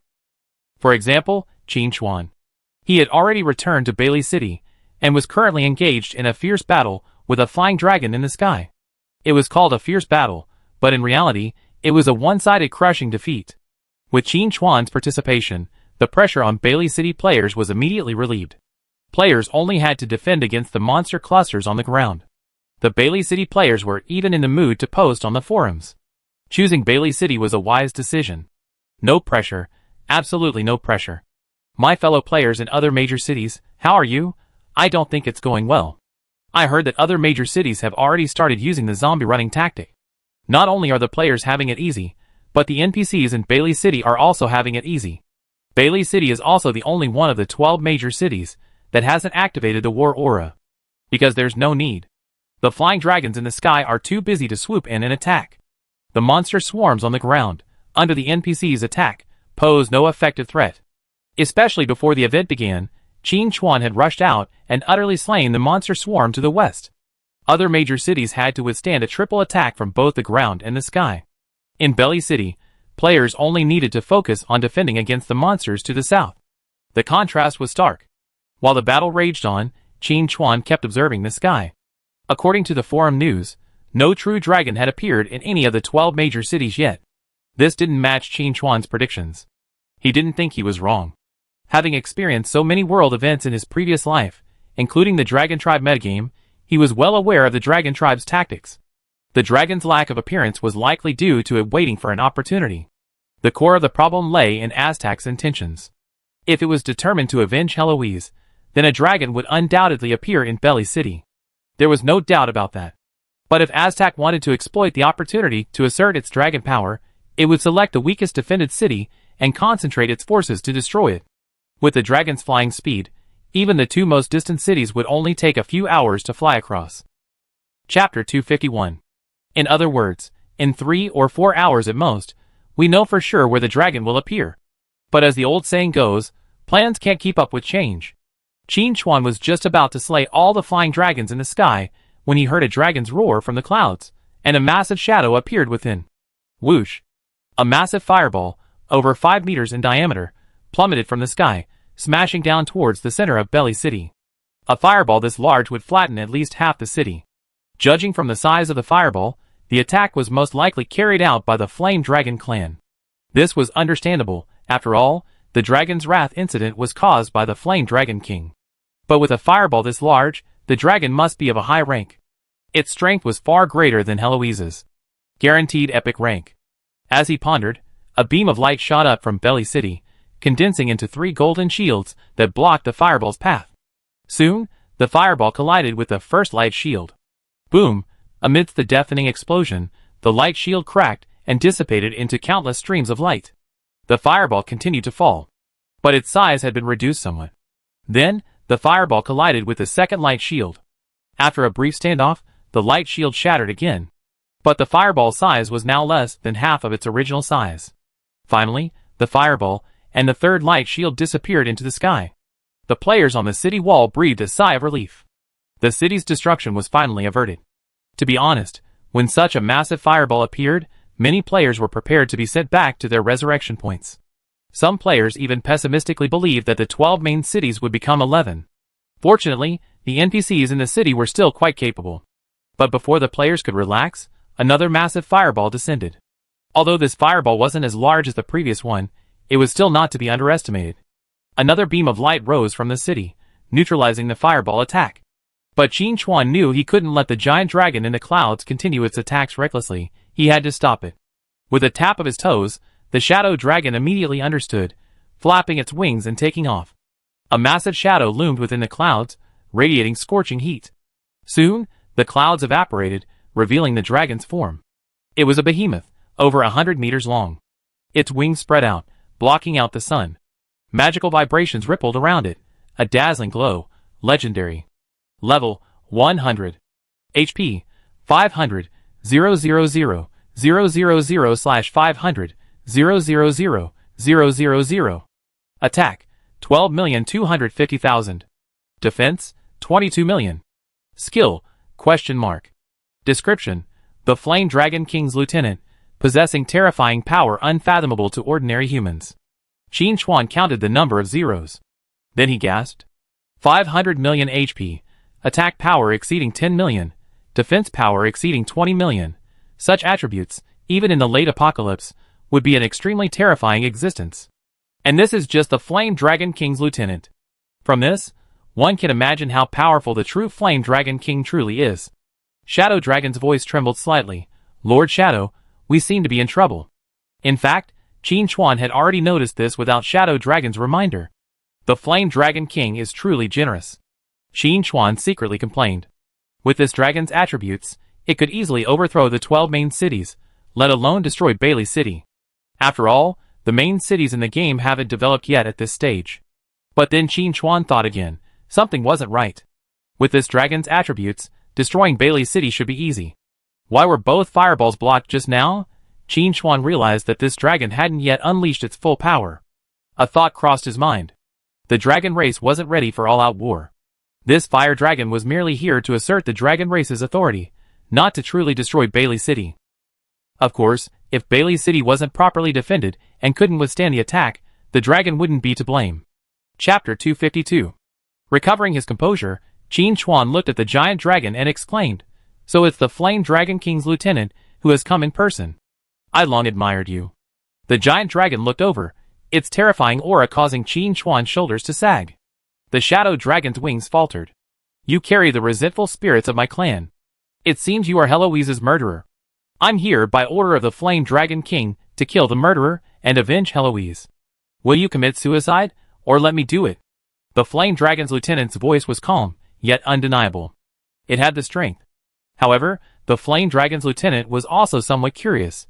How had this human, with such a weak aura, managed to kill Heloise? But that didn't matter. After all, its mission was to kill the murderer and return to report. As for the rest, it had nothing to do with it. Qin Chuan naturally wouldn't commit suicide, nor did he want to be killed by the Flame Dragon's lieutenant.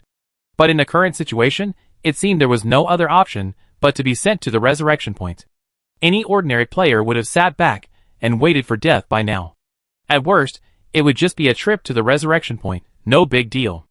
Who hasn't been killed by wild monsters a few times? But Qin Chuan was different. Even in this situation, he was still looking for an opportunity. The Flame Dragon Lieutenant glanced at Qin Chuan calmly and said in a calm tone, "This Shadow Dragon's speed won't allow you to escape. Besides, if you leave, no one in the city below will survive." Qin Chuan lowered his head, thinking for a moment, and agreed, "You make a lot of sense." The Flame Dragon Lieutenant said, "So you made your decision?" Qin Chuan nodded. "Yes, my answer is, I don't want to kill myself, and I don't want to be killed by you either." The Flame Dragon's lieutenant's eyes grew cold. It didn't like this answer. "If that's the case, then I do it myself," the Flame Dragon's lieutenant said. The energy fluctuations around him surged, and flames enveloped his entire body. On the ground, players and NPCs alike were apprehensive. As the clouds dissipated, they also saw the giant dragon in the sky. A level 100 legendary boss. How could this be defeated? One breath of dragon's breath could wipe out the entire city of Belly. The news of the legendary boss appearing in Belly City spread among the players.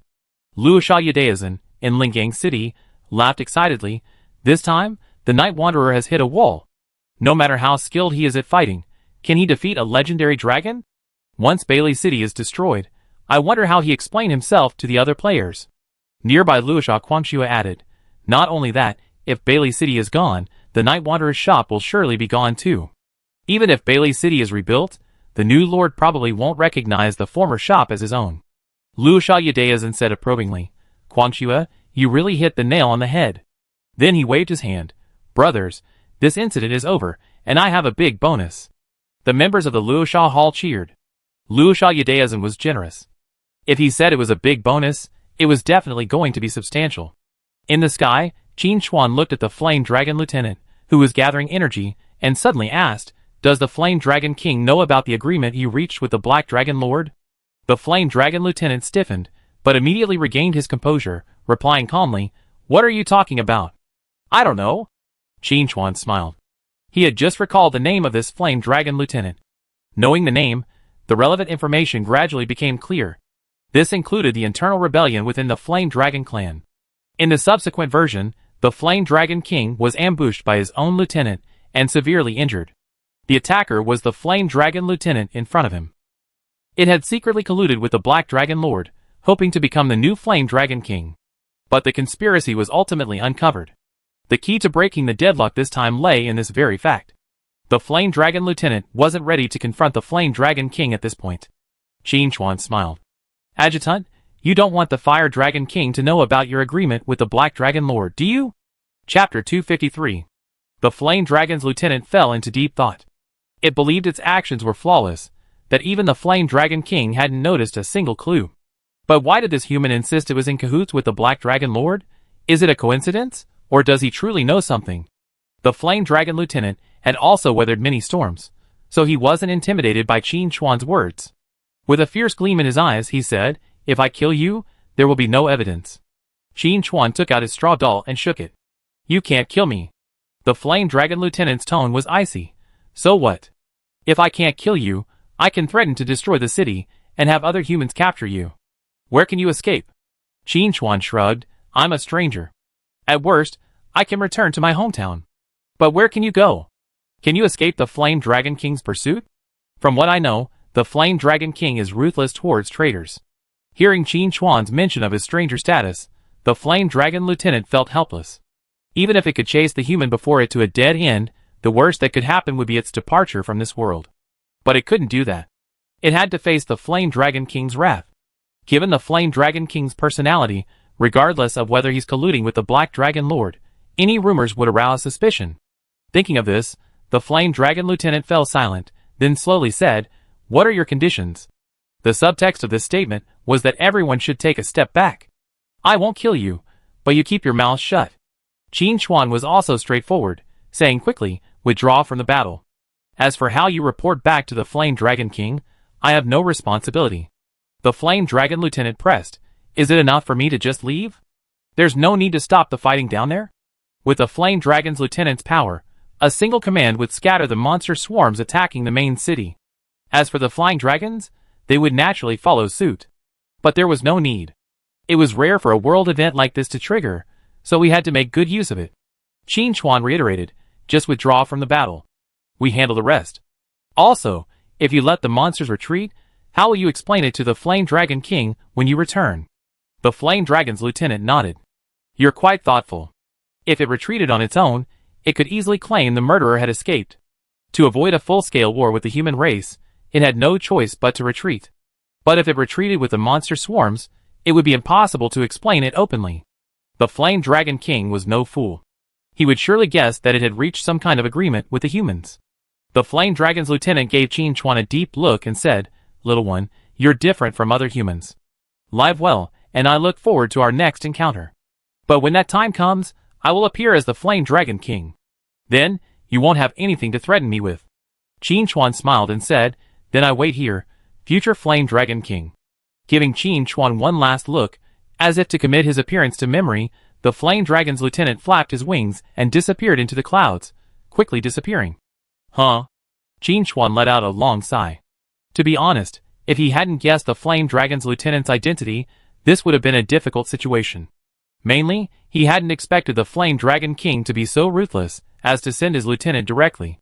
Even for Qin Chuan, defeating a legendary boss wasn't easy. Not to mention, this was a level 100 dragon legendary boss, far more powerful than other legendaries. On the ground, players and NPCs were all fighting while keeping an eye on the movements in the sky. If the dragon officially launched its attack, Belly City would be doomed. The only hope was the lone Night Wanderer. Could he perform another miracle? This was what the players of Belly City wanted to know. Under the gazes of the crowd, the dragon gradually vanished. Retreated? A legendary boss was actually persuaded to retreat by the Night Wanderer? Chapter 254. While I don't know how the Night Wanderer managed it, judging by the results, the terrifying dragon is indeed gone. While the monsters attacking the city are still there, the players and NPCs no longer care. They can still hold out against this level of combat. Qin Chuan, driving the shadow dragon to a low altitude, shouted, What are you all standing there for? Kill monsters and level up. With that, he charged towards the dragon swarm, reaping the harvest. Influenced by this, the players on the city walls came to their senses, and returned to the battle with renewed enthusiasm. Players in other main cities had been keeping an eye on the situation in Belly City. After learning that the legendary boss had left, their curiosity grew. How exactly did the Night Wanderer manage to do this? Unfortunately, the answer is destined to remain unknown. The most disappointing moment was undoubtedly the Rakshas's single strike. I had originally thought that Belly City would be destroyed, and the Night Wanderer's shop would be reduced to ash along with it, but unexpectedly, the boss escaped without firing a single shot. Raksha Yudayasan was furious. What a crap legendary boss. It's so incompetent. Even if they couldn't destroy Belly City, at least they had to kill the Night Wanderer. Just a few fireballs and a formality, and that was it? Are you here to fight, or to travel? That's outrageous. But no matter how much Lusha Yudayasan complained, the dragon boss's departure was inevitable. Vice President Lusha Quangxua said, President, this is good luck for the Night Wanderer, but I don't believe he'd be so lucky forever. Raksha Yudayasan agreed. Things change. It doesn't matter that he's no match for the Night Wanderer now. As long as he secretly builds up his strength, he'd get revenge one day. After a moment's thought, Lusha Yudayasan asked, What progress have we made on acquiring the vampire bloodline factors? Lusha Quangxua replied, Guild leader, we made some progress. One of our guildmates has taken on a hidden quest, and discovered a vampire tomb. Within lies a vampire viscount sleeping. If we can awaken him, we might be able to obtain the vampire factors. Lusha Yudayasan nodded. We proceed with full force and ensure every step is taken. As the players explored, they began to understand the importance of bloodline factors. Not only do they increase stats, but they also grant the power of the corresponding race. Lusha Yudayasan planned to devote all his efforts to collecting the bloodline factors of the vampires, transforming his game characters into vampires, and then settle accounts with the Night Wanderer. Conventional methods were difficult to defeat the Night Wanderer, so he had to find another way. Thinking of this, Lusha Yudayasan angrily said, Night Wanderer is so nosy, he killed our novice village chief. Otherwise, We could have obtained the vampire gene while we were there. Luosha Quangxiu agreed, that's right. One of our brothers completed a hidden quest in another novice village and obtained a hidden vampire class. Their combat power is quite outstanding. Not only do they have high stats, but they can also absorb life in battle, giving them extremely strong endurance. Neither Luosha Yadeazan nor Luosha Quangxiu knew that the game would eventually become a reality, and that they would merge with the characters. But even if they knew, they wouldn't give up their plans to become vampires. They might even actively join them. With the departure of Flame Dragon's lieutenant, this world event has entered its final stages. With the departure of the leader, it's naturally impossible to gather more monsters to attack. With the current monster cluster alone, it's only a matter of time before players and NPCs work together to destroy them. In this incident, many players performed exceptionally well. Qin Chuan was undoubtedly the most dazzling one. The other 4 members of the Peak Guild were also not to be underestimated. Ji Xing didn't have time to create the destroyer, but he did manage to create a number of 2,887 type self-destruct robots. Every time a self-destruct robot charged into a monster pile, it would create a small mushroom cloud, instantly destroying monsters within a 20-meter radius and reducing their health bars to half within a 50-meter radius. Chapter 255. Such terrifying power stunned many players. Even the NPC guard spontaneously moved away from Ji Xing's location to avoid accidental injury. The other 3, Yingluo, Xiao, and Jing, also performed remarkably well. Jing, in particular, had a particularly effective skill called Dust Raising, particularly effective in large-scale battles like this. Throwing it into a densely populated area significantly reduced the monster's hit rate, thereby increasing their survival rate. Adding to his reputation as the Night Wanderer, countless players applied to join the Peak Guild, with the application list stretching back thousands of pages. Qin Chuan did have the idea of expanding Peak. After all, his guild order was silver, capable of accommodating up to 1,000 members. Including himself, there were only 5 of them now, far from enough. However, Qin Chuan's principle was to prefer a lack of talent to a lack of talent. To join Peak, one needed more than just a hidden class. Thinking of this, Qin Chuan opened his friend list again and discovered that the swordsman in the snow was still not online. Is he really retiring right here? Qin Chuan muttered to himself, casually swiping out a shadowy flying knife to dispatch a distant flying dragon. If the swordsman in the snow chose to retire, Qin Chuan could understand. Suddenly earning nearly 300 million yuan would make anyone lose their composure. After all, not everyone knew the future apocalypse would become reality. Forget it, let's wait a little longer, Qin Chuan thought to himself. If the swordsman in the snow really didn't log in anymore, there was nothing that could be done. But deep down, Qin Chuan still hoped he would return.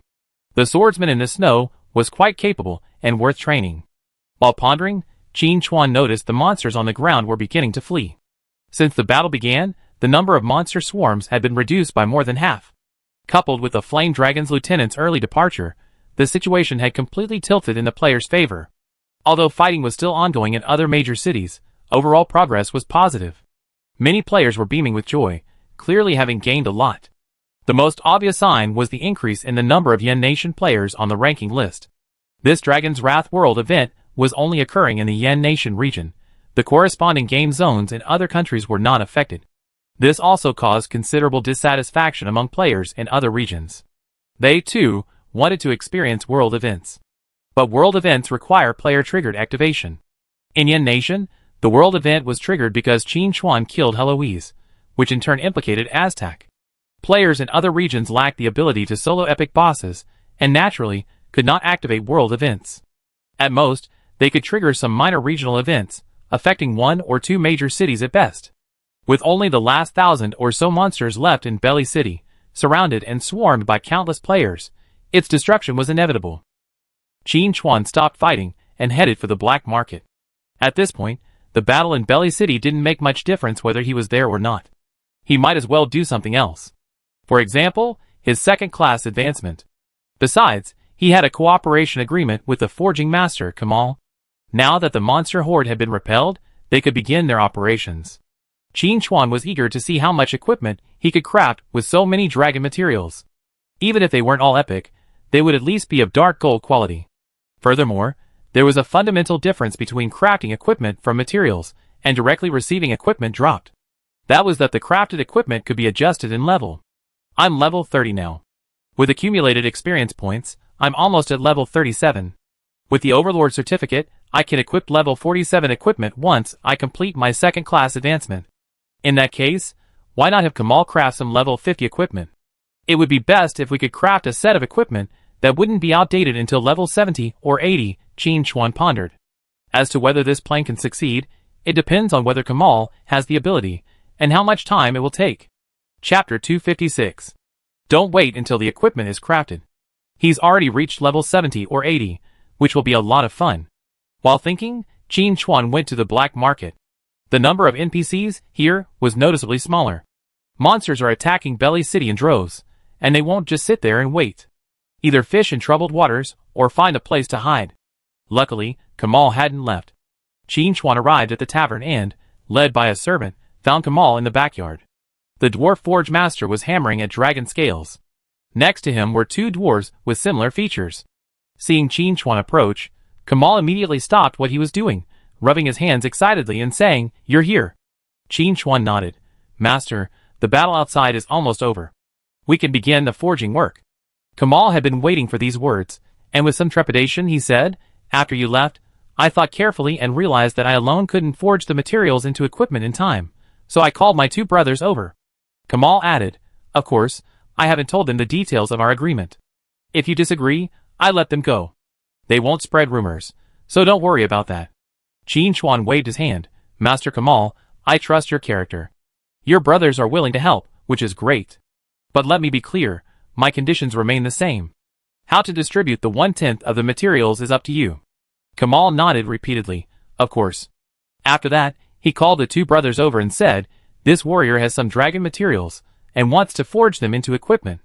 One of the older dwarves said, "It's Eloise, right? The dragon slaying story is all the rage." Another dwarf said indifferently, "Whatever it's called, I only care about the forging." Qin Chuan didn't care about the two dwarves' attitudes. He was always very patient with capable people. Collecting his thoughts, Qin Chuan said, "I have a request. Craft a set of armor at least dark gold level. The equipment must be level 50, including at least 6 pieces, chestplate, belt, leggings, shoes, gloves, and shoulder pads. The set must have at least 2 stats. You guys can handle the rest. If you can craft an epic set, I triple the reward. If you can do that, I give you the materials." The 3 dwarves looked at each other, and said in unison, "No problem." Crafting equipment is no easy task. Even with epic dragon materials, it's not always possible to craft epic equipment. The forger's skill is crucial. Furthermore, while the main dragon materials had reached epic rank, the quality of some additional materials would lower the overall quality of the equipment, ultimately limiting it to only dark gold. But attracted by the triple reward, Kamal patted his chest and declared, "We 3 brothers, make this a promise. If we can't create an epic set, we never pick up a hammer again." For a dwarf, the forging hammer is their second life. Being away from the forge is more painful than being killed. Making such a promise is already very significant. Qin Chuan nodded, "Master Kamal, I believe in you and your brother's abilities." Since Kamal had already said this, any further claim that even if it were only dark gold, it didn't matter would be a slap in Kamal's face, a questioning of his ability. This would be the greatest insult to the dwarves. Even with Edith mediating, Kamal would fight Qin Chuan to the death. So all Qin Chuan could do was put down the materials, leave, and wait for his epic set to be completed. Leaving the backyard, Qin Chuan returned to the tavern lobby to await Edith's return. Before, the monsters attacked in droves. As the city lord's daughter, Edith couldn't stay in the tavern. She had to step forward and lead the defense. Chapter 257. Now that the world events have concluded and equipment crafting has begun, it's time to begin my career advancement. After a short wait, a servant approached Qin Chuan and said respectfully, "Sir, Lord Edith said to summon you." Qin Chuan stood up and headed for the second floor. Edith would definitely not return to the tavern through the main door. She had her own way. As far as Qin Chuan knew, Edith had set up a small teleportation array in this room, leading directly to the city lord's mansion. Gathering his thoughts, Qin Chuan said, "I'm going to advance my career." Edith recalled that it seemed only a few days since his last advancement mission was completed, and yet he was about to advance again. This speed of strength improvement was truly terrifying. Edith sighed, "Perhaps it won't be long before you surpass me." Qin Chuan smiled but didn't answer. Because it was inevitable.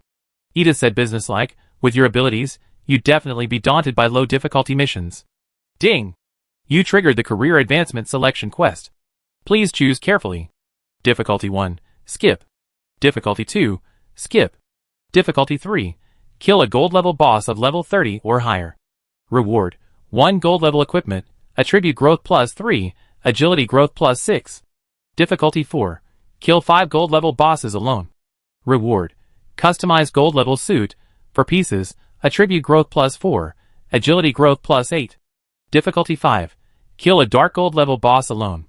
Reward: 1 dark gold level equipment, attribute growth plus 5, agility growth plus 10. Special difficulty: kill 3 dark gold level bosses solo within 10 minutes. Reward: dark gold weapon set, 2 daggers, attribute growth plus 10, agility growth plus 20. Professional advancement gains are cumulative. Take Qin Chuan as an example. He previously absorbed the Flame Dragon bloodline factor. If he maintained an even distribution, each level up would give him a strength plus 21, a constitution plus 26, an agility plus 22, and a spirit plus 21. If he could complete the special difficulty advancement quests, each level up would give him a strength plus 31, a constitution plus 36, an agility plus 42, and a spirit plus 31. What a concept! Many ordinary players can only complete difficulty quests of difficulty 1 or 2. Even if they complete 4 career advancements, the total attribute growth they gain is barely over 10 points. And Qin Chuan's level up is equivalent to 3 of theirs. This was only his second advancement. After completing the third and fourth, the gap would only widen. Concentrating his mind, Qin Chuan made a decision. I choose special difficulty. Edith's lips curled into a smile. I knew you'd make that choice. Ding, you accepted the special difficulty advancement quest. Please note, special difficulty advancement quests cannot be abandoned, and you can't change the difficulty if you fail. When you engage a dark gold boss, the quest will automatically begin. Please select the appropriate target. For Qin Chuan, dark gold bosses weren't actually that scary. A few million HP, just a couple of shadow knives. The real challenge was finding the 3 dark gold bosses. And they couldn't be interrupted by other players. The solo kill requirement for the advancement quest meant the player had to deal 100% damage. Even if other players simply passed by and took a drop of HP, it didn't count as a solo kill, and wasn't included in the quest statistics. The special difficulty level Qin Chuan had received not only required a solo kill, but also a time limit. It was incredibly difficult. But because of this, the quest rewards were exceptionally generous. It was double the reward for difficulty level 5. Qin Chuan accepted the quest but didn't rush out. After all, this quest wouldn't activate unless he defeated a dark gold boss. Qin Chuan said, dark gold bosses aren't difficult. In my opinion, it's just a matter of putting a bid on Soul. But finding 3 dark gold bosses is a bit of a challenge. I wonder if Master Edith could give me some advice. Edith extended his right hand. 2 dragon fangs. Qin Chuan's face was a bit troubled. I given the materials to Master Kamal to craft the equipment. Chapter 258. Edith said calmly, you must have more. Don't waste your time. 2 dragon fangs. I tell you a good place. If you're capable, you can complete the advancement quest. Qin Chuan made a final effort. Can you give me a discount? Edith didn't answer, simply staring at Qin Chuan quietly. Qin Chuan sighed, and took out 2 dragon fangs, and placed them on the table. This woman is truly shrewd. She can't hide anything from him. Of course, this was mainly because Kamal crafted his equipment in the backyard of the tavern. With Edith's abilities, she could easily have secretly inventoried all the materials. The materials for a giant dragon are generally fixed, especially the number of dragon fangs. Unless there's a special reason, the number won't change. Edith took the dragon fangs and handed over a map. Here is a vampire joint tomb, where 3 viscounts rest. Vampire joint tomb. 3 viscounts. Qin Chuan's heartache suddenly faded. 2 dragon fangs in exchange for such top-secret information made him the bigger winner. After all, those were 3 dark gold level bosses. 6 or 7 pieces of loot would have been a lot, at least. And he also had the bonus of a clever hand to earn extra loot. It shouldn't be hard to end up with over 10 pieces of loot. Whether he used it for himself, sold it, or offered it as a friendship gift to guild members, it would be a win-win. With this in mind, Qin Chuan decisively took out another dragon tendon and placed it on the table. Teacher Edith, this is a small gift from me. Don't refuse.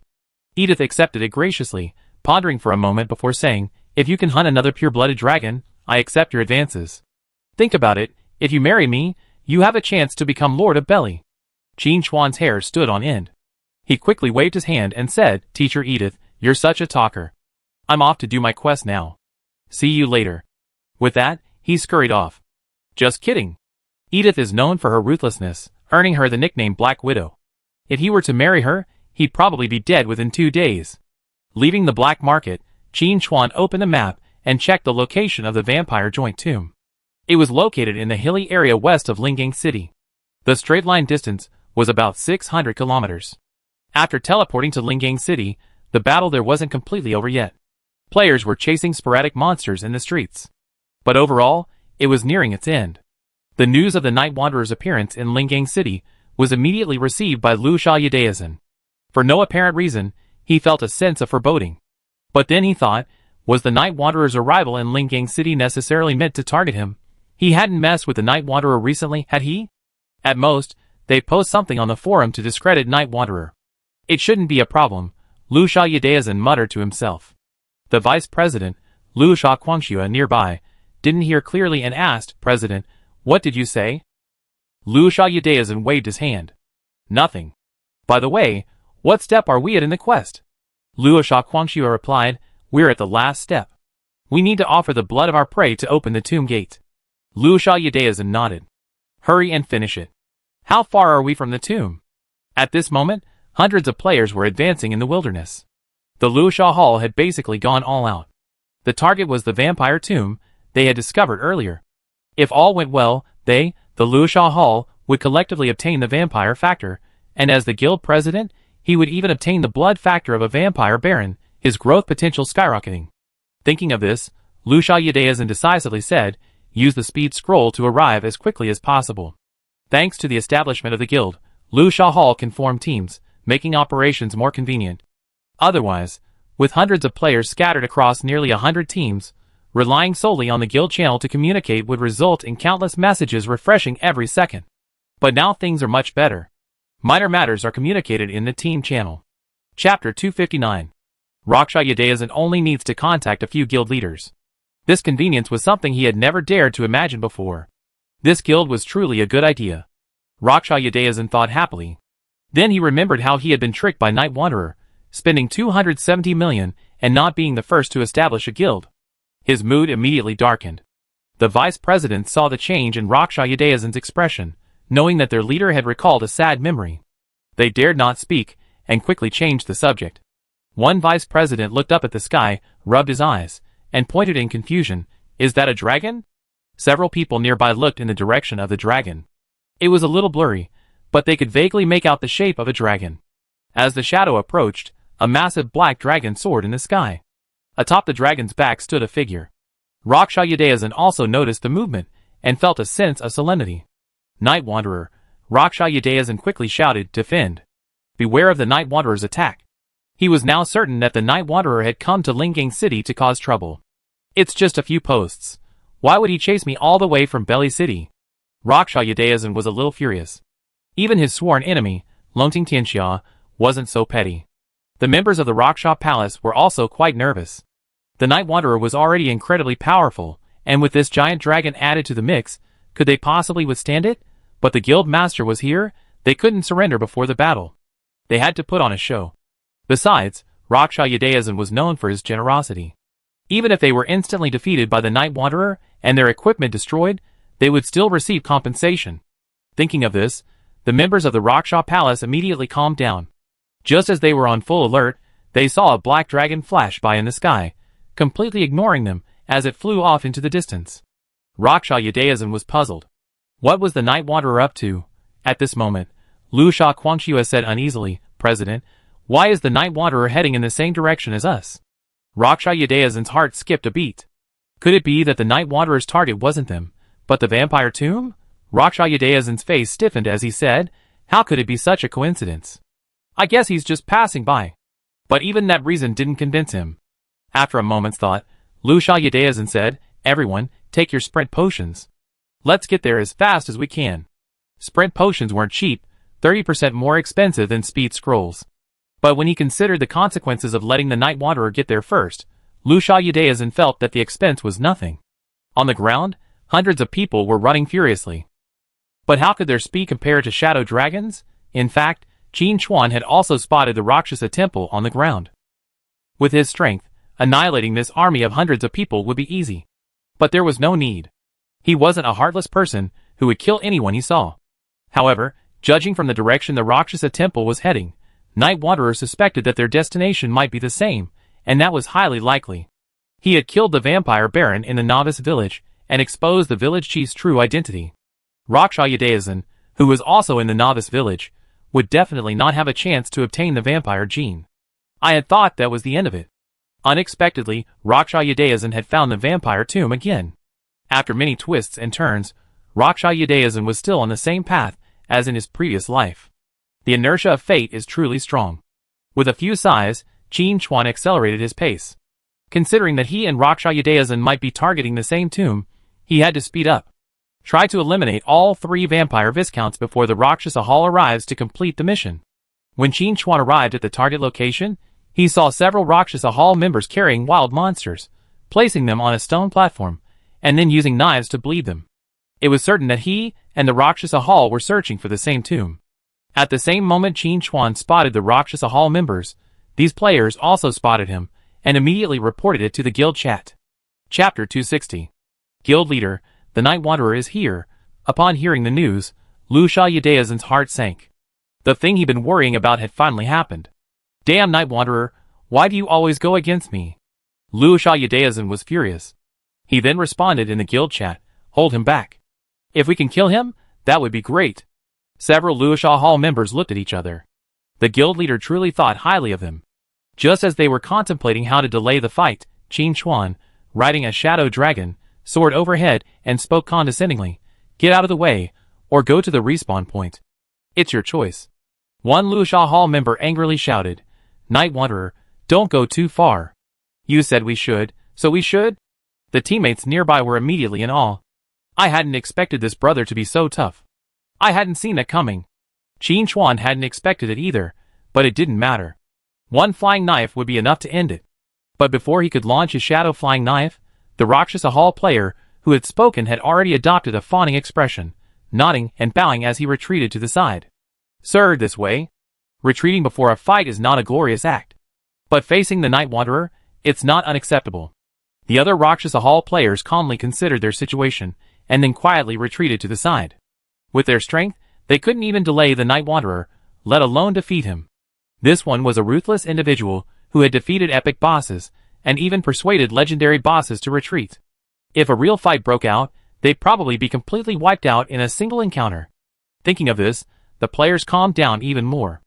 Even if the guild master were here, he wouldn't be able to find fault with their actions. Seeing the Rakshasa Hall players so tactful, Qin Chuan didn't attack. Observing the surroundings, he saw he was still a few monsters away from activating the tomb gate. The shadow dragon, with a few quick leaps, brought back several monsters, placing them on the stone platform for bleeding.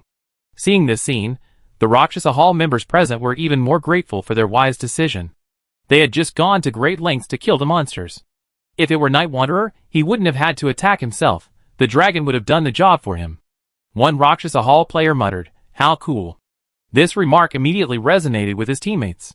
That's right. If I had a cool mount like this, picking up girls would be a piece of cake.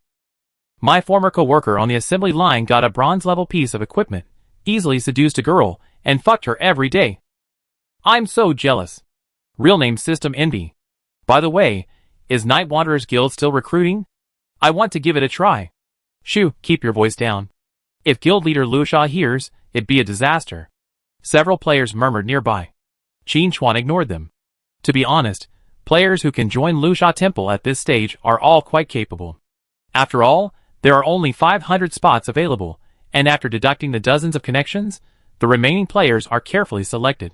But in Qin Chuan's eyes, they were a little underqualified. He needed guild members with both strength and character. Also, regarding recruitment, Qin Chuan had already assigned tasks to Ying Luo and the others, given them nicknames, and looked for opportunities to recruit them into the guild.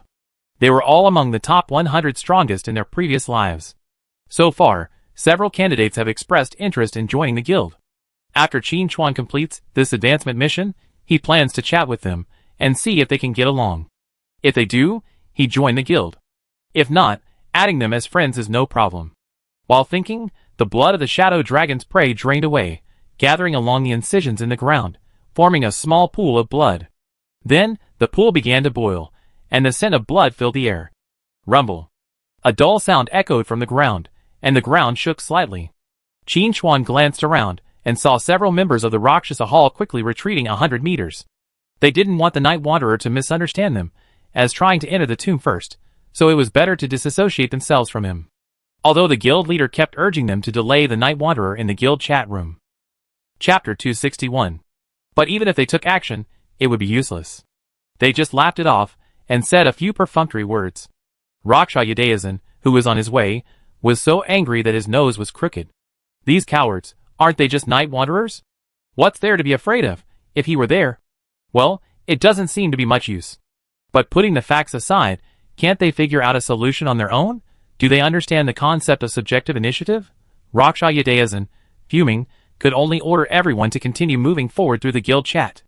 Soaked in blood, the mechanism beneath the ground activated. The ground gave way, revealing a stone staircase leading deep into the earth. Even with the sun shining brightly overhead, it was still unclear how deep the stone staircase went. In the darkness, a terrifying roar drifted. Qin Chuan didn't feel anything, but several Rakshasa Hall players turned pale. This thing was like a horror movie. According to horror film principles, these cannon fodder would undoubtedly be the first to perish. One player asked, "Will the Night Wanderer allow us to scout the way ahead?" "Don't tell me, it's quite possible. This vampire tomb should be similar to the one in the novice village. There must be monsters inside. With our stats, going down there would definitely mean we'd be dead. We better retreat further, and wait for the guild leader and his men to arrive before entering." Yes. We should stay on the ground and wait, so we can meet the guild leader and his men." After discussing this, the group retreated several dozen meters, and shouted to Qin Chuan from a distance, "Boss, take care. We're not going down." Qin Chuan naturally didn't need anyone to lead the way. Leaving the shadow dragon on the ground, he ordered, "Don't let anyone down for 30 minutes. The Rakshasa Palace was on their way. If they arrived early and joined the battle, Qin Chuan's advancement quest might fail. That would be a real problem. The shadow dragon instantly perked up. This was a sign of Lord Shadow's trust in it. The shadow dragon fixed a fierce gaze on the Rakshasa Palace players. "Should we start with these small fry?" Surprised by the shadow dragon's gaze, the players shuddered and retreated over 100 meters. This disappointed the shadow dragon somewhat. With the shadow dragon guarding the entrance, Qin Chuan confidently descended. "Ding! You have entered an unknown area. Please proceed with caution." He simply ignored this insignificant warning. He activated Shadow Stealth and descended the stairs. There wasn't much to explore in the vampire tombs. Qin Chuan had descended countless of them in his previous life. Avoiding the wandering blood servants, Qin Chuan headed straight for the main tomb. This was a joint tomb, and the three viscounts were likely resting in the same area. This made it easy to deal with tomb robbers. If they were sleeping in separate locations, there would be no need for a joint tomb. In other words, Qin Chuan would face 3 dark gold level vampire viscounts simultaneously. This situation would be a real headache for most players. But Qin Chuan couldn't have asked for more. Soon, Qin Chuan followed the passage to the main tomb. On the ground, over a dozen statues of various shapes were placed in different areas. This was something Qin Chuan was familiar with. Gargoyles. Judging from the specifications of this tomb, it was likely a mix of silver and gold levels. Upwards, 3 bronze coffins were suspended in midair by chains. In this battle, Qin Chuan faced not only 3 dark gold level bosses, but also these gargoyle statues. Without a moment's hesitation, Qin Chuan hurled his shadow knife and dark rain at the gargoyle statue on the ground. The moment he struck, a sharp cry emanated from within the bronze coffin. "Intruder! You're courting death." Hearing this line, Qin Chuan imagined a boss with demonic wings on its back would soar into the air, shouting, "I've been imprisoned for 10,000 years. Alas, it didn't. There was only the torn-off coffin lid and 3 figures slowly rising to their feet. Chapter 262. Pale, fangs protruding from his mouth, he wore ornate aristocratic attire. This was a genuine vampire viscount. One of the viscounts stretched and said leisurely, "So it's just a small human. The gargoyles below can handle it." Qin Chuan pointed at the debris on the ground. "Are you talking about these?" The vampire viscount leaned over and looked down. The gargoyles they had placed in the tomb had been reduced to fragments, clearly dead beyond death. The vampire viscount fell into deep thought. These gargoyles, when inactive, had 90% damage immunity. Furthermore, they were all at least silver rank, and their levels were above level 40. Let alone a small human, even if dozens or hundreds came, they wouldn't be easily defeated. And there was more than one gargoyle in the tomb. Thinking of this, the vampire Viscount looked around the tomb, only to find not a single living gargoyle. It's fine that the silver-level gargoyles were killed. How come those gold-level ones couldn't hold up either? Does that make sense? If Qin Chuan knew the Blood Viscount's thinking, he'd definitely say it made perfect sense. The gargoyle's damage reduction only mitigates physical and magical damage, completely inadequate against true damage. A single shadow blade shot down, instantly dispatching 5. The dark rain then inflicted the remaining gargoyles with a poisonous blood plague. When the shadow blade cooled, another round of instant kills followed. This also caused the 3 Blood Viscounts to awaken, only to see the wreckage strewn across the ground. The gargoyle's demise only surprised the Blood Viscount, who speculated that this human might have some special item capable of breaking through the gargoyle's defenses. In their hearts, they didn't see the human before them as a threat. They were noble vampire Viscounts. What was there to fear? 3 minutes later, the last vampire Viscount's eyes widened, his health bar emptied, and he collapsed limply to the ground. If he could turn back time, he really liked to ask. What's wrong with you, human? How could your damage be so ridiculously high at such a low level? Sadly, there are no ifs. You have completed the Special Difficulty Advancement quest. Please return to the class instructor to submit the quest. The appearance of the game prompt also meant that Qin Chuan had completed his second class advancement, and a heavy burden in his heart could finally be put to rest. The 3 vampire Viscounts were all level 50 dark gold bosses, and together they had dropped 10 pieces of loot.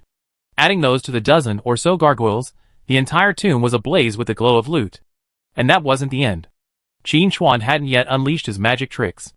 After the recent battle, combined with the previous one, Qin Chuan had already accumulated the required points to further evolve his skill, so he decisively invested them in Miraculous Hands. Ding! Miraculous Hands has evolved. Quality upgraded from gold to dark gold. Mistful Hands, dark gold active skill. When used on a boss corpse, it grants a 100% chance to receive an additional loot, and a 20% chance to receive a second loot. Feature, increases the chance of receiving a second loot to 100%. Holy crap! Invincible, 1 skill cast, and he instantly grabbed 2 more loot items. Qin Chuan looked at the 3 corpses of vampire Viscounts on the ground. He cast Miraculous Hands in quick succession, instantly creating 6 more loot orbs, including the boss's own drops. 3 bosses yielded 16 dark gold items. Although they were all level 50, Qin Chuan could unlock the level cap by submitting the advancement quests. He already accumulated a considerable amount of experience before arriving, and this time, after defeating over a dozen bosses in a row, he accumulated even more. He could reach at least level 37 or 38. Level 40 wasn't far off. Then he'd be able to wear level 50 gear. How sweet. Afterwards, Qin Chuan walked around the tomb, using his empty hand on the gargoyles, collecting nearly 30 more loot in one go. This trip had yielded a tidy profit. Nearly 100 silver and gold items combined, and 16 dark gold items. The only drawback was perhaps the equipment's high level, leaving other players helpless to watch. Forget it, I just put it up in the shop and sell it later, Qin Chuan thought to himself. Now that the battle was over, all he had to do was return to the surface, then return to Belly City and submit the quest to Edith. Speaking of which, the reward for this exceptionally difficult advancement quest was a weapon set with set effects. Advancement quests gave fixed equipment levels. The first advancement gave level 10, the second level 30.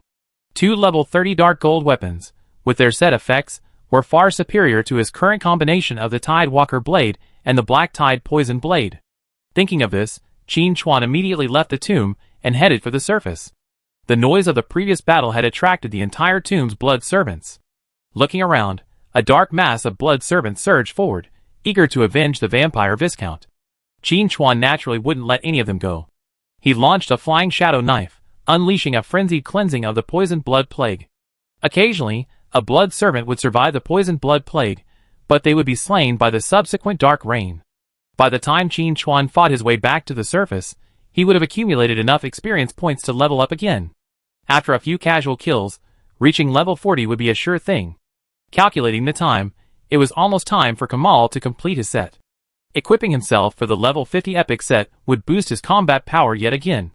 Once all that was done, Qin Chuan prepared to head to the Dark Moon Mountains. The Shadow Dragon had mentioned before that it was the burial ground of the Shadow Dragon clan, and there was a good chance it would contain clues to the shadow power. Also, Edith might have more information about the shadow power, but he needed to eliminate Viscount Harris first. First, go back and turn in the quest, then level up to level 40 around Belly City. Tomorrow, I defeat Harris and ask Edith for clues about the power of shadow. Let's compare and decide whether to go to the Dark Moon Mountains first or explore the clues Edith gave me. Qin Chuan made a plan. He couldn't help but sigh inwardly. He was so busy. There was always something to do. As he pondered, his vision brightened. Shadow Dragon immediately came over to greet him. Master Shadow, is everything done? Qin Chuan nodded and was about to jump onto Shadow Dragon's back to leave when he heard an angry shout. Night Wanderer, stop! Looking back, a few hundred meters away, Liu Xiaodaozhen rushed towards them, leading hundreds of players. Shadow Dragon quickly explained, Lord Shadow, they were far away. I was about to attack when you returned. Qin Chuan casually said, I don't blame you. I trust your loyalty. Shadow Dragon's eyes were filled with tears, and he volunteered, Lord Shadow, give me half a minute. I kill all of these guys. Qin Chuan waved his hand, ready to listen to what Liu Xiaodaozhen had to say. If he didn't know how to live or die, it wouldn't be too late for Shadow Dragon to take action. While pondering, Liu Xiaodaozhen approached until he was 10 meters away, his eyes blazing with flames, but he still held on to a last glimmer of hope and asked, Have you been to the vampire tomb? Where's the Viscount inside? Qin Chuan said calmly, Of course I did. If I don't kill a boss, do I really have to honor him? Chapter 263. Qin Chuan's response left Liu Xiaodaozhen at a loss for words. That seemed to be the truth. But the problem was that Liu Xiaohao had come out in full force this time, truly intent on hoarding the boss. Killing the boss had a chance of obtaining the corresponding bloodline factor, but that only enhanced individual players. Liu Xiaodaozhen's goal was far greater than that. He wanted all Liu Xiaohao members to obtain the bloodline factor. The overall improvement would be considerable, and they would definitely become a top guild in Apocalypse. But now, Liu Xiaodaozhen's grand plan had stalled before it even began. The Blood Clan Viscount had already been killed, so how could he use his head to obtain the bloodline factor? Liu Xiaodaozhen stared at Qin Chuan intently. If looks could kill, he would have killed Qin Chuan 100 times. For this operation, the cost of speed scrolls and sprint potions alone totaled nearly 1 million. Adding in the losses from monster attacks along the way, the total was probably well over 1.5 million. Qin Chuan didn't care about Liu Xiaodaozhen's grand plans and said calmly, If there's nothing else, I'd be leaving. Liu Xiaodaozhen was torn. Where would he put his face if he just let Yushin go like that? He'd come all this way with the entire guild, only to find nothing. If Longting Qianxia knew about this, he'd definitely be mocking them on the forums again. But trying to stop Yushin didn't seem to work either. Even if he wanted to be tough and fight Yushin to the death, the gap in strength between the two sides couldn't be bridged by anger. The members of Liu Xiaohao were silent, awaiting the leader's instructions. Let the president handle the headaches. There's no need for them to be the first to take the blame. Raksha Quangxue sent a private message to Raksha Xiaodaozhen. President, if you can be patient, you have peace. If you take a step back, you have a brighter future. Raksha Xiaodaozhen actually agreed, but lacked a way out. So he immediately gave Raksha Quangxue a look. Raksha Quangxue understood, taking 2 steps forward with a reckless gait, and shouted at Qin Chuan, Night Wanderer, our president is magnanimous, and will let you go this time. Raksha Xiaodaozhen slowly typed a question mark. Which side are you on? You're speaking so arrogantly. Are you afraid Night Wanderer won't turn against you? Qin Chuan almost laughed out loud when he heard this. Where does this guy get his confidence from? Seeing Night Wanderer preparing to attack, Liu Xiaodaozhen quickly stepped forward and said, It's a misunderstanding, all a misunderstanding. My people speak without thinking, so don't take it to heart, Night Wanderer. He then looked at Liu Quangxue and scolded, Why don't you apologize to boss Night Wanderer now? Liu Quangxue stiffened his neck and said, Guild leader, I don't accept this. We were the first to discover the vampire tomb, so why did Night Wanderer get all the benefits? This resonated with many members of the Liu Xiaohao. Yes, they were a well-known guild after all.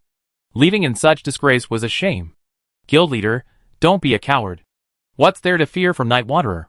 Be patient for a while, and you be fine. Taking a step back only makes you angrier. Guild leader, lead the brothers and charge again. The guild members' calls made Liu Xiaodaozhen feel more resilient. Yes, there was nothing to fear.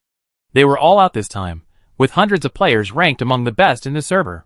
Taking down the Night Wanderer would be a piece of cake. Thinking of this, Liu Xiaoyadeyan decisively waved his hand. Brothers, follow me. He had taken just 2 steps when he was instantly killed by an oncoming flying knife. Before returning to the respawn point, Liu Xiaoyadeyan saw the Night Wanderer's shadow dragon charging towards his guildmates. Then came a one-sided crushing defeat. Soon, everyone in Luosha Hall gathered at the respawn point. They all looked at each other, unsure what to say. It seemed they had overestimated their own strength. Taking stock of their losses, Liu Xiaoyadeyan felt like crying, but no tears remained. Chapter 264.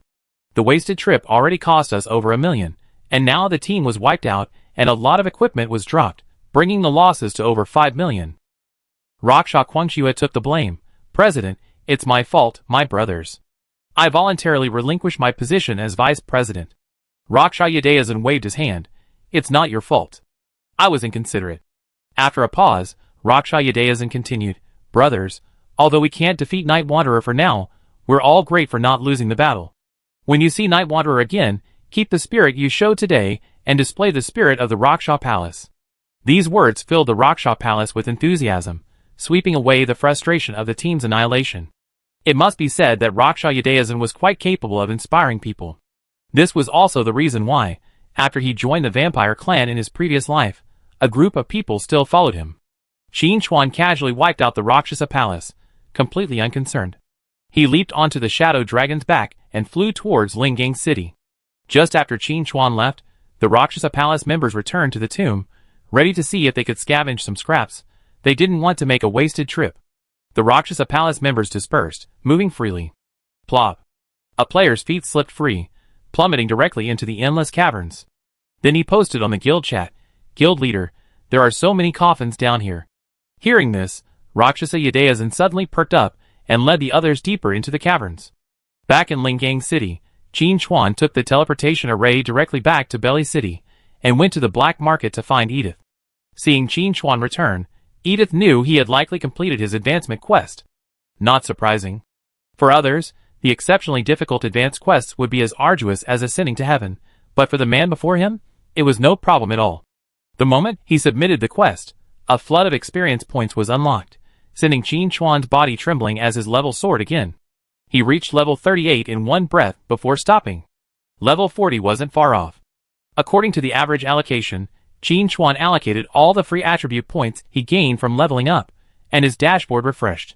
Attributes: Strength 778 plus 255, Constitution 783 plus 170, Agility 1698 plus 775, Spirit 754 plus 70. If these numbers got out, other players would definitely call him a cheater. Even with equipment, their primary attributes weren't as high as Qin Chuan's secondary attributes. The gap was simply too vast. And Qin Chuan's gains weren't over yet. Edith had already taken out an exquisite bronze box and placed it on the table.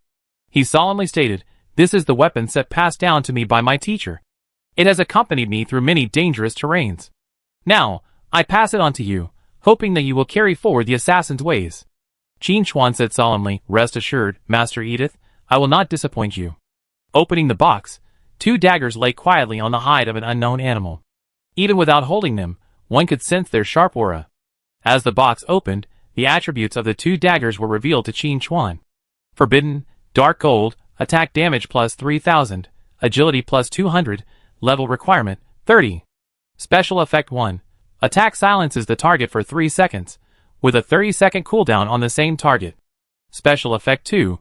Attack reduces the target's movement speed by 50%.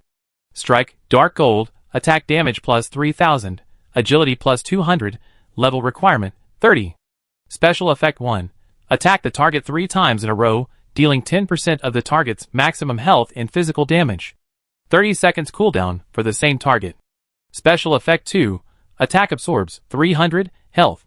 Set 2 halves. Attack power plus 2000. When the target's health is above 80% or below 35%, damage is increased by 20%.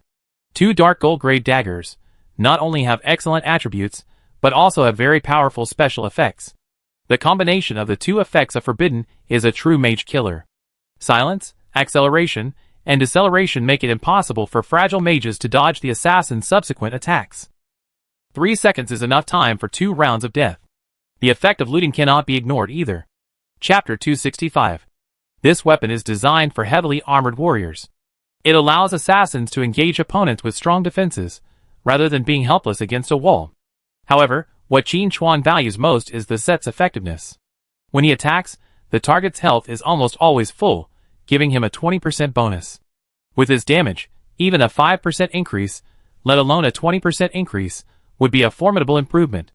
A 20% damage increase, when applied to Qin Chuan's million-level damage output, translates to 200,000 to 300,000 damage.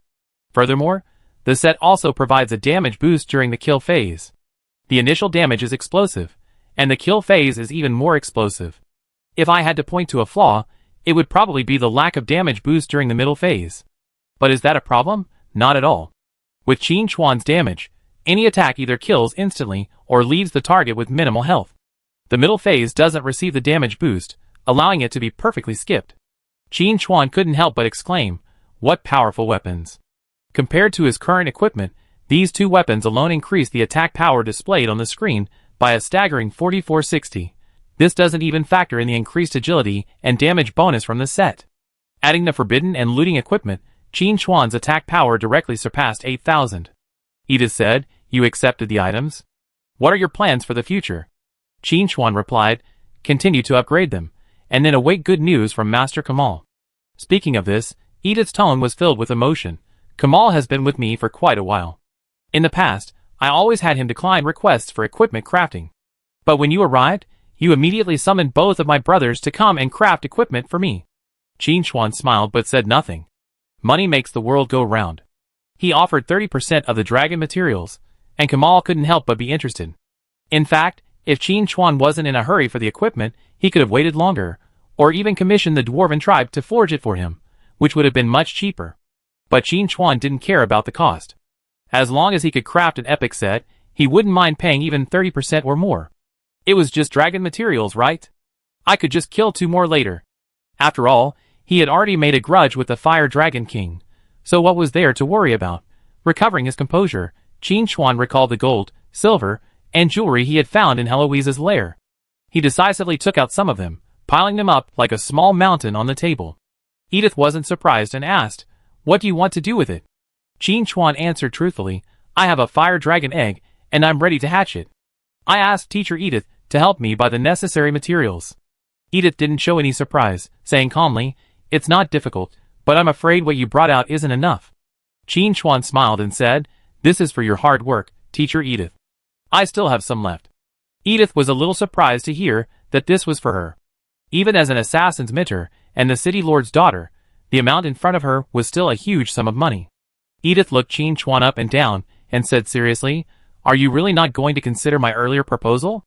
Qin Chuan said sternly, "Teacher Edith, I'm completely focused on my career right now, and I have no thoughts of romantic relationships." Edith shrugged with regret and said casually, "Well, that's a shame." Qin Chuan remained calm, but inwardly he wondered if he was just regretting not being able to share in the inheritance. Even after seeing Edith's true face, and knowing she was a stunning beauty, Qin Chuan had no desire at all. No matter how beautiful a rose is, it still takes time to pluck it. At least, he didn't have the strength to do so yet. As for the future, that was hard to say. After a brief chat, Qin Chuan stood up and said goodbye. He had to find a place to level up. It was frustrating being stuck at level 38, stuck between levels. Before leaving, Qin Chuan took a quick look at the backyard. Chapter 266. Kamal and his 2 brothers swung their hammers so hard they practically created phantoms, their incredibly tough dragon scales transforming into various shapes in their hands. In the center of the courtyard stood a mannequin similar in size to Qin Chuan. The equipment prototypes were constantly adjusting details to perfectly fit his body, providing a better combat experience. A master is a master. He's incredibly attentive.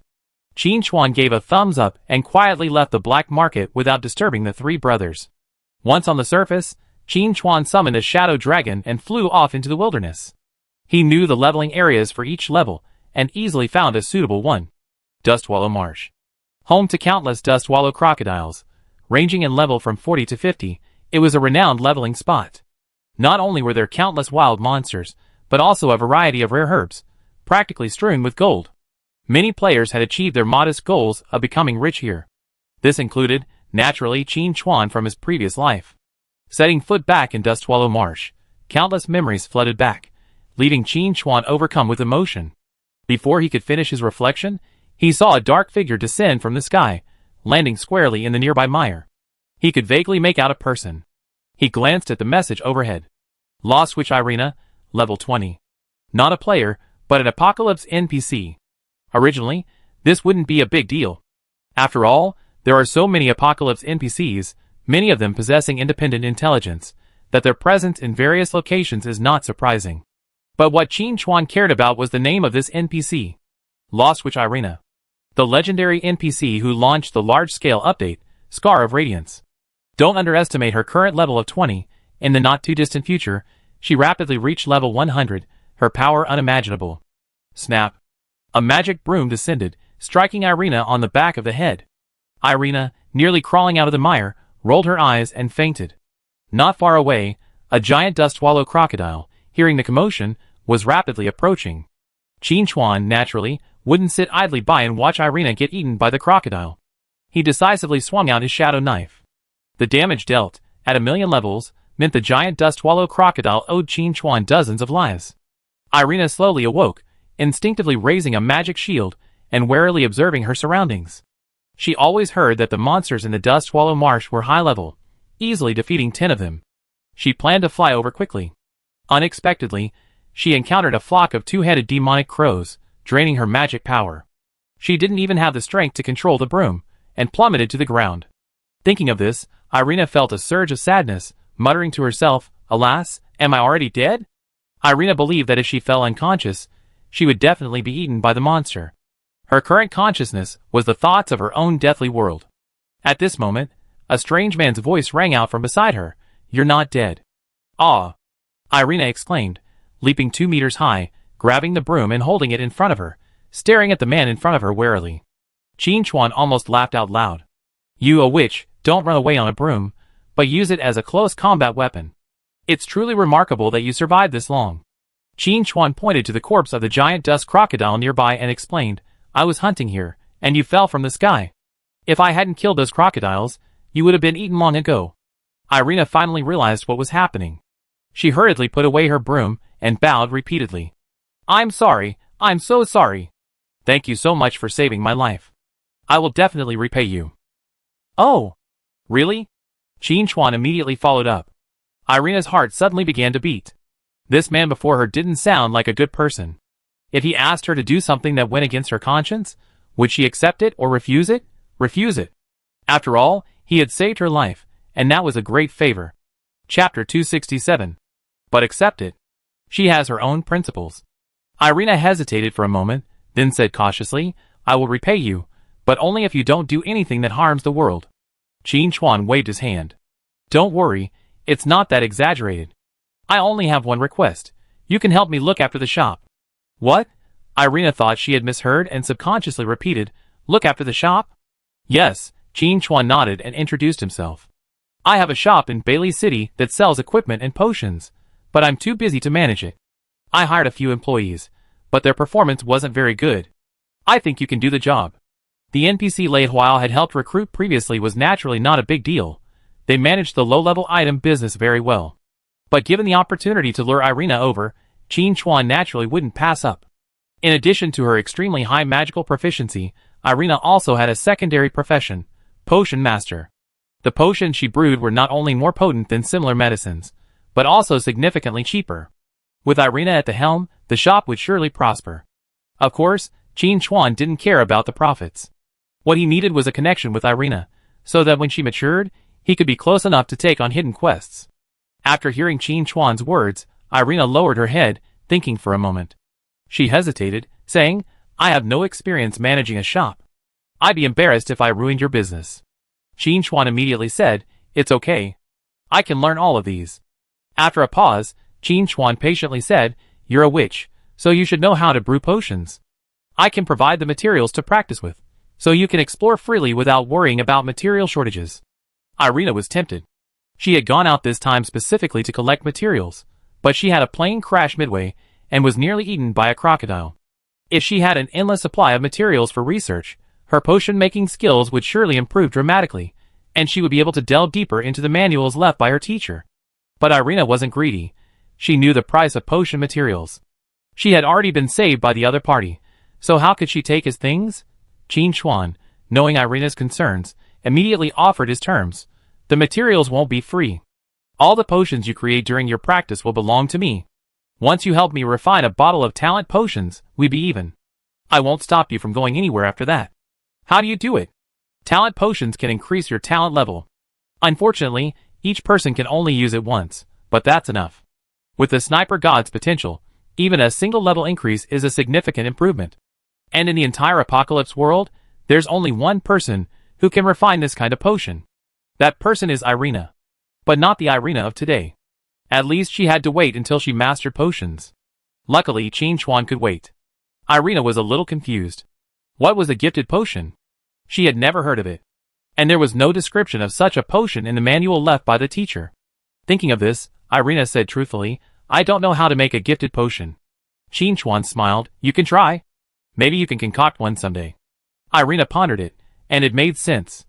She had seen her teacher accidentally concoct a brand new potion while studying with her. If the teacher could do it, then she should be able to too. Thinking of this, Irina finally made up her mind and said, then I agree. Qin Chuan extended his right hand, welcome.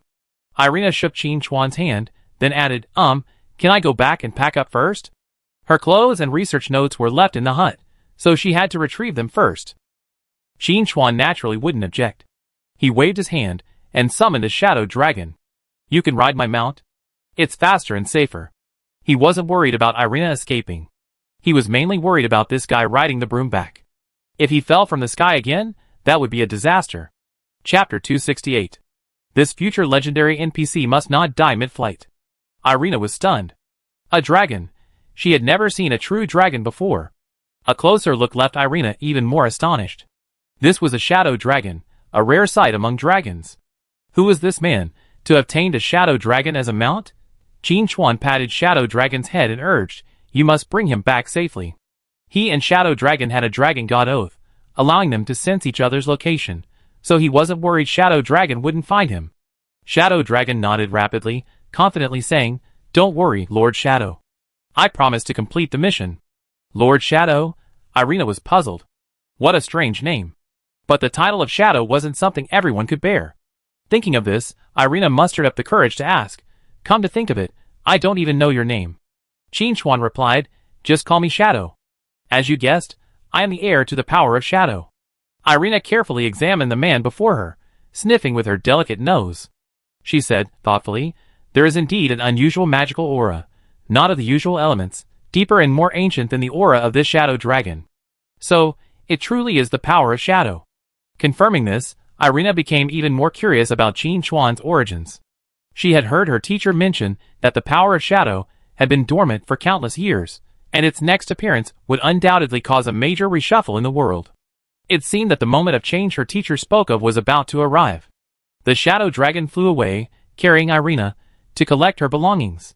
Qin Chuan vaguely remembered that at this time, Irina's teacher had already left to travel the continent, and wouldn't return for several years.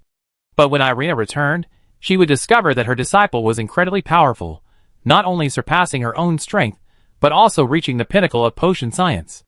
Of course, this was the trajectory of a previous life. Now that Qin Chuan had met Irina ahead of time, he was also prepared to provide her with training materials to accelerate her growth. Qin Chuan couldn't be sure of Irina's ultimate achievements. But what was certain was that Irina had a stable personality, and wasn't someone who would turn her back on her will. Qin Chuan's current investment would reap a tenfold or even 100-fold return in the future. If nothing else, as long as Irina could concoct a gifted potion, Qin Chuan would be reaping a huge profit, not to mention the various potions Irina would produce during her practice. The initial investment would undoubtedly outweigh the output, but that wasn't a big deal. With patience, Irina would prove her talent. Watching the Shadow Dragon retreat, Qin Chuan wasn't idle either.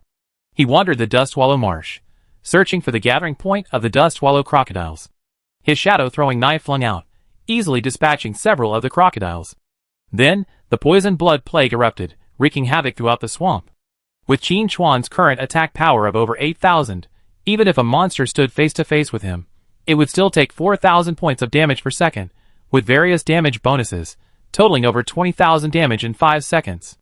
This alone was enough to kill a Dustwallow crocodile, not to mention the increased range and the added bonus of the sniper god.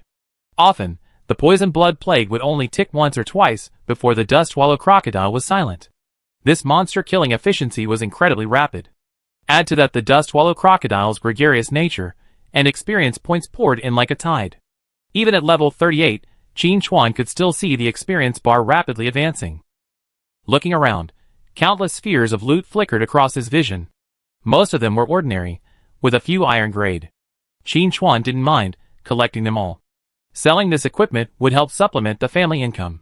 His storage ring had a lot of space, so piling on some equipment wasn't a big deal. He could always make room later if it ran out.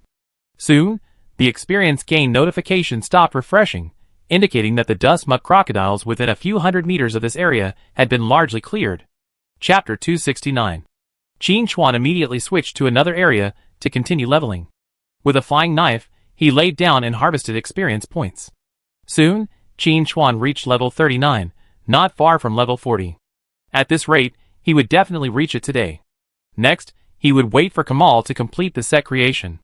The leveling process was tedious. Instant kills with flying knives, harvesting with poisonous blood and plague, then switching to another area and starting over.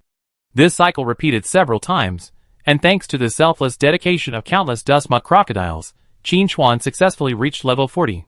With the blessing of the Overlord certificate, he could wear level 50 equipment. Now everything was ready, except for the east wind.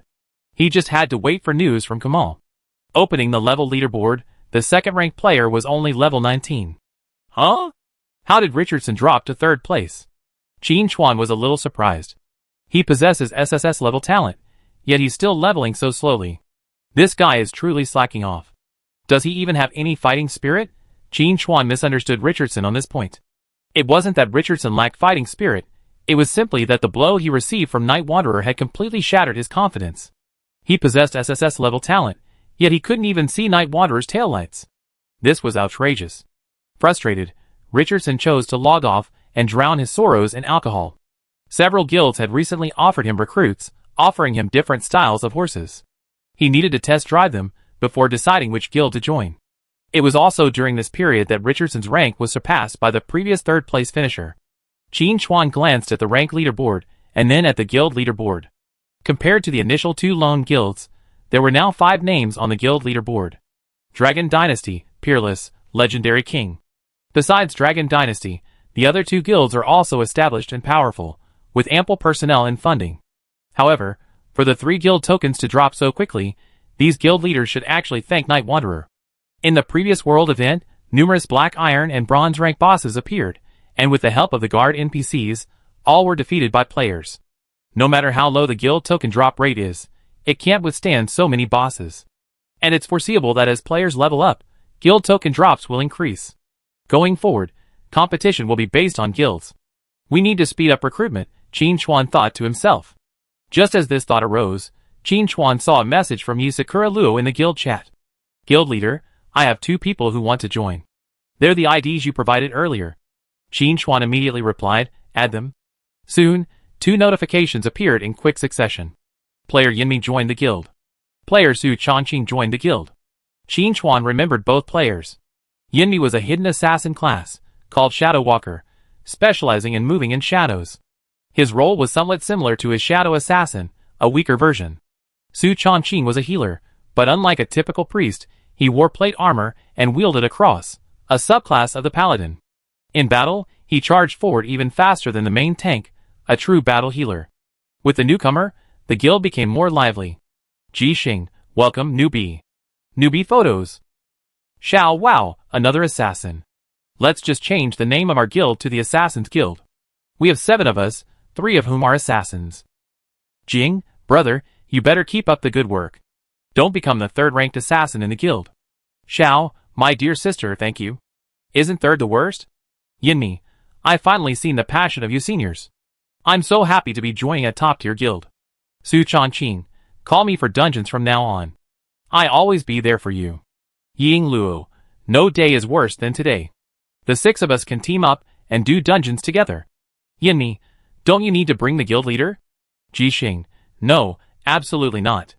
I don't want to be hurt again. Xiao, that's right. Don't you see how high the guild leader is? If you go into a dungeon with him, how can you still have a chance to damage? Chapter 270. Yinmi, that seems to be the case. As expected of a senior, you possess a wealth of experience. I learned a lot. Watching the others chatting and gossiping in the guild channel, Qin Chuan smiled knowingly. It's true that more people make things more lively. While pondering, he caught sight of a dark figure flying from the sky. The Shadow Dragon had returned. When the Shadow Dragon landed, Qin Chuan saw Irina, laden with bags and even a large pot. If you didn't know better, you think they were fleeing. Qin Chuan didn't care. If Irina wanted to take anything, she could take it. After all, it was Shadow Dragon who was doing the hard work. The Shadow Dragon returned with Irina, and since Qin Chuan had reached level 50, they immediately prepared to return to Belly City. First, Irina would be settled, then I would check on Carmel's progress. After taking care of some more chores, the day was almost over. Tomorrow, after defeating Viscount Harris, I would receive information about the power of Shadow from Edith. We decide our course of action later. Irina naturally had no objection to heading to Belly City. She was even somewhat excited. She had been studying with a teacher, but as a teenager, she yearned for the big city. And after her teacher left, Irina would inevitably get bored on her own. Arriving in Belly City would allow her to meet more people and continue her potion-making practice. A perfect combination. The Shadow Dragon fluttered its wings, transforming into black lightning and charging straight into Belly City. On the way into the city, they encountered a minor problem. Mainly, the potion residue in Irina's cauldron looked too much like poison. The guards were wary, fearing she was bringing in poison, and were quite cautious. Fortunately, the guards recognized Qin Chuan and, knowing he was a friend of Instructor Lei, let him pass. After entering the city, Irina was still a little indignant.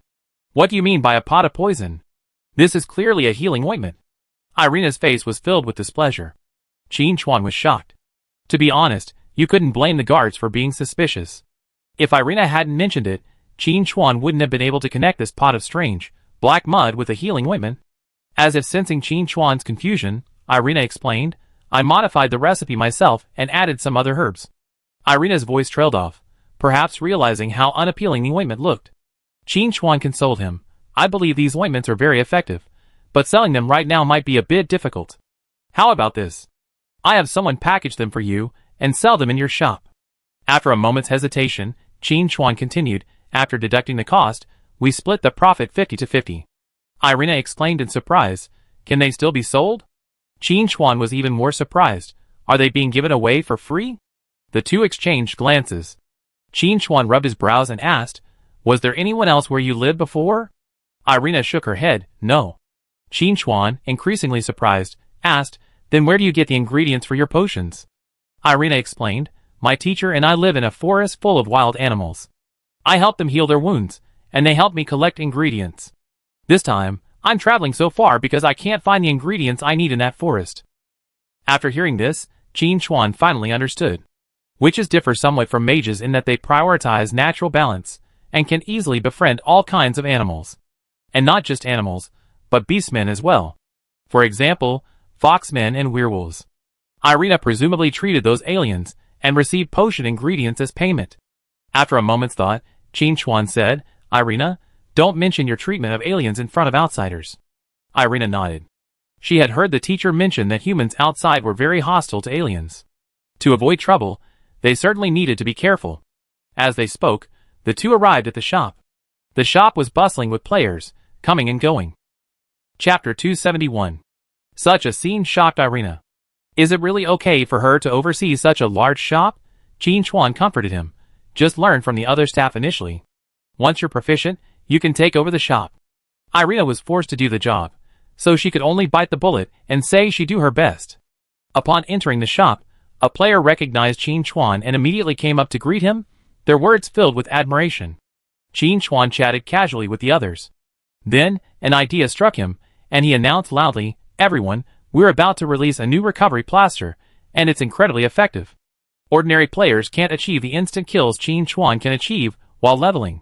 They inevitably get hurt when fighting monsters head-on. Not all players can find a priest to team up with, so they always need to carry various healing items in their backpacks. This is a significant market.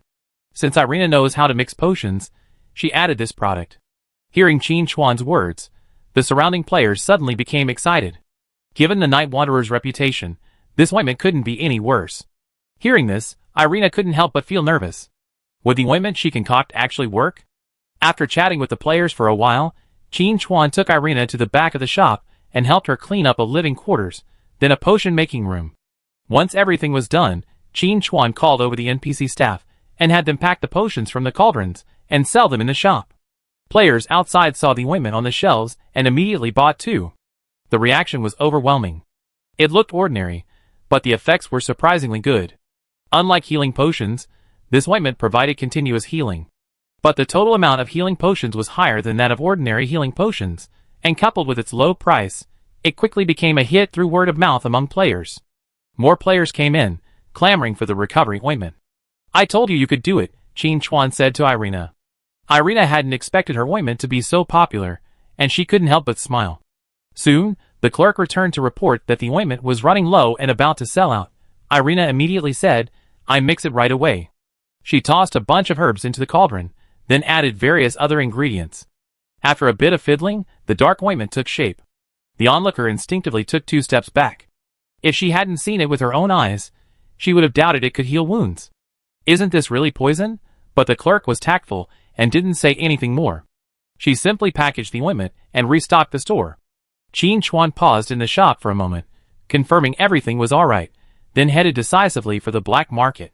The 3 Carmel brothers were still working furiously, making rapid progress. The suit on the mannequin was almost complete, needing only further finishing touches. Qin Chuan simply waited in the tavern, eavesdropping on the NPC conversations. Many hidden quests are discovered through these conversations. Qin Chuan had just ordered a beer and sat down when he overheard a few NPCs at a nearby table chatting. I heard Viscount Harris is leaving tomorrow, bringing 2 carts of treasure with him. Want to take advantage of him? Are you crazy? Harris has some connections to the Hand of the Dead.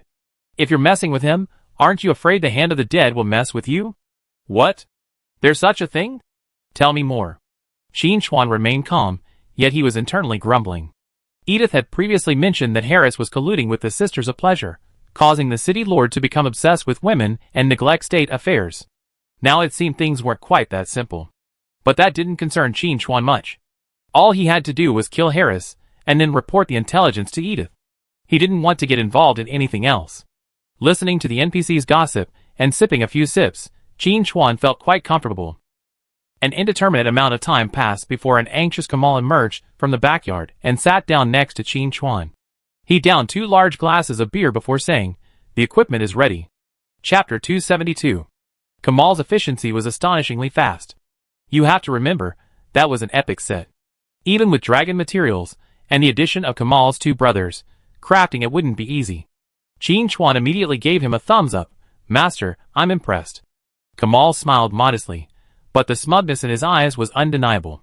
This time, he had used every bit of his family's resources to craft this set, and he felt his skills had improved significantly. Adding to the upcoming reward for the materials, Kamal felt like his life had reached its peak. Draining his beer, Kamal said eagerly, "Come with me, take a look at the equipment, and see if it suits your taste." Qin Chuan, also quite excited, immediately followed him to the backyard. When they arrived, Kamal's 2 brothers were already lying on the ground, soundly asleep, in a disgraceful manner. This crafting took less than a day, but it consumed all their energy. Kamal said with a smile, "Don't worry about them. Just get some sleep." Qin Chuan nodded, his attention riveted by a set of equipment on the shelf. The entire set consisted of 8 parts. That was 2 more than the 6 Qin Chuan had requested. Kamal explained, "After all, it's made from the materials of a whole dragon, so I crafted an 8-piece set for you, reaching the maximum number of pieces." Qin Chuan really wanted to give Kamal a hug. This was such a pleasant surprise. Even though it was a set, an 8-piece set was undoubtedly much more effective than a 6-piece set. It seemed that, attracted by the triple pay, the Kamal brothers were truly working with all their might. Qin Chuan continued to examine the equipment. Because he was an assassin, the main body of his equipment was made of dragon hide, primarily for lightness. However, to provide added protection, key areas of protection were inlaid with fine dragon scales. The armor plate seams are stitched with dragon tendons, ensuring the equipment remains intact even in intense combat. Qin Chuan stepped forward and pocketed the equipment. Its attributes then surfaced before his eyes, revealing the name of the equipment. Death Shadow.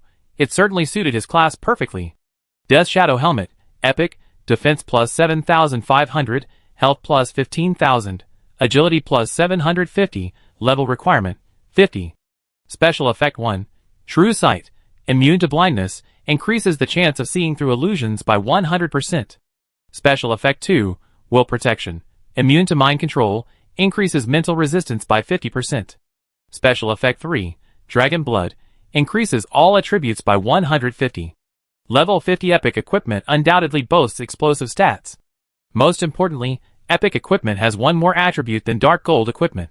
Qin Chuan glanced at his earth dragon lining. While both have dragon blood attributes, the earth dragon lining only adds 20 points to all attributes, while the death shadow helmet adds 150. Looking at the other 7 pieces, the third attribute is all dragon blood.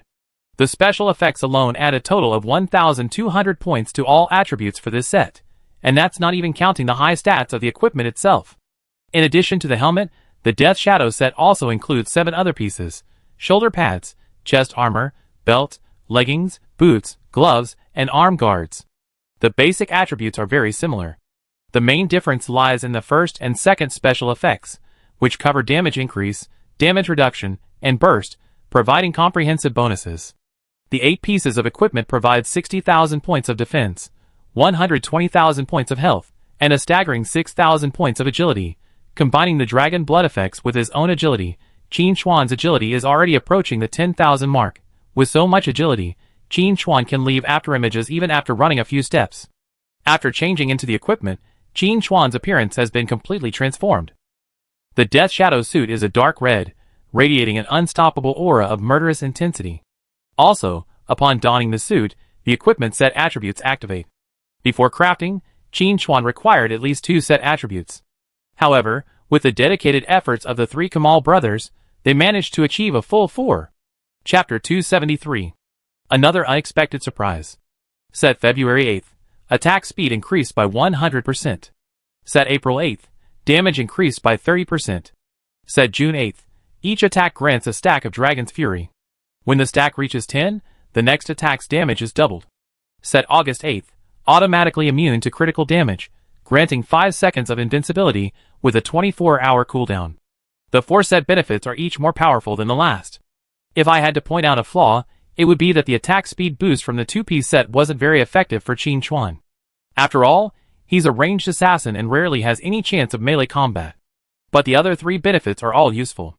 The 4-piece set increases damage by 30%, which is at least several 100,000 damage, and perhaps even much more. After all, his agility is approaching 10,000, so conservatively, he can hit targets from 700 to 800 meters away. If he performs well, killing enemies from 1,000 meters away would be no problem. With the Sniper God's amplification, the damage is so exaggerated that outsiders simply cannot imagine it. The 6-piece set is also quite powerful.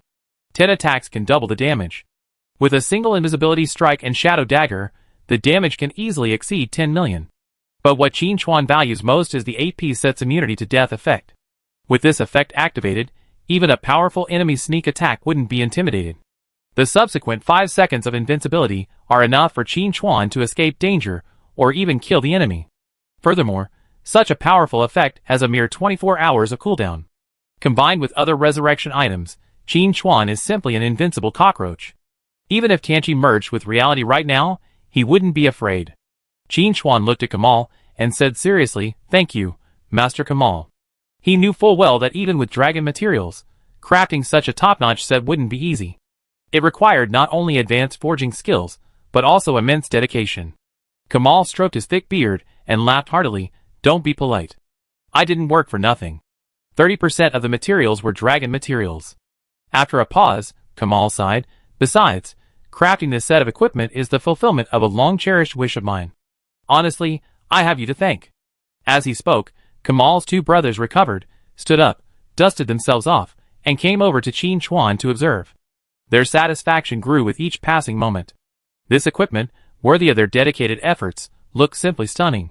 Now that the equipment was crafted, Kamal said, "Even after deducting our compensation, there's still quite a bit of materials left. What are you going to do with them?" Qin Chuan replied, "Don't worry about the rest. You can craft them as you wish. I take 1/10 of the compensation. How about that?" Kamal nodded. "No problem, it's settled." Then he glanced at Qin Chuan's waist. wondering, Edith actually passed her treasure to you. Kamal was referring to the forbidden and robbery daggers. Qin Chuan's heart moved, and he said, Master Kamal, could you help me forge and reforge these 2 daggers, raising the equipment requirements a bit? These 2 weapons were good in every way, except that the equipment requirements were a bit low. Qin Chuan was already level 40, and these 2 level 30 weapons probably wouldn't last long. But the set was very powerful, so he wanted to keep them as long as possible. Kamal said nonchalantly, it's a piece of cake. Leave the equipment here, and come get it tomorrow. I fuse a few dragon fangs into it, and definitely upgrade it to epic. Qin Chuan removed the forbidden and robbery items, and handed them to Kamal. The equipment must be upgraded to level 50, and I need it tomorrow morning, Qin Chuan added. Kamal waved his hand nonchalantly and said, rest assured. Just come get it tomorrow. I won't delay you. With Kamal's assurance, Qin Chuan said no more.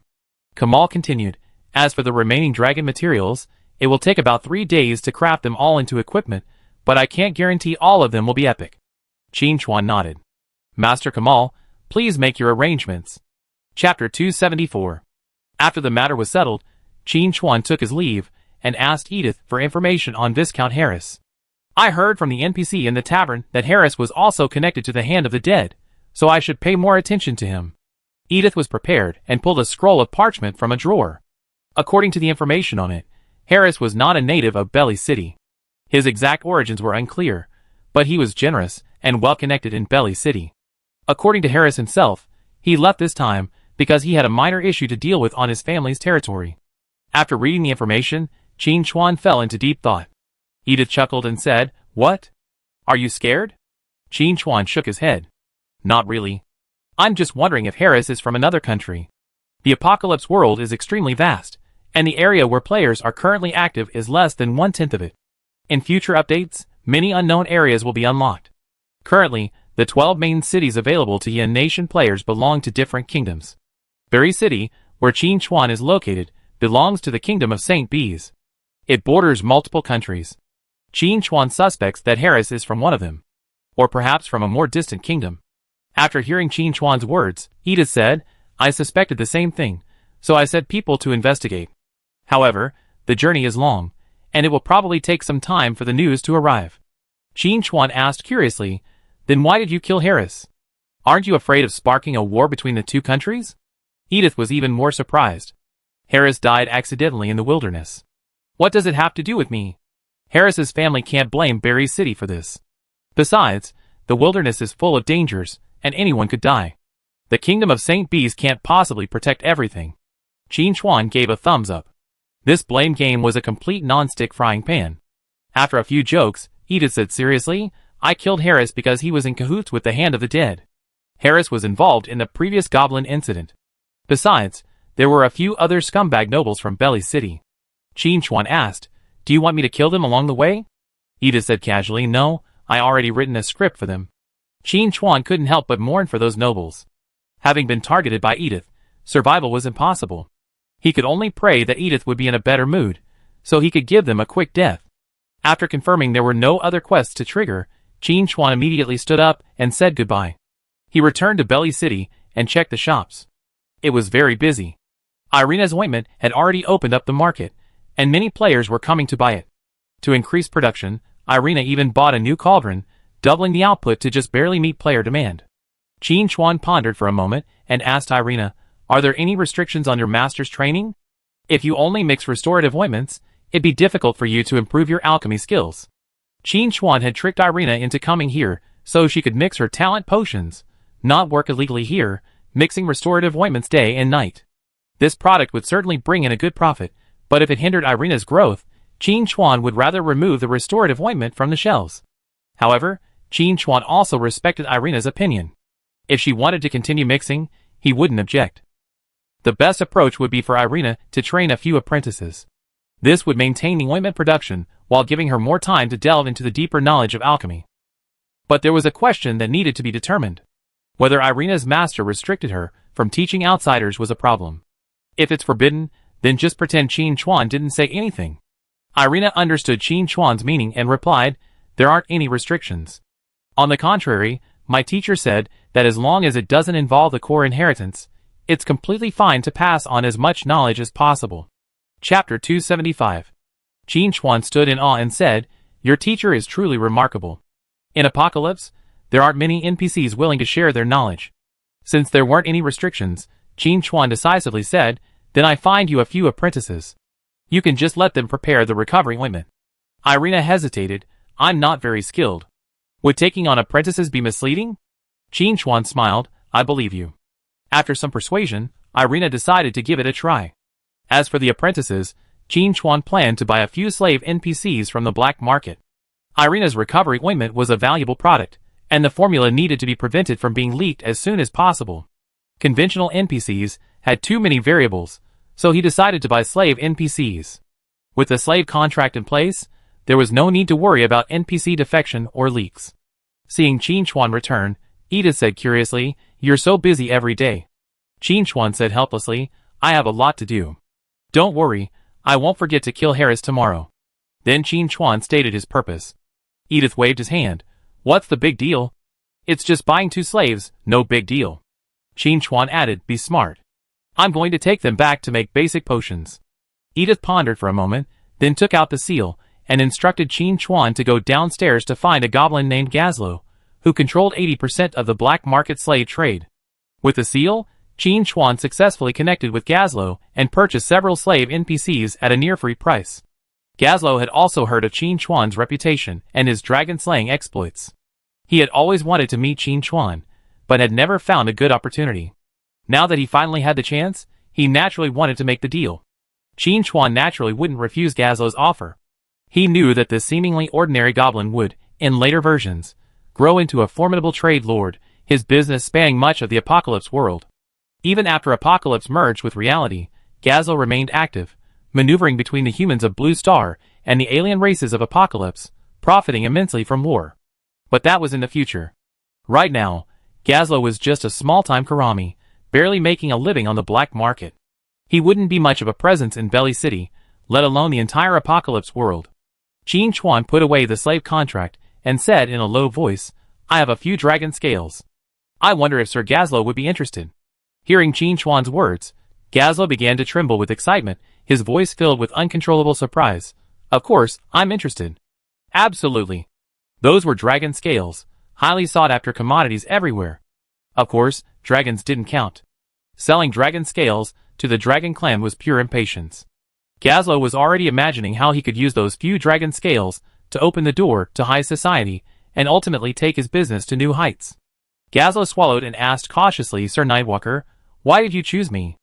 As a goblin and a slave trader, Gazlo was naturally sharp-minded. So he knew very well that his small business was insignificant and unworthy of Qin Chuan's attention. The man before him possessed the power to slay dragons and possessed dragon materials. He would be warmly welcomed even in the Goblin Kingdom. Qin Chuan looked at Gazlo with great satisfaction. He was indeed a clever fellow. Qin Chuan said, "I won't beat around the bush. I brought the dragon scales because I want to buy shares." Gazlo asked, "Are you also interested in the slave trade?" Qin Chuan waved his hand. "I'm not interested in business. I'm optimistic about you, Lord Gazlo. I believe you become a great businessman in the future. Your investment now will yield 100-fold, even 1,000-fold return." Gazlo thought to himself, "Why didn't I realize I had this potential?"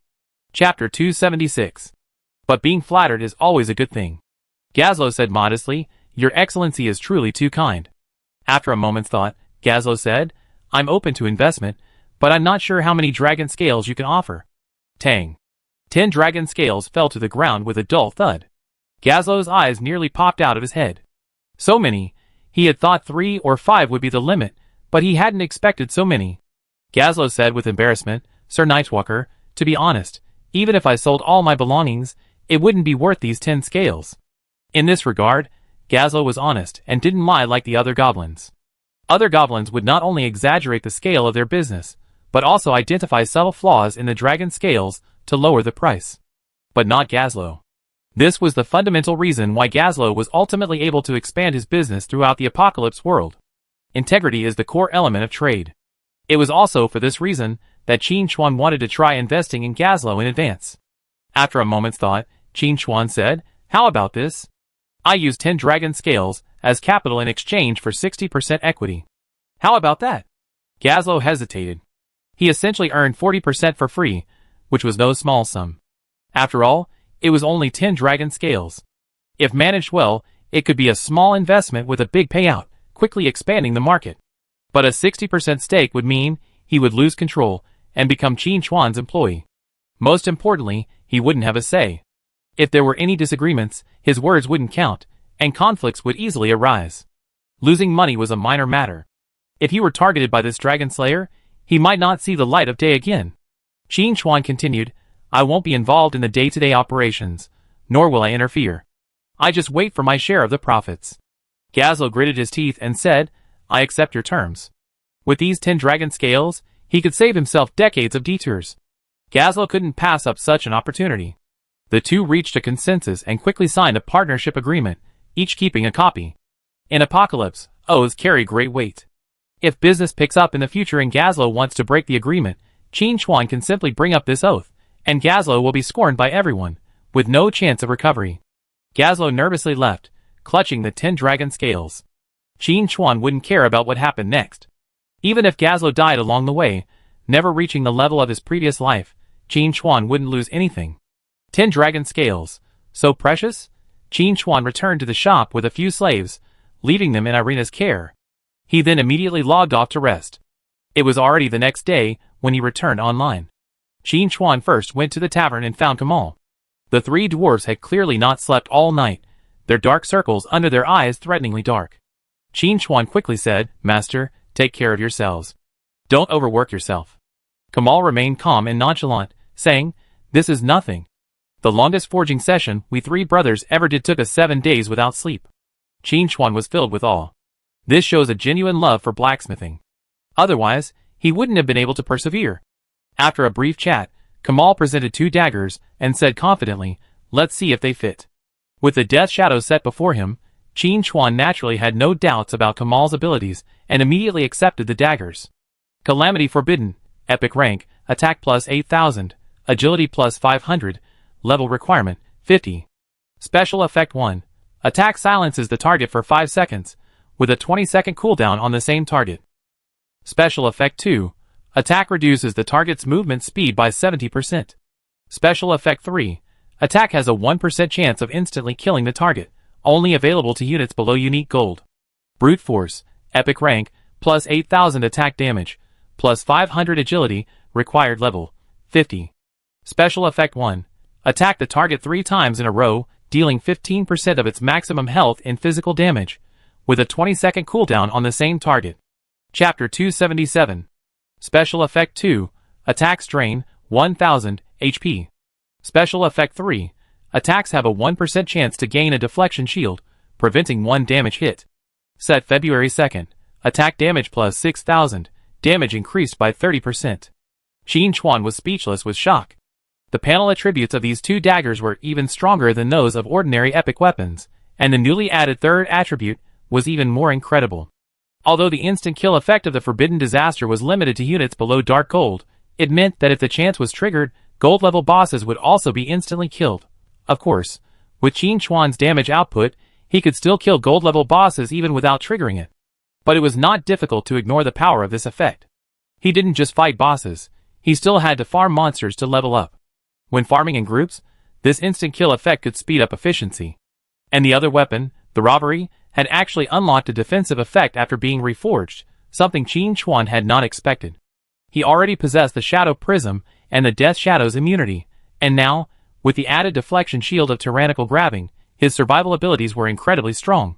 But the biggest surprise was the enhanced set effects. Not only did the damage increase from 20% to 30%, but the health limit was also removed, giving him a full damage boost. With these 2 weapons equipped, Qin Chuan's attack power instantly surpassed 20,000. The more Qin Chuan looked at Kamal, the more he appreciated him. The master's figure grew immeasurably taller. A set of epic equipment, plus 2 epic daggers, gave him a substantial boost in strength. Just as Qin Chuan was about to thank Kamal, news of victory arrived in the guild chat. Ying Luo, guild leader, we found a dark gold skill book that you should be able to use. Concentrated Sniper, a dark gold active skill that unleashes a charged attack, dealing ATK *200% damage.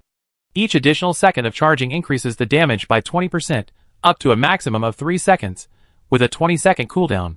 Feature: charging does not break stealth or camouflage. Qin Chuan knew about the concentrated sniper skill. However, after killing so many dark gold bosses, it still hadn't dropped, so he had to give up. Unexpectedly, he didn't get it, while someone else in the guild did. Normally, this skill is reserved for the marksman class. Because marksmen have the camouflage skill, it works perfectly with concentrated sniper. Qin Chuan knew that marksmen had a sneaky strategy. They find a necessary route to a quest, then hide in camouflage. When they saw someone approaching, they unleash concentrated sniper, effectively killing squishy classes with a single arrow. Even a heavily armored warrior would be caught off guard. As for the other trait, not breaking stealth, it seemed useful for assassins, but few would learn it. Not all assassins have ranged talents like Qin Chuan. And without the bonus of ranged talents, even if an assassin learns focus sniper, it's of little use. The 3-second charge is enough for them to unleash several melee skills. But for Qin Chuan, this skill is perfect. After charging for 3 seconds, the total damage multiplier reaches ATK * 320%. Combined with his over 20,000 attack points, and the bonus from the sniper talent, the damage is incredibly high. If you stack 10 Dragon's Fury beforehand, the damage doubles. And then activate the reverse scale effect, and the damage doubles again. This focus sniper would probably make even an epic boss tremble. Good stuff, absolutely good stuff. Qin Chuan said in the guild chat, I could definitely use it. Ying Luo, that's great. Guild Master, are you in Belly City? We just happen to be back to restock our supplies. If you're here, I give you the skill book. Qin Chuan, I'm at the black market right now. Wait a few minutes. Ying Luo, no problem. Qin Chuan, by the way, did you guys go to kill a dark gold boss? Before Ying Luo could say anything, Xiao was already praising him. Guild Master, you don't know, Uncle Su Chongqing is truly amazing. Ying Luo's health bar is as stable as a rock, and he can withstand attacks from a dark gold boss without any problem. Chapter 278. Jing, Uncle Su deserves the most credit for this dungeon run. Su Chongqing, don't call me uncle. I just turned 18. Everyone, Su Chongqing, what do you mean? Don't I look like one? Xiao, no, you're 190 centimeters tall, 180 kilograms, and a bearded man, and you're telling me you're 18? Jing, Uncle Su, we don't discriminate based on age.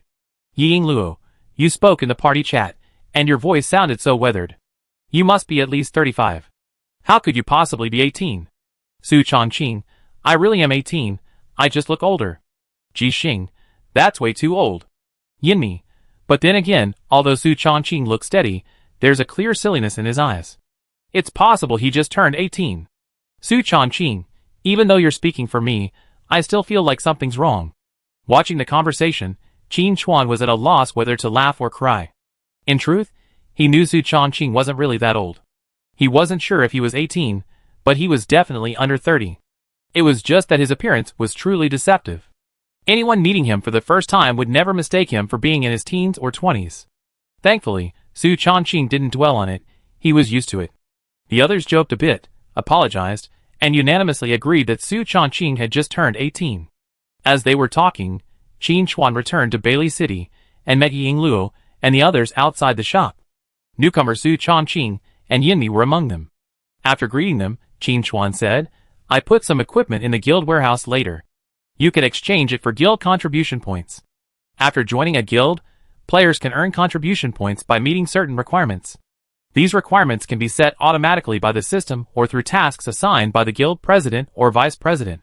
In addition to purchasing items from the guild's merchant NPC, contribution points can also be redeemed for equipment in the guild warehouse. Of course, this requires that there's something in the warehouse. Qin Chuan obtained the Death Shadow set, replacing much of his previous gear. Items like the Earth Dragon lining and the Black Tide 3-piece set are both level 20 items, which Ying Luo and the others can wear with a little more leveling. In addition, Qin Chuan obtained a large amount of equipment from raiding the Vampire Union tomb. Besides the few he could use, he planned to sell some of the remaining items in the shop and store the rest in the guild warehouse. However, all of that equipment was level 50, so Ying Luo and the others probably wouldn't need it anytime soon. And Kamal could craft at least 20 or 30 more pieces of equipment. Qin Chuan suddenly realized he had more equipment than he could ever use. Refocusing his mind, Qin Chuan took the concentrated sniper skill book and began studying it directly. He then opened the guild interface and placed the equipment in the inventory. Xiao and Yinmi's eyes lit up when they saw the assassin equipment. Ying Luo took a fancy to the Earth Dragon lining. Its damage reduction was perfect for him. Ji Xing and Jing chose 2 level 50 pieces of equipment, whose stats perfectly suited them. But upon seeing the exaggerated equipment levels, they immediately shrank. How long would it take to train for this? Su Chongqing sighed, as expected of Night Wanderer Master. If we take this gear out there, top players will absolutely scramble for it. Yinmi sighed, I thought I seen a lot, but I never seen anything like this. Ying Luo smiled, that's just the beginning. If you and the guild master team up for a raid, that's a whole new level you never experienced before. At this point, Ying Luo paused, looked Qin Chuan up and down, and exclaimed in surprise, Guild Master, your gear doesn't look like dark gold. Qin Chuan casually replied, this is an epic set. I had the Dwarf Master forge it. There was a pause. Ying Luo suddenly felt like he was just looking for trouble. Why had he turned the conversation to the Guild Master?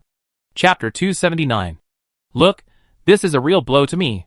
An epic set, that's outrageous. Xiao looked at the Tide Walker blade and Black Tide Poison blade in the warehouse. Since the Guild Master had put these 2 weapons in there, it meant he had something better. He couldn't help but ask, Guild Master, what about your weapon? Qin Chuan replied, it's also epic. Xiao rubbed his hands and said, could you please post the stats on the guild channel? I never seen an epic weapon before. Yinmi was also quite excited. He was also an assassin and understood the importance of weapons. Qin Chuan didn't hold back and posted the stats. Xiao raised his head and sighed, this weapon alone can defeat 10 of me. The stat bonuses are outrageous, and the set effects are incredibly powerful. Yinmi asked with some anticipation, Guild Leader, if you have stronger weapons, will you also put these 2 daggers in the guild warehouse? Qin Chuan smiled, of course. Keep working hard and accumulate more contribution points. This epic equipment isn't cheap. Yinmi immediately patted his chest and said, as long as the guild leader dares to release the equipment, I'd be willing to work hard for the contribution points. Xiao clenched his fist over his chest and said, I pledge my loyalty to the guild leader. I pledge my loyalty to the Summit Guild. I be with the guild leader for the rest of my life. After a brief chat, the Summit members left. Qin Chuan prepared to kill Harris, while Ying Luo and the others had their own plans. Before leaving, Qin Chuan checked the shop. The slaves he bought yesterday were already able to help Irina mix potions. They should be ready to go soon. By then, Irina will be able to delve into more profound knowledge of potions. Qin Chuan could also obtain his gift potion sooner. After listing his extra equipment in the shop, Qin Chuan checked the profit statistics. Very impressive. To say he was making a killing every day wouldn't be an exaggeration. Also, according to the transaction records, both bottles of Bloodline Factor had already been sold, fetching 43 million and 51 million respectively, nearly breaking the 100 million mark. After all, these were dark gold grade Bloodline Factors. While there was a slight side effect of altering his appearance, the effectiveness was undeniable. After finishing his chores, Qin Chuan left Belly City directly. Just now, Edith had sent someone to inform him that Harris had left the city. Speaking of which, with my current equipment, wouldn't assassinating Harris be too much of a burden? Qin Chuan pondered. In addition to the Death Shadow suit that Carmel had forged for him, and the reforged Forbidden in Robbery, the 3 vampire viscounts Qin Chuan had killed in the United Tomb had also contributed several valuable pieces of equipment. Crimson Cloak, Unique Gold, Defense plus 4,000, Health plus 10,000, Agility plus 500, Level Requirement, 50. Special Effect 1, Crimson Dash, increases movement speed by 100% upon use, lasts 30 seconds, cooldown 10 minutes. Special Effect 2, Phantom, increases dodge rate by 10%. This cloak has retired the Wolf King cloak, which had been with Qin Chuan since the Novice Village. The 2 stats are completely incomparable. In addition, there's a ring. Blood Moon Ring, Unique Gold, Health plus 5,000, Mana plus 4,000, Strength plus 300, Level Requirement, 50. Special Effect 1, Attack Lifesteal plus 10%. Special Effect 2, Additional Healing converted to Shield, Shield capped at 30% of maximum health. The Heart of the Mountain Ring, which had been with Qin Chuan for a long time, has also been retired. With Qin Chuan's output ability, as long as he is not killed instantly, he can immediately replenish his health. In addition, The shield of 30% of his maximum health is quite considerable considering his current health. What surprised Qin Chuan the most was an accessory. Poisonous Finger Bone, Dark Gold level accessory, Constitution plus 300, Spirit plus 300, level requirement, 50. Special Effect 1, increase poison damage by 20%. Special Effect 2, increase the duration of Poison Blood Plague by 3 seconds. This equipment is considered to be exclusive to Poison Blood Plague. However, the 3 Vampire Viscounts all have the Poison Blood Plague skill, so it is not surprising that they have this equipment. It is a pity that Qin Chuan did not get the Dark Gold level Poison Blood Plague skill book. Even so, the improvement of Poison Blood Plague by this accessory cannot be ignored, and the total damage is almost doubled. Chapter 280. Leveling up monsters later will be more efficient. While pondering, Qin Chuan left Bailey City, summoned a Shadow Dragon, and soared into the sky, charging towards Harris's caravan. On the trade road outside Bailey City, a large caravan was slowly advancing. Judging from the family crests on the carriages, it was Harris's caravan. Having spotted his target, Qin Chuan was about to swoop down and unleash a dark rain to end the battle, when he saw dozens of players approaching the caravan from different directions in the wilderness beside the trade road.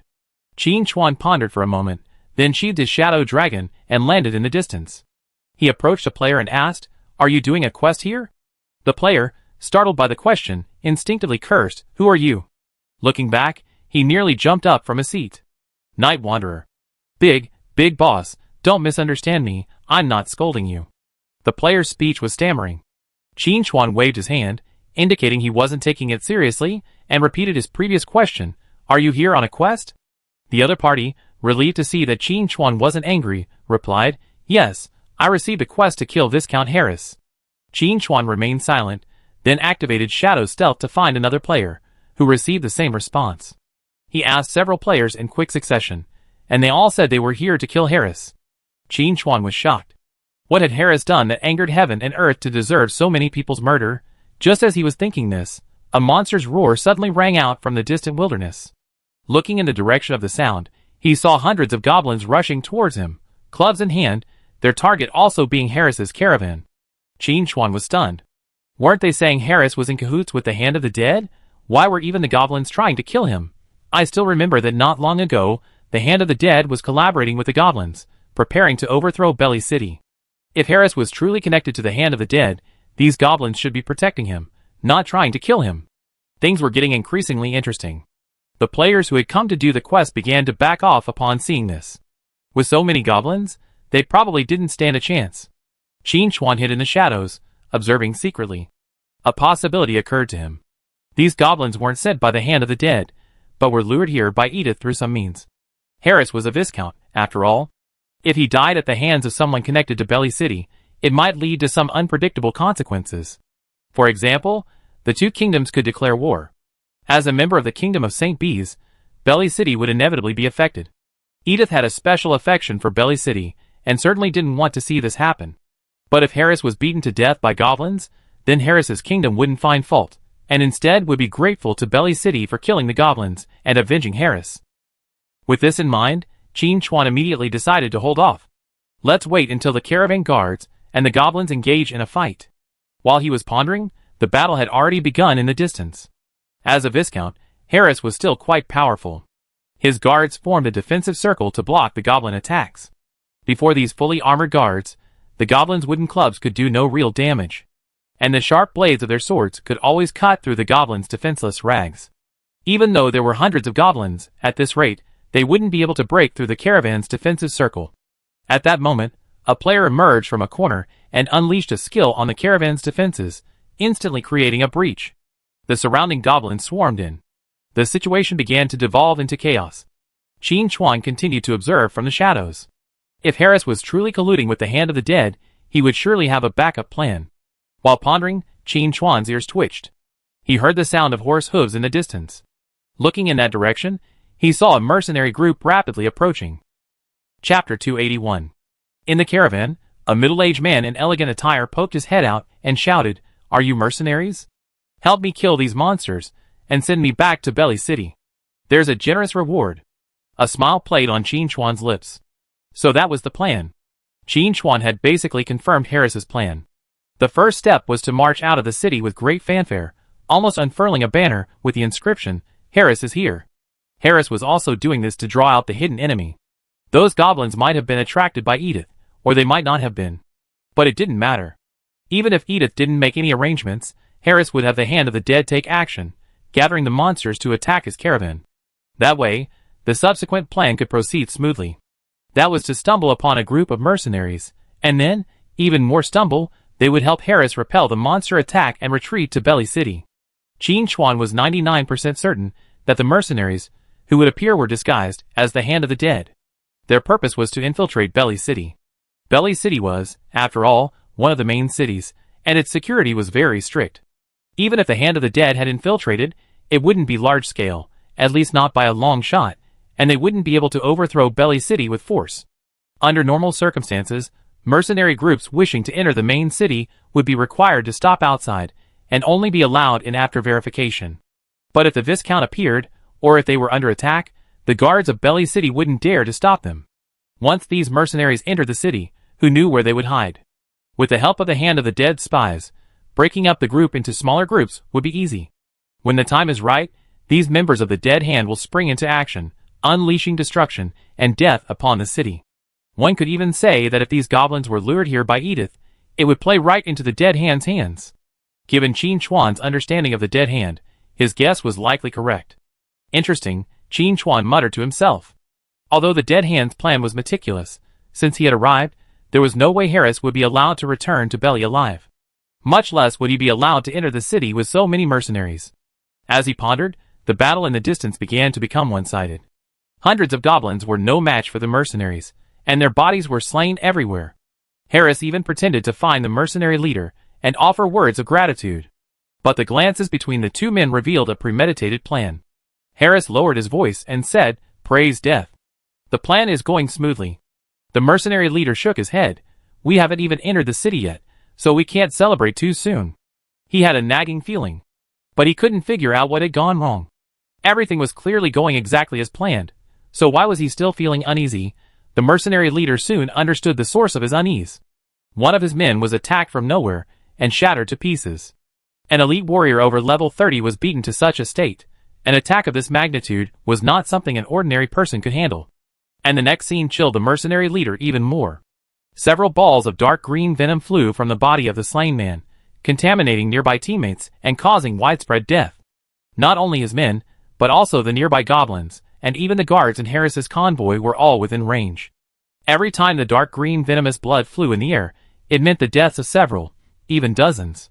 Poisonous blood plague. It's the vampire's trick. The mercenary leader was horrified. At the same time, he was puzzled. Their relationship with the vampires wasn't particularly good, but at least there weren't any major conflicts. The most important thing was that Belly City wasn't within the vampire's plans. At least not yet. How could a vampire come and interfere with their plans? Chapter 282. The mercenary leader's confusion didn't last long. A ball of dark green poisonous blood flew over, instantly depleting his health. Beside him, Harris was also smothered by the poisonous blood and instantly killed before he could react. In the blink of an eye, the entire convoy was destroyed, leaving not a single person behind, not even the horses pulling the carts, lying sprawled on the ground. The surrounding players were stunned. What was going on? Elsewhere, Qin Chuan, having completed his concentrated sniper kill and reactivated his shadow stealth, leisurely left the scene. Finding a deserted area, he summoned a shadow dragon and flew towards Belly City. I had to find Edith to submit the quest. Back in Belly City, the news of Harris's attack had apparently reached them as well. Lei Huao and his guards were accelerating forward, preparing to provide support. Qin Chuan didn't go over to greet them. Mainly, he didn't know what to say. He couldn't just say he had just killed Harris, so there was no need for him to make this trip. That would be inappropriate. So the best thing to do was to go directly to Edith at the black market. As they made their way to the second floor of the tavern with ease, Edith didn't ask any further questions, simply saying, "Is it solved?" "Solved." "That's good," Edith nodded, then continued, "In that case, it's time for me to fulfill my promise." Qin Chuan waited patiently for the next words. Edith reminisced for a moment, then slowly said, "When I first began my training, I visited a place where there were a large number of dragon skeletons. It was probably a burial ground." "Dragon burial ground?" Qin Chuan interrupted. "Could it be in the Dark Moon Mountains?" Edith asked with surprise. Have you been there? Qin Chuan shook his head. No, but I heard Shadow Dragon mention that there's a burial ground for the Shadow Dragons in the Dark Moon Mountains. There might be clues to the power of Shadow there. Edith suddenly realized what was happening. Since the clues Edith and Shadow Dragon had given him all pointed to the Dark Moon Mountains, and he had recently changed into top-tier gear, going to the Dark Moon Mountains would be no problem. With this in mind, Qin Chuan decisively stood up and said goodbye. Edith didn't stop him, but simply warned, you might run into the same guys you met in the ruins again this time. Be careful. Qin Chuan nodded, indicating he understood. To reach the Dark Moon Mountains, one must first take a teleportation array from Belly City to the main city thousands of miles away. Tansdell. Although Tansdell is also a human capital, the people here are descendants of the Sand Clan, and they generally possess the ability to control quicksand. As a result, Tansdell's architectural style is unique, completely different from Belly City. Thankfully, the residents of Tansdell are quite friendly to players. From Tansdell, it's over 1,000 kilometers north to reach the outskirts of the Dark Moon Mountains. The entire Dark Moon Mountains stretch endlessly, densely packed with mountains. Even if one knew the Shadow Dragon clan's burial ground was here, finding it wouldn't be easy. But this problem was nothing to Qin Chuan. If others didn't know the burial ground, how could Shadow Dragon not know? In a deserted corner, he summoned Shadow Dragon. The Shadow Dragon sniffed the air and immediately said, Lord Shadow, I know where the burial ground is. Qin Chuan nodded, leaped onto Shadow Dragon's back, and soared into the sky, speeding towards the Dark Moon Mountains. Reaching the outskirts of the Dark Moon Mountains, Qin Chuan immediately felt a force drawing him. It was undoubtedly the power of Shadow. The Shadow Dragon tilted its head, its voice lowered. Lord Shadow, something seems amiss here. I can sense the wrath of our ancestors. Due to the dragon's powerful bloodline, even death does not completely dissipate their consciousness. If a powerful individual possesses a glimmer of divinity during life, upon death, they will transform into a new life form. Neither existing in the present world nor bound by the underworld, they exist somewhere between the worlds. The ancestors the Shadow Dragon spoke of were in this state. While they couldn't directly influence the real world through their bloodline, they could allow future Shadow Dragons to gain access to certain information.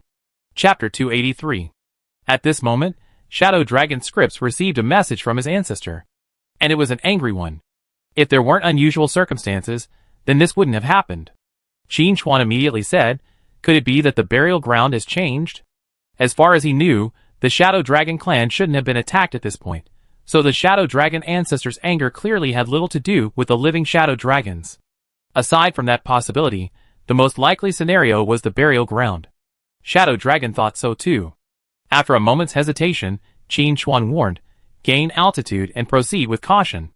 The Shadow Dragon flapped its wings, its body disappearing into the clouds, reducing the chance of detection. Officially entering the Dark Moon Mountains, Qin Chuan became increasingly aware of the shadow power buried deep underground. At a certain location, the shadow power was particularly strong. He presumably thought it was the Shadow Dragon clan's burial ground.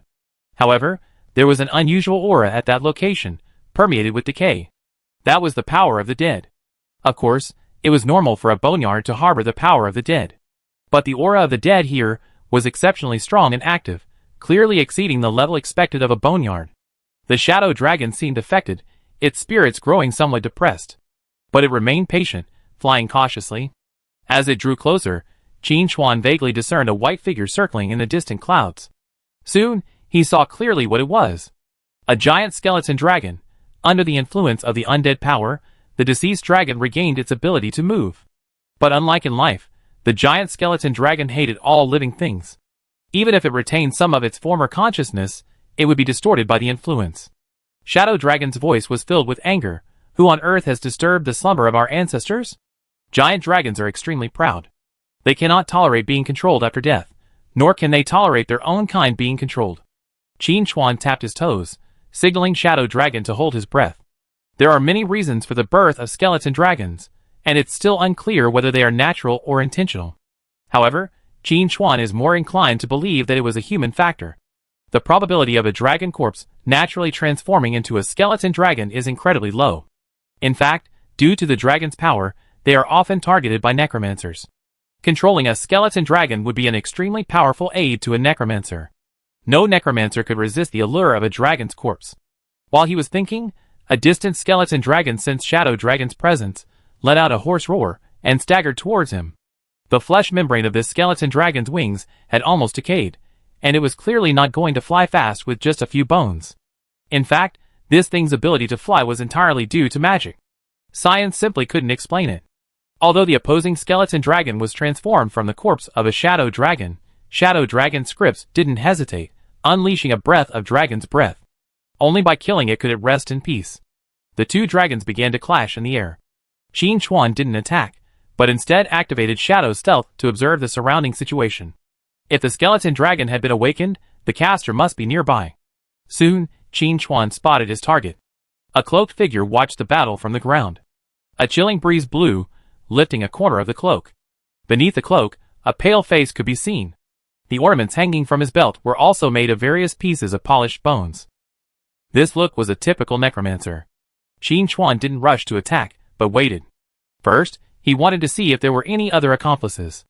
On the ground, the necromancer cursed silently at the sudden appearance of the Shadow Dragon. He remembered that no Shadow Dragon had reached the end of its life recently, so it should have gone unnoticed. But just as he had summoned the skeleton dragon, he encountered the Shadow Dragon. Chapter 284. Fortunately, this Shadow Dragon wasn't very high level, apparently not yet reaching adulthood. However, the skeleton dragon alone was no match. The speed disparity was significant. No matter how high the skeleton dragon's damage was, it was useless if it missed. With this in mind, the necromancer decisively slammed his bone staff down on the ground. Crack. The sound of bones clashing echoed as numerous skeleton archers rose from the dirt, drawing their bone bows and unleashing a hail of arrows at the Shadow Dragon. At the same time, countless bone birds assembled and fluttered into the fray. Then, they were annihilated by a single blow of shadow breath. However, the necromancer paid no heed to such cannon fodder, and simply continued summoning. The Shadow Dragon was still in good condition, so Qin Chuan continued to watch. After waiting for another 10 minutes, the necromancer was nearly exhausted, his summoning speed slowed, and his comrade still hadn't appeared. Looks like he's acting alone, Qin Chuan thought to himself. Since there was only one necromancer, there was no point in waiting. He raised his hand and hurled a shadowy flying knife, instantly killing him. The skeletal dragon in the air stiffened, the dark blue soul flame in its eyes quickly extinguished. It fell from the air, disintegrating into a pile of bone dakas before even hitting the ground. The Shadow Dragon swooped down and breathed upon the necromancer's corpse, reducing it to ash. Then, bitterly he said, "This guy got away with it." Qin Chuan didn't reply, but instead gazed into the distance. The necromancer and the skeletal dragon were destroyed, but the undead aura in the area persisted. This meant the matter wasn't over yet. Boom! A ball of bone fire flew in from afar, blasting the ground with a crater over 10 meters in diameter. Both fires lingered on the ground, lingering for a long time. The burned soil had clearly lost its life force, turning pale and dry. The distant mist dissipated, revealing a vast army of undead. It seemed endless. At the center of the undead legion stood a crowned skeleton king. Qin Chuan recalled. It wasn't even the scourge yet, so how could such an undead army appear in the Dark Moon Mountains, and they were appearing right around the Shadow Dragon boneyard? This was even more illogical. To say there wasn't someone behind the scenes fanning the flames was unbelievable. While pondering, the skeleton king spoke. "Successor of the shadow power, are you going to stop us?" Qin Chuan was almost laughing with rage. This skeleton king was truly cunning. He sat back and watched the necromancer being annihilated, watching from the sidelines with such a large army. After the necromancer was dead, he made his grand entrance. However, the skeleton king recognized his identity immediately, causing Qin Chuan to pause. He slowly asked, "Do you know the power of shadow?" "Ha ha ha." The skeleton king's laughter was like a leaky trumpet, as unpleasant as it could be. Qin Chuan paid no attention and waited for the next words. The skeleton king's voice was tinged with reminiscence. "When was the last time I saw the power of shadow? 3,000 years? Or 5,000 years? It's been so long, I can't remember." Qin Chuan was surprised, "But I heard that the power of shadow hasn't appeared in 10,000 years. The skeleton king rubbed his chin with his knuckles, pondered for a moment, and then said, "You're probably talking about the time of this world, while I'm referring to the underworld. The final destination of undead creatures is the underworld. The flow of time in the underworld and the real world is roughly the same." According to the skeleton king, the shadow power reappeared in the underworld after disappearing from the apocalypse world. This was a crucial clue. Of course, Qin Chuan wouldn't take the Skeleton King's one-sided account. Recovering his composure, Qin Chuan asked, I wonder how the underworld views the shadow power. The Skeleton King's chin widened, as if in a hearty laugh, as he slowly said, the shadow power is the cornerstone of the underworld. Qin Chuan immediately pressed, if the shadow power can't be hidden, won't the underworld collapse without its pillars? Chapter 285. The soul fire in the Skeleton King's eyes flickered continuously, and murderous intent began to fill him. You're right. So, for the sake of the underworld's stability, I will restore the power of shadow to the underworld. As the Skeleton King spoke, Qin Chuan swung out his shadow knife. He knew this guy had no good intentions. The only way to restore the power of shadow to the underworld was to kill him. How could Qin Chuan endure this? As the saying goes, the first move is the strongest. Since the Skeleton King wants to fight, then fight to the bitter end. The shadow knife aimed directly at the Skeleton King, striking accurately. Bang! The Skeleton King's body exploded, leaving a pile of shattered bones on the ground. But Qin Chuan showed no joy at all. Because the Undead Legion is still here, this proves that the Skeleton King isn't dead at all. A ball of dark blue flame condensed above the Undead Legion, and the Skeleton King's voice echoed again. Heir of the Shadow Power, you are too impatient. Now, let me see if you are worthy of this title. Woo! The horn-bearing skeleton soldiers in the Undead Legion blew their horns, emitting a long, desolate sound. The entire Undead Legion immediately entered combat mode, countless skills flying towards Qin Chuan. Qin Chuan immediately jumped back onto the Shadow Dragon's back and maneuvered at high speed. Lord Shadow, these skeletons are really going too far. The Shadow Dragon's voice was filled with indignation. Disturbing the Shadow Dragon's slumber would be one thing, but attacking Lord Shadow is unbearable. Qin Chuan wasn't particularly angry, saying calmly, there are inherently irreconcilable contradictions between the dead and the living. This is perfectly normal. Despite this, Qin Chuan's attack continued unabated. A single blast of dark erosion rain annihilated a dozen skeleton soldiers, and then the poison blood plague erupted, wiping out the entire skeleton army. But the Skeleton King clearly possessed immense combat experience. The Undead Legion was organized into teams of 100 men, with each team maintaining a distance of at least 20 meters. This meant that the poison blood plague could not spread to the entire legion. Even if it could kill 100 undead each time, it would be insignificant compared to the entire legion's total strength of over 30,000. Thankfully, the Shadow Dragon was there to assist in the fight. With a single breath of its dragon's breath, all the skeleton soldiers in its path were shattered. From the situation, while the battle was slow, it would only take a little longer, and sooner or later, this undead army would be wiped out. In theory, that was the case. But Qin Chuan was not optimistic. He knew that the most formidable aspect of the Undead Legion wasn't its sheer numbers, but its unlimited replenishment. As expected, after Qin Chuan and the Shadow Dragon had jointly slain tens of thousands of skeleton soldiers, the Skeleton King's voice rang out again. Get up! A pale bony hand stretched out from the ground, and in the blink of an eye, the Undead Legion's losses were replenished, even with some left over. The Shadow Dragon was furious and cursed, no martial ethics. Qin Chuan was also quite helpless. But he patiently continued to fight. Think of it as leveling up. You know what, this Undead Legion's experience points are quite generous. Since the start of the battle, Qin Chuan has already advanced from level 40 to 42. If the Skeleton King could endlessly replenish skeleton soldiers, Qin Chuan would even want to level up here to level 60, and then go back for his third-class advancement. But the Skeleton King clearly didn't have that ability. In the underworld, the Skeleton King had the home advantage, and could quickly replenish his losses. But in the real world, the Skeleton King's energy would eventually be exhausted. The Skeleton King also knew this, so he planned to fight quickly. But the Shadow Dragon made it very uncomfortable. It was too fast, and the Undead Legion's concentrated firepower was completely ineffective. Even if an attack occasionally landed, it was barely a tickle. And each swooping breath of the Shadow Dragon could inflict considerable casualties. Add to that the air of the Shadow Power, and the Skeleton King felt the pressure. The Undead Legion's replenishment rate was failing to keep up. Chapter 286. We must kill that Shadow Dragon.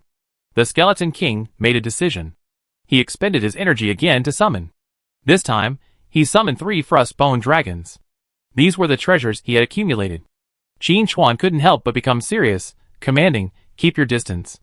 Don't get hit by the frost breath. The Frostbone Dragon's breath would slow it down. Once it lost its speed advantage, The Shadow Dragon wouldn't be able to withstand the siege of 3 bone dragons. The Shadow Dragon naturally wouldn't force its way forward, flapping its wings and flying backwards. It was already fast, and with Qin Chuan's Ace Pilot Handbook, it was easy for it to walk the 3 frost bone dragons around like dogs. The Skeleton King was furious, but helpless. Fortunately, it had already devised a plan. It had the Undead Legion gather the surrounding Shadow Dragon skeletons and threatened, "If you run, your ancestors' remains will suffer." The Shadow Dragon replied without a second thought, "You dare." The Skeleton King laughed heartily, feeling he had found a weak spot in the Shadow Dragon.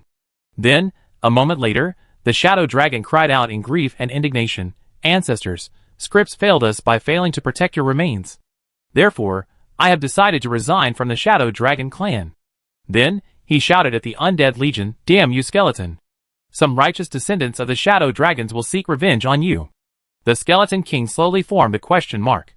"Where is the honor of your dragon clan? How could you just throw it away like that?" The Skeleton King believed that by controlling the ancestral bones in the Shadow Dragon burial ground, he could control the Shadow Dragon Scripps. But he never expected that Scripps would act decisively, withdrawing from the Shadow Dragon clan on the spot. Since they weren't from the Shadow Dragon clan, even if the Skeleton King ground all the bones here into powder and drank it, it wouldn't have anything to do with Scripps. Qin Chuan was stunned. But it had to be said, this trick was truly effective. As the old saying goes, a shameless person is invincible, and the same holds true for dragons.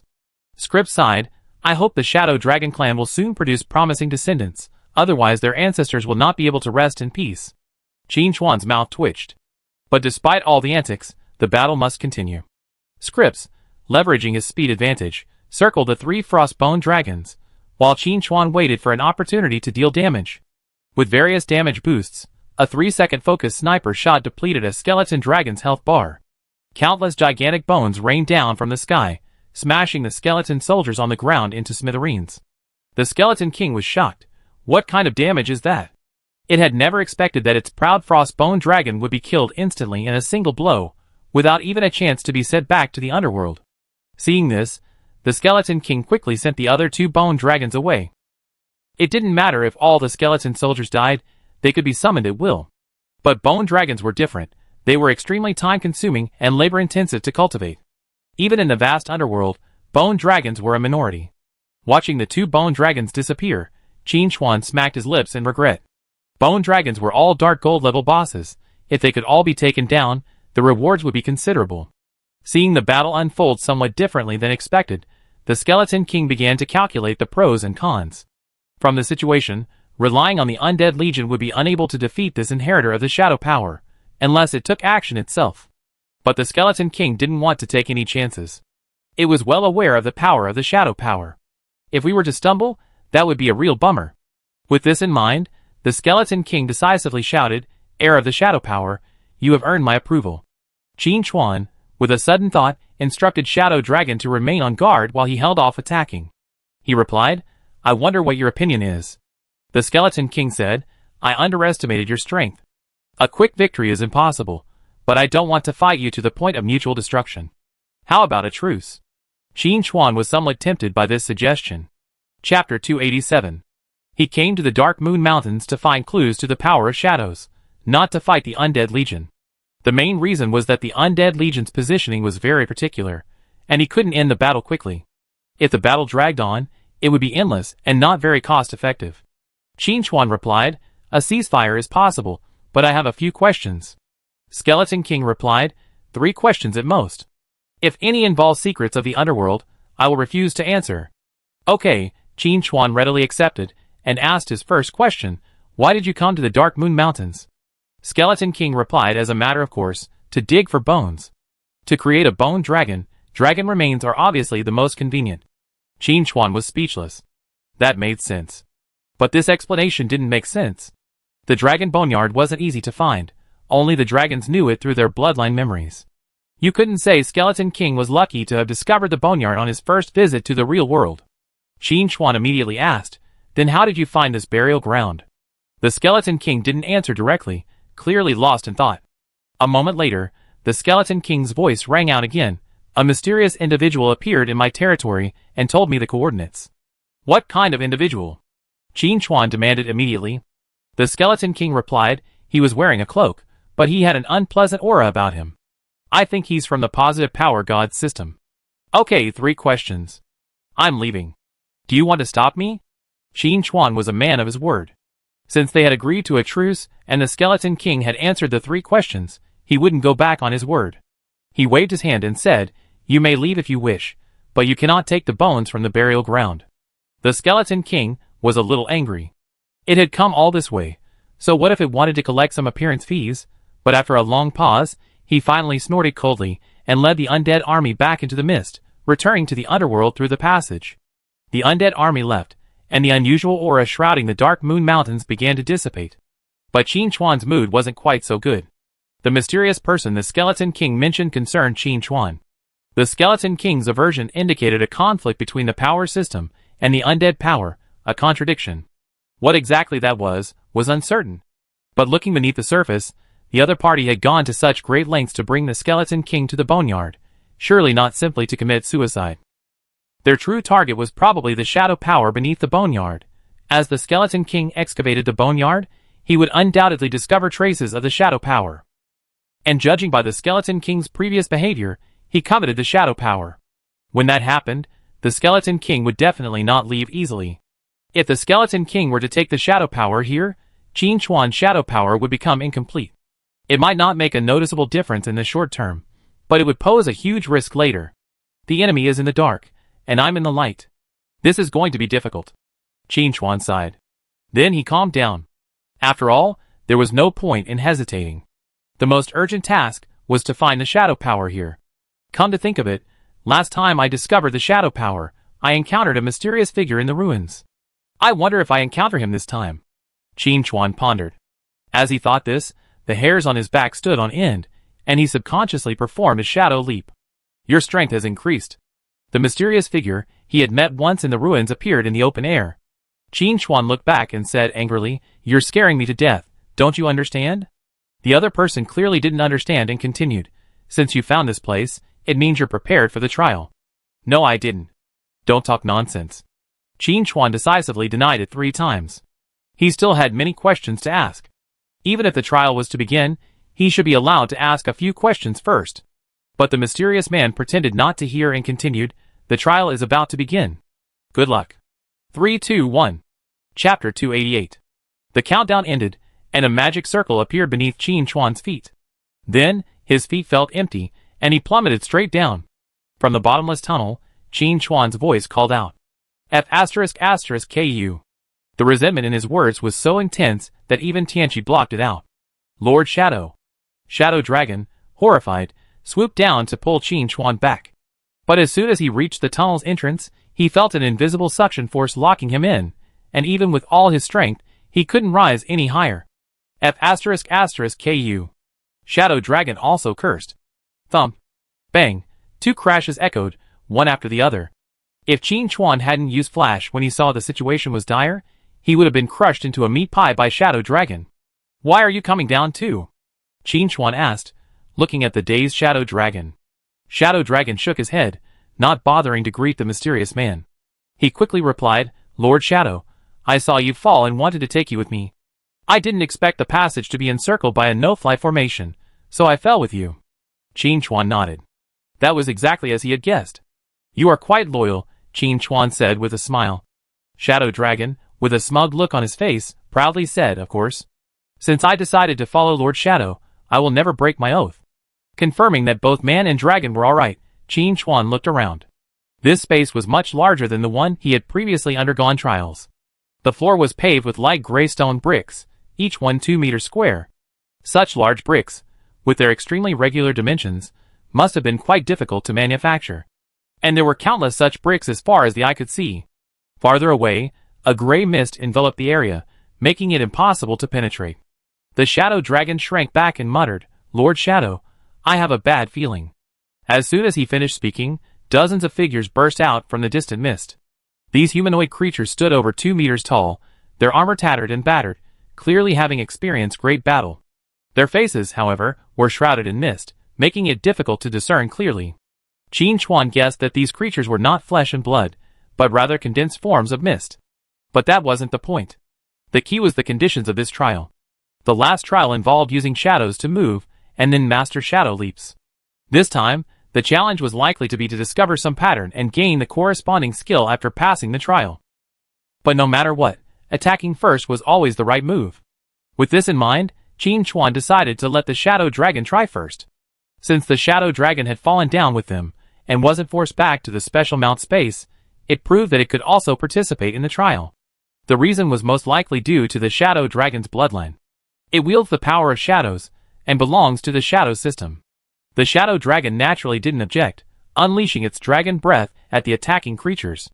The running humanoid fell flat on its face, dissolving into mist, and returning to the surrounding fog. But soon, a new figure reappeared.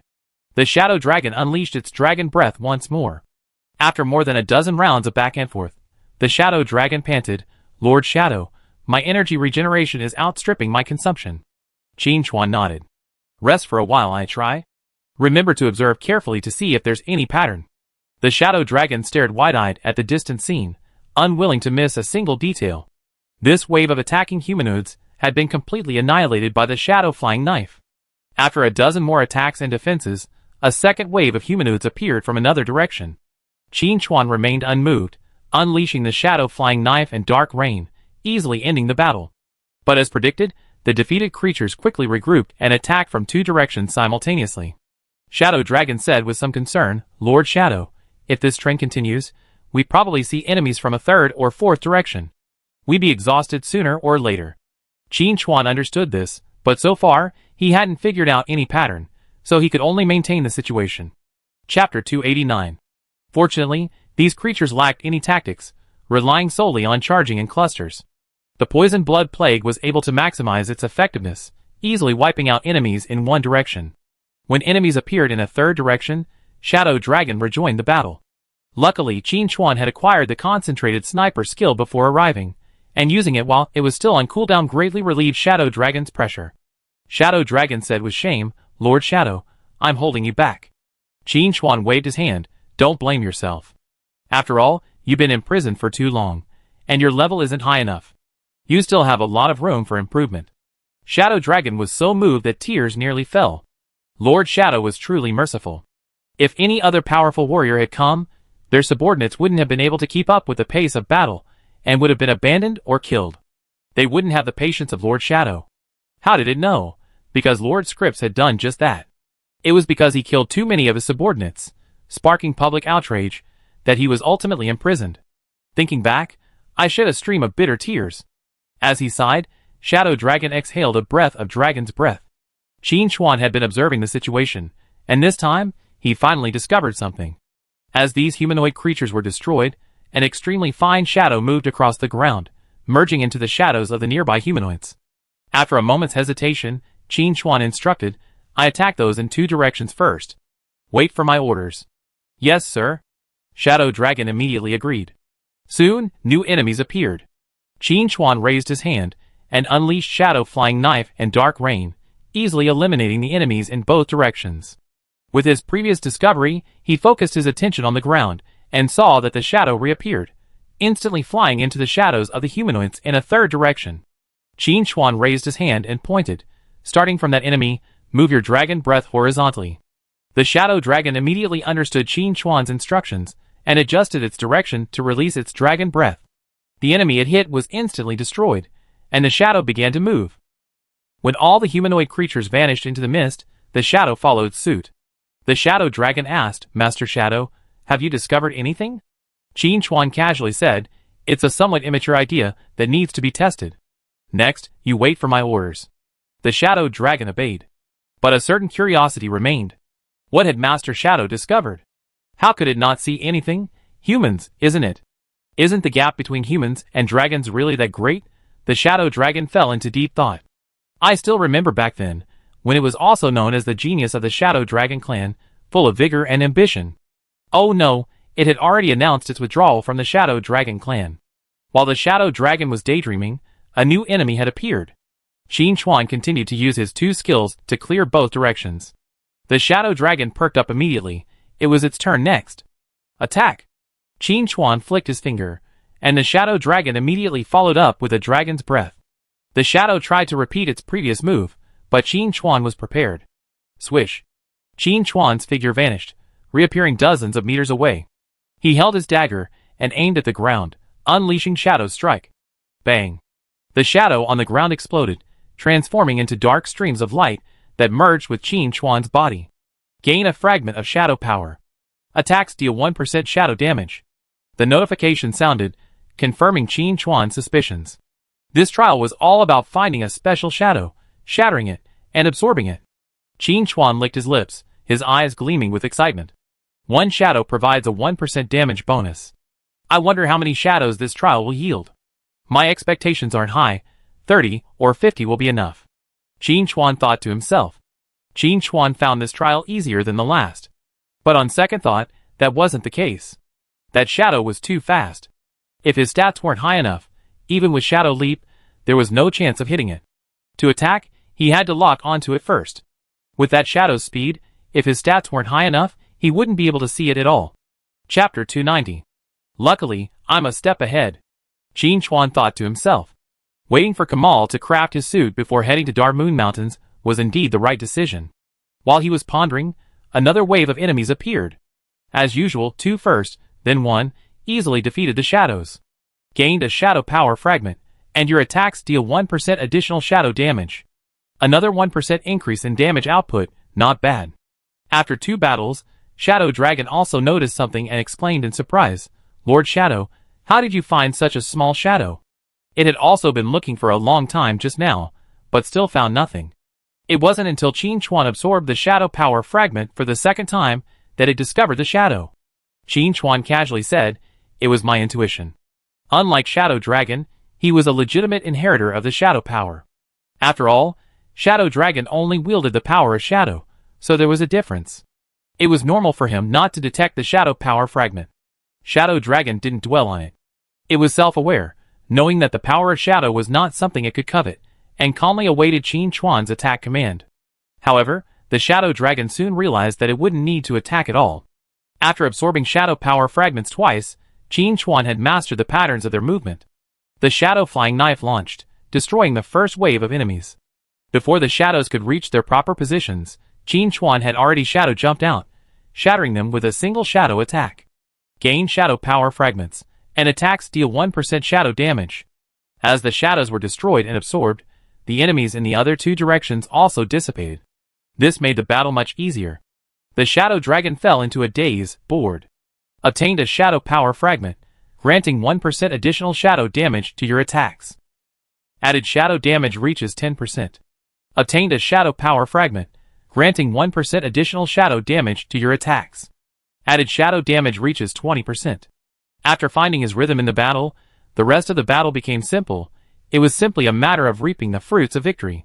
However, Qin Chuan also noticed that the surrounding fog had dissipated considerably. Based on the progress, the fog would completely vanish when the added damage reached approximately 30%. Qin Chuan's greater concern now became whether the trial would end immediately after the fog dissipated, or whether there would be a sequel.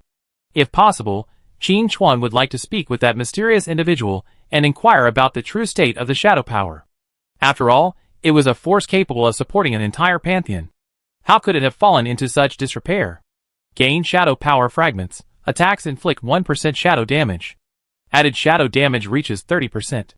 True damage detected. Shadow power is being absorbed and integrated. Qin Chuan could feel the absorbed shadow power fragments transforming into refined energy, flowing through his body.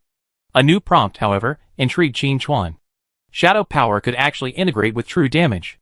While pondering, Qin Chuan sensed that the shadow power within him was undergoing some unknown transformation.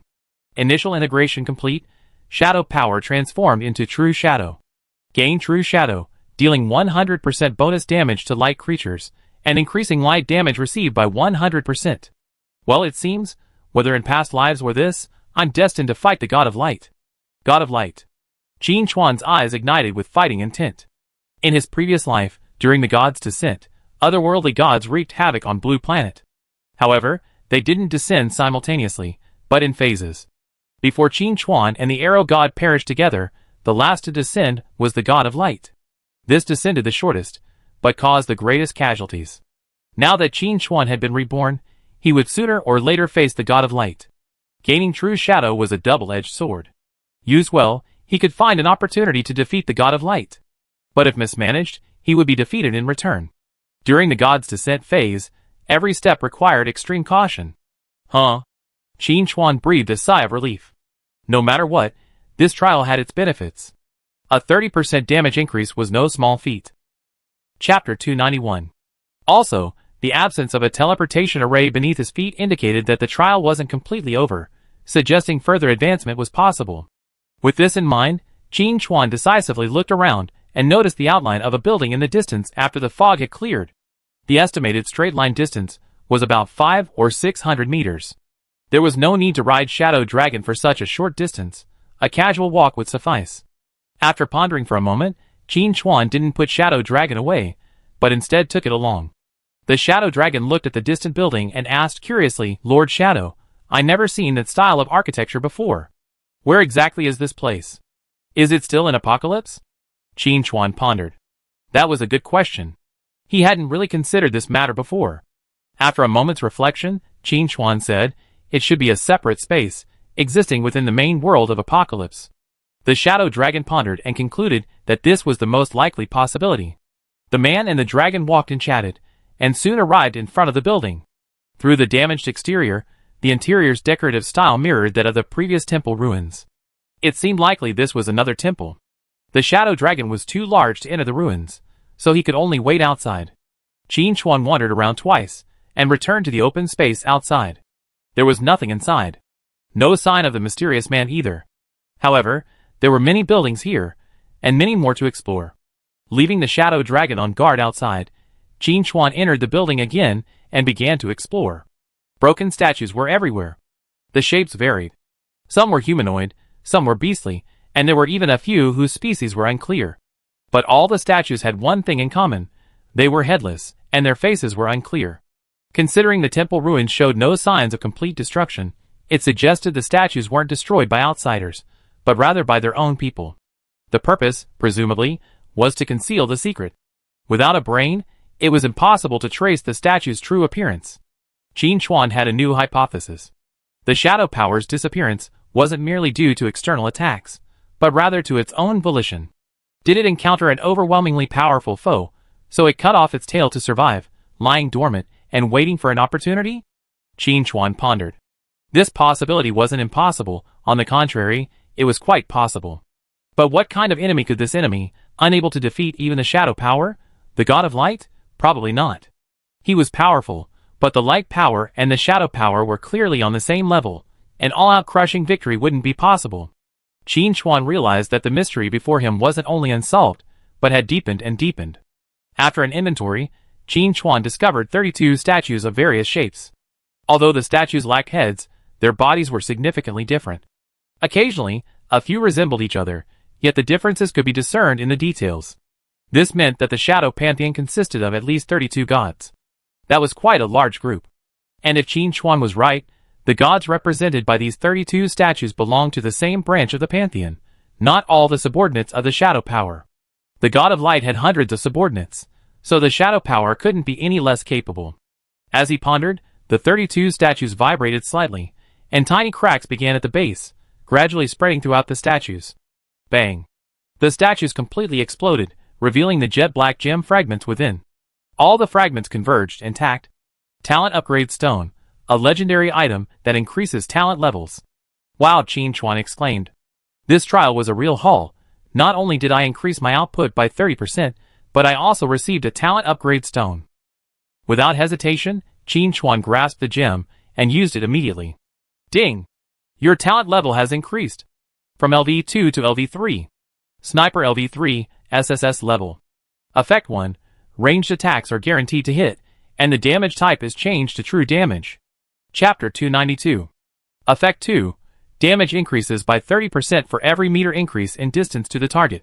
Compared to the boost from True Shadow, the boost from the talent upgrade is even more significant. The damage bonus increases from 20% to 30%, equivalent to a 50% increase in Qin Chuan's damage. I only just completed my second trial, and I already received a talent upgrade stone. I'll be getting more in the future. Qin Chuan couldn't suppress the smile on his face. Although that mysterious man always acted like he owed him money, the benefits were real. Last time, the Shadow Leap. This time, the True Shadow plus the Talent Upgrade Stone. If possible, Qin Chuan would have loved to have directly entered the third or even fourth trial. However, at this point, that seemed unlikely. After Qin Chuan obtained the Talent Upgrade Stone, the temple began to shake and collapse. The building, which had existed for who knows how many years, silently crumbled to dust, dissipating with the wind. Shadow Dragon's voice echoed from outside, its voice filled with anxiety. "Lord Shadow, this space is about to collapse." Qin Chuan hurried outside the temple, a glance giving him a headache. The fog that had dissipated earlier reappeared, shrinking in size. Based on its rate of decline, it would completely envelop the entire space in 5 minutes at most. "Where's the teleportation array?" Qin Chuan glanced left and right, noticing something beneath Shadow Dragon's feet. He immediately asked Shadow Dragon to move aside. "Teleportation array." Shadow Dragon looked ashamed. It hadn't even noticed it, nearly missing out on a crucial event. Qin Chuan observed it for a moment, and casually said, "This teleportation array is obscured by the power of shadow. It's normal you couldn't see it." Now that he had discovered the teleportation array, Qin Chuan immediately retracted Shadow Dragon and took 2 steps to the surface. A flash of light returned them to the Dark Moon Mountains. The mysterious figure, still floating in midair, flew closer upon seeing Qin Chuan return. Qin Chuan remained alert. He still hadn't figured out whether this figure was friend or foe. He had previously speculated that the figure was an apostle of the shadow power. Then the question arose, as the inheritor of the shadow power, he should have a natural ability to suppress shadow apostles, and be able to sense their basic situation. But Qin Chuan had no idea who this mysterious figure was. He wasn't a shadow apostle, yet he could initiate the inheritance trial. Recovering his composure, Qin Chuan decisively asked, "Who are you?" This time, the mysterious figure's attitude wasn't as cold as before. After a moment's hesitation, he replied, "I'd long forgotten my name. My only duty is to assess the successors." The voice was neutral, making it impossible to discern gender. Qin Chuan then asked, "Are you an apostle?" "Maybe, maybe not. I can't remember." Well, that was the same as not asking. Qin Chuan muttered to himself, could this guy be suffering from Alzheimer's? How could he not remember anything? The mysterious man's cloak fluttered a few times, and it was clear he was observing Qin Chuan. Qin Chuan remained calm. "If you want to see, then see. It won't hurt anything." After a moment, the mysterious man's voice, with a hint of emotion, asked, "Did you receive a gift from the Deathbringer?" Qin Chuan recalled that after defeating the Bonebreaker, the Deathbringer had given him a talent upgrade stone. This must be what the mysterious man was referring to. Thinking of this, Qin Chuan said calmly, "I did." "Is there a problem?" "No," the mysterious man's tone returned to normal. "This is a good thing." There was a slight pause. The mysterious man said, "I'm leaving now. I look forward to your next trial." "Wait," Qin Chuan quickly stopped him and asked, "Can you give me some clues about the power of shadow? Otherwise, where can I go to complete the trial? Follow your inner guidance." The mysterious man left with these words, reminiscent of a charlatan, and disappeared. Qin Chuan pondered for a moment, then put the matter behind him, and casually summoned the Shadow Dragon. The trial was over, so there was no point in staying here. But with nothing to do back home, he decided to level up in the Dark Moon Mountains. Chapter 293. The monsters here are generally above level 60 or 70, providing a wealth of experience points. He could quickly reach level 60, and begin his third career advancement. But before Qin Chuan could devote himself to leveling, he received a message from Longtingtianxia. "Boss, Lingang City is about to explode." "What?" Qin Chuan was stunned. Longtingtianxia quickly explained the situation. The cause of the incident was that the Rakshasa Palace had somehow activated an ancient battlefield. Under the influence of an unknown force, hundreds of thousands of corpses there were transformed into undead. The Rakshasa Palace was annihilated on the spot, but the undead did not return to slumber. Instead, they marched towards Lingang City in a mighty force. The undead army swept through, annihilating every monster in its path. The monsters killed were immediately transformed into undead, becoming members of the army. Preliminary estimates indicate the number of undead outside Lingang City has surpassed 1 million. Hearing this news, Qin Chuan was stunned. My goodness, Luosha's single slash was truly devastating. Also, where had he discovered the ancient battlefield? Could it be near that joint tomb? Qin Chuan suddenly felt a little guilty, because a possibility occurred to him. That joint tomb was built on the ancient battlefield, and it was likely that the 3 vampire viscounts were hoping to utilize the evil energy there to gradually ascend to the rank of Earl. But he had intervened and sent the 3 viscounts back home. Without the viscount suppression, the evil energy of the ancient battlefield below had nowhere to flow, awakening the undead there. Coincidentally, Lu Sha Temple had stumbled into it, and the presence of living people immediately triggered the undead army to run wild. Looking around the Union Tomb, the nearest major city was Lingang City, home to not only a large number of players, but also countless indigenous NPCs. To the Undead Legion, such a vast aura of life was like a torch in the darkness, and they instinctively rushed over. Qin Chuan rubbed his nose. It should, perhaps, possibly, it couldn't be such a coincidence. Whether or not Qin Chuan's elimination of the Blood Viscount had caused the resurrection of the undead in the ancient battlefield, he was prepared to visit Lingang City to see what was happening. Forget about it. 1,000,000 undead legions. How much experience would that equate to? Through his conversation with Longting Qianxia, Qin Chuan learned that all the major guilds were converging on Lingang City, and the excitement rivaled that of the previous world event, the Dragon's Wrath. In fact, because only one major city was under attack this time, the number of players gathered in Lingang City had exploded.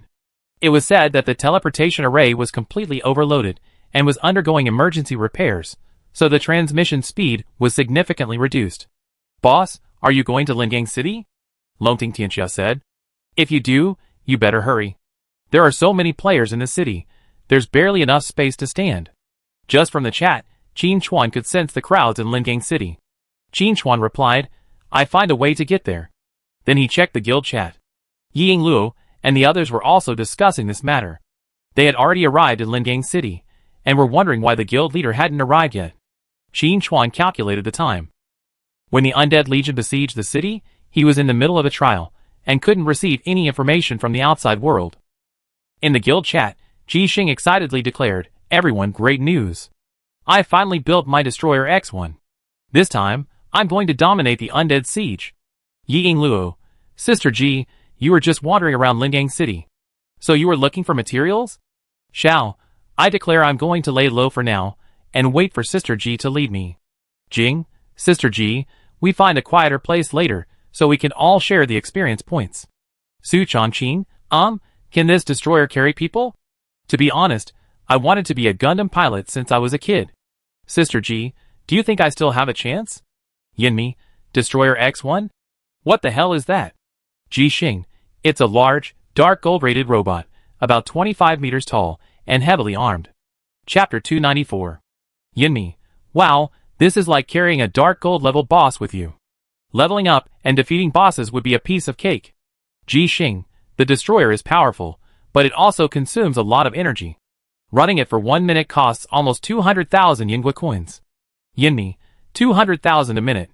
12 million an hour? That's not a mecha, it's a money-eating beast. Su Changqing, I'm asking too much. I can't afford it. I really can't. Ying Luo, if you need to use the destroyer to kill the undead later, let's split the cost. Sister Ji can't bear it all alone. Shao, no problem. If you have the same combat power as a dark gold level boss, the benefits of running the destroyer for 1 hour will definitely outweigh the costs. Jing, count me in. Qin Chuan was also a little surprised to see everyone chatting. Ji Xing was really quick, he actually built the destroyer. But on second thought, it wasn't surprising. After all, she could charge an entrance fee to the rich mine. The individual fee wasn't high, but with so many players in Apocalypse, the total was considerable. Recovering his composure, Qin Chuan sent a message in the guild chat. Although there are destroyers, we can't be careless.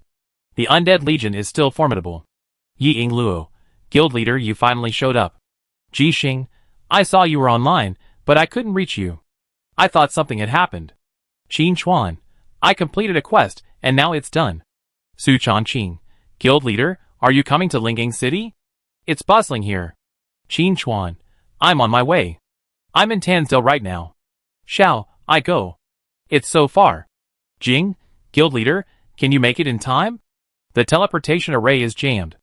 Many players who entered 5 minutes ago are still halfway there. Qin Chuan wasn't sure about this either. He could only return to Tansdale City first. While chatting, he piloted the Shadow Dragon towards Tansdale. This main city is relatively remote, with a small player population, so the teleportation array shouldn't be that congested. It took a full 3 minutes of teleporting before Qin Chuan finally stepped onto the stone brick floor of Lingang City. Even teleportation is jammed. Ridiculous. Qin Chuan couldn't help but complain. He took another look. Wow, all he could see was players. According to the coordinates Ji Xing had sent, Qin Chuan reunited with the rest of the guild. Guild leader, what are your thoughts on this incident? Ying Luo asked.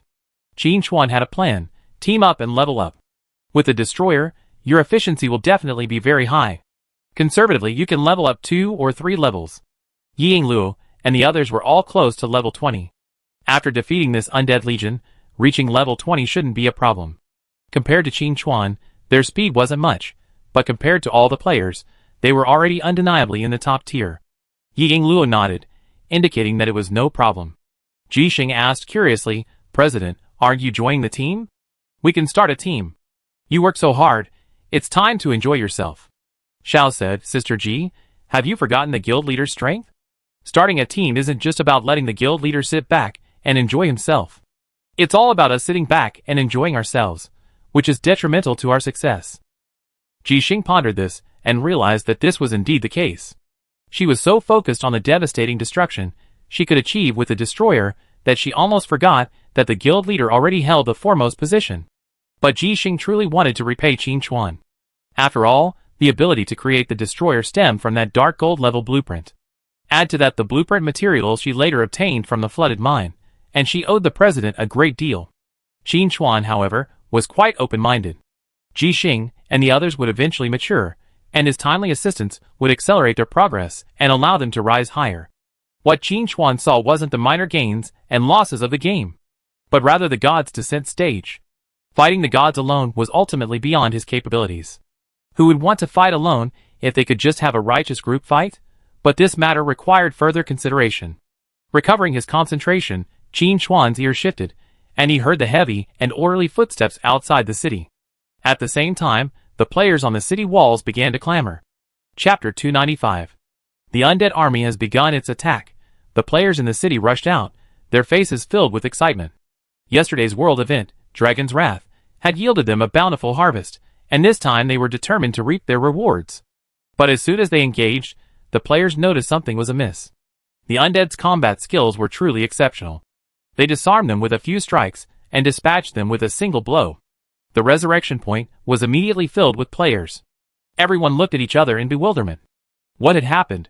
The players quickly noticed the abnormality of the undead army. After being sent back to the resurrection point, many players cordially greeted the instigator, Lu Xiaoyudeizhen. Where did you provoke the undead army? Why are you so fierce? Just as Qin Chuan, Ji Xing, and the others were about to split up, they heard players complaining. But their pace didn't slow, it actually quickened. They take on monsters other players can't defeat. They slay bosses other players dare not kill. This is the pinnacle. The undead outside Lingang City this time are vastly different from the undead Qin Chuan encountered in the Dark Moon Mountains. The undead in the Dark Moon Mountains, led by the Skeleton King, are a standard undead legion. The undead outside Lingang City, while also legion-sized, lack a core. At least, judging by player feedback, no one like the Skeleton King has been spotted. This is actually good news. An undead legion with a commander and one without are two completely different things. Gathering his composure, Qin Chuan said, Prepare for action. Everyone, be careful. No problem. Everyone responded and headed out of the city. The atmosphere outside was extremely heated.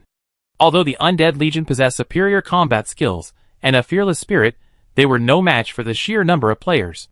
Looking around, it was usually just a few players besieging a single undead. The undead were probably wondering too. Who was the scourge? Qin Chuan looked around and spotted an old acquaintance. Longting Tianxia, along with his 3 companions and players from Longting Dynasty, were besieging a skeleton bull. Upon seeing Qin Chuan appear, Longting Tianxia immediately called for someone to take his place and ran over to greet him. Boss, you're here. Qin Chuan nodded and smiled. You got a guild token. Congratulations. Longting Tianxia waved his hand modestly. It's all thanks to the hard work of the brothers. We've been defeating so many bosses, and finally got one. As he spoke, the skeleton bull was hacked to pieces, and several bronze gleaming pieces of loot fell out.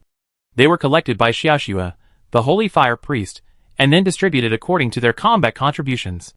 The surrounding Longting Dynasty players grew increasingly excited, eager to find their next target. This is a virtuous cycle. The guild leader leads a group to defeat bosses, where they get equipment. The equipment they get boosts the team members' strength, and they then fight more powerful bosses to obtain even better equipment.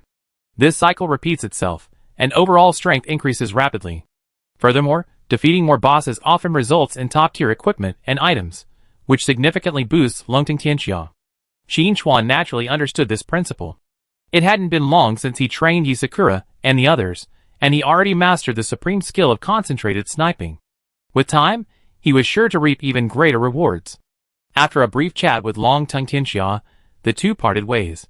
Long Tongue Tianxia was heading back to lead the guild members in their boss fight, while Qin Chuan was also looking for an open area to start his killing spree. Before Qin Chuan could even leave, he heard a commotion in the distance. Holy crap! So cool! Isn't the Apocalypse game set in a magical world? What's with this Gundam? Apocalypse game designer. Get out there! Damn! A dark gold level mechanical creation. Is this something a player could actually build? I know that pilot. His name is Ji Xing. He's from the Peak Guild. I was wondering whose general was so brave. Turns out he's one of Yi Yoshin's men. That's alright then. Chapter 296. My friend asked me how to join the Peak Guild. I heard it's invitation only. You have to be invited by a Peak Guild member to join. Anyway, I applied several times and haven't been accepted. Oh my god, a single shot can kill dozens of undead? That thing is incredible. Following the direction of the sound, a massive mecha over 20 meters tall appeared outside the city. The thick walls of Lingang City only reached the mecha's waist. This shows the destroyer's immense size. The most striking feature was its 4 sturdy gun barrels. Each shot could destroy all the undead in the vicinity of the impact point. In addition to the artillery fire, these 4 barrels could also release high-energy beams, dealing continuous damage. A single swipe through the undead pile could reduce hundreds to ash. This killing efficiency was incredibly rapid. Of course, such powerful output was backed by a constantly burning financial war chest. 200,000 a minute. How many people could afford it? It's no exaggeration to say that running the Destroyer X1 continuously for several hours would bankrupt even a small company. Typically, this thing is used as a killer weapon in team battles, with the guild covering the cost. But for Ji Xing and the others, this cost is still easily manageable. Split between 6 people, it only costs 2 million per hour. In return, they gain a massive amount of experience points and a streak of loot. A huge profit, no matter how you look at it. Long Tongue Tianxia slid over to Qin Chuan and said with a hint of envy, "Boss, is this thing for sale? I'd buy it at any price." Qin Chuan shook his head. It's not that I don't want to buy it, but it can only be made by a mechanic, and once it's made, it's directly soulbound. Not only can it not be traded, but it can't be controlled by outsiders. Is that so? Long Tingtian asked with a look of regret, pondering for a moment. Can you lend me the mechanic? Long Tingtian had already seen the destroyer's potential. With it, leveling up wouldn't be easy. Qin Chuan paused for a moment and said, 500,000 per minute, and you have to apply in advance. We need to schedule it. After all, I didn't build the destroyer, so I have to consult the maker. Don't you agree? The destroyer was built to be used. A 500,000 per minute offer would not only cover the costs, but also generate a substantial profit. Of course, Qin Chuan wouldn't let Ji Xing travel the world for such a small profit. He could go there when he had time. Under normal circumstances, the needs of the guild would be the priority. Long Tingtian readily agreed. Forget 500,000 per minute, even $1 million would be a good deal. Gathering the monster clusters in advance, finishing the battle in 2 minutes, and earning a huge amount of experience points would be a sure win. As he spoke, Ji Xing had already charged out in the destroyer. Facing the destroyer's firepower, not only ordinary undead, but even bronze, silver, and even gold-tier creatures would be unable to withstand it. After all, the destroyer was a formidable presence, capable of rivaling dark gold-tier bosses. Below the destroyer, Ying Luo, Su Changqing, and the others dispersed, collecting loot and preventing disruptions. The initially aggressive undead army was breached in the blink of an eye, and the players, following the destroyer's lead, profited handsomely. Everyone knows how to kick a fallen dog. Qin Chuan observed this, and prepared to take action. If they delayed any longer, they might not even get their fill. Long Tingtianxiao was tactful. After receiving Qin Chuan's verbal promise, he voluntarily withdrew and continued to lead his guild members in exterminating the undead. But his eyes were still drawn to the destroyer. In fact, not only Long Tingtianxiao, but any player in Lingang City could not ignore the destroyer. This thing not only looks impressive, but its combat power is also incredibly strong. In a corner of Lingang City, Lu Sha glared at the destroyer with a single slash, his teeth nearly clenched. Chapter 297. Damn the Peak Guild. It's fine that they have that unreasonable leader, Night Wanderer, but why did this mecha just show up? Why did they get all the good stuff? Is there any law? No matter how Lu Sha Yudaizan complained in his heart, the destroyer pressed forward unwaveringly. Qin Chuan glanced at the guild member list. In just a few minutes, Ji Xing and the others had already leveled up. This efficiency was truly astonishing. It was mainly due to the sheer number of undead legions. The destroyer could easily kill dozens with a single attack. Add to that the high levels of these undead, and the bonus experience points were generous. Leveling up was a natural progression. Observing the destroyer's performance, Qin Chuan immediately summoned Shadow Dragon and flew in another direction. The Shadow Dragon was stunned by the sheer number of undead before it. Where did all these undead come from? Was it still an apocalypse? A second glance revealed that they were indeed there. Shadow Dragon wondered, Lord Shadow, where did these undead come from? They can't have escaped from the Dark Moon Mountains, can they? Qin Chuan casually replied, they might have escaped from the vampire burial site. Shadow Dragon recalled that there seemed to be a presence of undead beneath the vampire burial site, but it wasn't strong then, not like a large undead army. Qin Chuan didn't elaborate. After all, he was only speculating, and hadn't truly understood the origins of these undead. But it didn't matter. They were just wild monsters anyway, so we killed them first. With a tap of his toes, Shadow Dragon immediately understood and, opening his mouth, released a stream of gray dragon breath over 10 meters long, sweeping across the ground. Undead touched by the dragon's breath instantly extinguished their soul fire, turning into bone powder and returning to the earth. By next year, this land should be more fertile than ever before. With a single breath of dragon's breath, hundreds of undead were slain, a speed rivaling that of the destroyer. However, the destroyer has an advantage. As long as its energy is replenished promptly, and its output power is kept within limits, it can operate almost indefinitely. This is something the Shadow Dragon cannot achieve. But the Shadow Dragon can fly, something the destroyer cannot do either. In a clash between these two dark gold level beings, it's hard to say who will win. Gathering his thoughts, Qin Chuan casually swung a shadow flying knife to the ground. The poisonous blood plague began to rage, wiping out hundreds of undead in the blink of an eye, and it showed signs of continuing to spread. By the time the poisonous blood plague finally subsided, over 2,000 undead had been slain. The immense experience points also allowed Qin Chuan to level up again. Earlier in the Dark Moon Mountains, Qin Chuan had briefly clashed with the undead legion led by the Skeleton King, but he had managed to level up twice. Now, after another leveling, he had reached level 43, the highest level in the server. Watching the nearby undead being completely wiped out, Qin Chuan decisively changed positions, leaving a group of players staring blankly in their tracks. With all the undead gone, what could they possibly do? But they didn't have the courage to challenge Qin Chuan, so they could only move to another location in frustration. Thankfully, there were enough undead. It didn't matter if this area was empty, there were other areas to go. Qin Chuan soared through the air, navigating the Shadow Dragon, quickly locking onto a gold-level skeleton mage. A single, uncharged, focused sniper shot into the battle. Then the poison blood plague spread, clearing the area. He leaped back to the ground, collected his loot, and then shadow jumped back onto the Shadow Dragon's back. The entire process took less than 2 seconds. Lu Sha Yudaizan, who had just finished assembling, nearly fainted from anger. He planned to attack the boss, but he wasn't paying attention and it was gone. And the one who attacked was the Night Wanderer. Lusha Quanxua said bitterly, President, the Night Wanderer is going too far. Let's fight him. Lusha Yudaizan shared the same idea, but the problem was, they couldn't catch up to the Night Wanderer. Lusha Yudaizan asked, who among us has a flying mount? Chapter 298. The surrounding Rakshasa Hall members were speechless. They didn't even have ground mounts, let alone flying ones. Even if they caught up with the Night Wanderer, what good would it do? Could they defeat him? Chasing him would simply be a death trap. Rakshasa Yudaizan sighed, forget it, let's switch bosses. When it comes to finding bosses, no one can compare to Qin Chuan. Leveraging the Shadow Dragon's flight advantage, Qin Chuan rushed directly out of the city wall's defensive circle and headed towards the rear of the Undead Legion. There were more bosses here, and their rank was also higher. A quick glance. A dark gold level bone general? A 3-second charge of concentrated sniper instantly depleted the health bar, wiping out all the undead within 100 meters.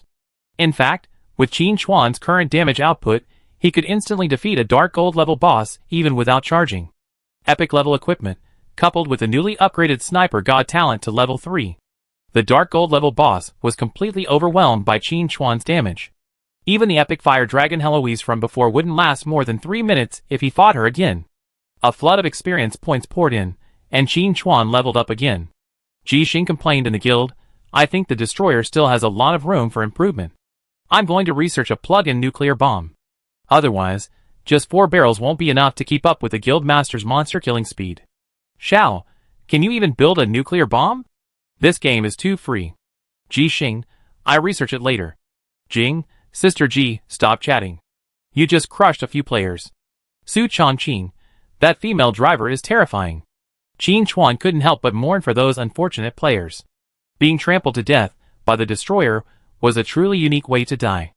With the destroyer present, the number of undead near the city walls decreased at a visible rate. Qin Chuan, riding a shadow dragon, flew across the battlefield, clearing large areas with each strike. It could be said that the majority of undead killed since the start of the war had been killed by the Peak Guild. Naturally, Qin Chuan, Ji Xing, and the others reaped a bounty of spoils. Except for their own use, the rest was dumped into the guild warehouse. The Peak's active presence shifted the battlefield in favor of the players. The undead army, once so aggressive, was beaten back step by step.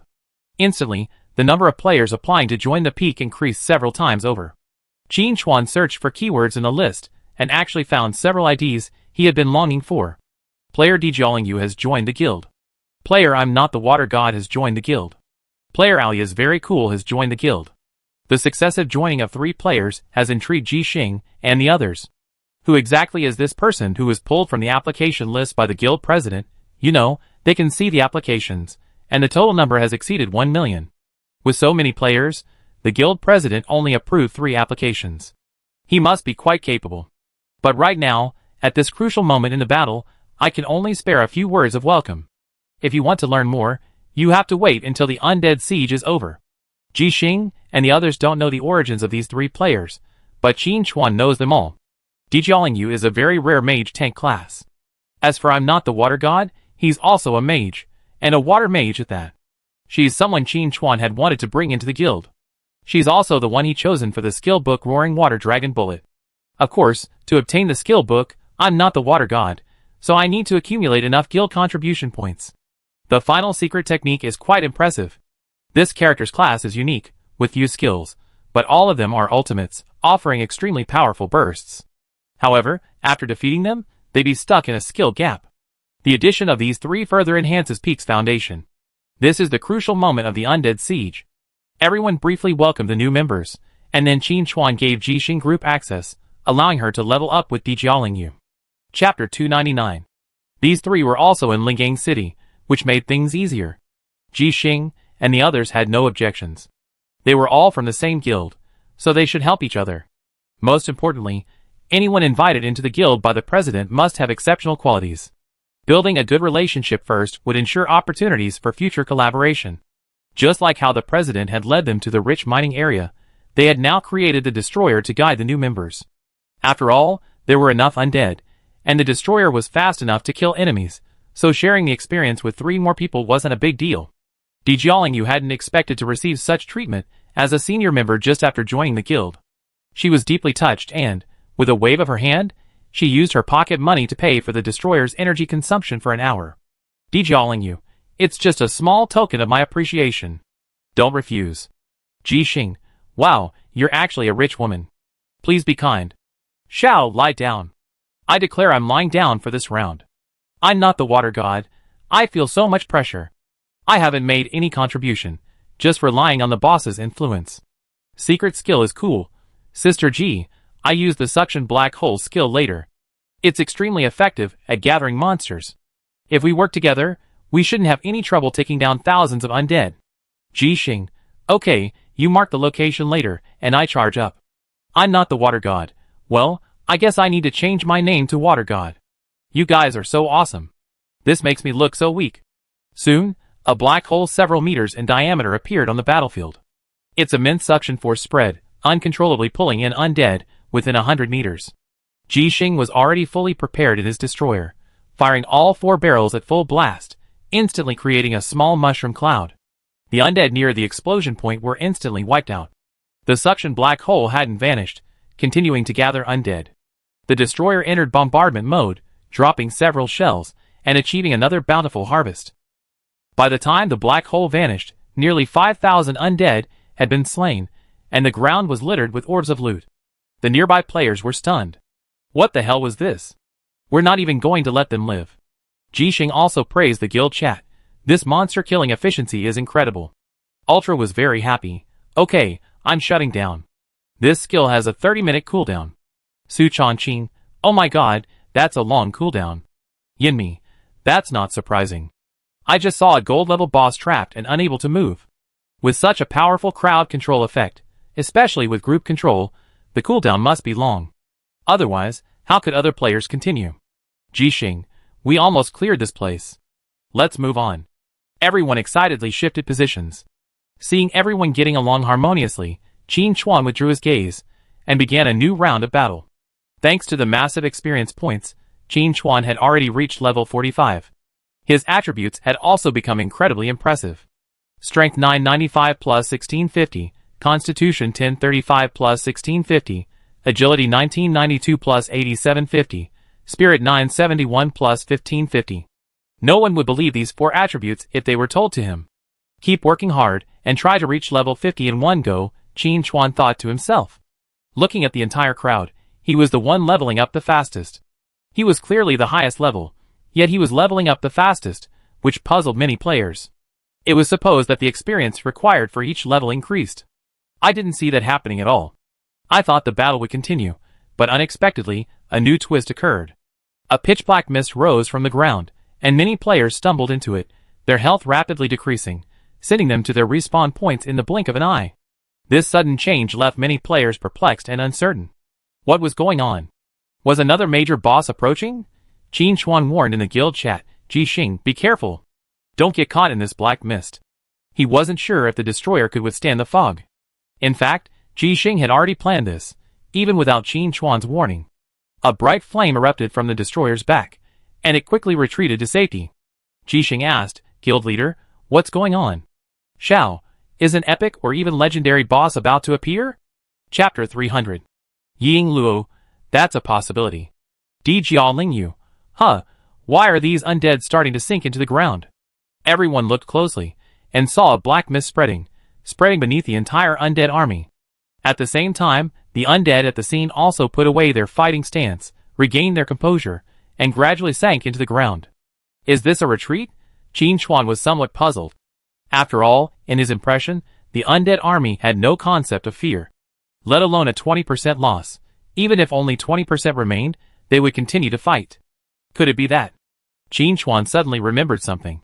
He probably knew where these undead had gone. He immediately gave the shadow dragon an order, sending it swiftly towards the vampire joint tomb. Jixing saw Qin Chuan leaving and asked in the guild chat, Guild leader, where are you going? Qin Chuan, if nothing unexpected happens, the battle is over. You can move freely. Jixing, what? It's over already. That's too hasty. Di Jiaolingyu, I was hoping to reach level 20 in one go. You're so disrespectful to me. Shao, it's over, lie down. I'm standing up again. I'm not the water god.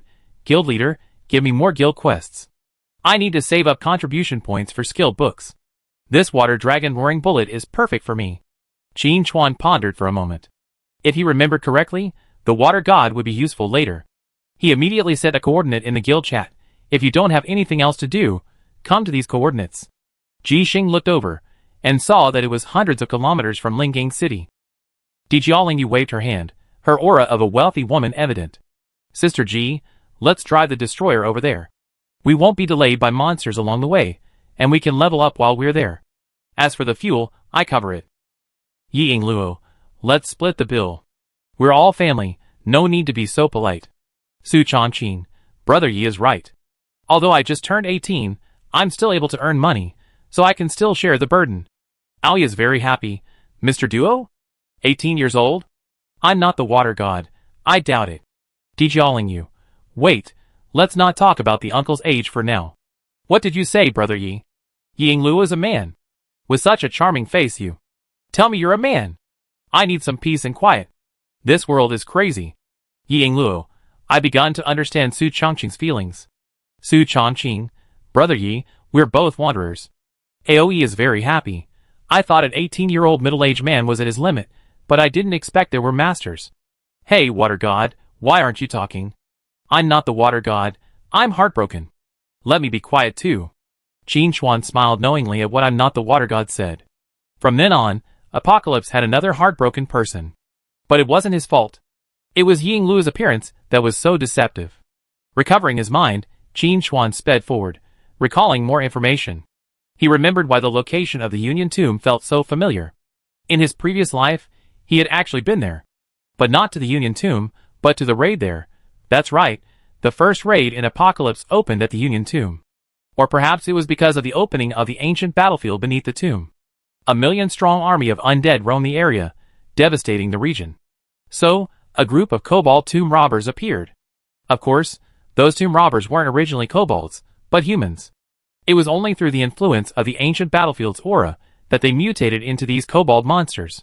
It was the appearance of these tomb robbers that triggered the rules of Apocalypse, transforming the entire ancient battlefield into a raid instance. The undead that vanished outside Lingang City were teleported into the raid instance. However, Qin Chuan remembered that the raid instance in his previous life hadn't opened so early. It was likely because he had killed a vampire viscount in the United Tomb, causing the ancient battlefield's energy to spiral out of control, thus luring the tomb robbers out early and opening the raid instance. Chapter 301. Although this was the first raid, the monsters within were formidable. All were above level 50, and their stats had been significantly improved. Players at this stage would be dead set. But for Qin Chuan, was this a problem? Not at all. So he decisively called Ji Xing and the others along, and prepared to tackle the raid. Clearing a raid for the first time would reward team members generously. In addition to the basic free attribute points, there were also skill points and reputation points. Most importantly, everyone got them. Completing the raid alone would earn them the same amount of rewards, and completing it with a full crew of 40 would also earn them the same amount of rewards. However, the Peak Guild currently only had 10 members at most. And that was with the addition of 3 new members. 30 unused reward spots seemed a bit wasteful to Qin Chuan. Perhaps he could get some money? Qin Chuan immediately thought of his old friend Long Tung Tianxia for this kind of good news. He immediately sent him a message, 100 free attribute points and 10 skill points for the first-time player. 30 spots available. Long Tung Tianxia replied immediately, I take all the spots. 2 million per person. The price wasn't actually that high. After all, it was 100 free attribute points, and unlike equipment, it was a real, permanent boost. To be honest, if Qin Chuan hadn't been unable to find more guild members, he wouldn't have given up these spots. But there was no way around it. He had already searched the guild application list, and found no more familiar IDs. Some of them hadn't really entered the game yet, while others had started playing Apocalypse, but, for various reasons, hadn't applied to join Peak. Qin Chuan's rash approach would only make him seem to have ulterior motives. He needed top players, but he wouldn't force them. While pondering, Qin Chuan noticed a message from a familiar ID. Snow Swordsman, boss, do you remember me? Qin Chuan, of course I do. I just can't believe what you've been up to these past few days. I haven't said anything at all.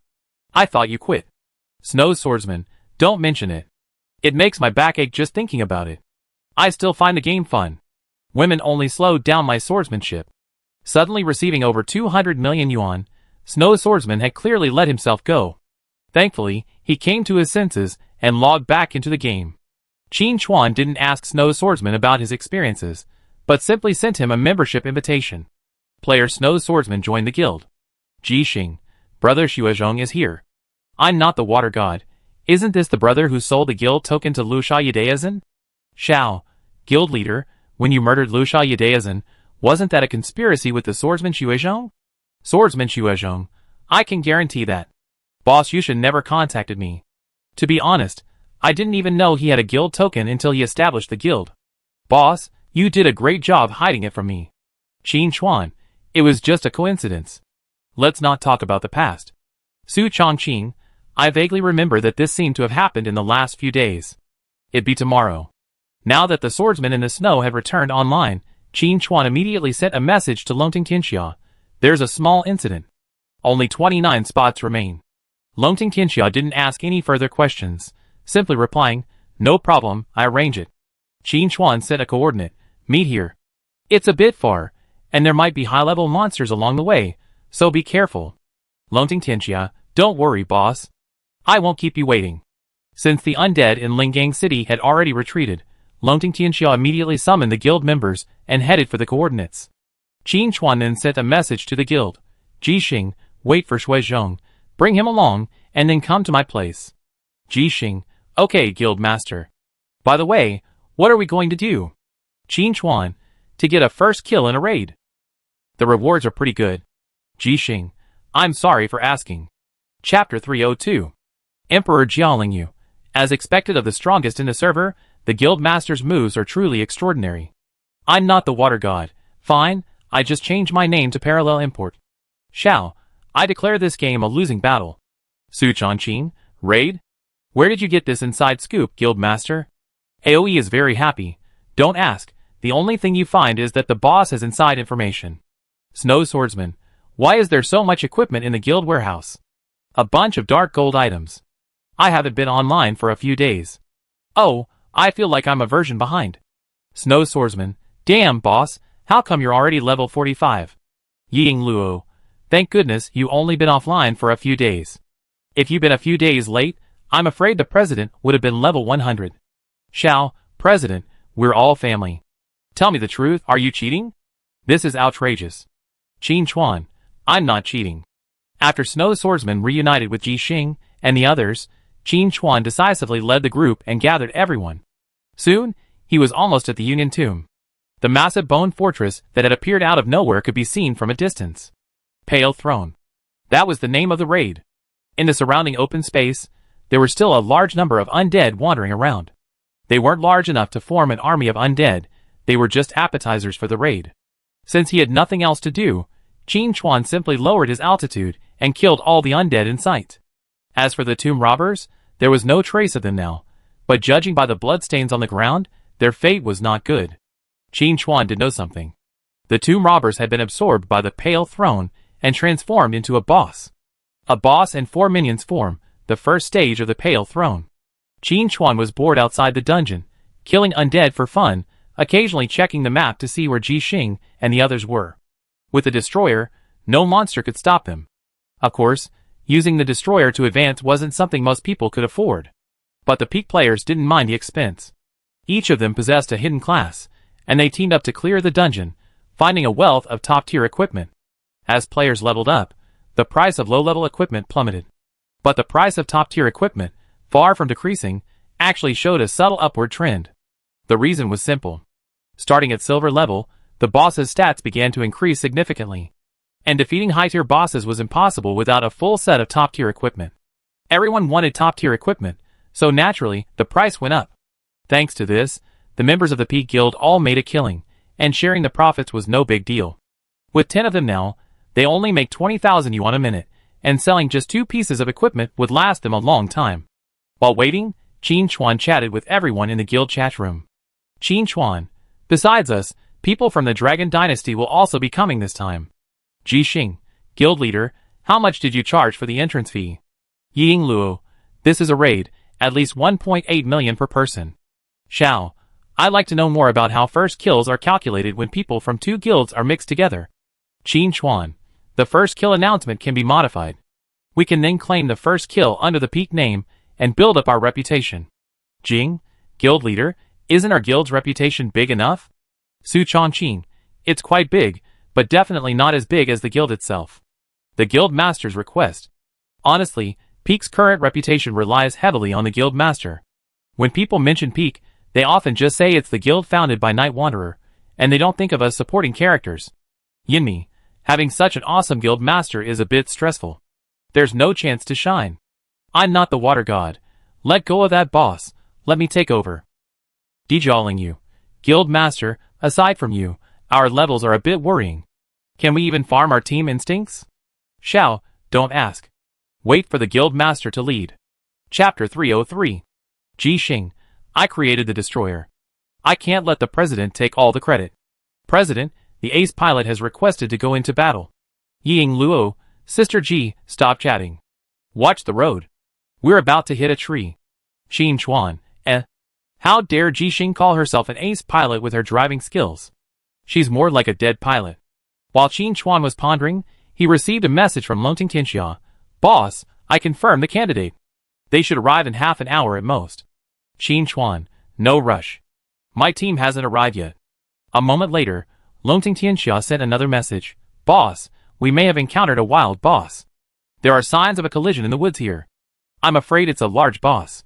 Xin Chuan asked Longting Tianxia for the coordinates and remained silent.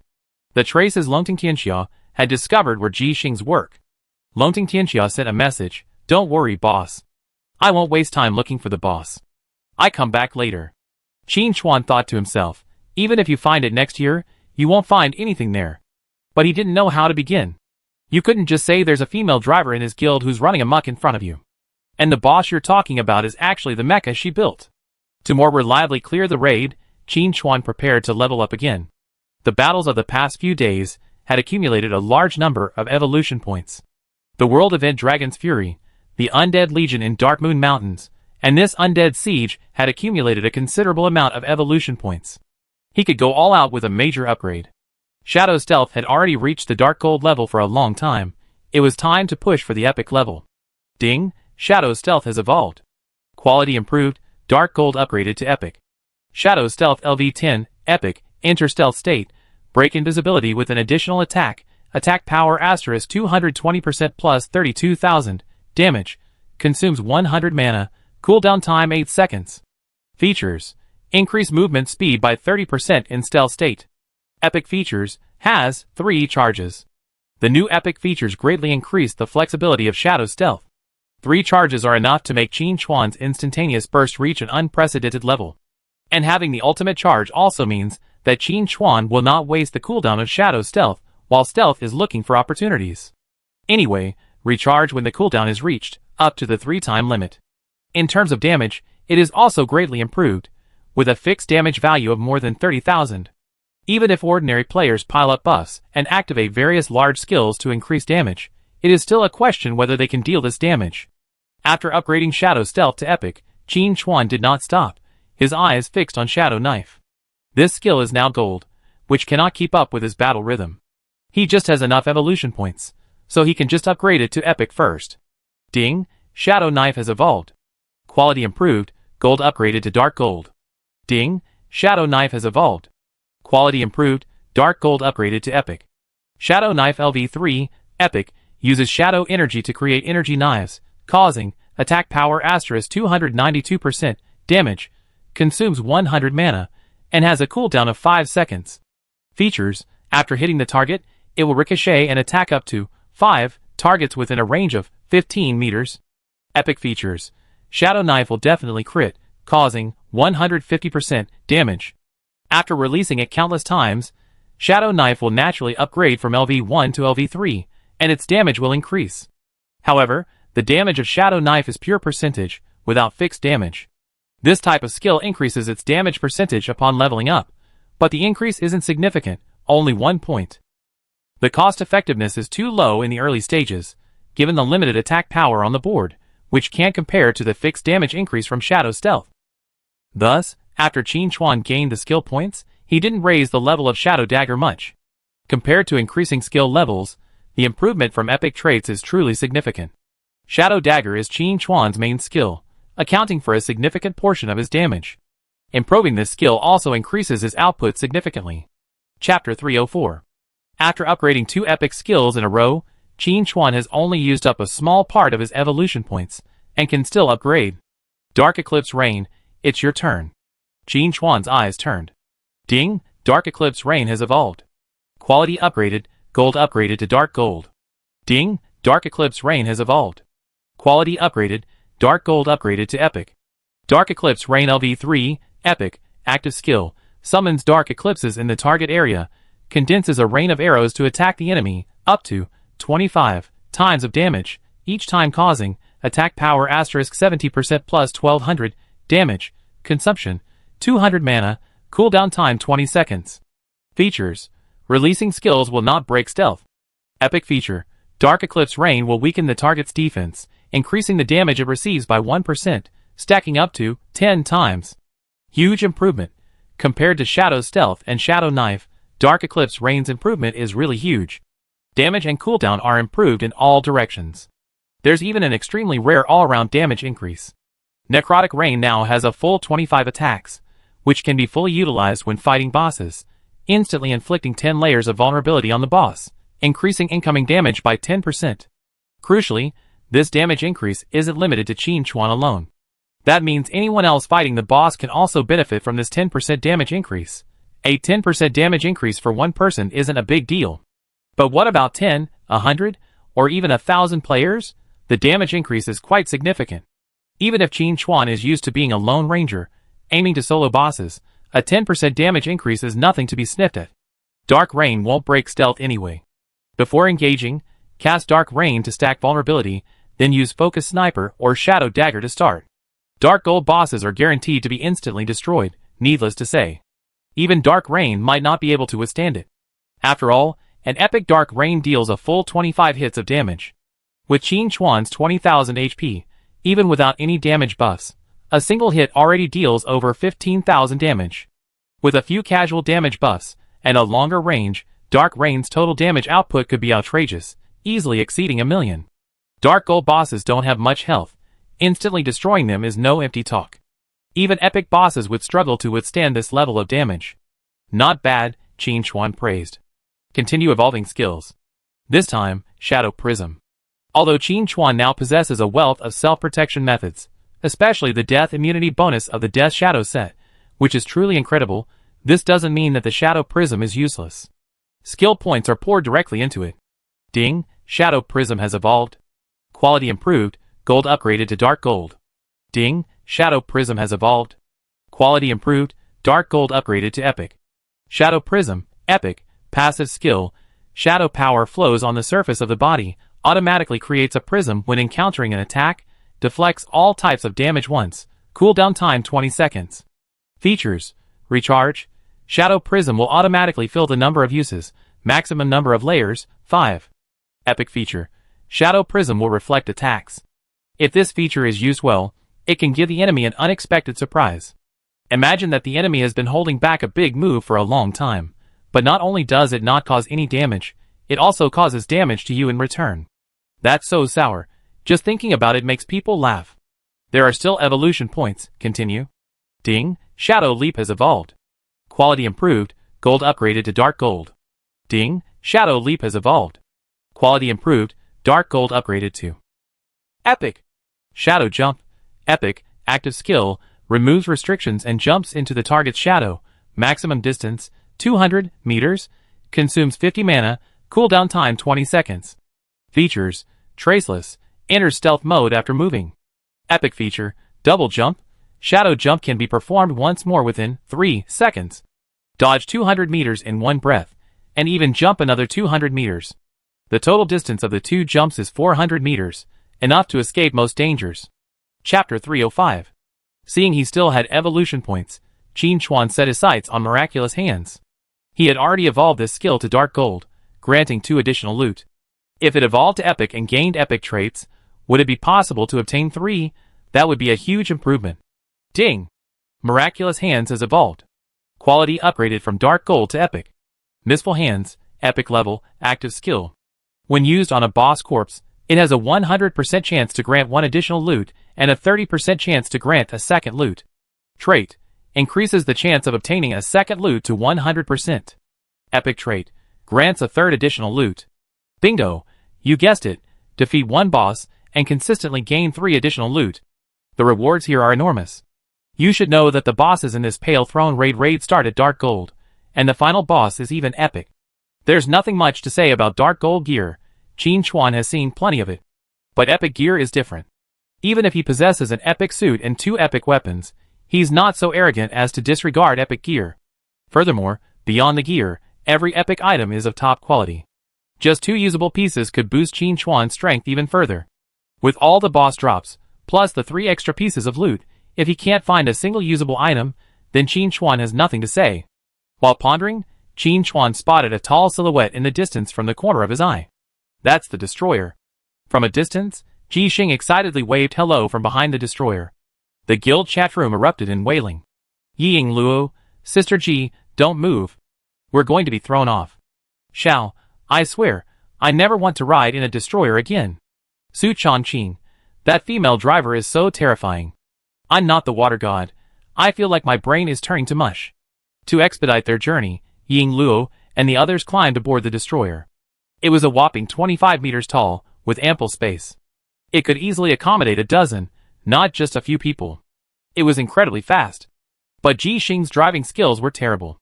And that wave of his hand just now left a lasting scar on Ying Luo and the others.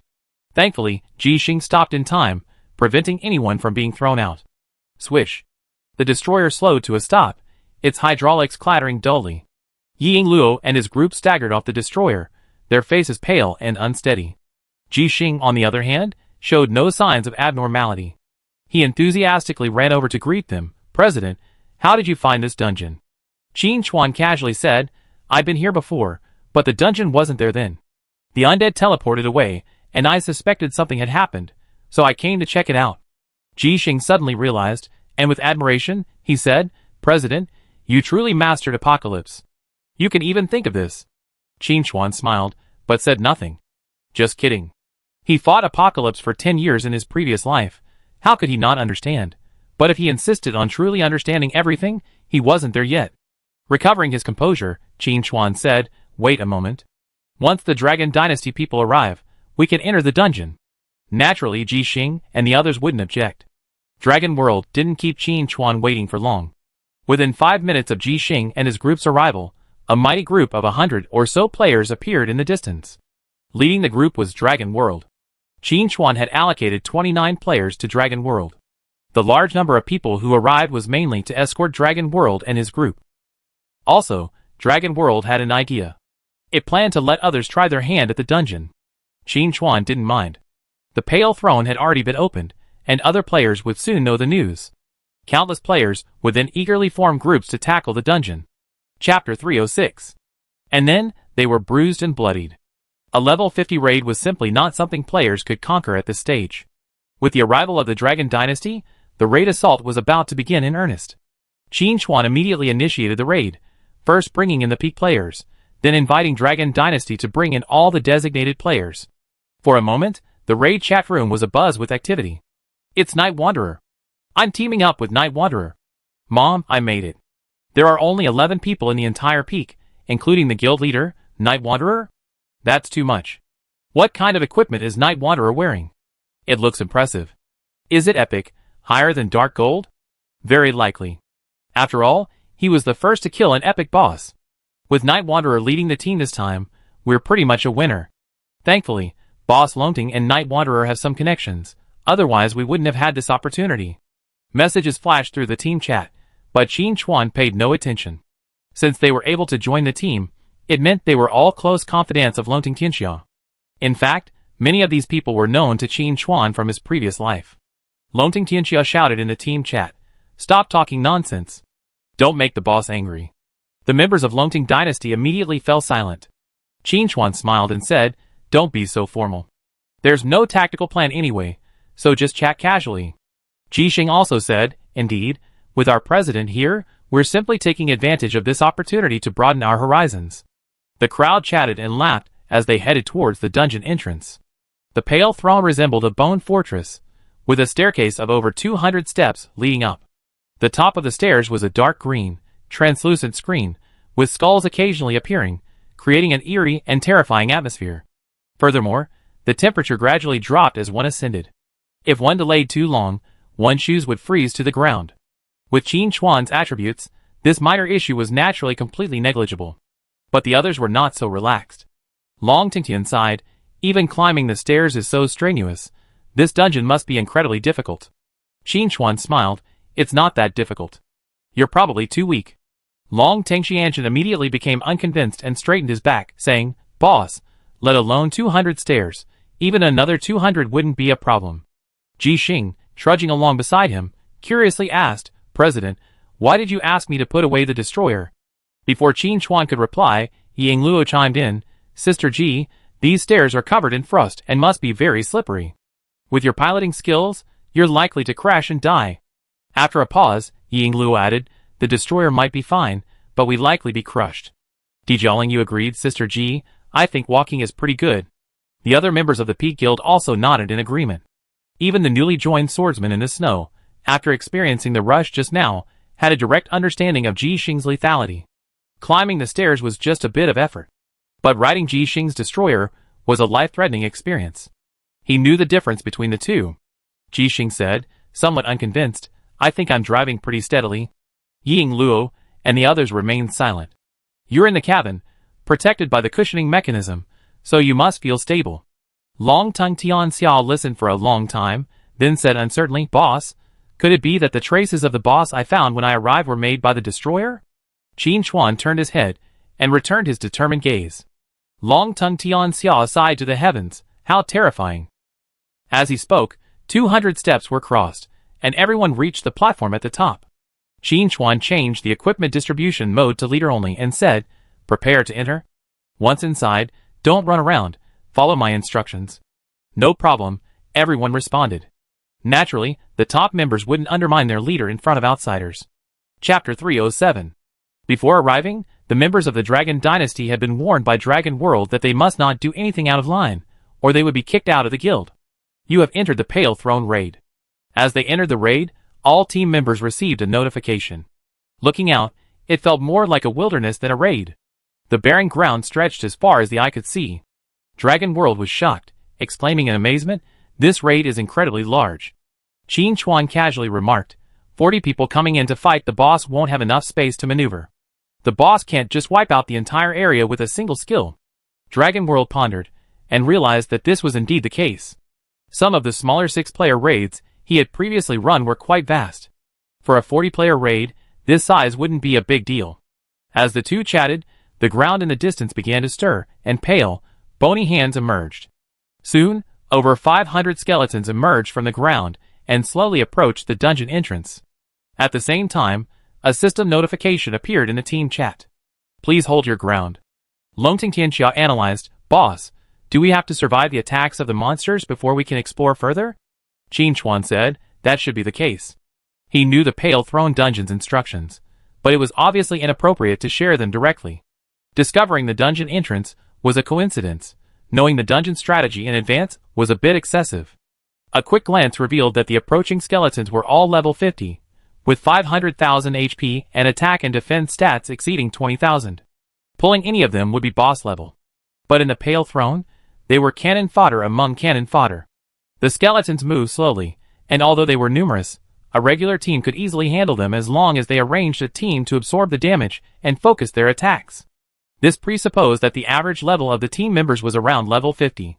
Now Qin Chuan had to take action. With a casual blast of dark rain, he instantly destroyed 25 skeletons. Adding in the damage from the poisonous blood plague, he eliminated nearly half the enemy in just one wave. Although rumors had long circulated about Night Wanderer's high damage, witnessing it with their own eyes still left the members of the Dragon Dynasty stunned. What outrageous damage! Longting Tianxia also sighed, Boss, your damage has increased again. I still remembered the last time I saw Night Wanderer in action, when they fought the Dark Gold level Tide Walker giant outside Lingang City. In just 2 or 3 days, the gap between the two sides had become so dramatic. So, he really wanted to ask if Night Wanderer was cheating. The first batch of 500 skeletons held out for 2 minutes before being completely annihilated. The reason it took so long was that Qin Chuan was waiting for the skeletons to close in, closing the distance between them to a point where the poisonous blood plague could spread. If the skeletons had united from the start, the battle would have been over by the time the first dark rain was unleashed. The 500 skeletons dropped a few pieces of common and iron-grade equipment, which Qin Chuan casually collected in his ring. He would then return them to the shop for fun. Qin Chuan had already discussed this dungeon raid with Longting Tianxia. He would take all the equipment. If Longting Tianxia had any equipment they wanted, they could offer it. Qin Chuan would sort through any excess equipment and place it in the guild warehouse. Once the others had accumulated enough contribution points, they could redeem it. This was the most reasonable distribution method, and no one objected. To put it bluntly, even if Qin Chuan was alone, he could complete the Pale Throne. The reason I brought 39 teammates was simply to help out. After all, the first-time bonus of 100 free attribute points is quite good. While I was pondering, a second wave of skeletons emerged from the ground. However, They were a bit faster than their predecessors. Chapter 308. In fact, the Pale Throne's entrance monsters arrived in 5 waves, each consisting of 500 skeletons, moving at increasing speed. If not promptly eliminated, these skeletons would surge forward all at once, easily resulting in casualties, or even annihilation. But in front of Qin Chuan, he only complained that the skeletons were moving too slowly. Why wait so long? Wouldn't it be better to gather together sooner? After the 5 waves of skeletons had finished their appetizer, 5 mounds of earth rose in the distance. Then, strange-looking kobolds appeared, carrying hoes. The leader was only 3 meters tall, with a muscular build. The other 4 were slightly shorter, but each was over 2 meters tall. The cursed Tomb Raider leader, Dark Gold rank, level 50. HP 9,000/9,000,000. Attack 53,000. Defense 42,000. Skills: Curse of Weakness, Ear-Piercing Roar, Nimble Stride, Wind Swallowing, Live and Die Together. Description: The Tomb Raider leader, having strayed into the Bone Throne, was cursed and transformed, filled with resentment towards the living. A major boss with 4 minions. A classic combination. A level 50 Dark Gold boss, yet only has 9 million HP. This isn't a design flaw. The unique nature of this boss fight is that any damage dealt to the Tomb Raider leader is evenly distributed across the 4 minions. All 4 minions have 5 million HP. In other words, the Tomb Raider leader's actual HP is actually 29 million, almost reaching 30 million. Longting Tianxia said, "Boss, arrange your tactics. My men can hold the 4 smaller ones." Ying Luo also volunteered. "President, I can handle the big ones without any problem." Qin Chuan waved his hand. "Just wait here." With that, he activated Shadow Stealth and moved in another direction. This boss battle actually only required attacking the Tomb Raider leader.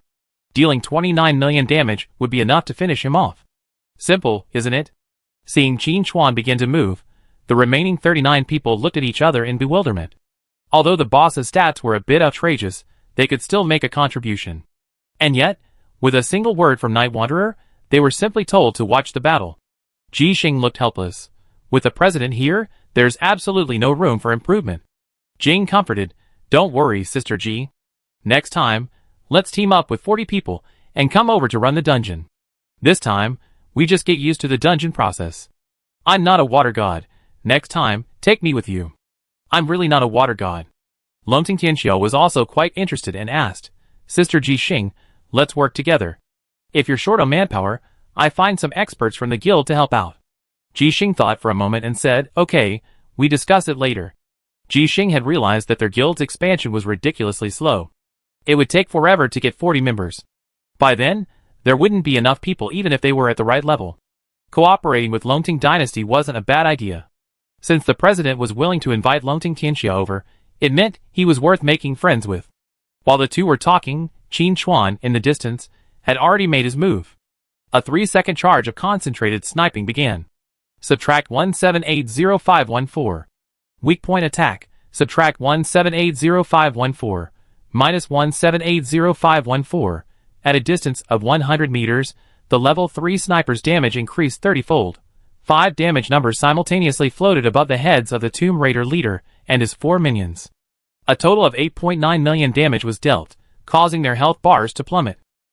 Before the spectators could even gasp, Dark Rain had already struck. Minus 215129. Minus 215129. Minus 215129. A series of damage numbers floated up. Each Dark Rain strike dealt a million damage. Even if evenly distributed among the 5 bosses, the damage inflicted exceeded 200,000.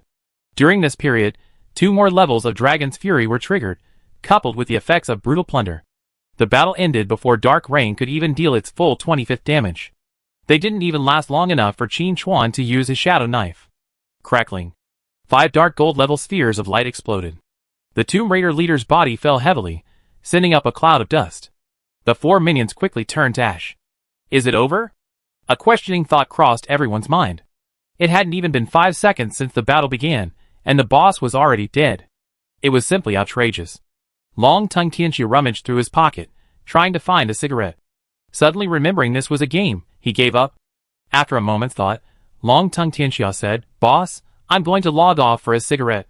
This is too visually striking." "Okay, I wait, Qin Chuan said casually. There was no rush anyway. He stepped forward and quickly scanned the 5 groups' loot orbs. They were all level 50 dark gold equipment. Their stats naturally couldn't compare to the epic gear he had on him, so he simply posted it to the Peak Guild channel to see if Ji Xing and the others needed it. If they did, they could keep it in the guild warehouse and redeem it with contribution points later. If the attributes aren't suitable, ask Longting Tianxia. If he wants them, we sell them on the spot. Of the 5 pieces of equipment, Ji Xing and the others had reserved 3. Okay, then you guys work hard to earn contribution points, Qin Chuan said. He walked towards the Tomb Raider leader and, with a masterful display of skill, collected 3 dark gold level loot. The gaiters, helmet, and gloves were all useless.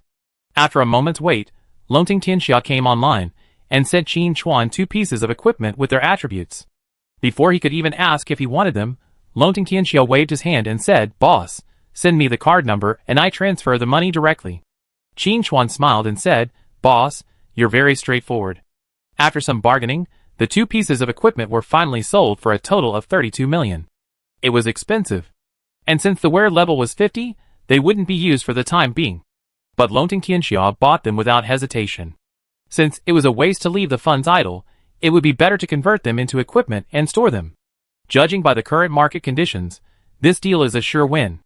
Longting Tianxia even believes that as the player's level increases, the value of these 2 dark gold items will increase even more.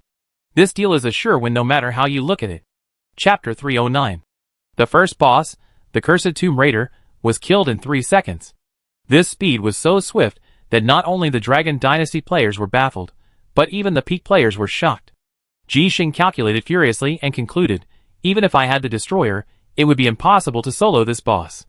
Ying Luo, don't be discouraged, Sister Ji. While the Destroyer can't solo, it can at least hold its own for half a raid. From now on, we have to rely on you as the main force in this raid. Su Changqing, Brother Yi, you have a point. It's a pity my buff doesn't work on the Destroyer. Shao, if you could give the Destroyer that level of power, would it leave any chance for other players to survive? Wow, with just a few buffs my damage would have doubled. Longting Tianxia, what the hell? There's an expert out there? Jing, President Longting, what are you so surprised about? Sister Shui under your command is also quite impressive, and her power level is no less impressive. Longting Tianxia, let's keep it to ourselves. Let's just keep being friends. The group was chatting when they saw Qin Chuan sprinting back from the distance. Ying Luo asked curiously, President, is this dungeon finished? Qin Chuan waved his hand, that's impossible. It's a raid after all, how could there be only one boss? And the first kill notification hasn't even arrived yet. Everyone pondered this, and it made sense. They were increasingly puzzled. If the dungeon isn't finished, why are you running so hastily? The next second, everyone knew the answer. The area where the tomb robber had stood was swirling with sword energy, instantly carving hundreds of sword marks several meters deep into the ground. If such a blow had struck a person, even the main tank wouldn't have been able to withstand it. Qin Chuan could handle it. After all, his Death Shadow suit grants him immunity to death and 5 seconds of invincibility, more than enough to withstand this wave of sword energy attacks. But it was pointless, it was just asking for trouble. Besides, the Death Shadow suit's effect was his trump card. Revealing it now would be premature. As for Qin Chuan running back, it was because the second boss was about to activate. The first 2 bosses of the Pale Throne spawned in the same area. After the Tomb Raider boss was defeated, a suit of ancient armor wielding a great sword spawned in its place. That was the second boss. Before appearing, it would first unleash a wave of sword energy, catching anyone off guard. When Qin Chuan returned to the crowd, the earth in the area struck by the sword energy churned, and a rusty iron gauntlet emerged from the ground. Then, an entire arm stretched out, carrying the main body out of the ground. Ancient armor dominated by resentment, dark gold grade, level 55. HP 20 000 000 /20 000 000. Attack 63,000. Defense 55,000. Skills / Deadly Sword Chi, sweep the enemy, drink the enemy's blood, fight to the end. Description: the armor of an ancient general, infused with countless resentments, rises, vowing to utterly slay any enemy that invades the Bone Throne. To Longting Tianxia and the others, this was a nearly 3-meter-tall boss covered in heavy armor.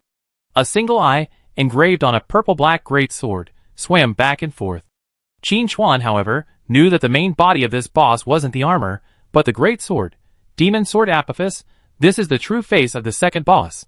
However, Qin Chuan naturally wouldn't reveal this. Let's wait for the other teams to slowly figure it out. Long Tongue Tianxia said, thank goodness you ran fast, sir, or you'd be killed instantly. Ji Xing, this boss is incredibly cunning, hiding underground. Ying Luo, only one boss, and no minions? Those stats are a bit strange. Its attack and defense are incredibly high, but its health is surprisingly low. Could this be a quick and dirty boss fight? Di Jiaolingyu, if I were at full health, I should be able to hold out for a dozen seconds. It's mainly because of the huge level gap, and my lack of equipment and skills. I'm not the water god. Hey, aren't you a mage? Chapter 310. Di Jiaolingyu asked matter-of-factly, can't a mage be the main tank? I'm not the water god, lost in thought. That makes perfect sense, yet he was speechless. Aoi Sanshuang, why does that armor feel a bit hollow? There's no one inside. How does this boss work? Qin Chuan glanced at Aoi Sanshuang. This guy's eyesight is still sharp. Hearing this, Ji Xing pulled a pair of engineering glasses from his backpack, trained them on the boss, and exclaimed in surprise, the energy intensity of that armor is practically zero. It's all concentrated in that weapon. Xiaoxua, the priest behind Longting Tianxia, pondered for a moment and analyzed, could it be that the sword is the boss's true form? Snow Swordsman interjected, it's very likely. My tracking skill also indicates the target is the weapon. It seems the armor is indeed a decoy. What a cunning boss. Qin Chuan hadn't expected that. Simply through observation, everyone had discovered the boss's secret. As expected of a top expert who had long been renowned in his previous life, even if he hadn't risen to prominence in this life, he possessed remarkable insight. On second thought, wasn't this exactly what he wanted? A group of companions who could fight shoulder to shoulder with him. Ji Xing and the others' analysis also left Longting Tianxia somewhat surprised and envious. Although the peak guilds were small in number, and he had never seen them fight, just from this analysis alone, it was clear that these people were definitely not ordinary people. Where on earth did Yi Yushin find these people? Longting Tianxia pondered. Perhaps, this was the attraction between top players. As the strongest player in Apocalypse, Yi Yushin's appeal to these experts could not be ignored. Put yourself in his shoes. Having the ability to solo bosses, you only be able to defy stronger players. And Night Wanderer perfectly fits this bill. Looking across Yin country, or even the world, is there another Night Wanderer? Absolutely not. Those aspiring masters will gradually join Night Wanderer's ranks, making Peak Guild the undisputed leader of Apocalypse. With Night Wanderer here, Dragon Dynasty has no hope of rising to prominence. Longting Tianxia thought bitterly. Then his blood boiled. He won't give up. Even if he can't ultimately defeat Peak, he fight. Qin Chuan stared at the demon sword, pondering his strategy. Unlike the first boss, the demon sword fight consists of two phases. The first phase involves defeating the armor, after which the demon sword reveals its true form, entering the second phase. This is why the boss's health is only 20 million. This is because it's the armor's health, not the demon sword's. Qin Chuan remembered that the demon sword's health was 30 million. With a total of 50 million health points, this boss battle wasn't going to be easy. But that was relative to the average team. After careful calculations, Qin Chuan quickly formulated a tactical plan. He immediately began assigning tasks. Everyone, stand back and stay out of the battle area. The tactic was simple. He uses damage to instantly crush the boss. Hearing Qin Chuan speak, Long Tongue Tianxia perked up and eagerly asked, Boss, is this the battle we're finally going to take? The Peak group's eyes lit up. While it might have been comfortable to follow the guild leader and win without a fight, they all had their own aspirations. There was no way they could just sit there and watch. Qin Chuan, about to stealthily adjust his position, looked surprised. No, I just told you to stand further away so the boss won't chase us and cause casualties when it enters its second phase. Longting Tianxia's friend, the archer arrow breaking the sky, asked curiously, Boss, how can you tell it's in its second phase? Nearby, the priest Xiaoxua had a look of despair. They'd just been discussing this for ages, and this guy hadn't heard a word. Longting Tianxia quickly said, the boss's true form is the sword, but only the armor's attributes are being displayed. If it doesn't have its second phase, the sword's attributes will remain hidden and inactive, making it invincible. How can we fight it? Chapter 311. Arrow breaks the sky pondered. It made sense. He stopped talking immediately. Qin Chuan glanced at the crowd. Does anyone else have any questions? Everyone shook their heads. Seeing this, Qin Chuan activated Shadow Stealth, adjusted his position, and raised his hand to unleash a Shadow Knife. -307904112. Weak point attack, a full 30 million damage, instantly depleting the ancient armor's health. Boom. The armor lost its support, disintegrating into component parts and falling to the dust. With a clang, the great sword in the armor's hand also fell to the ground with a crisp sound. I wonder if it was an illusion. Everyone present heard an ouch, somewhat caught off guard. Long Tongue Tianqi rubbed his eyes, making sure he had seen correctly. The armored boss's 20 million health points had indeed been reduced to 0. The lack of loot orbs around them also indicated that this boss fight wasn't over yet, with a second phase still to come. But that wasn't the point. The point was how such a massive boss could be destroyed in a single blow. This question made the remaining 39 people present question their lives. When Qin Chuan had previously wiped out the Tomb Raiders with a single attack, they felt like they hadn't woken up yet. They had all entered the game at the same time, so why was there such a huge gap? I had thought that was the Night Wanderer's limit, but it turned out they were just too ignorant. Instantly killing a Dark Gold level boss in a raid with a single skill, wasn't that just a dream? But they didn't know. This wasn't Qin Chuan's limit. With Qin Chuan's current stats, not only could he attack from a distance of 100 meters, but even retreating another 100 meters or more would be no problem at all. But there was no need. The Shadow Dagger's epic, guaranteed critical hit, combined with the damage bonus from the invisibility breaking attack, was enough for Qin Chuan to instantly destroy the ancient armor at a distance of 100 meters. This meant the Demon Sword boss fight was divided into 2 phases. Otherwise, if he added Dark Rain and Concentrated Sniper, the battle would have been over. Gathering his mind, Qin Chuan held his breath and focused, beginning to charge Concentrated Sniper. According to his calculations, by the time the second phase of the Demon Sword activated, Concentrated Sniper would have been fully charged. Adding Dark Rain to that, it would be enough to end the battle. After all, Dark Rain at full damage could deal around 30 million damage, more than enough to take out the Demon Sword. As Qin Chuan charged Concentrated Sniper, the Demon Sword, having fallen to the ground, was pulled by an invisible force, suspended in midair. A voice filled with resentment echoed across the open space. I thirst for blood. Disturbing Apophyse's slumber will condemn you to eternal darkness. I hope you let me have fun. After a domineering declaration, the Demon Sword Apophis officially appeared. This boss battle entered its second phase. What should have been a tense moment was now incredibly relaxing. Longting Tianxia said, "It's open. Let's bet on how many skills this boss can withstand in its second phase." Yinmi, the first boss, had a total HP of 29 million, and it couldn't withstand 2 skills from the Guild Master. I'm guessing the second phase won't be much better. Xiao, congratulations on learning to answer quickly. I'm not the Water God.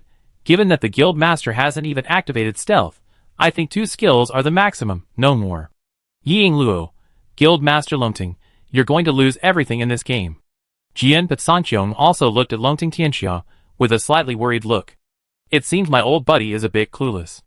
Long Tongue Tianxia blushed and explained, I'm just here to liven things up.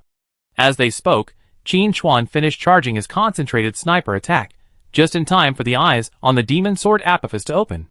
-890, 2570. Weak point attack, the Demon Sword's 30 million HP was instantly reduced by nearly a third. Before the Demon Sword could react, Dark Rain flew over, destroying its HP bar in 1 round. Chapter 312. Crack. The Demon Sword was covered in cracks, breaking into 4 pieces. The battle ended so quickly that no one could see the boss's attributes. But calculating the boss's health from the battle data wasn't difficult. 30 million health points. That's 10 million more than the armored boss in the first phase. Yet, it still couldn't withstand 2 skills. Longting Tianxia sighed, it's only because the bosses didn't have the damage they have now during the previous world event. Otherwise, I don't think that legendary boss would have been able to escape. The surrounding players all nodded in agreement. That's right. Back then, that legendary dragon had only a few 100 million health points. It wouldn't have survived a minute under the Night Wanderer's hands. Such damage output made one wonder if they were playing on a private server. Their 4-digit damage in the dungeon was enough to draw cheers from their teammates. Their full power of ultimate skills hitting 5 digits was even more impressive than the entire server. As for Night Wanderer, his damage was in the 8 digits. This was clearly the kind of stat inflation that only private servers can achieve. Night Wanderer was probably the only one who could turn a globally synchronized, cross-generational game into a private server. Qin Chuan smiled and said nothing about the surprise and comments from the other players on his team, feeling accustomed to it. But they were right about one thing. If the dragon's wrath had occurred 2 days later, the Flame Dragon Lieutenant would have had no chance of escaping. But that was impossible, because Qin Chuan's killing of Heloise triggered the dragon's wrath, and his current damage was largely due to equipment crafted from dragon materials. Without Heloise, Qin Chuan wouldn't have had this epic equipment, and wouldn't have been able to deliver his current output. And if Heloise doesn't die, the dragon's wrath won't occur. The order here can't be reversed. Recovering his composure, Qin Chuan looked at the broken demon sword. It was still 5 dark gold loot balls. A quick glance revealed nothing special. With a casual effort, Qin Chuan's eyes lit up. Wow, he actually found this thing. This luck is incredible. In Qin Chuan's hand was a blueprint. Forging blueprints for the demon sword Apophis, dark gold. In his previous life, the demon sword Apophis, which wasn't known for its strongest attributes, but certainly for its imposing appearance, had actually been dropped by him. This weapon isn't in the direct drop list, and can only be crafted using blueprints. And according to calculations by players in his previous life, the blueprint drop rate is approximately 1 in 100,000. In his previous life, Qin Chuan had spent 10 years in Apocalypse, and the number of demon swords he had seen could be counted on one hand, demonstrating their rarity. But now, he had just found the demon sword blueprint. Watching Qin Chuan lost in thought, Longting Tianxia hesitated for 30 seconds before finally asking, "Boss, why did I see you find several loot items in addition to the boss drops? What kind of ability is that?"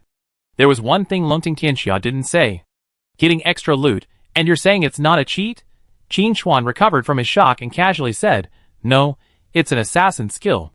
This statement not only captivated the assassin players of Longting Dynasty, but also Xiao and Yinmi from the Peak Guild. They were assassins too, but why hadn't they heard of this skill? Could it be that their character profiles listed them as assassins, but they weren't actually assassins? Qin Chuan didn't elaborate. After all, the prerequisites for obtaining the empty hand skill were beyond the reach of ordinary players.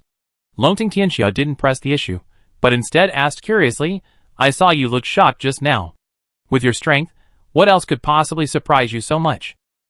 Qin Chuan put the magic sword blueprint into his ring and replied, "Nothing much. I just got a rather interesting blueprint." The magic sword's attributes were somewhere between those of dark gold and epic weapons of the same tier, and since it was a two-handed weapon, Qin Chuan couldn't equip it. However, it would make a nice collectible. He would ask the dwarf master, Kamal, to forge it later. Chapter 313. As for selling it, Qin Chuan had no plans. He didn't need the money. The demon sword's positioning was awkward. It was impressive, after all, a level 55 weapon, and a dark gold. No matter how powerful it was, it would eventually become obsolete as the player leveled up. But if you considered it a collectible, it was a different story. Not only was its design unique, but its rarity was also crucial. Before Qin Chuan's rebirth in his previous life, the price of existing demon swords had reached an outrageous level. It was even more expensive than level 100 legendary equipment.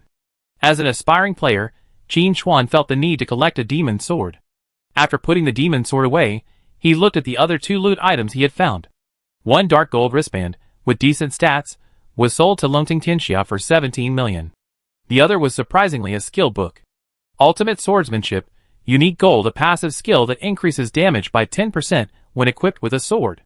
Trait, attacks ignore 15% of the target's armor. A truly exceptional skill. This skill offers a significant boost to sword-wielding classes.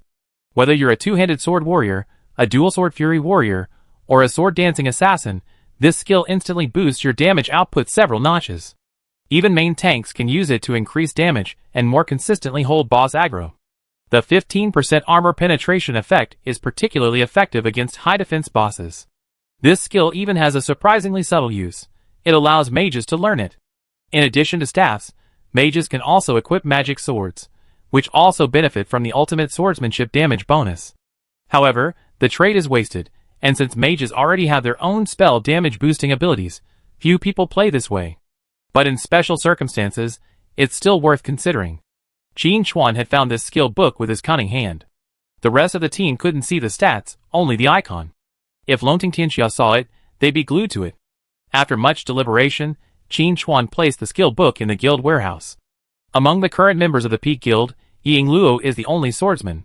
However, Yingluo's skills primarily focus on holy damage, so the armor penetration attribute is a bit wasted. Of course, if Yi Luo actually managed to earn enough contribution points to redeem this skill book, that would be his accomplishment. In the guild chat, Xiao lamented, "It's sword only, why not dagger only?" Yinmi, "I'm not restricted to daggers, I can equip a one-handed sword, but backstab requires a dagger, so it's essentially tied to the dagger. This skill book doesn't really matter to me." Su Chongqing, "I think Brother Yi is the only one among us who uses a sword." Yi Luo, "My attacks don't really care about the target's armor, so this skill is a bit of a waste for me. I better save up the contribution points to exchange for other equipment." Dijialing Yu, "President, I know an expert swordsman. How about selling me this skill book?" Qin Chuan, "Expert? How expert?" Dijialing Yu, "As tall as 5 or 6 stories." Qin Chuan, "Seriously, what's the ID of the player you're talking about?" Dijialing Yu, "Chen Ping'an." Qin Chuan, It was that guy. But at this point in his previous life, he shouldn't have entered the game. It seems the effects of his rebirth are gradually becoming apparent. If it were Chen Ping'an, this skill book wouldn't be a waste for him. After a moment's thought, Qin Chuan typed in the guild, "If you can recruit Chen Ping'an into the guild and don't quit for 2 years, I sell you this skill book at half price." Ji Xing, "I think I've seen this tactic before." Looking back, she was bound to the Peak Guild by a destroyer blueprint. Of course, Ji Xing didn't regret it. On the contrary, she was grateful to the guild president for trusting her enough to give her the invaluable blueprint based on a simple verbal agreement. Chapter 314. Just seeing this request not to leave the guild at this moment made Ji Xing reminisce about the past. Dijialing Yu, unaware of these past events, did not agree directly after seeing Qin Chuan's request. Instead, she said, "He's not online right now. I ask him later.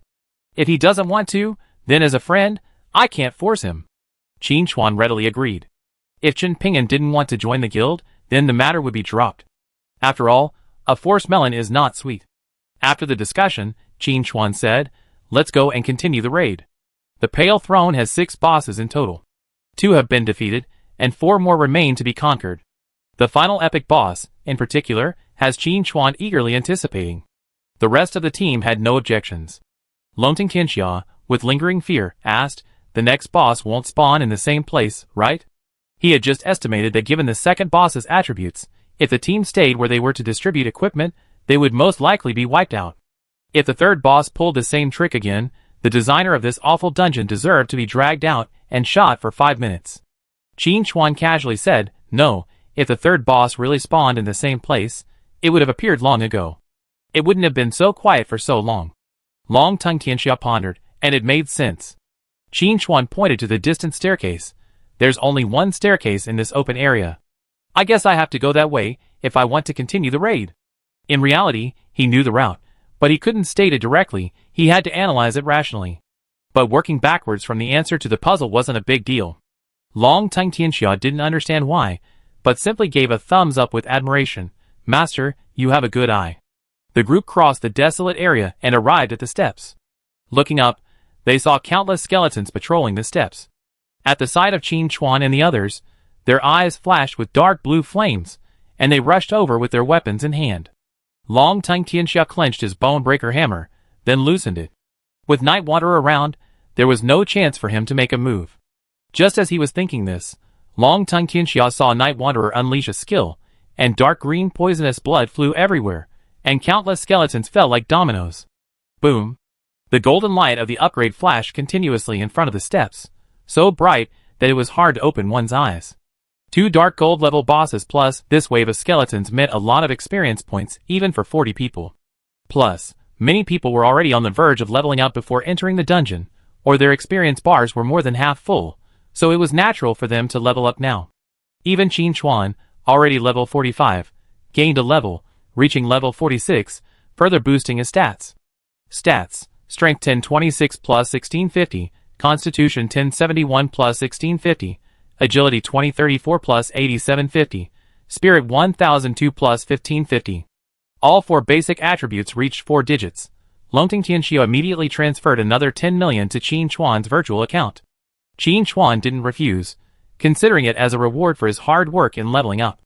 The skeleton soldiers on the stairs were cleared, and everyone ascended, quickly passing through the area. They saw that the scattered bones of the skeleton soldiers were slowly moving, pulled by an unknown force. If nothing unexpected happened, these skeleton soldiers were indestructible and would resurrect periodically. A normal team attempting the dungeon would have to pass this section of stairs as quickly as possible, otherwise they would be completely overwhelmed by the endless stream of skeleton soldiers. Further up the stairs was another platform, circular in shape, with a diameter exceeding a kilometer. It was more like flat ground than a platform. Unlike the dirt below, this platform was paved entirely with bones. At the end of the bone platform, 2 bone thrones stood side by side, upon which sat towering undead skeletons, estimated to be at least 4 meters tall. The difference was that the skeleton boss on the left wielded a bone staff, while the one on the right held a great sword. Chapter 315. Deathbringer Candle Unique Gold. Level 55. HP 25,000/25,000,000. Attack 65,000. Defense 60,000. Skills: Death and Decay, Frost Blast, Ice Armor, Anti-Magic Shield. Description: a necromancer who masters the magic of death. Bloodthirsty General Delcan Unique Gold. Level 55.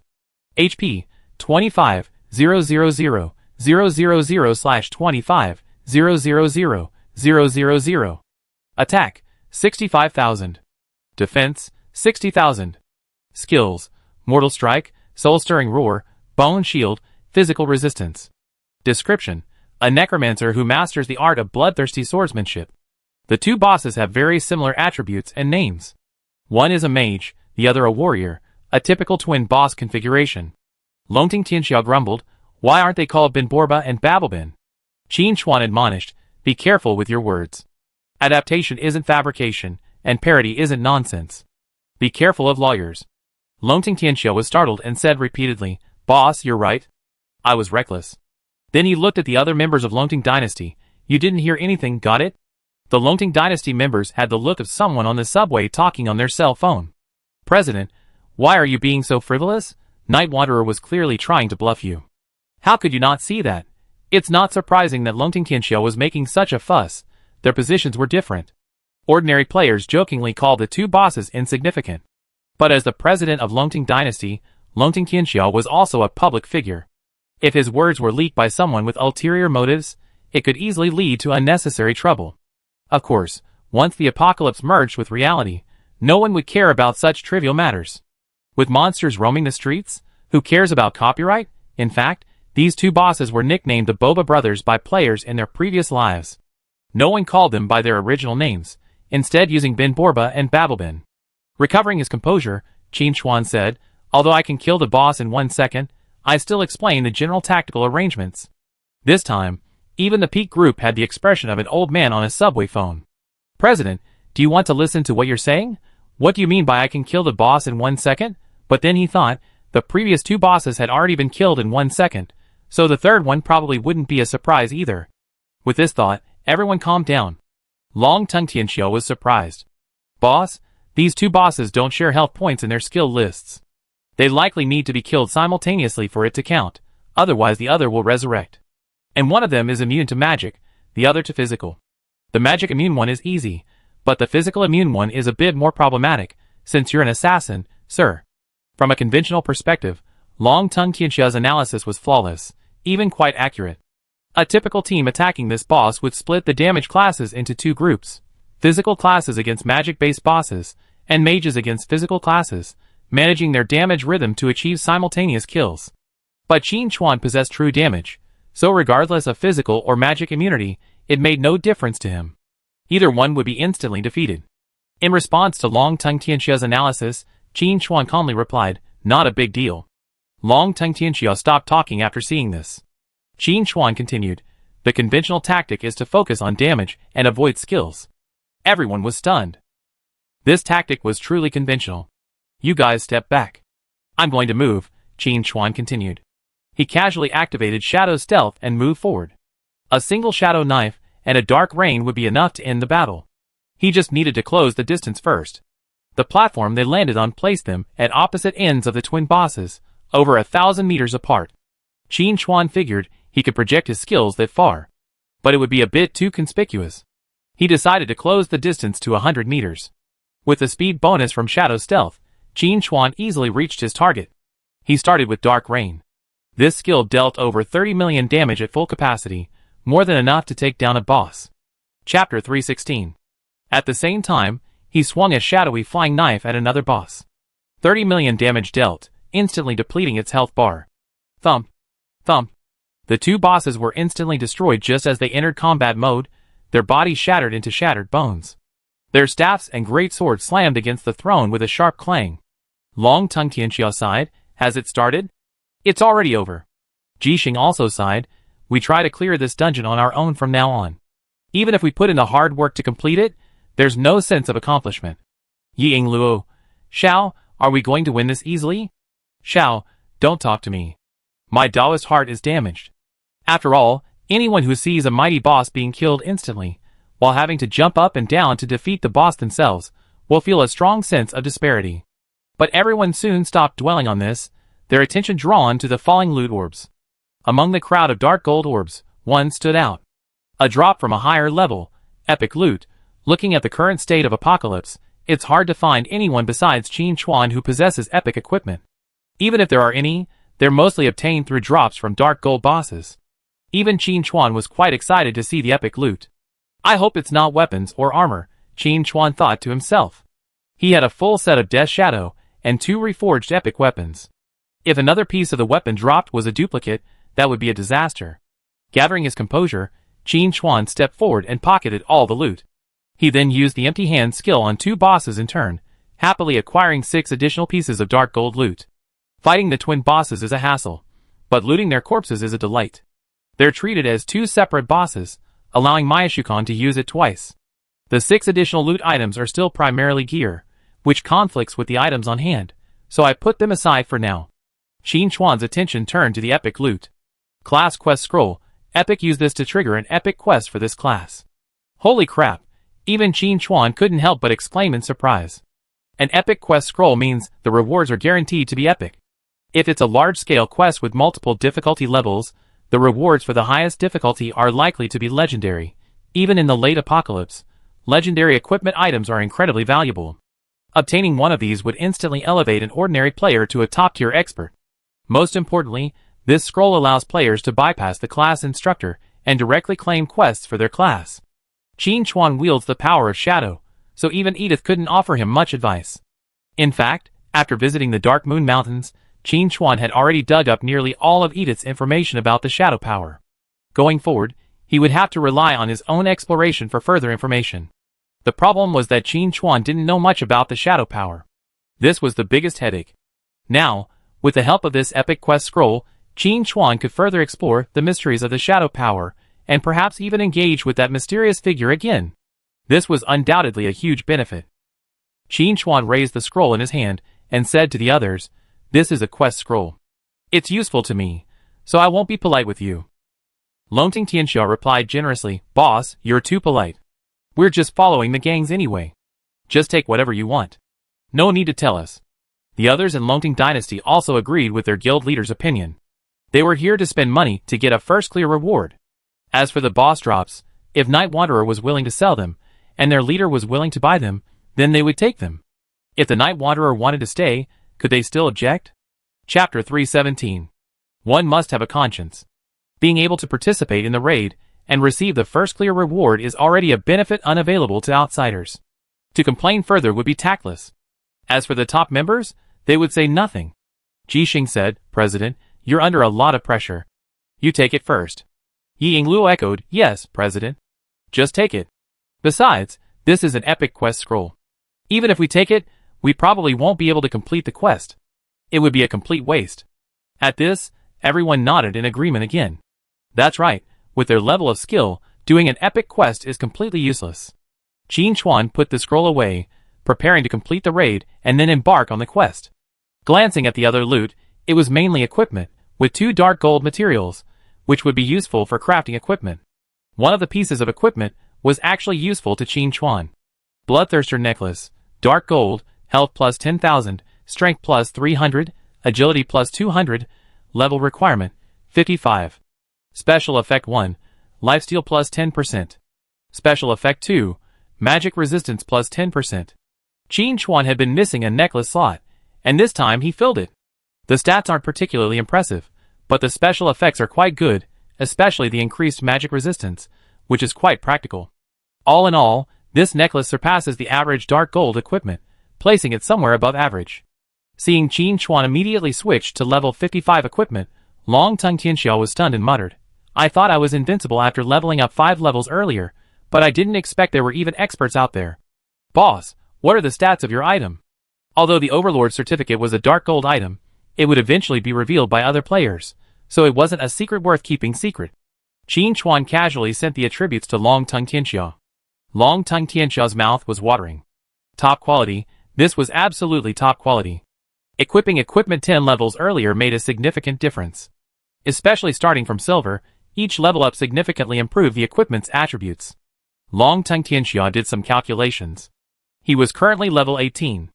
If he had the Overlord certificate, he could wear equipment up to level 28. Stepping back a bit, let's say level 25. With a set of level 25 gold and dark gold gear, he had the confidence to lead his men to challenge a level 30 boss. As long as he could hold up, defeating the boss would be a matter of scraping time. I must expedite my search for dark gold bosses when I return. Long Tongue Tianxiao made a silent decision. Of course, a gold level boss couldn't be missed. Just in case it dropped a dark gold item, it might just be the Overlord certificate. It wasn't just Long Tongue Tianxiao.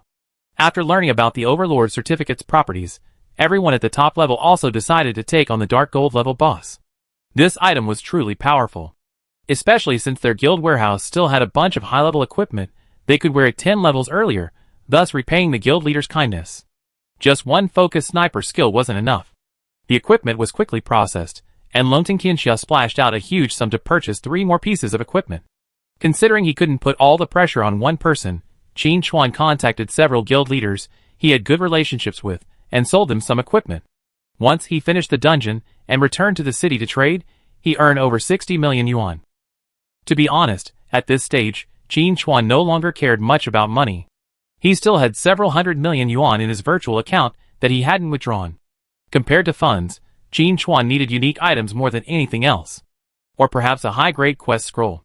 But such items are hard to come by, so he just leave it to chance. While he was pondering, the terrain of the bone platform transformed.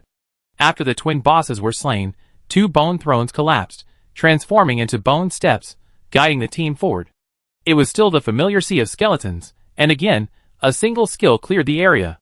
Bang, bang, bang. Upgraded golden beams rose one after another. Chapter 318. Qin Chuan didn't level up because his level was too high, requiring too much experience points. But the others in the group were different. They were generally under level 20, and the experience points for over-level kills were so generous, making leveling up easy. Long Tongue Tianxiao said nothing, and simply earned another 10 million. This was self-awareness. Crossing the steps, a majestic and eerie fortress appeared in the distance. The fortress was pyramid-shaped, with a base measuring over 1,000 meters long, several times longer than the base of the Pyramid of Khufu, the largest pyramid on Blue Planet.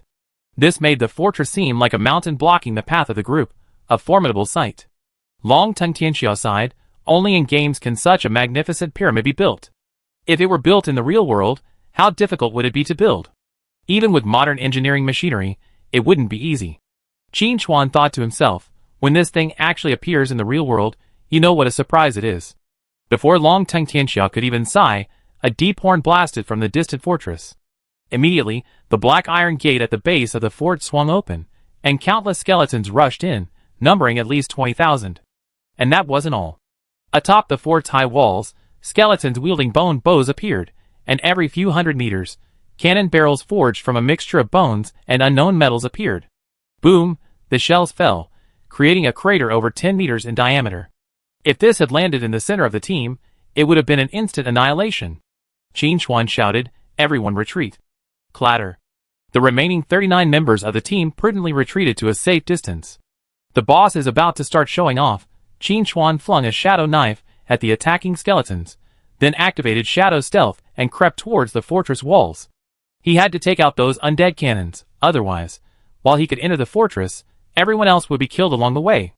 There was no such thing as rotting corpses in the dungeon. If you died, you had to start over from the dungeon entrance, which was too much trouble. Qin Chuan's Shadow Steel had now reached epic level. Not only could he not see through these cannon fodder skeletons, Even the boss couldn't see through his stealth, making it easy for him to reach the base of the city walls. He raised his hand and unleashed a rain of necrosis, sending the undead cannons and the surrounding skeleton archers back home. The undead on the walls were visibly panicked. Facing an invisible enemy, all they could do was cover fire, blasting the open space ahead. But aside from sending clouds of dirt flying, it had no effect. Against these small monsters, a concentrated sniper attack didn't require charging. Just a single strike would instantly kill them. Under the effects of the poison blood plague, the vast sea of skeletons dwindled at a visible rate. After clearing the enemies in his path, Qin Chuan called out in the team chat, "Charge into the fortress." In the distance, Longting Qianxia tore open a speed-up scroll, "Brothers, charge." 39 players rushed into the fortress like a gust of wind. Before they could breathe a sigh of relief, new enemies appeared. This time, undead knights mounted on skeletal warhorses. Teams of 10 rushed forward, spears drawn. A swipe of dark erosion rain, and the poison blood plague erupted, easily ending the battle. Using this moment, the others observed their surroundings. Because the fortress occupied a vast area, the interior was quite spacious. Not only could it accommodate skeleton soldiers, but even undead knights could stroll about on horseback. But now, due to their intrusion, the undead within the fortress had gathered. Longting Qianxia calculated that to ensure no minions rushed into the group, at least 6 tanks would be needed to hold the line, plus 8 to 10 healers. That would be nearly half the group, leaving only about 20 spots for damage. This undoubtedly presented a significant challenge for the damage requirements. Chapter 319. Not only was Longting Qianxia estimating his equipment, but even Ji Xing and the others at the peak level were also calculating. This opportunity was rare, so we couldn't let it go in vain. Planning our tactics ahead of time would make it much easier next time we came. Clearing the small monsters took a while, and there were some casualties. Mainly because there were too many skeleton archers, and they appeared in batches. No matter how fast Qin Chuan killed them, he was bound to make mistakes. Luckily, there were several healers in the group who could revive them immediately after leaving combat, saving him the trouble of running corpses. As they advanced, beams of light rose and fell. Normally, a group of players in their 50s or 60s would only level up 1 level in one raid. But this time was different. The group's levels were too low. Even Qin Chuan, the highest level, was only level 46, enjoying the experience bonuses and leveling up at a rapid pace. Ying Luo aside, another level up is coming soon. If we level up again, we have already reached level 3 this raid. That efficiency is incredible. Jixing said, "It depends on how many minions there are. If there are, we could reach level 4 or even 5. Qin Chuan, overhearing their conversation, wanted to say they might be disappointed. After defeating boss number 4, boss numbers 5 and 6 were smooth sailing, just blindly following. As they spoke, the minions in the fortress were cleared, and they continued along the passage to the 2nd floor, where they encountered the boss. In the empty room, 4 knights clad in full armor stood side by side on skeletal warhorses. The 4 horsemen of disaster. This boss battle was a turning point for the Pale Throne. The first 3 bosses aren't actually difficult. Once you arrange your strategy, the next step is to see if your team's hardware is up to par. But the 4 horsemen of calamity are different. Not only do they require team equipment and hardware, but they also test coordination. A single mistake can instantly wipe out at least half the team, effectively wiping them out. The difficulty of the 4 horsemen lies in their respective auras, which deal continuous damage. If 2 auras are stacked together, the damage increases 10-fold. If 3 auras are stacked together, the damage increases 100-fold. Even the toughest main tank will be instantly defeated. The typical strategy is to deploy 4 tank healing teams, pull the 4 horsemen to different corners, and then have the remaining members focus their fire and kill them one by one. It sounds easy, but it's a real pain in the ass. Besides their auras, the 4 horsemen also have numerous active skills, all of which deal area of effect damage, placing immense pressure on healers. But if you bring in multiple healers, but your output isn't sufficient, the continuous damage from the auras will continue to accumulate. In the end, even if a healer's hands are broken, they won't be able to maintain their health. But these problems were nothing compared to Qin Chuan. The health of each of the 4 knights wasn't particularly high, barely under 20 million. Together, their health was roughly 70 million. With Qin Chuan's damage output, a single focus sniper and shadow dagger could instantly kill 2, and he could finish off the remaining 2 with Rain of Erosion. It was incredibly easy. He did it right away. Qin Chuan turned and looked at the group. Long Tongue Tianxia spread his hands helplessly, saying, "Boss, stop talking. We understand." As he spoke, Long Tongue Tianxia called out to the others, "Everyone, please retreat. Don't keep me waiting too long. Are you dawdling around like you don't want to go home for dinner? The master will avenge us." 2 seconds into the fight, the 4 Knights of Disaster collapsed. To be honest, if they hadn't been spread out, the shadow daggers ricocheting would have wiped them out instantly, and Rain of Erosion and Focus Sniper wouldn't have been necessary. The rest of the team was already used to it. Looking around, the 4 Knights had scattered loot all over the ground. It was a shame there weren't any epic level-up drops. Qin Chuan didn't take it too seriously. Level-up drops are rare, and the higher the boss, the lower the chance of a level-up drop. Chapter 320. Qin Chuan was already gratified to have obtained an epic quest scroll from the twin bosses. The 4 horsemen dropped a total of 8 loot orbs. He stepped forward and collected them all. One of the black two-handed great swords stood out. Blade of Cataclysm, dark gold, attack damage plus 12,000, strength plus 500, level requirement, 55. Special effect 1. Increases physical damage by 15%. Special effect 2. Increases attack lifesteal by 15%. This weapon, the Plague Lords, one of the 4 horsemen of disaster, boasts impressive stats. The combination of its inherently high attack power and high attack lifesteal makes its wielder a battlefield meat grinder, unleashing bloodshed wherever it goes. With its high damage and long endurance, the Blade of Cataclysm is the dream weapon of many warrior players. Qin Chuan could already see Long Tongue Tianxia wiping his saliva from the corner of his eye. He hadn't seen the stats, but a level 55 dark gold two-handed sword couldn't be any worse. Long Tongue Tianxia was a heavily armored warrior, and while his class had bonus defense, he also wanted to be a fierce warrior, charging into battle. Qin Chuan didn't tempt Long Tongue Tianxia, saying bluntly, "This weapon isn't particularly well suited to your class, and the level requirement is quite high. It's a bit too early to buy it now." Long Tongue Tianxia said proudly, "That's not true. Equipment won't go away, and it's better to prepare it in advance than to rush to acquire it later." Long Tongue Tianxia had been on a roll lately. He had successfully obtained a guild order and founded the Longting Dynasty Guild in Apocalypse, enjoying a surge of popularity. While not as well known as Night Wanderer's Peak Guild, it was still a strong, established guild, and its popularity remained strong. Longting Tianxia had recently recruited many outstanding players, significantly increasing the guild's strength. Thanks to the convenience of group play, they had unearthed a significant amount of equipment, generating substantial profits. Although dark gold weapons were expensive, the profits they brought in definitely outweighed the equipment itself. Longting Tianxia had calculated this clearly. Seeing this, Qin Chuan said no more, and simply sold the Cataclysm Blade to Longting Tianxia for a flat price of 60 million. The remaining 5 pieces of equipment were also dealt with separately. 2 were sold to the leaders of other guilds for a total of 43 million. The remaining 3 were dumped into the guild warehouse, with a set contribution point price, awaiting the right buyer. That wasn't all. Qin Chuan looked at the 4 knights lying neatly on the ground, a smile playing on his face. Miraculous hands, here they come. Like the twin bosses, each of the 4 knights counts as a separate boss. This also meant Qin Chuan could use his empty hand 4 times to obtain 12 additional loot. The boss itself dropped 8 items, and with the extras, that totaled a staggering 20. Epic empty hand, terrifying indeed. Looking at the 12 pieces of dark gold loot, Qin Chuan's mood grew even more delightful. He actually found a mount. Skeleton Warhorse, dark gold mount movement speed increased by 150%, and the ability to walk on water. Knights can ride this mount in combat, gaining a 20% bonus to their stats. Qin Chuan himself possessed a Shadow Dragon, which had a movement speed bonus of at least 5 times, and was a special mount with additional growth potential. Naturally, he looked down upon the Skeleton Warhorse. As for walking on water, a Shadow Dragon could fly directly, and even mountains, let alone rivers, wouldn't stand in its way. After a moment's hesitation, Qin Chuan posted the Skeleton Horse's attributes to the guild and asked, "Yisakura Luo, is there a conflict between your Divine Light Knight class and the Skeleton Horse? Using the Skeleton Horse solely as a mount is clearly a waste. It's best to pair it with the Knight class for additional attribute bonuses."